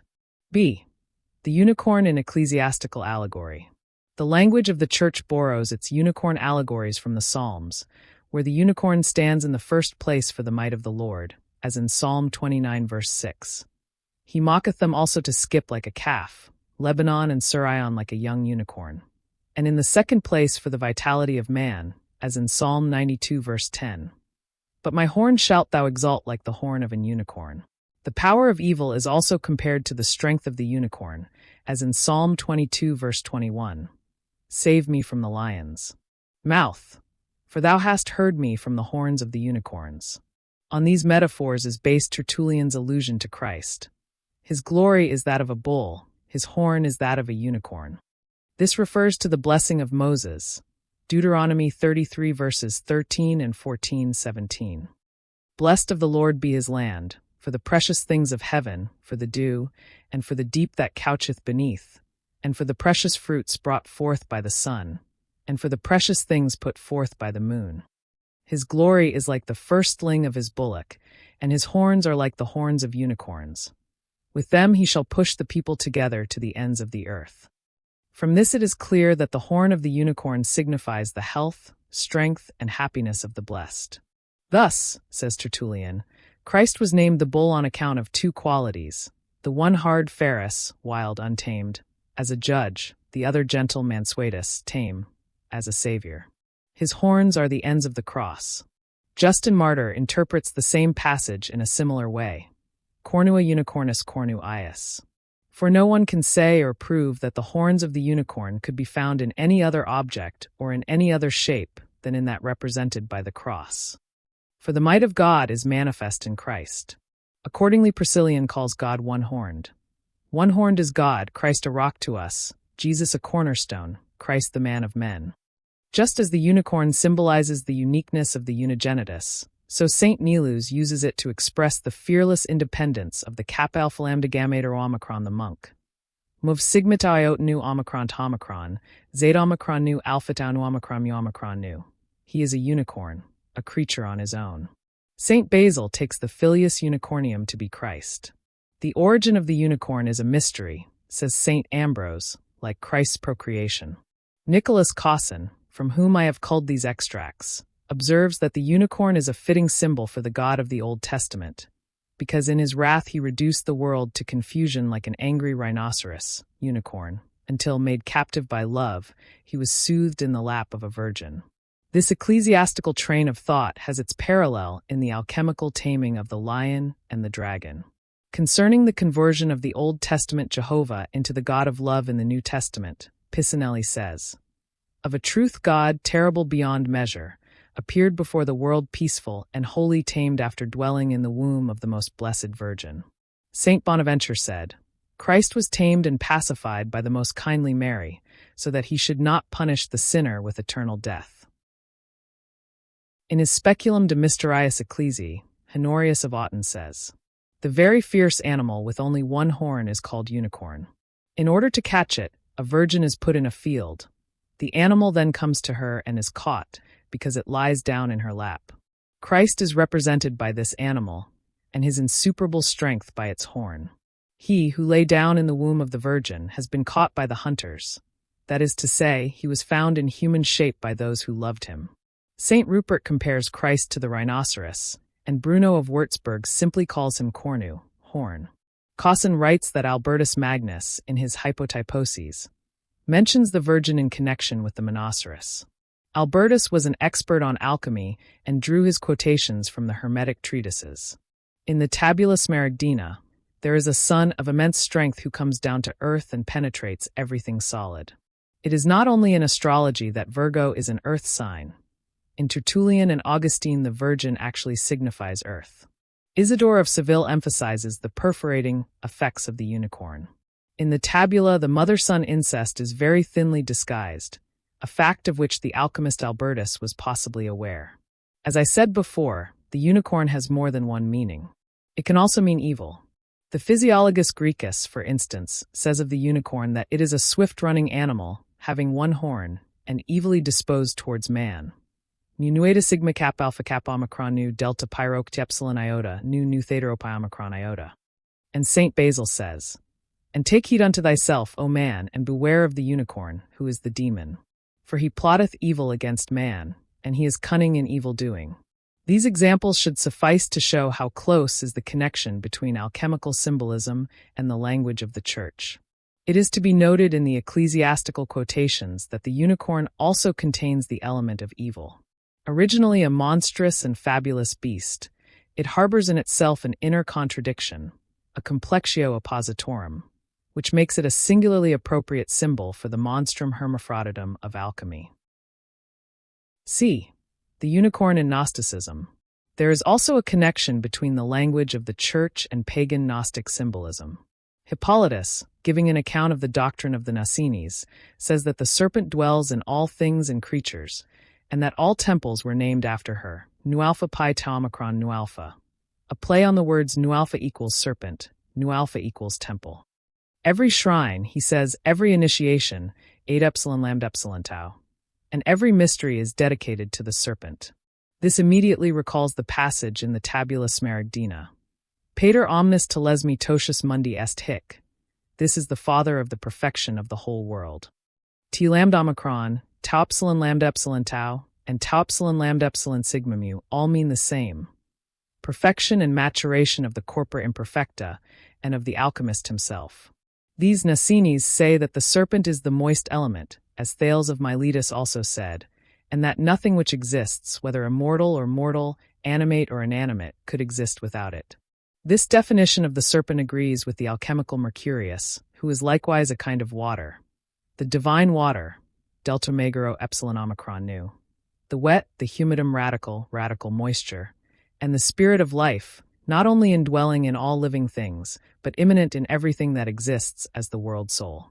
Hippolytus continues, "They say, too, that all things are subject to her, the serpent, that she is good and has something of everything in herself, as in the horn of the one-horned bull. Nu capital alpha tau iota tau alpha omicron upsilon mu omicron nu omicron capra omega tau omicron. She imparts beauty and ripeness to all things. Like the alicorn, therefore, the serpent is an alexipharmac and the principle that brings all things to maturity and perfection." We are already familiar with the unicorn as a symbol of Mercurius, the transforming substance par excellence which also ripens and perfects unripe or imperfect bodies and is consequently acclaimed in alchemy as the solvator and servator. The serpent, says Hippolytus, penetrates everything, as if coming forth from Edem and dividing herself into the 4 first principles. That everything proceeds from the one is a fundamental tenet of alchemy. As all things proceed from the one, so all things are born of this one thing, says the Tabula Smaragdina, and also that the one divides into the 4 elements and then recombines into unity. The prima materia is called among other things the paradisal earth, which Adam took with him on his expulsion from paradise. Mercurius Philosophorum consists of the 4 elements. In one of the mystery hymns quoted by Hippolytus, Osiris is named the heavenly horn of the moon, pi omicron upsilon rho iota omicron nu mu 8 nu kappa rho alpha. And the same primal being is also called Sophia and Adam. These analogies we already know in their alchemical aspect. Another one mentioned by Hippolytus is the many-formed Attis. The changeability and multiformity of Mercurius is a key idea in alchemy. It is hardly necessary to enter into the ideas which this pagan system took over from Christianity. Comparison with the Christian quotations should suffice. D. The one-horned scarabaeus. An important source of information concerning the unicorn symbolism of Mercurius is the Hieroglyphica of Hor Apollo. This author says that the third genus of the scarab is unicorned, mu omicron nu kappa epsilon rho omega, and on account of this peculiarity, sacred to Mercurius, like the ibis. Moreover, the scarab is a mu omicron nu omicron gamma epsilon nu, only begotten unigena, in so far as it is a creature born of itself. In Paracelsus, the prima materia is an increatum, and throughout alchemy, as Mercurius, Serpens, or Draco, it is bisexual, capable of self-fertilization and self-parturition. The unicus filius is the filius philosophorum, i.e., the stone. The scarab undergoes the same dismemberment as the dragon, the separation of the elements, in a papyrus text. The sun beetle, the winged ruler standing at heaven's meridian, was beheaded and dismembered. I would also mention the sixth parable in Splendor Solis, where the separatio is portrayed as a dismembered corpse, accompanied by the text. Rosinus says that he would like to make plain a vision that he has seen of a man who was dead, whose body was yet all white like a salt, and whose limbs were divided, and his head was of fine gold but separated from the body. The golden head referred originally to the head of Osiris, who is described in a Greek papyrus as headless. The Greek alchemists styled themselves children of the golden head. The scarab is seldom mentioned in alchemical literature, but among the old texts it can be found in the Concilium Conugii. Nulla aqua fit Kells, nisi illa que fit de scarabaeus aquae nostrae. No water will become the elixir save that which comes from the scarabs of our water. The aqua nostra is nothing other than the aqua divina, i.e. Mercurius. E. The unicorn in the Vedas. The track of the unicorn in pre-Christian days leads us to the east. We meet it as early as the hymns of the Atharva Veda, 3:7, in a charm against kshatriya, hereditary disease. 1. Upon the head of the nimble antelope a remedy grows.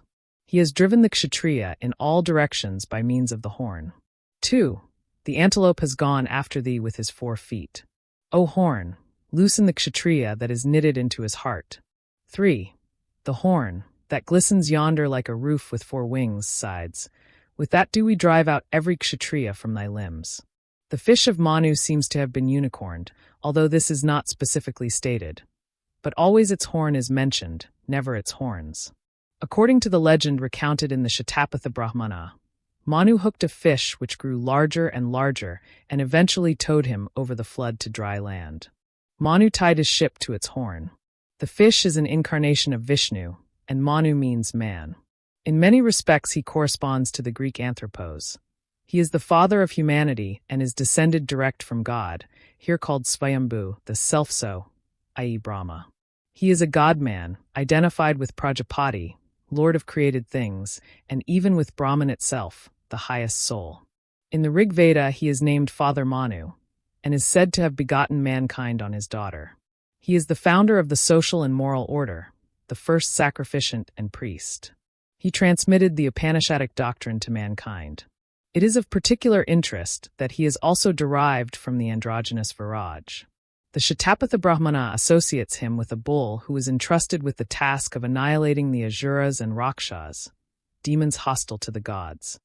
Lastly, Manu is the father of medicine and, in Buddhist tradition, Lord of the Golden Age. The horn, then, is connected with a figure which, in both name and character, has close affinities with the anthropos. The virgin and unicorn motif is to be found in the Ramayana and in the Mahabharata. A hermit by name of Rishyashringa, gazelle's horn, son of Vibhandika or Ekasringa, one horn, is fetched out of his solitary retreat by the king's daughter Shanta, who marries him, or, in another version, he is seduced by a courtesan. Only by this means can the terrible drought that is scourging the land be broken. F. The unicorn in Persia. There is an impressive account of the unicorn in the Bundahish. Regarding the three-legged ass, they say that it stands amid the wide-formed ocean, and its feet are 3, eyes 6, mouths 9, ears 2, and horn 1, body white, food spiritual, and it is righteous. And 2 of its 6 eyes are in the position of eyes, 2 on the top of the head, and 2 in the position of the hump. With the sharpness of those 6 eyes it overcomes and destroys. Of the 9 mouths 3 are in the head, 3 in the hump, and 3 in the inner part of the flanks. And each mouth is about the size of a cottage, and it is itself as large as Mount Alvand.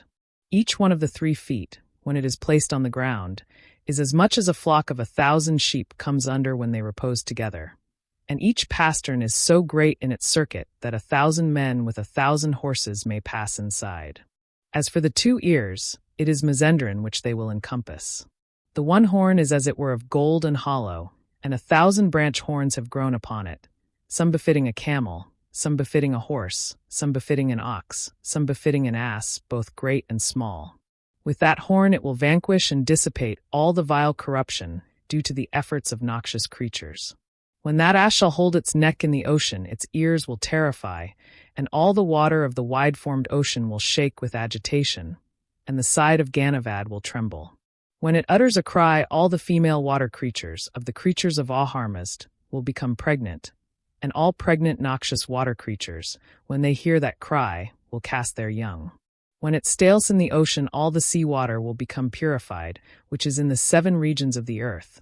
It is even on that account when all asses which come into water stale in the water, as it says thus, If, O three-legged ass, you were not created for the water, all the water in the sea would have perished from the contamination which the poison of the evil spirit has brought into its water, through the death of the creatures of Ahurmazd.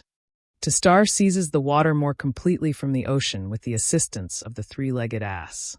Of ambergris also, amberic, it is declared that it is the dung of the three-legged ass. For if it has much spirit food, then also the moisture of the liquid nourishment goes through the veins pertaining to the body into the urine, and the dung is cast away. The monster is evidently based on the number 3. Its ass aspect is reminiscent of the Indian wild onager and Tejas, but, as a cosmological being, it recalls the monstrous personifications of the prima materia in Arabic alchemy.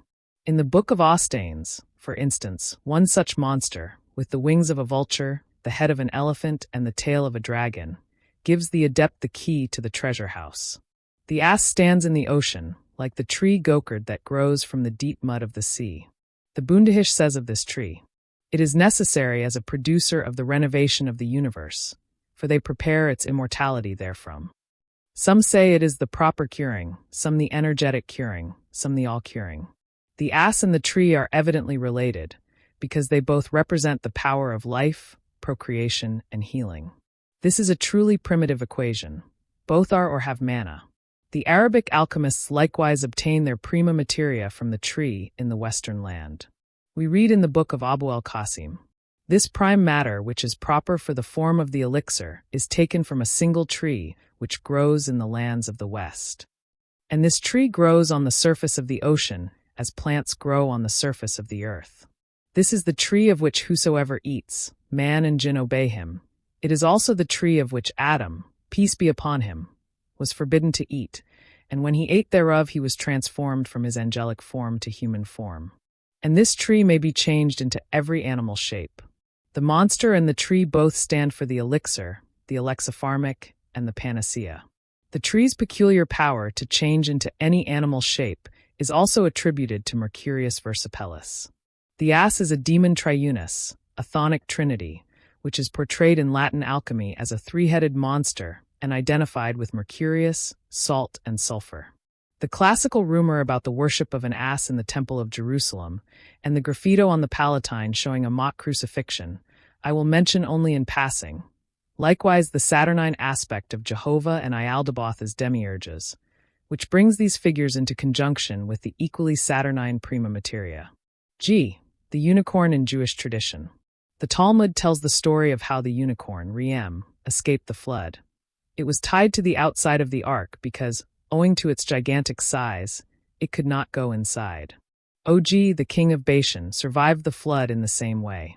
The passage runs, The preservation of the unicorn is easily explained by those who say that the flood did not descend on the land of Israel. But how is it preserved in the opinion of those who say that the flood did descend? Janai answered, "They took young unicorns into the ark. But Rabbi B. Bar Hannah reported that he had seen a young unicorn as large as Mount Tabor, which measures 40 parasangs, and that the girth of its neck was 3 parasangs, and its head 1.5 parasangs, and that the Jordan was choked with the dirt it voided." Johanan answered, "They took only its head into the ark. But the master said that its head measured 1.5 parasangs. Peradventure they took the tip of its nose into the ark. But when the ark rose on the water, Rez lackeys answered, "They tied its horns to the ark. But Hista said that they had sinned with heat and were punished with hot water. How was the ark preserved in your opinion? And moreover, where was Og, the king of Bashan? Peradventure a miracle happened to them, and the water remained cold at the sides of the ark." There is a corresponding version of this story in the Midrash collection entitled Perk Eliezer, according to which Og sat down on a piece of wood under the gutter of the ark. The Targum Pseudo-Jonathan, commenting on Genesis 14 verse 13, says that Og stayed on the roof of the ark. According to one Talmud legend, Og was descended from one of the fallen angels mentioned in Genesis 6 who came in unto the daughters of men. Take note, Sion and Og were brothers, for the master said, Sion and Og were the sons of Ahijah, the son of Samhazai. The commentary of Rashi says that Sion and Og were the sons of Ahijah, who was descended from Shemhazai and Azael, the 2 angels who came down to earth in the days of Enoch. Og's gigantic size is described in several passages of the Talmud, probably at its most gigantic in Tractate Niddah. Abba Saul, according to others, Johanan said, "I was a digger of graves. One day I was chasing a deer, and I found myself inside the thigh bone of a dead man. I chased the deer for 3 parasangs, yet I did not catch up with him, nor had the thigh bone come to an end. When I turned back they told me, it belonged to Og, the king of Bashan." It is conceivable that there is an interconnection between Og and the unicorn. Both escaped the flood by being somehow attached to the outside of the ark, and both are gigantic. Moreover, we saw that the unicorn was compared to Mount Tabor, and Og also is connected with a mountain. He uprooted a mountain and hurled it on the camp of the Israelites. The parallel is carried still further in one midrash. The unicorn is a mountain and is threatened by a lion, and in the continuation of the story, Og is killed by Moses, the servant of Yahweh, who is so often compared to a lion in the Old Testament. The midrash runs, Huna bar Edi said, "At the time when David was still tending the sheep, he went and found the unicorn, Riem, asleep in the desert, and thinking it was a mountain he climbed to the top and pastured his flock there. Then the unicorn shook himself and stood up. And David rode on his back and reached up to heaven. And in that hour David spoke to God, 'If thou wilt take me down from this unicorn, I will build thee a temple, 100 cubits in size, like the horn of this unicorn.' What did the Holy One, blessed be he, do for him? He ordained that a lion should come, and when the unicorn saw the lion, he was afraid and crouched down before him, because the lion is his king, and David descended on to the earth. But when David saw the lion, he was afraid. Therefore it is said, 'Save me from the lion's mouth, for thou hast freed me from the horns of the unicorns.'" Another midrash shows the unicorn fighting with the lion. Here it is explicitly called the unicorn, Hyunicorius, and not Riem. The passage runs, "And in our land there is also the unicorn, Hyunicorius, which has a great horn on his forehead. And there are also many lions. And when the unicorn sees a lion, he drives him against a tree, and the unicorn wants to slay the lion. But the lion moves from his place, and the unicorn butts his horn against the tree, and the horn pierces so deep into the tree that he cannot pull it out again. And then the lion comes and kills the unicorn. But sometimes the matter is reversed.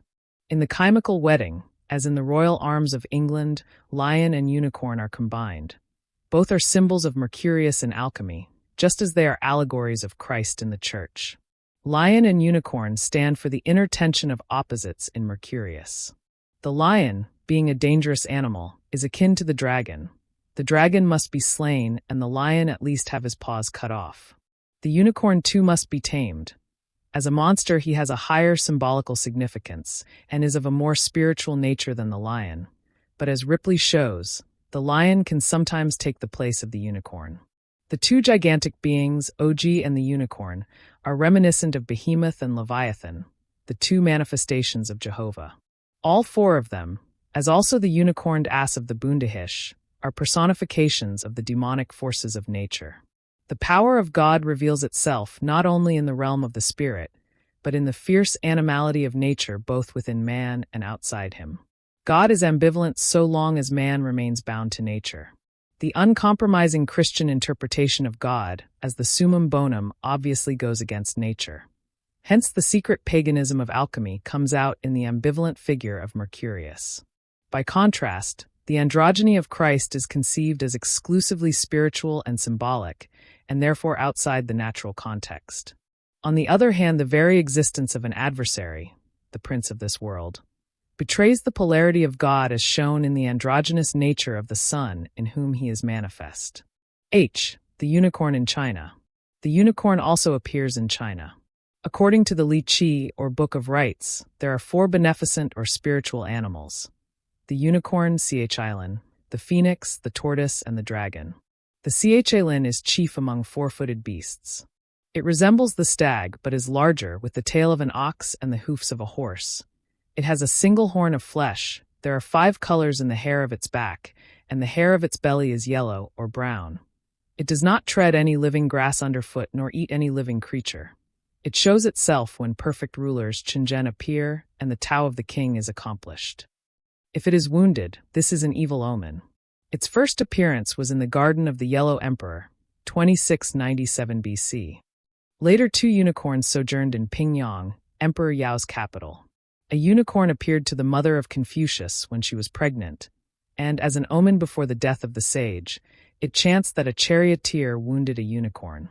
It is worth noting that the male unicorn is called Qi and the female Lin, so that the generic term is formed by the union of both characters, Lin.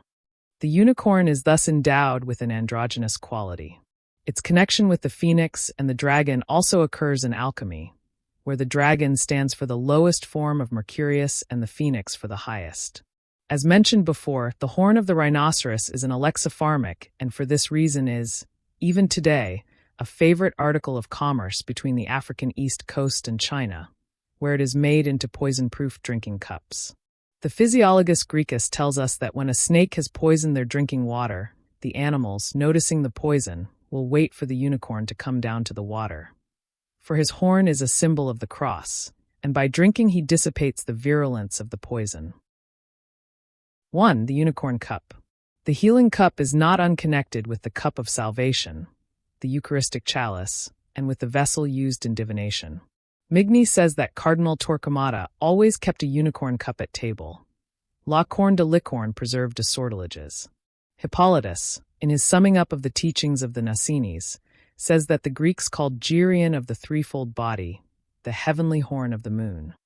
But Geryon was the Jordan, the masculo-feminine man in all things, by whom all things were made. In this connection Hippolytus mentions the cup of Joseph and Anacreon. The words, "without him was not anything made," refer to the world of forms, because this was created without his help through the 3rd and 4th members of the quaternity. For this is the cup from which the king, when he drinks, draws his omens. The Greeks likewise alluded to this secret in the Anacreontic verses. My tankard tells me, speaking in mute silence, what I must become. This alone sufficed for it to be known among men, namely the cup of Anacreon, which mutely declares the ineffable secret. For they say Anacreon's cup is dumb, yet Anacreon affirms that it tells him in mute language what he must become, that is, spiritual and not carnal, if he will hear the secret hidden in silence. And this secret is the water which Jesus, at that fair marriage, changed into wine. That was the great and true beginning of the miracles which Jesus wrought in Cana in Galilee, and thus he showed forth the kingdom of heaven. This beginning is the kingdom of heaven that lies within us as a treasure, like the leaven hidden in 3 measures of meal. We have seen that the heavenly horn of the moon is closely connected with the unicorn. Here it means not only Geryon of the threefold body and the Jordan, but the hermaphroditic man as well, who is identical with the Johannine logos. The third and fourth are water and earth. These two elements are thought of as forming the lower half of the world in the alchemical retort, and Hippolytus likens them to a cup, Kappa Delta Upsilon. This is the divining vessel of Joseph and Anacreon. The water stands for the content, and the earth for the container, i.e., the cup itself. The content is the water that Jesus changed into wine, and the water is also represented by the Jordan, which signifies the logos, thus bringing out the analogy with the chalice. Its content gives life and healing, like the cup in 4 Ezra 14, 39-40. Then I opened my mouth, and there was reached unto me a full cup, which was full as it were with water, but the color of it was like fire. And I took it and drank, and when I had drunk, my heart poured forth understanding. Wisdom grew in my breast, and my spirit retained its memory. The secret of the cup is also the secret of the horn, which in its turn contains the essence of the unicorn as bestower of strength, health, and life. The alchemists attribute the same qualities to their stone, calling it the carbuncle.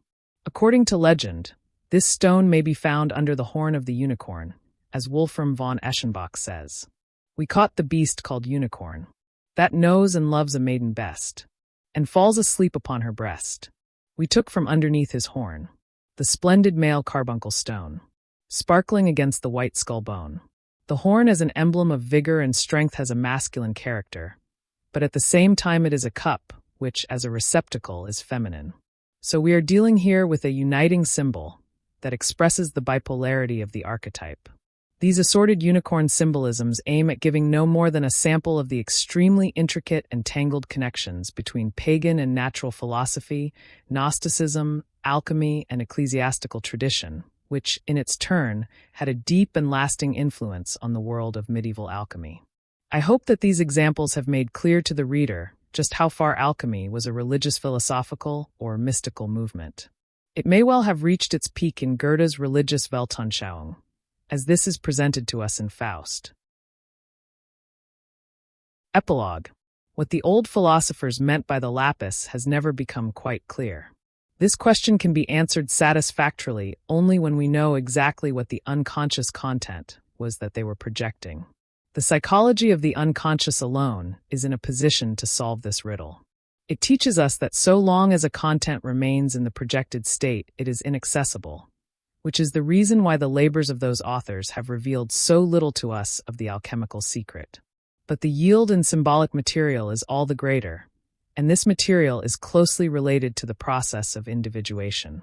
In dealing with alchemy, we must always consider what an important part this philosophy played in the Middle Ages, what a vast literature it left behind, and what a far-reaching effect it had on the spiritual life of the time. How far the claims of alchemy itself went in this direction is best shown by the Lapis-Christ Parallel, a fact which may explain, or excuse, my excursions into fields that seem to have nothing to do with alchemy. For the moment we embark upon the psychology of alchemical thought, we must take account of connections that seem, on the face of it, very remote from the historical material. But if we try to understand the phenomenon from inside, i.e., from the standpoint of the psyche, we can start from a central position where many lines converge, however far apart they may be in the external world. We are then confronted with the underlying human psyche which, unlike consciousness, hardly changes at all in the course of many centuries. Here, a truth that is 2,000 years old is still the truth today. In other words, it is still alive and active. Here, too, we find those fundamental psychic facts that remain unchanged for thousands of years and will still be unchanged thousands of years hence. From this point of view, the recent past and the present seem like episodes in a drama that began in the gray mists of antiquity and continues through the centuries into a remote future. This drama is an aurora consurgens, the dawning of consciousness in mankind. The alchemy of the classical epoch, from antiquity to about the middle of the 17th century, was, in essence, chemical research work into which there entered, by way of projection, an admixture of unconscious psychic material. For this reason, the psychological conditions necessary for the work are frequently stressed in the texts. The contents under consideration were those that lent themselves to projection upon the unknown chemical substance. Owing to the impersonal, purely objective nature of matter, it was the impersonal collective archetypes that were projected. First and foremost, as a parallel to the collective spiritual life of the times, the image of the spirit imprisoned in the darkness of the world. In other words, the state of relative unconsciousness in which man found himself, and which he felt to be painful and in need of redemption, was reflected in matter and accordingly dealt with in matter. Since the psychological condition of any unconscious content is one of potential reality, characterized by the polar opposites being and not being, it follows that the union of opposites must play a decisive role in the alchemical process. The result is something in the nature of a uniting symbol, and this usually has a numinous character. The projection of the Redeemer image, i.e., the correspondence between Christ and the lapis, is therefore almost a psychological necessity, as is the parallelism between the redeeming opus or officium divinum and the magisteri, with the essential difference that the Christian opus is an operary in honor of God the Redeemer undertaken by man who stands in need of redemption, while the alchemical opus is the labor of man the Redeemer in the cause of the divine world-soul slumbering and awaiting. Redemption in matter.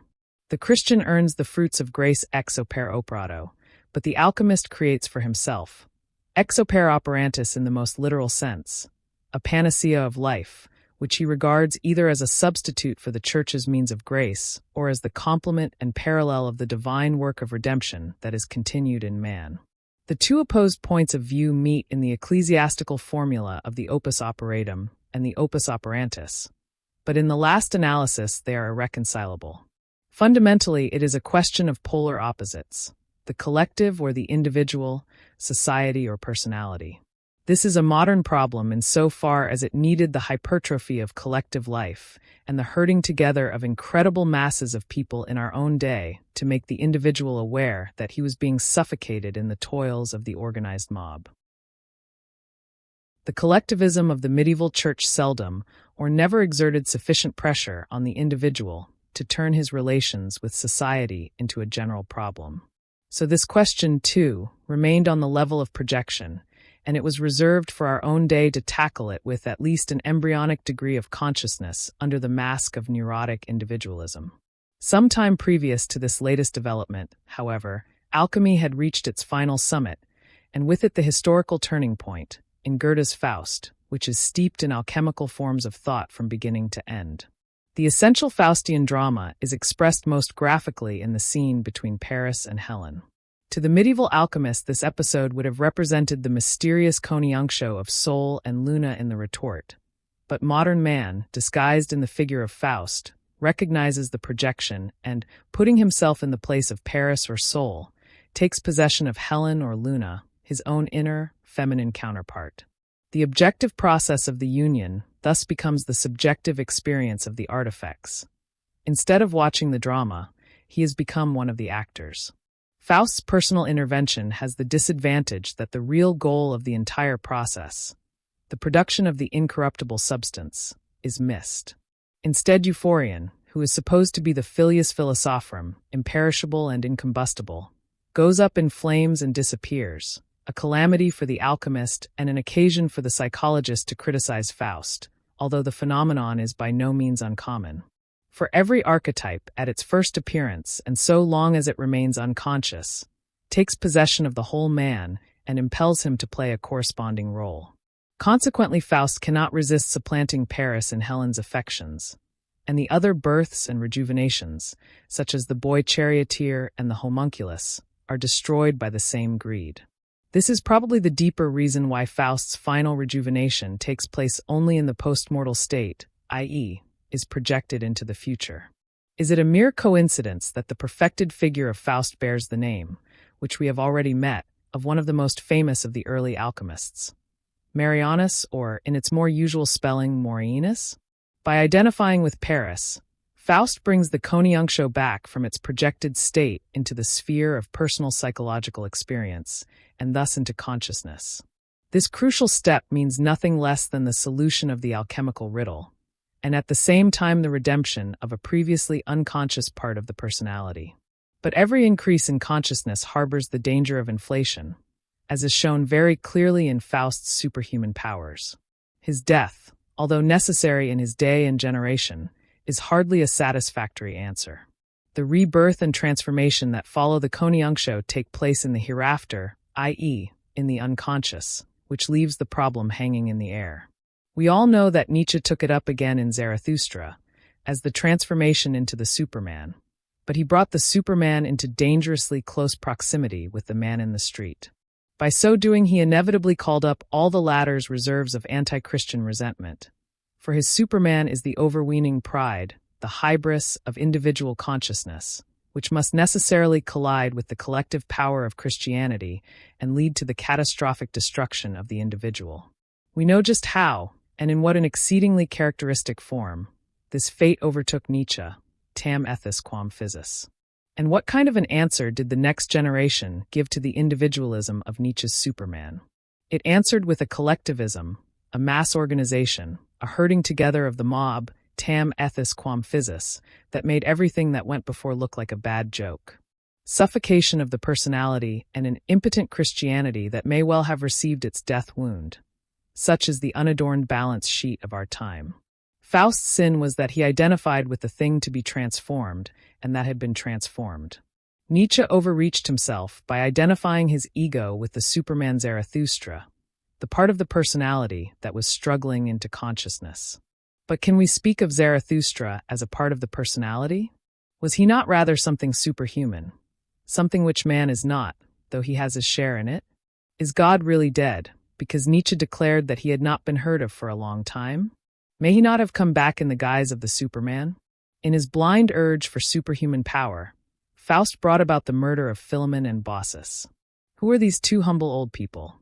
When the world had become godless and no longer offered a hospitable retreat to the divine strangers Jupiter and Mercury, it was Philemon and Baucis who received the superhuman guests. And when Baucis was about to sacrifice her last goose for them, the metamorphosis came to pass. The gods made themselves known, the humble cottage was changed into a temple, and the old couple became immortal servitors at the shrine. In a sense, the old alchemists were nearer to the central truth of the psyche than Faust when they strove to deliver the fiery spirit from the chemical elements, and treated the mystery as though it lay in the dark and silent womb of nature. It was still outside them.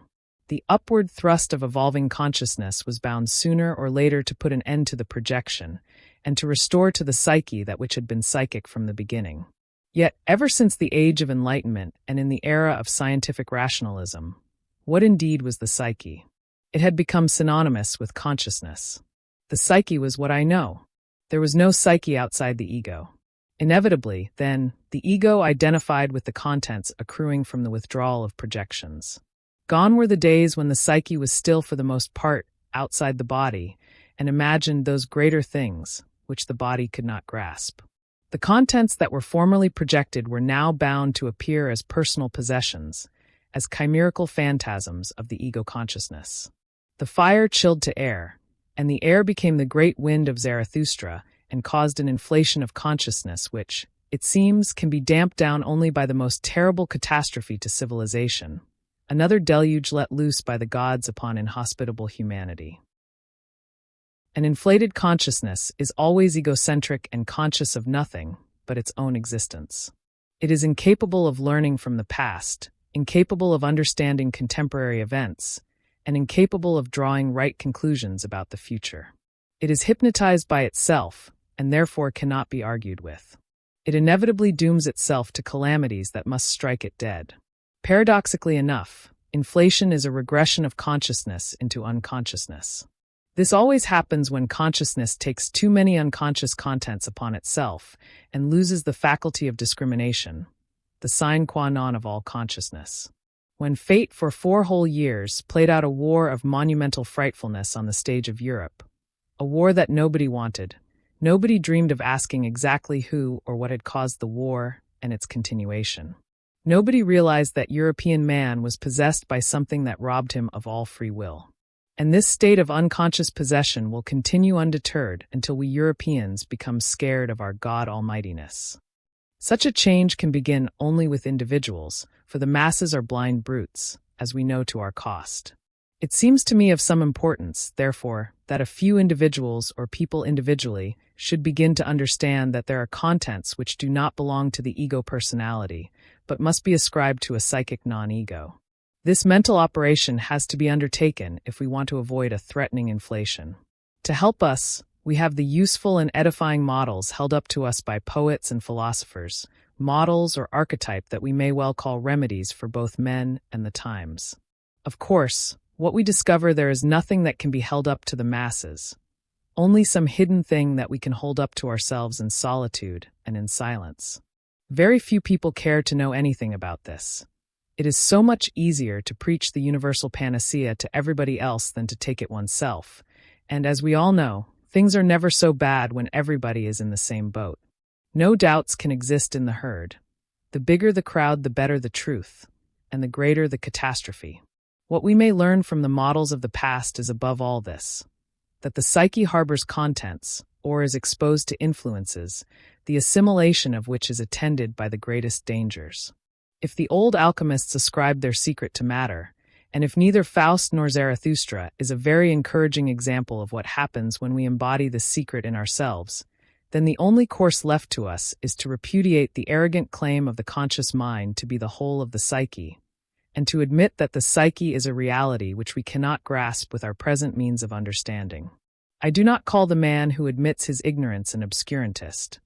I think it is much rather the man whose consciousness is not sufficiently developed for him to be aware of his ignorance. I hold the view that the alchemist's hope of conjuring out of matter the philosophical gold, or the panacea, or the wonderful stone, was only in part an illusion, an effective projection. For the rest, it corresponded to certain psychic facts that are of great importance in the psychology of the unconscious. As is shown by the texts and their symbolism, the alchemist projected what I have called the process of individuation into the phenomena of chemical change. A scientific term like individuation does not mean that we are dealing with something known and finally cleared up, on which there is no more to be said. It merely indicates an as yet very obscure field of research much in need of exploration. The centralizing processes in the unconscious that go to form the personality. We are dealing with life processes which, on account of their numinous character, have from time immemorial provided the strongest incentive for the formation of symbols. These processes are steeped in mystery. They pose riddles with which the human mind will long wrestle for a solution, and perhaps in vain. For, in the last analysis, it is exceedingly doubtful whether human reason is a suitable instrument for this purpose. Not for nothing did alchemy style itself an art, feeling, and rightly so, that it was concerned with creative processes that can be truly grasped only by experience, though intellect may give them a name. The alchemists themselves warned us, "Rumpite libros, any court of vestra rumpenter. Rend the books, lest your hearts be rent asunder." And this despite their insistence on study. Experience, not books, is what leads to understanding. In the foregoing study of dream symbols, I have shown how such an experience looks in reality. From this we can see more or less what happens when an earnest inquiry is turned upon the unknown regions of the soul. The forms which the experience takes in each individual may be infinite in their variations, but like the alchemical symbols, they are all variants of certain central types, and these occur universally.